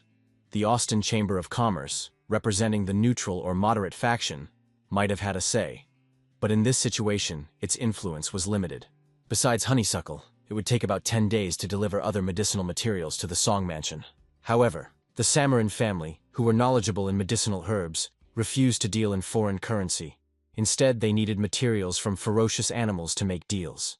Jonathan got angry when he received this news. It seemed like these people knew how to calculate everything to their advantage. However, he realized that he needed practical experience. In addition, he will have to travel to the Desert of Death to find Star-Lord's secret kingdom, so he decided that he could personally obtain the necessary materials for the ferocious animal. Hearing this, Austin reassured him, but also reminded him not to do anything too risky given the faction's strong presence in Sand Sculpture City. This reminder made him think of 2 key figures who, in his opinion, they could provide assistance on this trip. Jonathan then thanked Austin for his help and said goodbye to him. Meanwhile, Karen tried to butter up Joe in every way possible. She tried to deceive the boy by constantly praising him and portraying him as the most outstanding genius of the Song family. Joe was too much in love to recognize the brazen lie in the girl's words. Meanwhile, Christopher kept raising toasts to the Marquis, wishing him luck in his cultivation. However, he still kept an eye on his granddaughter, hoping that she wouldn't do anything stupid right after he broke through to the heavenly rank. Soon, Sally, who was sitting next to Joe, got tired of this whole circus and decided to intervene in the conversation. She rudely told Karen that if she tried to create problems for their family, she would meet a terrible end. Karen tried to reassure Sally by saying that their conversations were only about school matters, and that Joe was an exceptional person. But despite Karen's attempts to smooth things over, Sally was unimpressed by the attempt to use his younger brother as a pawn. Unexpectedly, Karen was not intimidated by the girl's threats, and instead smiled, joking about Joe's responsibility for managing the Song family's investments. She said, almost threateningly, that since Sally was now in charge of taxes, there would inevitably be mistakes, and in that case, the Kuhn family could involve the tax department. Joe told his sister that Karen was very generous because she wanted to help them. Sam watched all this with a grin, but Scarlett was not at all interested in these intrigues. At that moment, Jonathan returned to the hall with a proud look. Seeing him, Karen immediately turned to the groom and greeted him. Carter and Christopher watched their conversation with disbelief, as they knew Karen hated this guy. The Marquis immediately realized that this boy was clearly up to something. Meanwhile, Joe was furious to see Kong Karen and son Jonathan chatting happily. He didn't understand what they could possibly be talking about. Moreover, Karen looked cheerful, and this made him incredibly angry. Then he grabbed his glass and slammed it down on the table with all his might, addressing Jonathan. In his anger, he was determined to start a duel against Jonathan for Karen's heart. But suddenly he was met with a strong kick from Sam. Jonathan watched everything that was happening with great surprise. Meanwhile, Joe rose to his feet and turned angrily to Sam, asking why he had done this. Then Sam told him to show more respect to Jonathan. Sam wanted to engage in a duel with Joe, but Joe insisted on resolving his own problems first. Hearing this, Joe could only suppress his displeasure. He did not expect that Sam would decide to interfere in their conversation. Having no other choice, he decided to make sure that Jonathan would be disgraced in front of Karen in their duel. Then, inspiration struck Joe, and he suggested that since he and Jonathan hadn't seen each other in a while, it would be a good idea to spar with the Star General. He implied that Jonathan should demonstrate his achievements during his time at the academy. Noting that Jonathan left last year while still in the early stages of the yellow stage and had yet to break through to the black stage, Joe promised that he would bring his cultivation to the same level as Jonathan without taking advantage of him. Hearing this, everyone involuntarily began to sweat. They knew Jonathan's true level of development and understood that the situation was rather stupid. Seeing that Joe was ready to take action, Chelsea was ready to stop it. But Sally asked her mother to be quiet. She said this was their chance to see what Jonathan was really capable of. The calm demeanor of Christopher and the others suggested that the use of the enhancement pill was a common occurrence. Then Joe ordered his servant to go to the martial arts arena and negotiate everything. But the Marquis said that there was no need for that. They could fight in the open space outside the banquet hall. He said that since the young people had decided to put on a show at the dinner party, they should also express their gratitude. At first, Christopher didn't understand what the old man was talking about. The Marquis explained that they had come all the way here, and it would be a good idea to spend some money on a prize for the winner. Christopher thought angrily to himself about why he should spend money, since he was the one who came here from far away. However, the Marquis insisted, saying that Christopher would definitely choose something that everyone would like. Then the man offered to give away his 3-star pill, which he had snatched with great difficulty at the auction. Carter tried to stop his father, but Christopher said that the pill would no longer help him, but maybe Karen could get it back later. At that moment, Sally thought that something was wrong here. She didn't understand why no one was paying attention to it. Seeing Christopher's generosity, Joe began to dream about how Jonathan's public humiliation would benefit him. He planned to get the spring rebirth pill and give it to his father. He then wanted to use her as leverage to reconsider his engagement to Karen. Karen noticed her grandfather's unusual behavior and suspected that it was related to the rebirth pill. She decided to wait and take the pill back to her grandfather, hoping that it would prevent any accusations against her. Soon the steward informed Joe that his opponent was already waiting for him outside. A smile appeared on Joe's face and he prepared for battle. Heading towards the open space outside the banquet hall, Joe invited Karen to watch the battle. The girl decided to ask her grandfather for permission to go first. In turn, Christopher asked the Marquis if he and Karen could go outside and watch the battle. However, he was stopped by the old Marquis, who suggested installing a panoramic projection instead. This way, everyone at the table could watch the battle while they ate dinner. Jonathan stood in the open area, waiting for Joe. When Joe arrived, he saw Jonathan with one hand in his pocket, which made him unhappy. Joe told Jonathan not to blame him for reminding him that rank was important, and that Jonathan was not worthy of Miss Karen. However, the hero asked him to stop chatting and start fighting. After this, Joe began to summon his golem. Soon, Mecha appeared in front of Jonathan with swords in both hands. He urged Jonathan to quickly complete the formation so that he could be defeated quickly. Jonathan chuckled slightly and casually tossed the mechanical suit aside. A beam of light instantly shot up into the sky, startling Joe, who hadn't expected Jonathan to be so prepared. Joe was stunned by Jonathan's strength. He didn't expect him to prepare in advance. At that moment, the legendary Lu Bu appeared before him.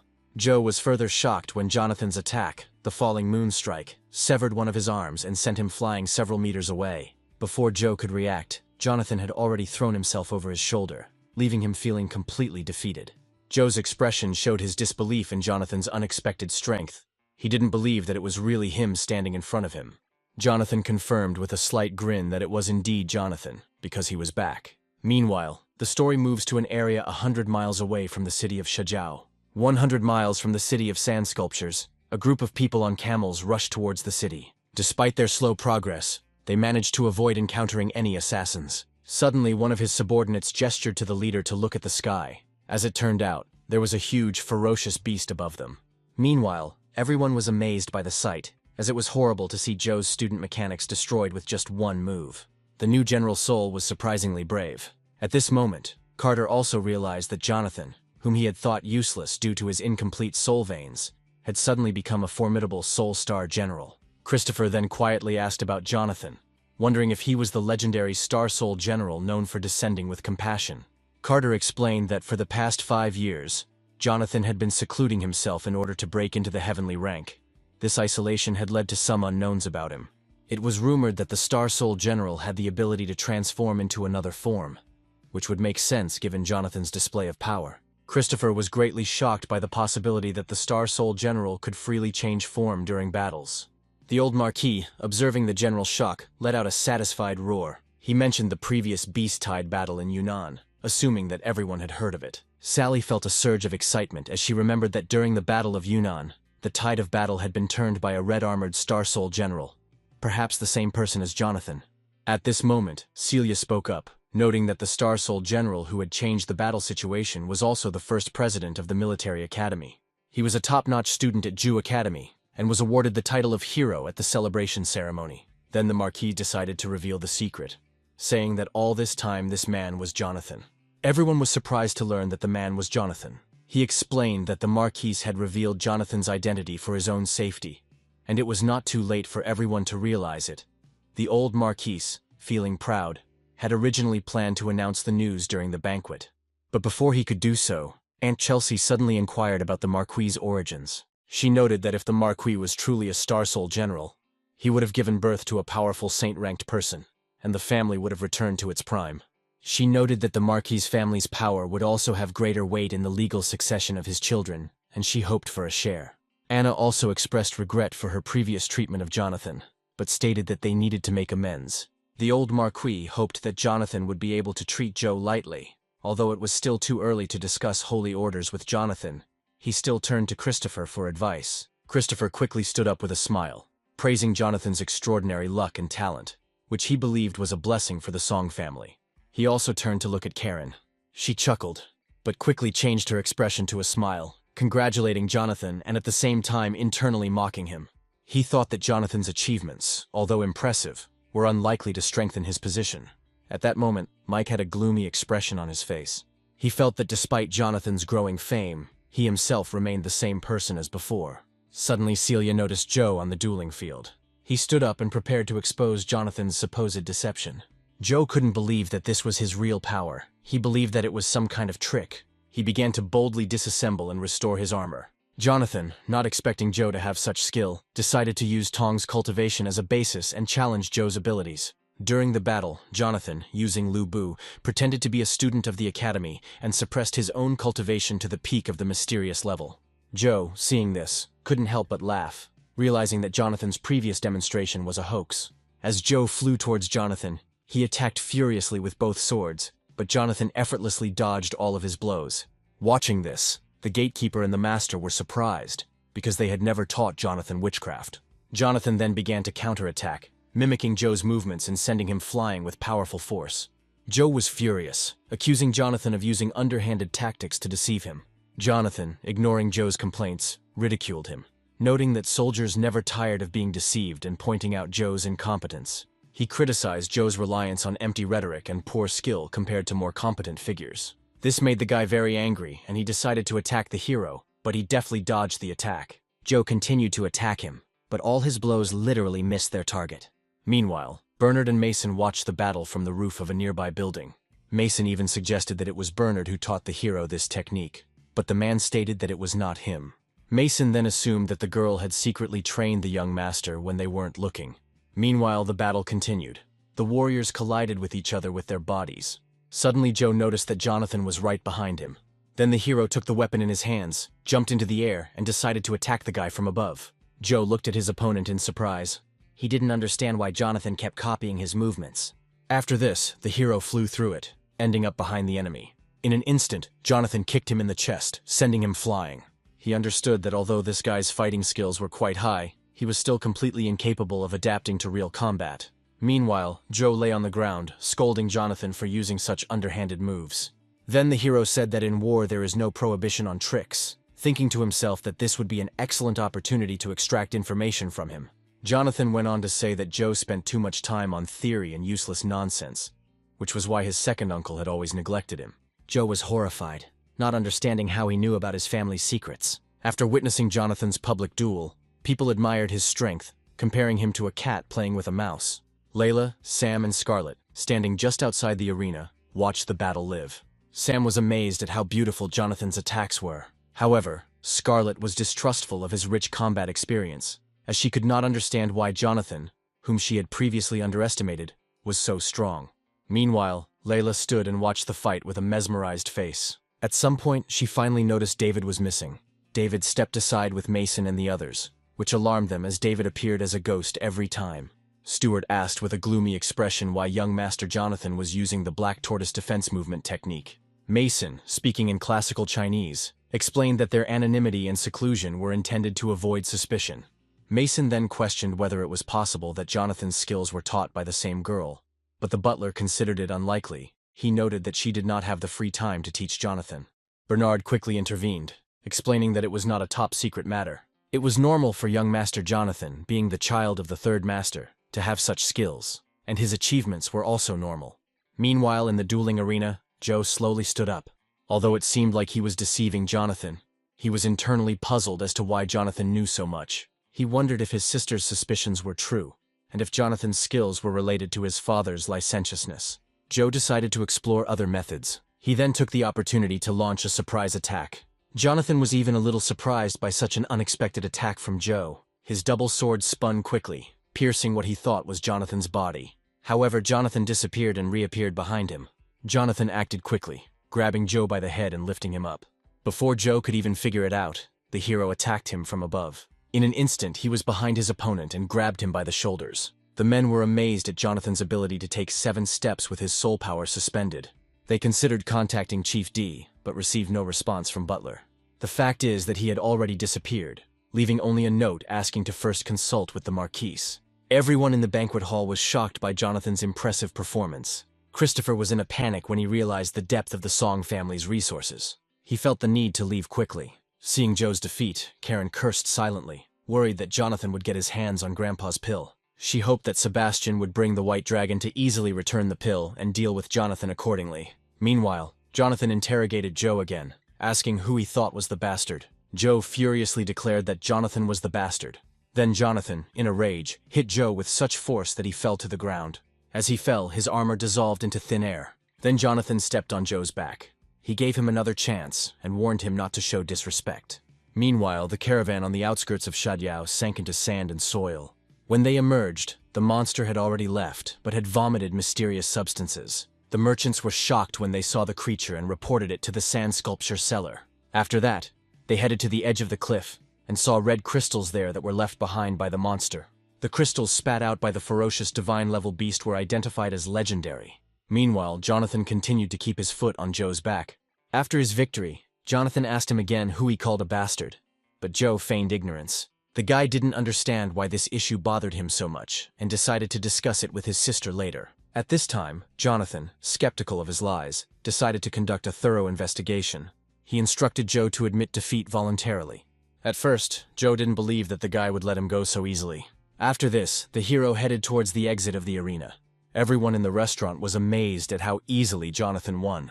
The old Marquis thought that even without using all of his ammunition, no one from the Song family would dare to challenge Jonathan again. Meanwhile, the arena's mass began to disappear.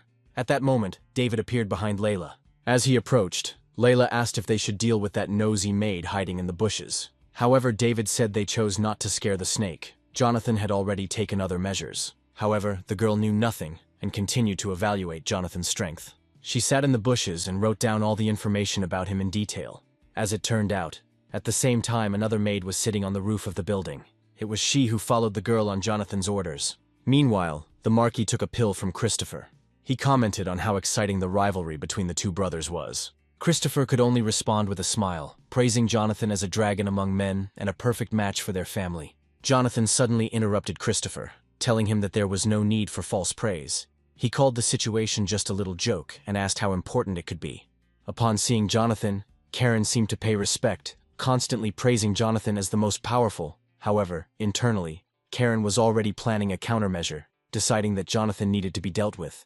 At this point, the old Marquis spoke up, mentioning that Jonathan might not need Christopher's prize, and suggested that they save it for later. Jonathan then immediately reached into his pocket and offered to say goodbye to the poor quality pill, saying that he had better options. He threw a bottle of elixir to the old Marquis. After receiving the pill, the old Marquis was shocked to discover that Jonathan had given him the best rebirth pill. Christopher was also stunned, as it was a full bottle of top-grade spring rebirth pill. The ladies of the Song family were equally shocked to hear this, and everyone looked on with anticipation. Despite this, the old Marquis resolutely rejected the offer. Then the blue-haired maid entered the hall. She reported that she had found a pill in the yard, and was wondering if it belonged to the respected guest of the Kun family. Christopher immediately went to confirm this fact. He tried to be very careful when handling the pill. However, compared to the final spring rebirth pill, the other pills seemed less impressive. Then David saw the blue-haired maid take out the elixir and intended to reward her.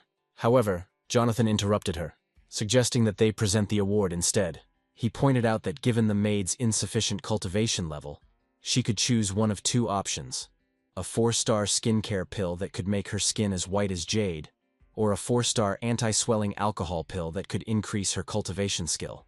Everyone present was shocked when they heard the hero's proposal. Jonathan offered to pay her a cash reward if she couldn't decide. The blue-haired maid resolutely chose the power pill and knelt down. Then Jonathan quickly gave her a pill. This choice resulted in the emergence of a formidable legendary female general for the future of the Eastern continent. After this, the Marquis proposed making another toast. Then everyone resumed eating and drinking. At the same time, each guest was thinking about something of his own. But despite this, both the guests and the hosts looked pleased. At this time, Karen used the excuse that she was unwell to leave. The subject of engagement was not raised again until the old Marquis announced the end of the family banquet. After this, everyone returned home, but Christopher was seen sneaking around and avoiding the usual path. Jonathan, noticing this, made a sign to Martin. The two men quickly grabbed Christopher.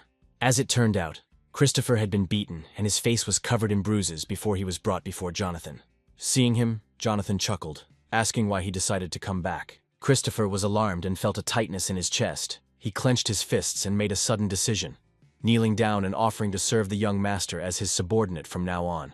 Meanwhile, the story moves forward sometime after the banquet. Christopher felt uneasy about the Song family's deep waters. He said that he had been too arrogant, but now he realized that all of Jonathan's subordinates in the Eastern Courtyard were heaven-ranked experts. Carter was shocked by this discovery and realized that much of the information they had previously received about the Song family could have been misleading. It was said that after the sudden death of the late emperor, the abbot of the country initiated the selection of 8 generals for this position. Each of the 4 major families of Tiandu City had their own teams. In the Battle of Emperors, 2 saints from the Song and Chang families fell, and all 4 princes died. The Chang family was unable to use their power, and the Song family was accused of killing the imperial family. As a result, Ning was only able to escape from the border town, and the Empress Dowager of the Song family turned her back on them, severing ties with the Song family. It seemed like the Song family was moving forward by retreating, hiding at the border, trying not to stick their necks out. If the Song family's ancestor had not actually fallen, then with Jonathan's arrival, the Song family would most likely have come to power. Carter realized that important choices in life are often limited, and decided he needed to go back. Meanwhile, the story moves to Yunnan Restaurant, the most luxurious dining spot in the city.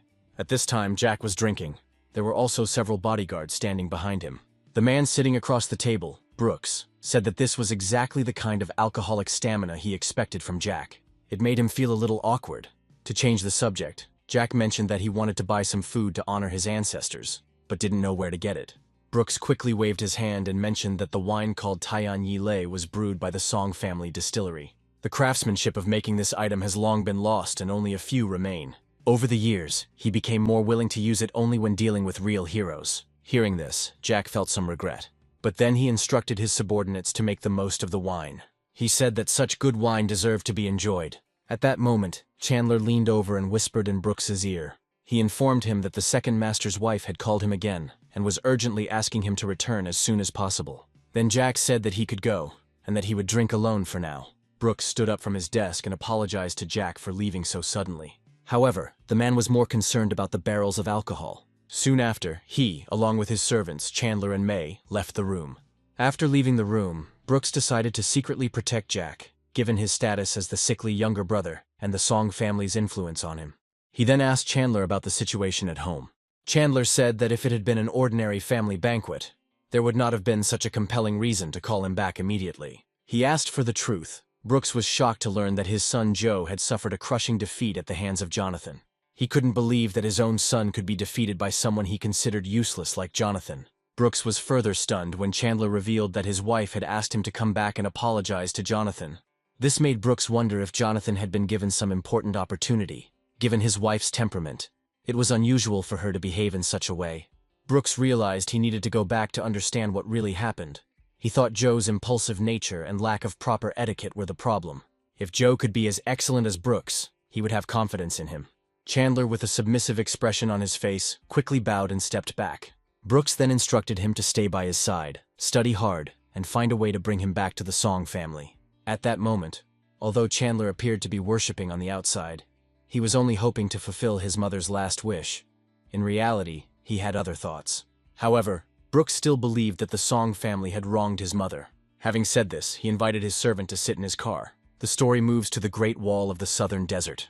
In the middle of it was the location of the Iron Wall Army. At the local camp, generals were currently training. At that moment, one general arrived there.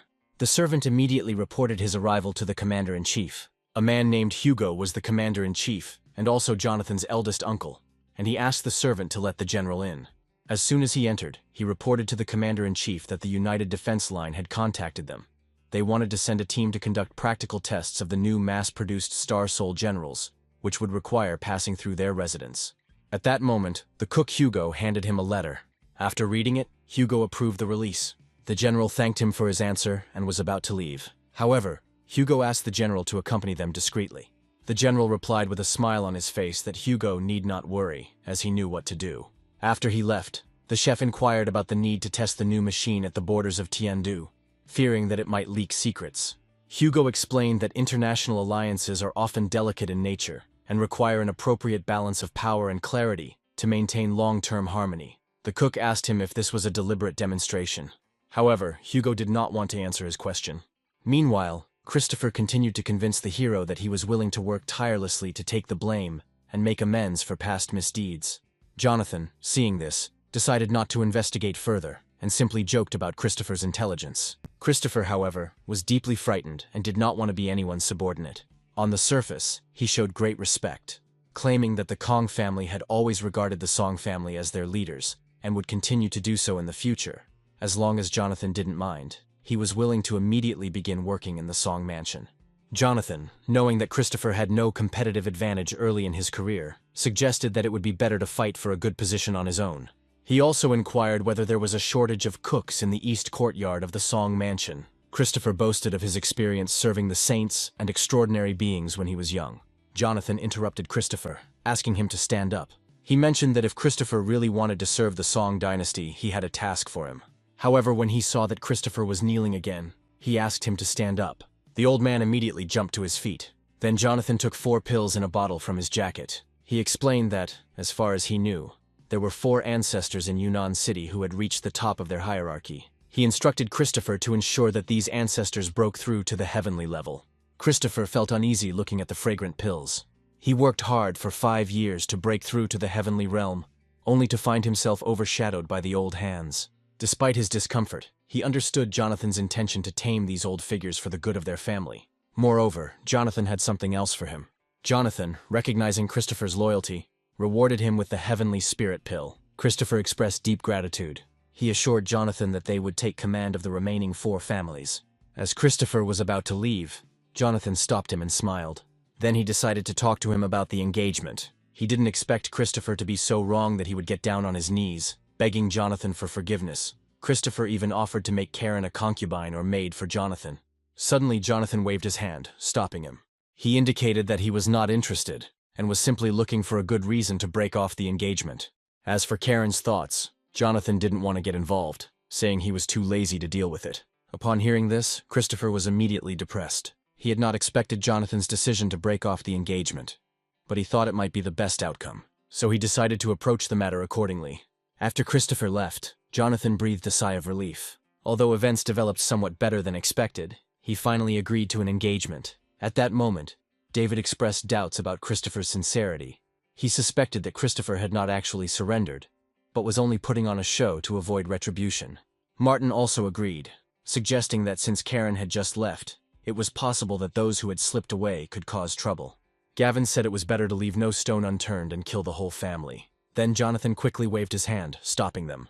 He advised everyone to listen carefully, as a major conflict could soon break out in Yunnan City. Millions of ferocious beasts broke through the wall and entered inside, causing countless casualties in the flames of war. Jonathan emphasized that every additional point of controlled power coming from the greatest priestess could help the people of the kingdom of Tiandu and keep more sparks of hope alive in the current crisis.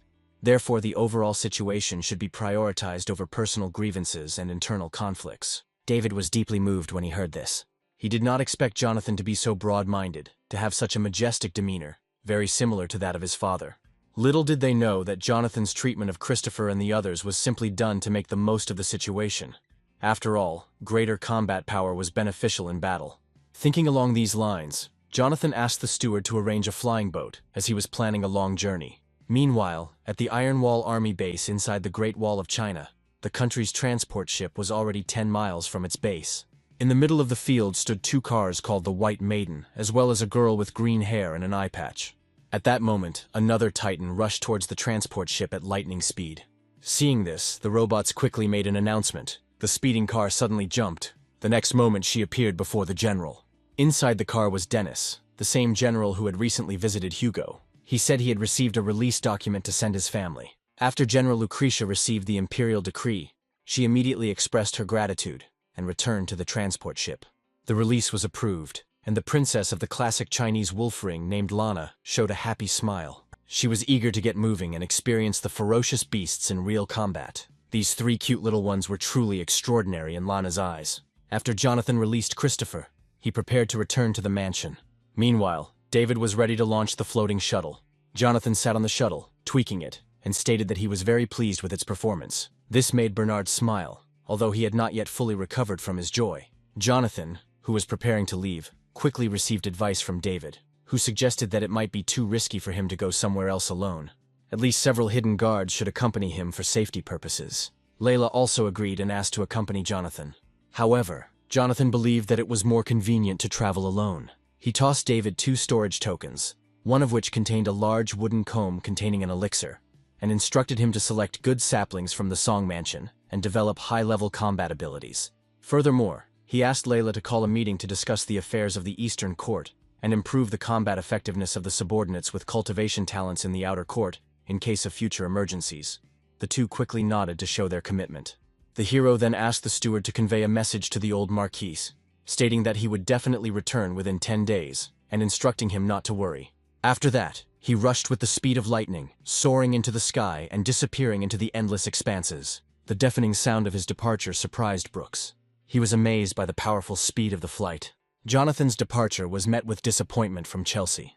The thing is, she didn't find him last night and now he left so suddenly. Brooks, feeling uneasy, recalled the situation and decided it was safer to consult his father's opinion first. He realized that if they recklessly followed Jonathan, they might not be able to get the treasure into the hands of the wicked and might lose face. Brooks' words were overheard by the old Marquis, who curiously inquired about the treasures they planned to seize. Brooks quickly changed the subject, explaining that he was unable to attend the meeting due to official engagements and would now be hosting a dinner at the Yunnan restaurant. However, his intentions were immediately thwarted by the old Marquis, who realized that Brooks's idea was merely to use Jonathan's elixir. Although Brooks felt a little uneasy after his thoughts were revealed, he still believed that the valuable treasures also belonged to Jonathan. He suggested that these resources could be used in a business model to maximize benefits. However, they have not yet received an answer from the old Marquis. At the same time, David and Layla arrived in the living room and reported that Jonathan had gone to the southern desert to hunt and kill ferocious beasts. They also mentioned that Jonathan would need to visit the sand sculpture city.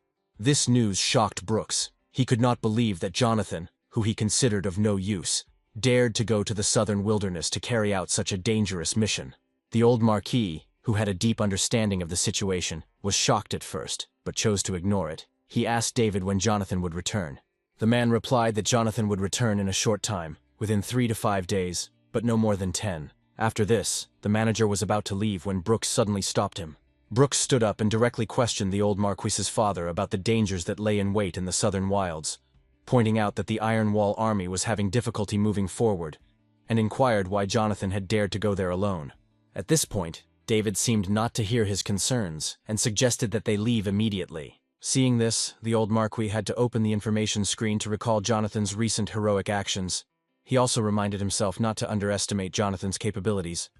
After watching the video, Brooks found it hard to believe and did not understand why Jonathan suddenly became so powerful. Meanwhile, Jonathan was flying quickly through the air, propelled by the powerful explosive force of the flying shuttle. He crossed the Shishui transport ship with impressive speed. This intrigued Princess Lana, who was surprised by Jonathan's ability to maintain fast flight at such an altitude. She noted that the shuttle's formation must have been set up outside, as it seemed unaffected by the wind pressure at high altitude. The princess admired Jonathan's strong skills and lamented that all the soldiers in Shishui were women. Otherwise, she would have wanted to test Jonathan herself. Jonathan's mission to the southern wilds was dictated by the need to obtain materials from the ferocious beasts to increase the power of the human race's power plants and upgrade mass production machines in preparation for the expected influx of beasts. 4 days after Jonathan left for the southern desert, the Song dynasty welcomed a distinguished guest from the anti-war academy. That guest was Joseph, the head guard at Jonathan's academy instructor. Joseph, who was standing on the transport ship, was excited because it had been more than 30 years since his last visit to Yunnan City. The long absence had awakened feelings in him, causing his heart to tremble involuntarily. Joseph and his companion Theo stepped off the transport ship, and Layla greeted them with respect and politeness. Joseph responded with a smile, expressing his admiration for the Marquise's mansion. He noted that the high level of education of the maids around Jonathan was impressive, and commented on the Marquise's reputation. He also conducted an undercover investigation into Jonathan, and concluded that his tough guy reputation was true. Joseph mentioned that Jonathan had instructed them to bring certain things a few days before. When Theo heard this, he went to pick up the suitcase from Joseph. Layla, knowing this, bowed and invited them into the mansion. Along the way, Theo looked around from time to time, admiring the Song dynasty maids, and thinking that the Song mansion was a paradise on earth. He envied Jonathan's life. In the main reception hall of the outer courtyard of the Song dynasty mansion, the maid reported to the old Marquise about the arrival of a distinguished guest from the academy. Then the old Marquise asked her to go to the northern courtyard and call Scarlet. At this point, David mentioned the sample of the new test machine, stating that he and Miss Scarlet were there to mingle with temporary guests, and questioned the necessity of receiving the old Marquise personally. However, the old Marquis insisted on showing respect, since Joseph was Jonathan's mentor. Meanwhile, Layla led Joseph and Tao outside the reception hall. Looking at the proud maids, Theo felt the desire to become a servant of the Song dynasty. Even though he was a powerful practitioner with profound skills, he felt that being a security captain was not exciting enough. He fantasized about hiding his strength, becoming a servant, and then revealing his perfection during a crisis to win the affections of beautiful women in one fell swoop. While he was daydreaming, Joseph interrupted his thoughts and advised him to restrain his desires. Then they entered the living room, where they were already expected. Layla introduced the guests who had arrived at his house to the Marquis. Then the Marquis turned to them and invited them to sit down at the table. Joseph was surprised to see the old Marquis receiving him personally. The old Marquis expressed his delight and respect, recognizing Joseph's visit as an honor for himself. Joseph, in turn, remained polite and reciprocated the respect shown to him. After that, they sat down next to each other. The old Marquis took the opportunity to falsely accuse Jonathan, noting that Jonathan, despite his youth, had dared to disturb them. He lamented that Joseph had to personally run around the area, while the old man himself casually brushed off the concern, pointing out that it was just a voluntary initiative on his part. At that moment, Scarlet arrived in the reception hall. The old Marquis introduced her as his granddaughter, and also introduced Joseph to her as one of Jonathan's teachers. He explained that they had come to deliver a new machine produced in the Academy's workshop, as it had been entrusted to Jonathan, and among them was also a part of the Red Phoenix Army. Theo, mesmerized by Scarlet's beauty, felt a strong admiration. He thought that the royal-like figure was so captivating that he wanted to be in her presence forever. While he was daydreaming, Joseph quickly patted him on the shoulder and told him to get the items and show them to the others. Concentrating, Theo placed the suitcase on the table and opened it, inviting everyone to inspect the contents. He explained that it was a specially created YN model, only 30 units, according to Jonathan's design proposal. The story moves to the other side, to the southern desert. Meanwhile, in the southern wilderness, Jonathan hunted ferocious animals. He killed them to obtain the highest quality red crystals from them. He put together various beast crystals that looked a bit simple but were bright. After several days of intense hunting, he collected enough materials. He planned to use 1/10 of these materials to exchange for medicinal herbs, and leave the other part to upgrade and strengthen the mass production base. the rest would be sold for money. Jonathan also focused on improving his cultivation. Surrounded by countless ferocious beasts, he was protected by the powerful formation he created. It was so strong that no animals could penetrate it. For a while, he seemed to be in an energy cocoon, unable to move. However, soon the cocoon burst, and the hero felt himself gaining new strength. Jonathan had just broken through to the late stage of the Earth level, and felt a huge amount of spiritual power filling his body. This newfound strength was more than 3 times greater than before, allowing him to unleash more than 10 times his previous combat power.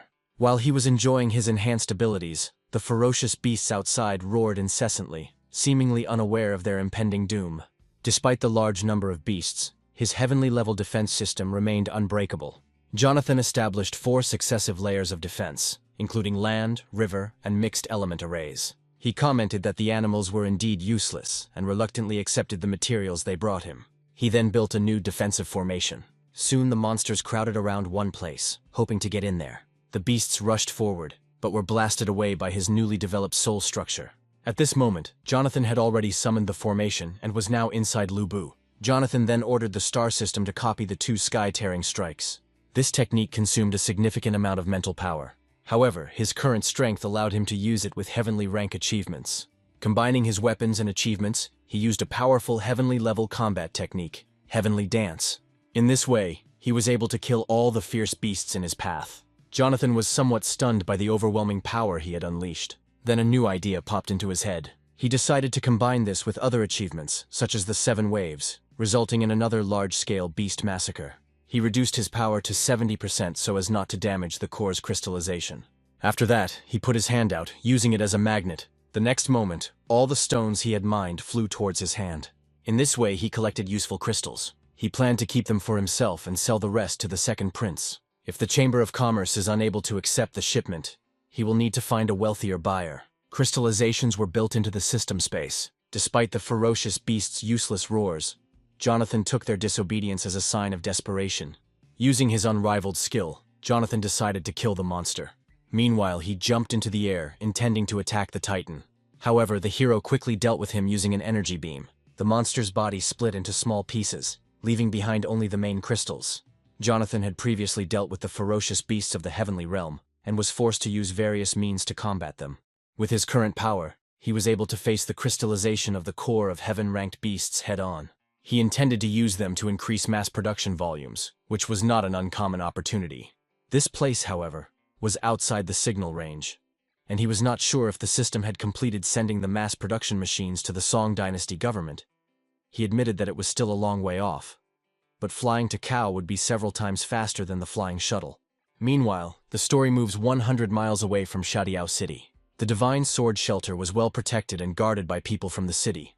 Among these guards were people from the Huan clan, including the young head of the Huan clan, Shane, as well as the elder of the Fabian family. Shane was aware of the divine Tier aura and was determined to protect his family's honor. He noted that the trip to Sand Sculpture City was worth it, and approached Malcolm, suggesting that they could come to an agreement. Malcolm's expression remained unchanged, indicating a lack of interest in the proposed deal.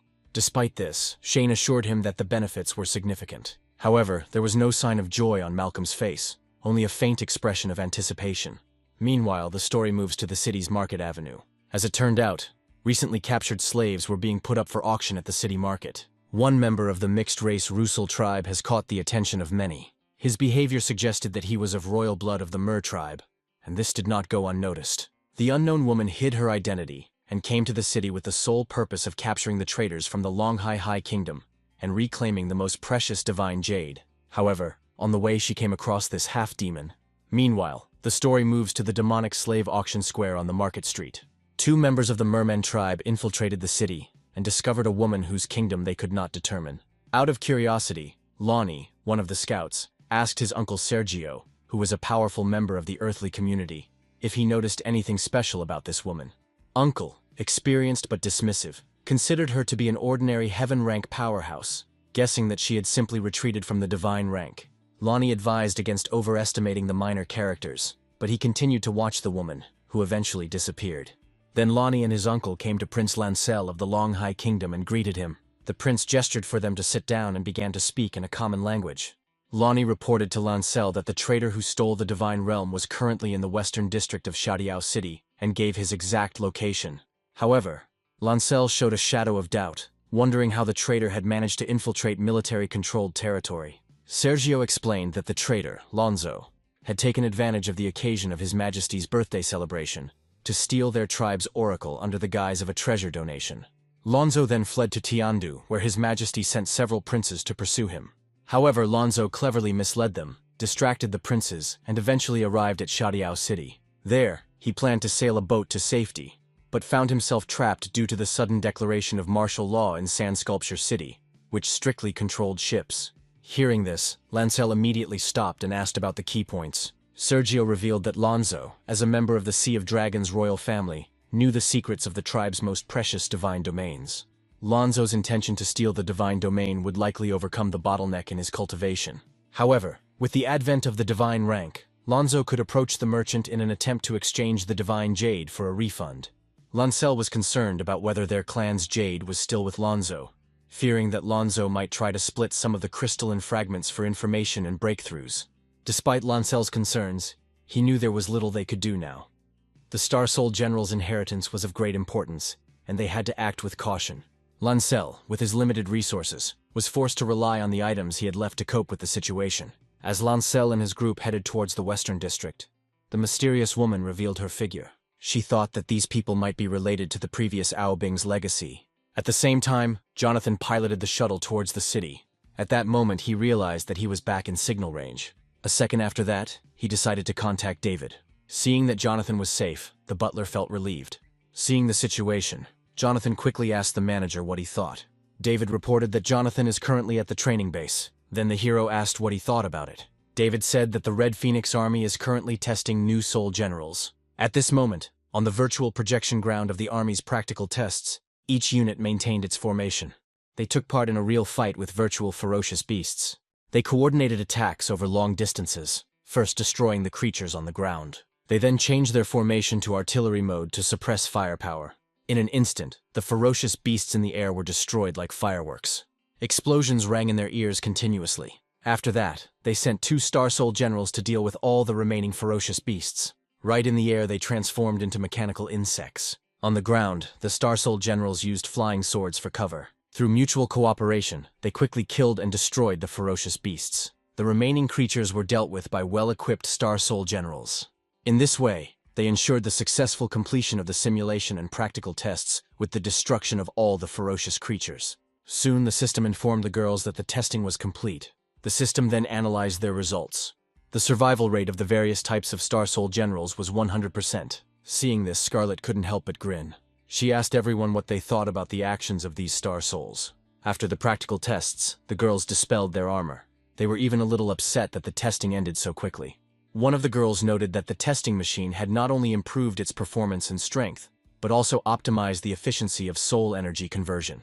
All this was observed by Commander-in-Chief Scarlet and her deputy Selena. At that time, one of the commanders, Sandy, stated that the combat power of the test vehicle exceeded expectations.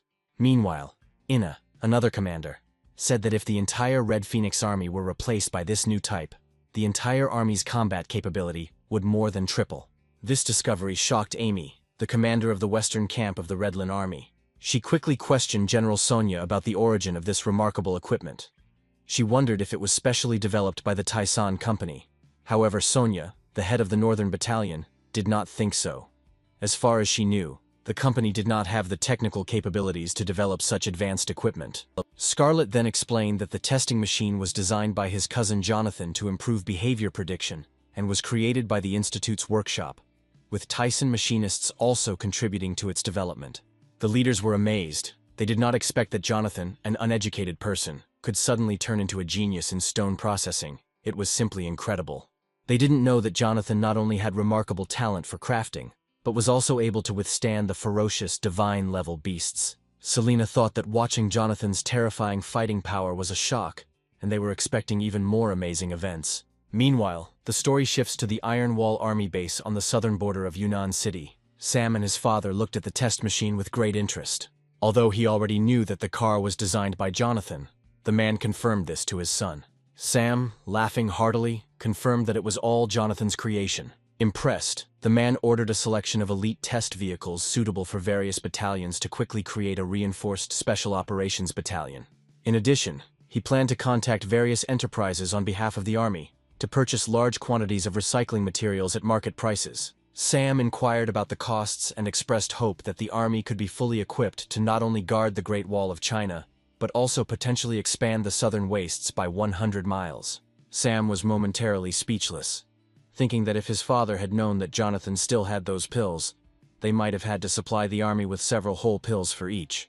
Meanwhile, Jonathan was heading into the desert. The butler informed him of the recent events regarding important matters, and gave him important information.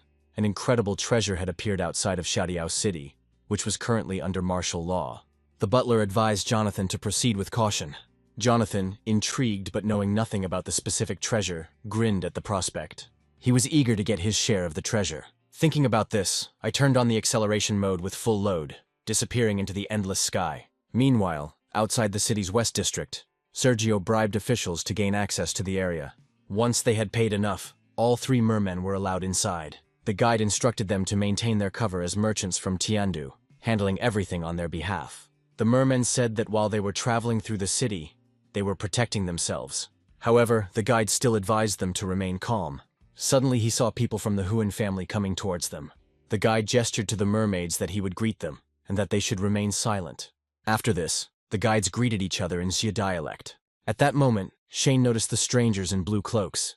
They seemed to pass by without incident due to simple communication between the 2 guides, but Shane sensed something was wrong. He asked Lancel and a few others to wait a minute. Then he asked Lancel in his language if they had met anywhere before. Cautious Lancel wasn't sure if Shane was testing them. Luckily, he switched to communicating in Tiandu, indicating that he was a newbie and not yet familiar with the local language. When Shane saw Lancel, he frowned in surprise, recognizing him as an ancestor of the human race. He immediately turned his head and asked the guide who these people were. The leader of their group pointed out to his partner that the person standing before him was an honored guest from the Huan family. The guide was horrified, frightened. He trembled when he heard this name. At this point, Lonnie and Sergio were already on alert, ready to act as soon as they noticed something was wrong. The pale-faced leader found himself under pressure from a higher-ranking official. Shaking, he pointed out that these people were merchants from the Tiandu kingdom. Upon hearing this, Shane's eyes turned cold, showing dissatisfaction with the answer. Fabian explained that this man was the 4th member of the Mai family and was involved in some shady business in Tiandu.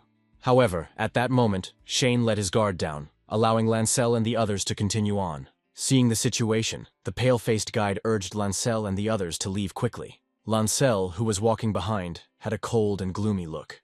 He knew that the Huan family member they were facing was definitely not easy to deal with.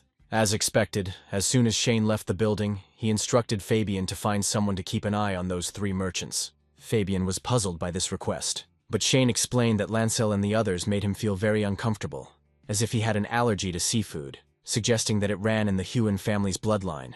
Only then did Fabian understand the meaning of Shane's concern. Young Master Murphy believed that they were members of the merman tribe, but the young man clearly saw that they were just ordinary people.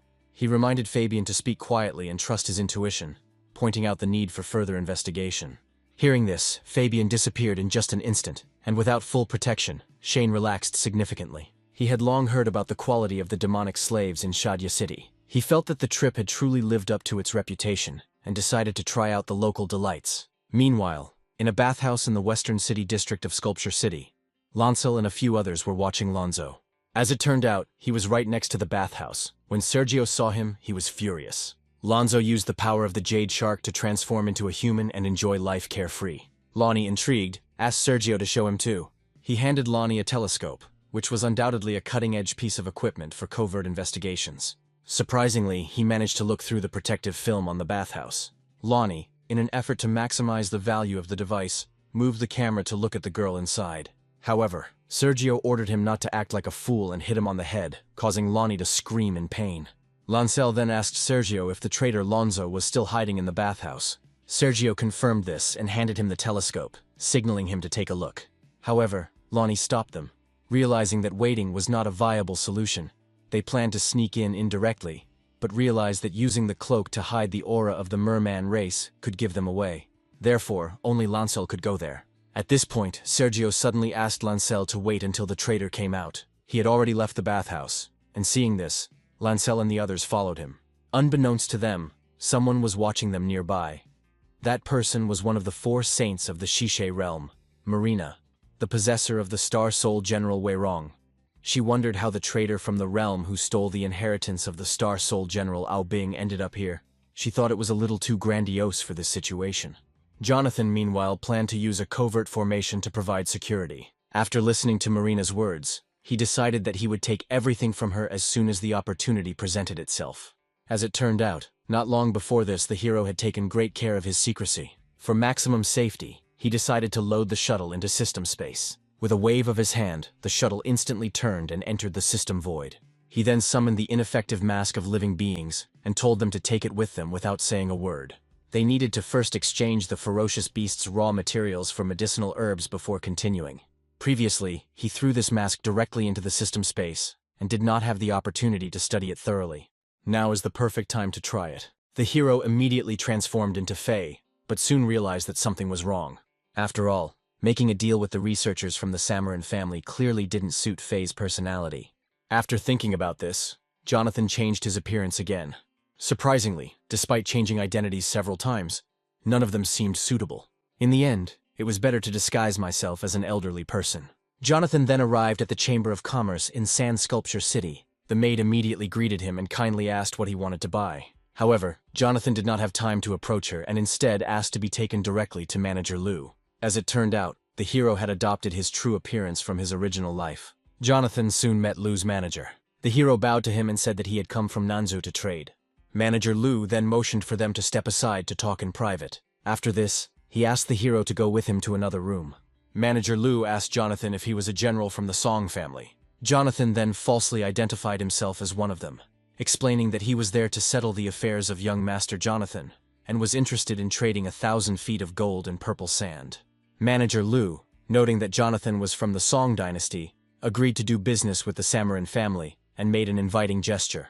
The Samarin family was already waiting for Jonathan in the reception area of the Chamber of Commerce. There was some confusion between Taro, a girl from Samarin, and her boyfriend about the 1,000 feet of gold and purple sand that were the teacher's personal treasures.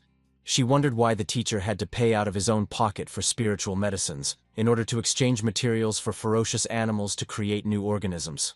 The teacher told them frankly that although they represented Samarin's interests this time and accepted the assignment, the data on developing new organisms could be returned if they accelerated the research.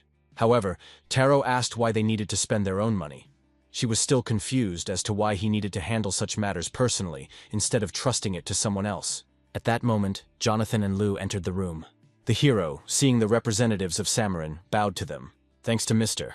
Lu's skill, their transaction went smoothly. Although Jonathan amazed everyone with the quality of his crystals, nothing unexpected happened. After the deal, Jonathan said goodbye and left. After successfully obtaining 2 medicinal herbs, all he had to do was find a seller. That night, Jonathan waited for his opportunity. He used a hidden formation and jumped in the outer direction. Soon he felt the aura of a saint rank. Although this man had put up 2 layers of protection, Jonathan was curious to know the woman's identity and the soul power fluctuations she emitted. He scanned the Star Master system. Then he realized that there were representatives of the mermen on the roof, and the vibrations were coming from the blue-haired guy. The vibrations of soul power emitted by the blue-haired boy seemed strangely familiar. Meanwhile, the story moves to one of the most elite brothels with demonic slaves. At this moment, the 2 cat demons were working hard to please Shane. They sat on his feet and fed him grapes. At this point, the brothel's founder took advantage of the situation. At first, Shane didn't understand why he came to his room.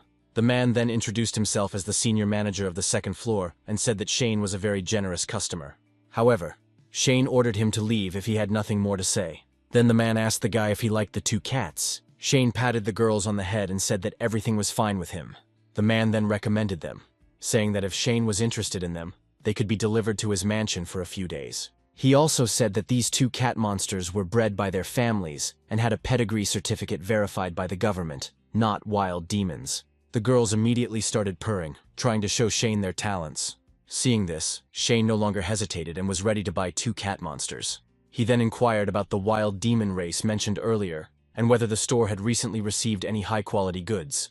The man immediately responded with a smile, saying that a top-quality product had just been purchased from a small shop, but it was already reserved. A hint of disdain flashed in Shane's eyes. He found the fourth young master not so impressive and asked to see how it worked first. If he was satisfied, he would also reserve a seat for himself. The man wasted no time in leading Shane straight to the domestication room on the second underground floor. The cat girls begged the guy to take them with him. When they arrived at the right place, the owner explained that this demonic rider was reserved by the fourth young master of his family, and was said to be the strongest warrior in the tribe with a determined character. As it turned out, there was a demoness in the dungeon that looked like a centaur. Her legs were tied, and her eyes and mouth were closed. He said that they lost 5 mystery-level veterans when they captured him, but they captured several enemies, otherwise they wouldn't have been able to lure him into the trap. Listening to this, the two cats trembled with fear, calling for Shane to quickly leave. However, the owner was oblivious to their feelings and was focused on pleasing Shane.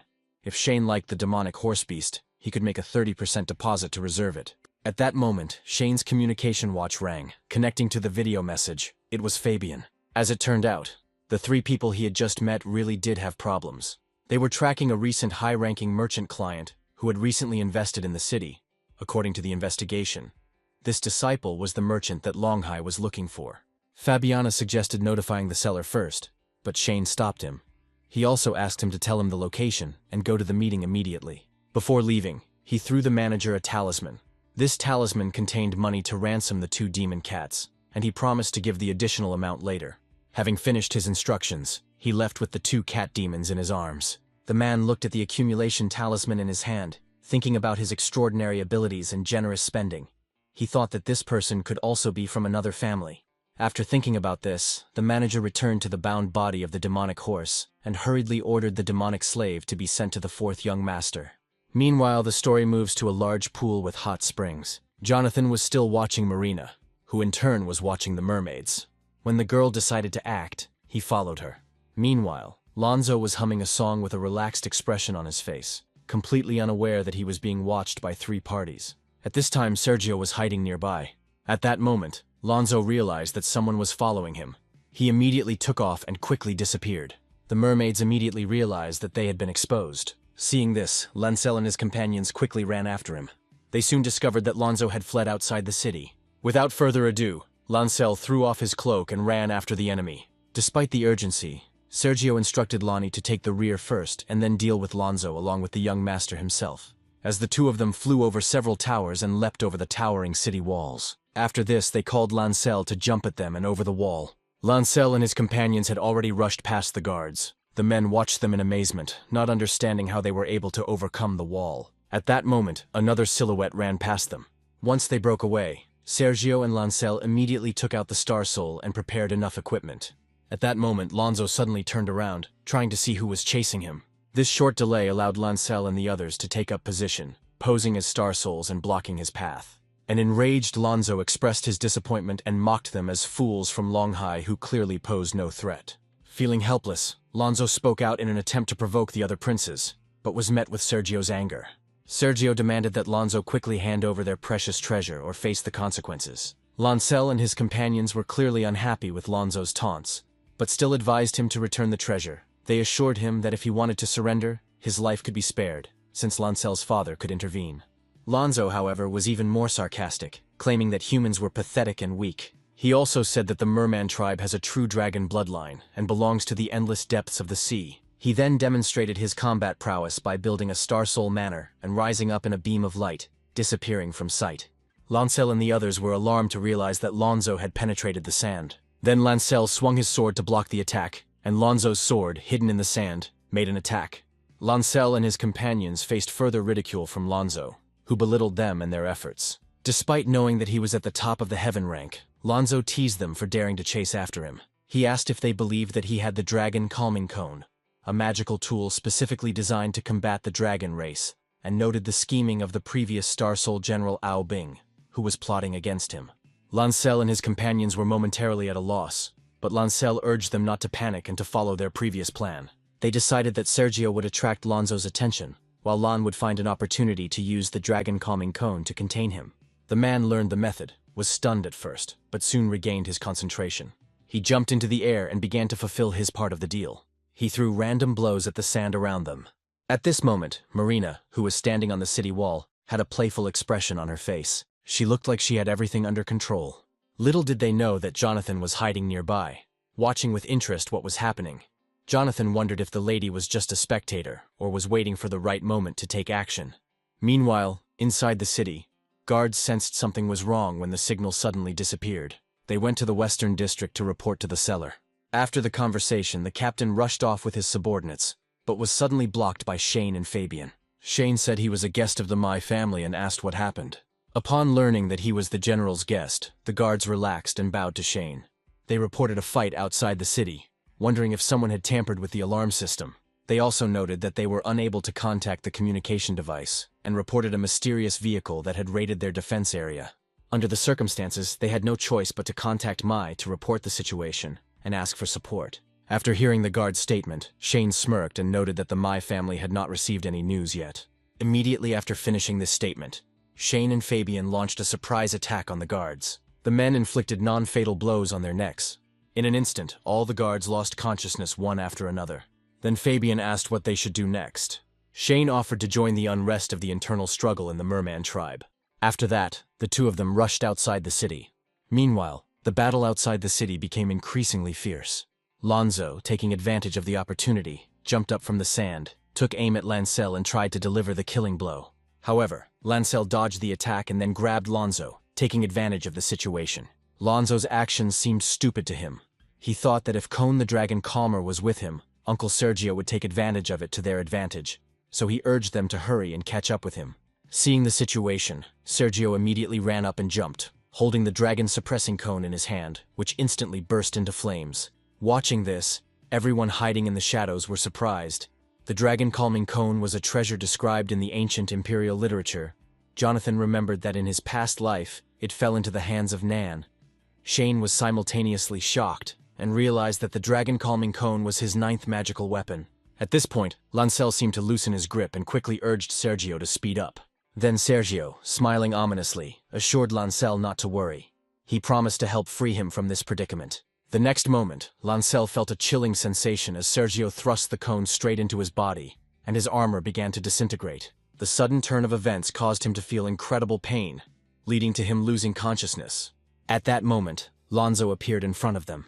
He considered Lancel and his companions to be real fools, considering that they thought he would be easily deceived. Lonzo admitted that he had deliberately set up the situation to trap them. Suddenly he noticed with displeasure that Lancel had switched off. Then he ordered Sergio to bring the half-breed to his senses. His subject obediently activated the weapon, and energy lightning pierced Lancel's body. At that moment the man woke up from incredible pain and screamed. Lonzo laughed as he asked his nephew how the dragon taming cone felt. However, Lancel turned to Uncle Sergio, asking why he had betrayed him. He knew that Sergio was a veteran of the Royal Guard, and had served long under his father, and he wondered why he had betrayed him. Sergio apologized to the prince, saying that he had been loyal to Lonzo all this time. When Lancel heard this, he was horrified. At that moment, he realized that Lonzo had planned everything for a long time. Then he sternly asked his uncle what he wanted. Lonzo said that he stole the mermaid clan's inheritance and lured the prince to pursue him, intending to capture them alive and use their essence and blood to activate the mermaid clan's inheritance ceremony. Lonzo explained that Jade's essence was crucial to activating the legacy, and that he was merely a vessel to complete the ritual. He revealed that Jade was a significant legacy of the merman tribe.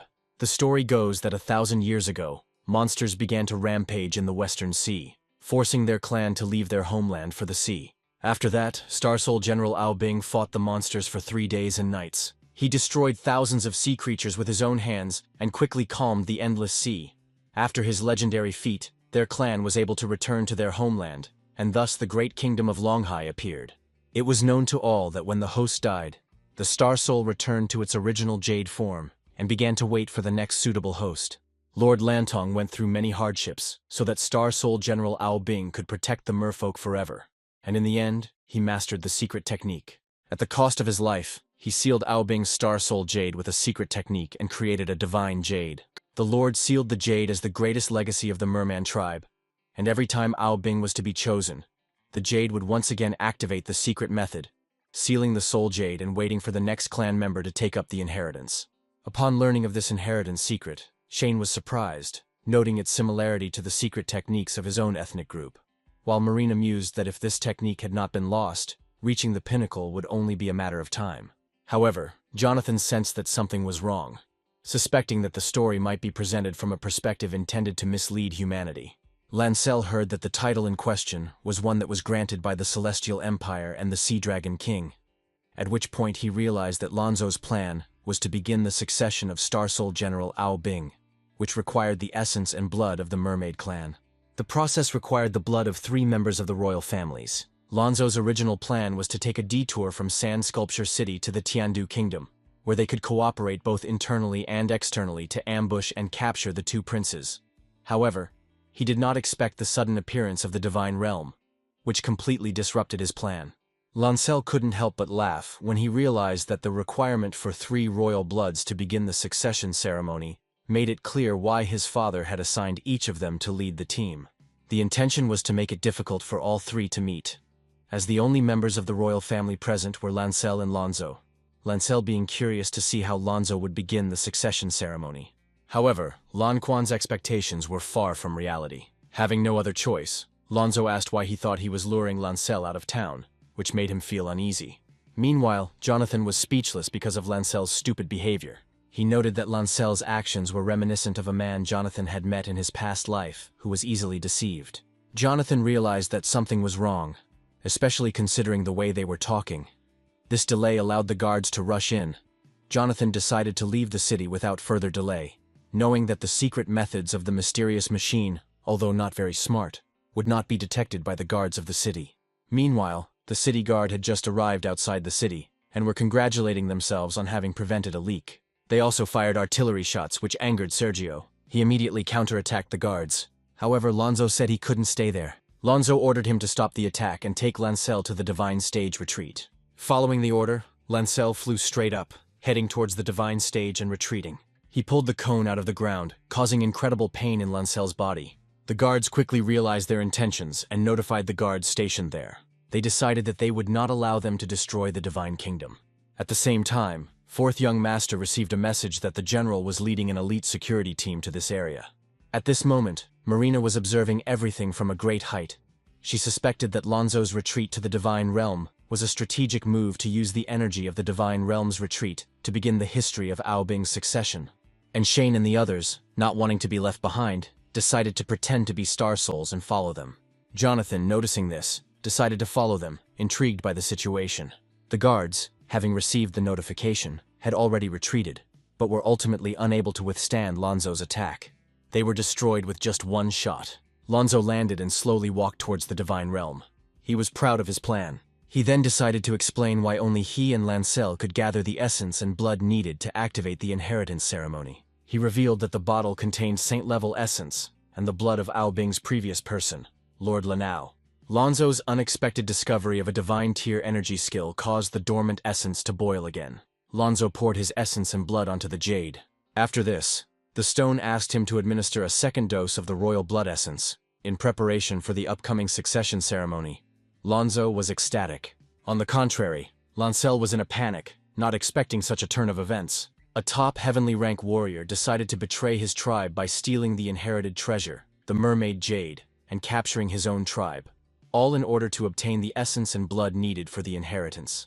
Meanwhile, Shane arrived at the scene, thinking that General Ao Bing's succession ritual was 90% identical to Neja's. If the ritual is the same, then Lonzo won't be able to use soul formation until it's finished, and then they'll have a chance. As soon as Lonzo began the succession ceremony, he was attacked by those hiding in the darkness. Meanwhile, the man tried to continue the ritual. He took the ritual blade and pointed it at Lancel. He said that now it was his turn. After that, he slashed his body with a knife. Lancel screamed in pain and horror as his blood began to spray everywhere. After this, Lonzo began to whisper demonic ritual words. Marina, who was watching from the side, noted the amazing ability of the divine tier owner to activate the essence and blood left by Ao Bing. She believed that once this divine level was reached, it could awaken the dormant Holy Lord. Jonathan was intrigued by the spell to extract the essence and blood of the demon tribe. He found that the records were almost identical to the records in the spirit race alchemy. He hoped that they would be able to pass on the inheritance for life without any hindrance, so he planned to directly copy Ao Bing's essence and blood as soon as he could. As Lonzo's spell accelerated, the essence and blood on Lancel's body quickly flowed towards the vessel. Red liquid poured out of the mermaid's body in huge layers. Immediately after that, she headed inside the jade. It was absorbed in the blink of an eye. This also indicated the need for a third dose of royal blood essence. Seeing this, Lonzo showed a hint of satisfaction in his smile. He was about to cut his hand to get the essence when something unexpected happened. A beam of light shot towards him, forcing him to dodge. Before he could stabilize his position, another beam of light hit him, causing him to feel agitated. At the last moment, he managed to dodge the attack. Taking advantage of Lonzo's distraction, Shane quickly ordered Fabian to knock Sergio down. At that moment, Sergio didn't understand what was going on. He then kicked the merman in the back. Although Sergio was knocked down, he immediately counterattacked Shane. Then the man took the opportunity and with unexpected force grabbed Sergio by the calf muscle, twisting and breaking it. At this point, Sergio had to retreat. Shane, not wanting to let him escape, quickly moved to destroy him, throwing him heavily to the ground. First, he destroyed his armor and threw the mermaid out of it. Then Shane stepped on him, turning him into a bloody pulp. Seeing this, Lonzo became furious. He immediately took out his star soul. After this, the man immediately began his formation. However, just as his star soul general formed, a beam of light pierced through his chest. Previously, Lonzo was confident in his control of the situation. He believed that he had successfully collected the essence and blood and was about to begin Aobing's succession. But now, having been ambushed and captured alive, he felt a great disappointment, especially after the dragon sedating cone had tied him up. After this, Shane and Fabian dispelled their armor, explaining to Lonzo what was really going on. Little did he know that the dragon calming cone was actually a magical tool created by the Shane family to combat their merman tribe. Once the Shane family explained everything, Lonzo realized he should have seen this coming. Even though Lonzo was touched by Shane's emotions, he was not ready to give up easily. He cried out loudly to the heavenly rulers, asking them for help. He believed that Longhai must have strong support. However, Marina, hidden behind the veil, did not want to reveal herself. She was surprised that this ant from the mermaid tribe was able to sense his presence. Instead of showing up, she chose to wait and see if the ants from the Nonsense family would take Aobing's inheritance, intending to secretly snatch it from their hands. This was the best course of action in her opinion. Lonzo, who had not received a response for a long time, felt uneasy. He had always believed that there was a kingdom in the sky far above him. The lack of response made him think that perhaps the enemy intended to reap the benefits later. At this moment, Fabian also looked up at the sky, puzzled by the absence of the hidden expert. Young Master Shane's question left the man somewhat speechless, saying that even the powerful heaven-rank Fabian couldn't detect such things. Shane believed Lonzo was bluffing, and that they should focus on how to handle the legacy pieces. Without further ado, Fabian decided to agree. Shane's hand was close to the jade, and the buzzing sound it made Shane grin uncontrollably. If the item was like the jade that had been passed down through the Huan family for generations, it would be easy to handle. However, just at that moment, the sound of footsteps was heard from behind, frightening them both. They were shocked to see that Lonzo had suddenly broken free from the restrictions of the Dragon Conquest Cone. Although Lonzo did not know who was helping him, he felt that fate was on his side. The person responsible for his release was Jonathan, who acted to prevent Shane from taking Aobing's soul desires and disrupting Jonathan's replication plan. Jonathan understood that according to the timeline of his past life, Lancel was supposed to play an important role in history, and now the involvement of the Shane family introduced new variables. Jonathan wondered if this so-called original timeline had been disrupted, and if his unintentional actions were the cause of this butterfly effect. At this moment, Fabian found that Lonzo's strong attack was heading straight for the young master, so he quickly shielded Shane behind him, trying to buy time to retreat. Shane realized that he didn't have to fight hard because Lonzo's domain was far superior to his own. He saw Lonzo hit his hand with a dagger, causing blood to gush out. Lonzo then began to chant quietly. Jonathan, hiding in the darkness, noticed Lonzo's efficient actions. At that moment, a wave of doubt washed over him. He wondered if he had heard the sound of the divine tear retreat, but there was no time to dwell on it. The figure of the first-generation Star Soul General Aobing had already appeared. He said that in the great western boundless sea, the ruler of the Longhai Kingdom, the Dragon Sea King, and Lord Lantern were watching the warriors of the tribe selected for the succession ceremony. They would enter the secret realm and face a triple test. The warrior who ultimately succeeded would become the Star Soul General Aobing. When the voice died down, a titling vortex instantly formed, drawing in everyone present. Marina, who was somewhat confused, did not understand why she was drawn into this matter. Jonathan silently cursed the creators of the inheritance system, questioning their competence. Meanwhile, the story moves to the Mai family's mansion in Shadiao City. The head of the family's bedroom was guarded by 2 guards. The man lay on a large canopy bed surrounded by 2 girls. Apparently, he was having a nightmare. In his dream, he experienced vivid memories from many years ago. He remembered the brutal battle on the border of Nanzhou and the kingdom of Tiandu and the Desert of Death. The two armies engaged in close combat. Mai saw countless lightsabers aimed at him, piercing his soldiers. In an instant, more than half of his men were either killed or wounded. They couldn't even determine the source of the attack. When Star Soul took Baichi's lightsaber, they realized the seriousness of the situation. The Star Soul quickly rose up, and the Mayan soldiers launched a coordinated attack. But Baichi's speed rendered their efforts ineffective. Baichi rushed through thousands of soldiers, causing significant losses. Faced with Baichi's furious aura, the Mayan people fled in panic. Baichi pursued them with sparks and lightning, driving them out of the canyon. The three soldiers, realizing the dire situation, decided to stay and detain Baichi in order to buy time for Maya to escape. Mei, faithful and righteous, promised to take care of their families. However, despite his efforts, the three warriors were soon killed by flying arrows, and Maya's other companions were also killed. When Baichi appeared before him again, Mai knelt down. He begged for mercy, imploring Baichi to spare him. Baichi then pointed at him, asking if he was the head of a family in Shadiao City. In horror, Mai could only hope for mercy and offered his family everything he had. Baichi, however, did not want to kill him. He simply waved his hand and pointed towards the canyon, warning Maya that if he ever encountered any Shadiao City soldiers crossing this calamity, no matter the reason, Baichi would personally head to Sand Sculpture City to deal with him. Mei, trembling, promised to rein in his subordinates and never cross the line. Then he woke up from his nightmare. However, he was still haunted by horrific scenes. Mai now faces a national crisis as she awaits the arrival of the Star Soul and Baichi. He planned to go to the underground hangar and call Dr. Dunphy. Soon after, the students went to the hangar. The man was informed by his subordinates of an incident involving unknown forces outside the city, but Mai chose to ignore it, instructing others to deal with it while focusing on more important matters. When Mai arrived, the master and disciple greeted him politely. Mai then asked about the progress of the machine.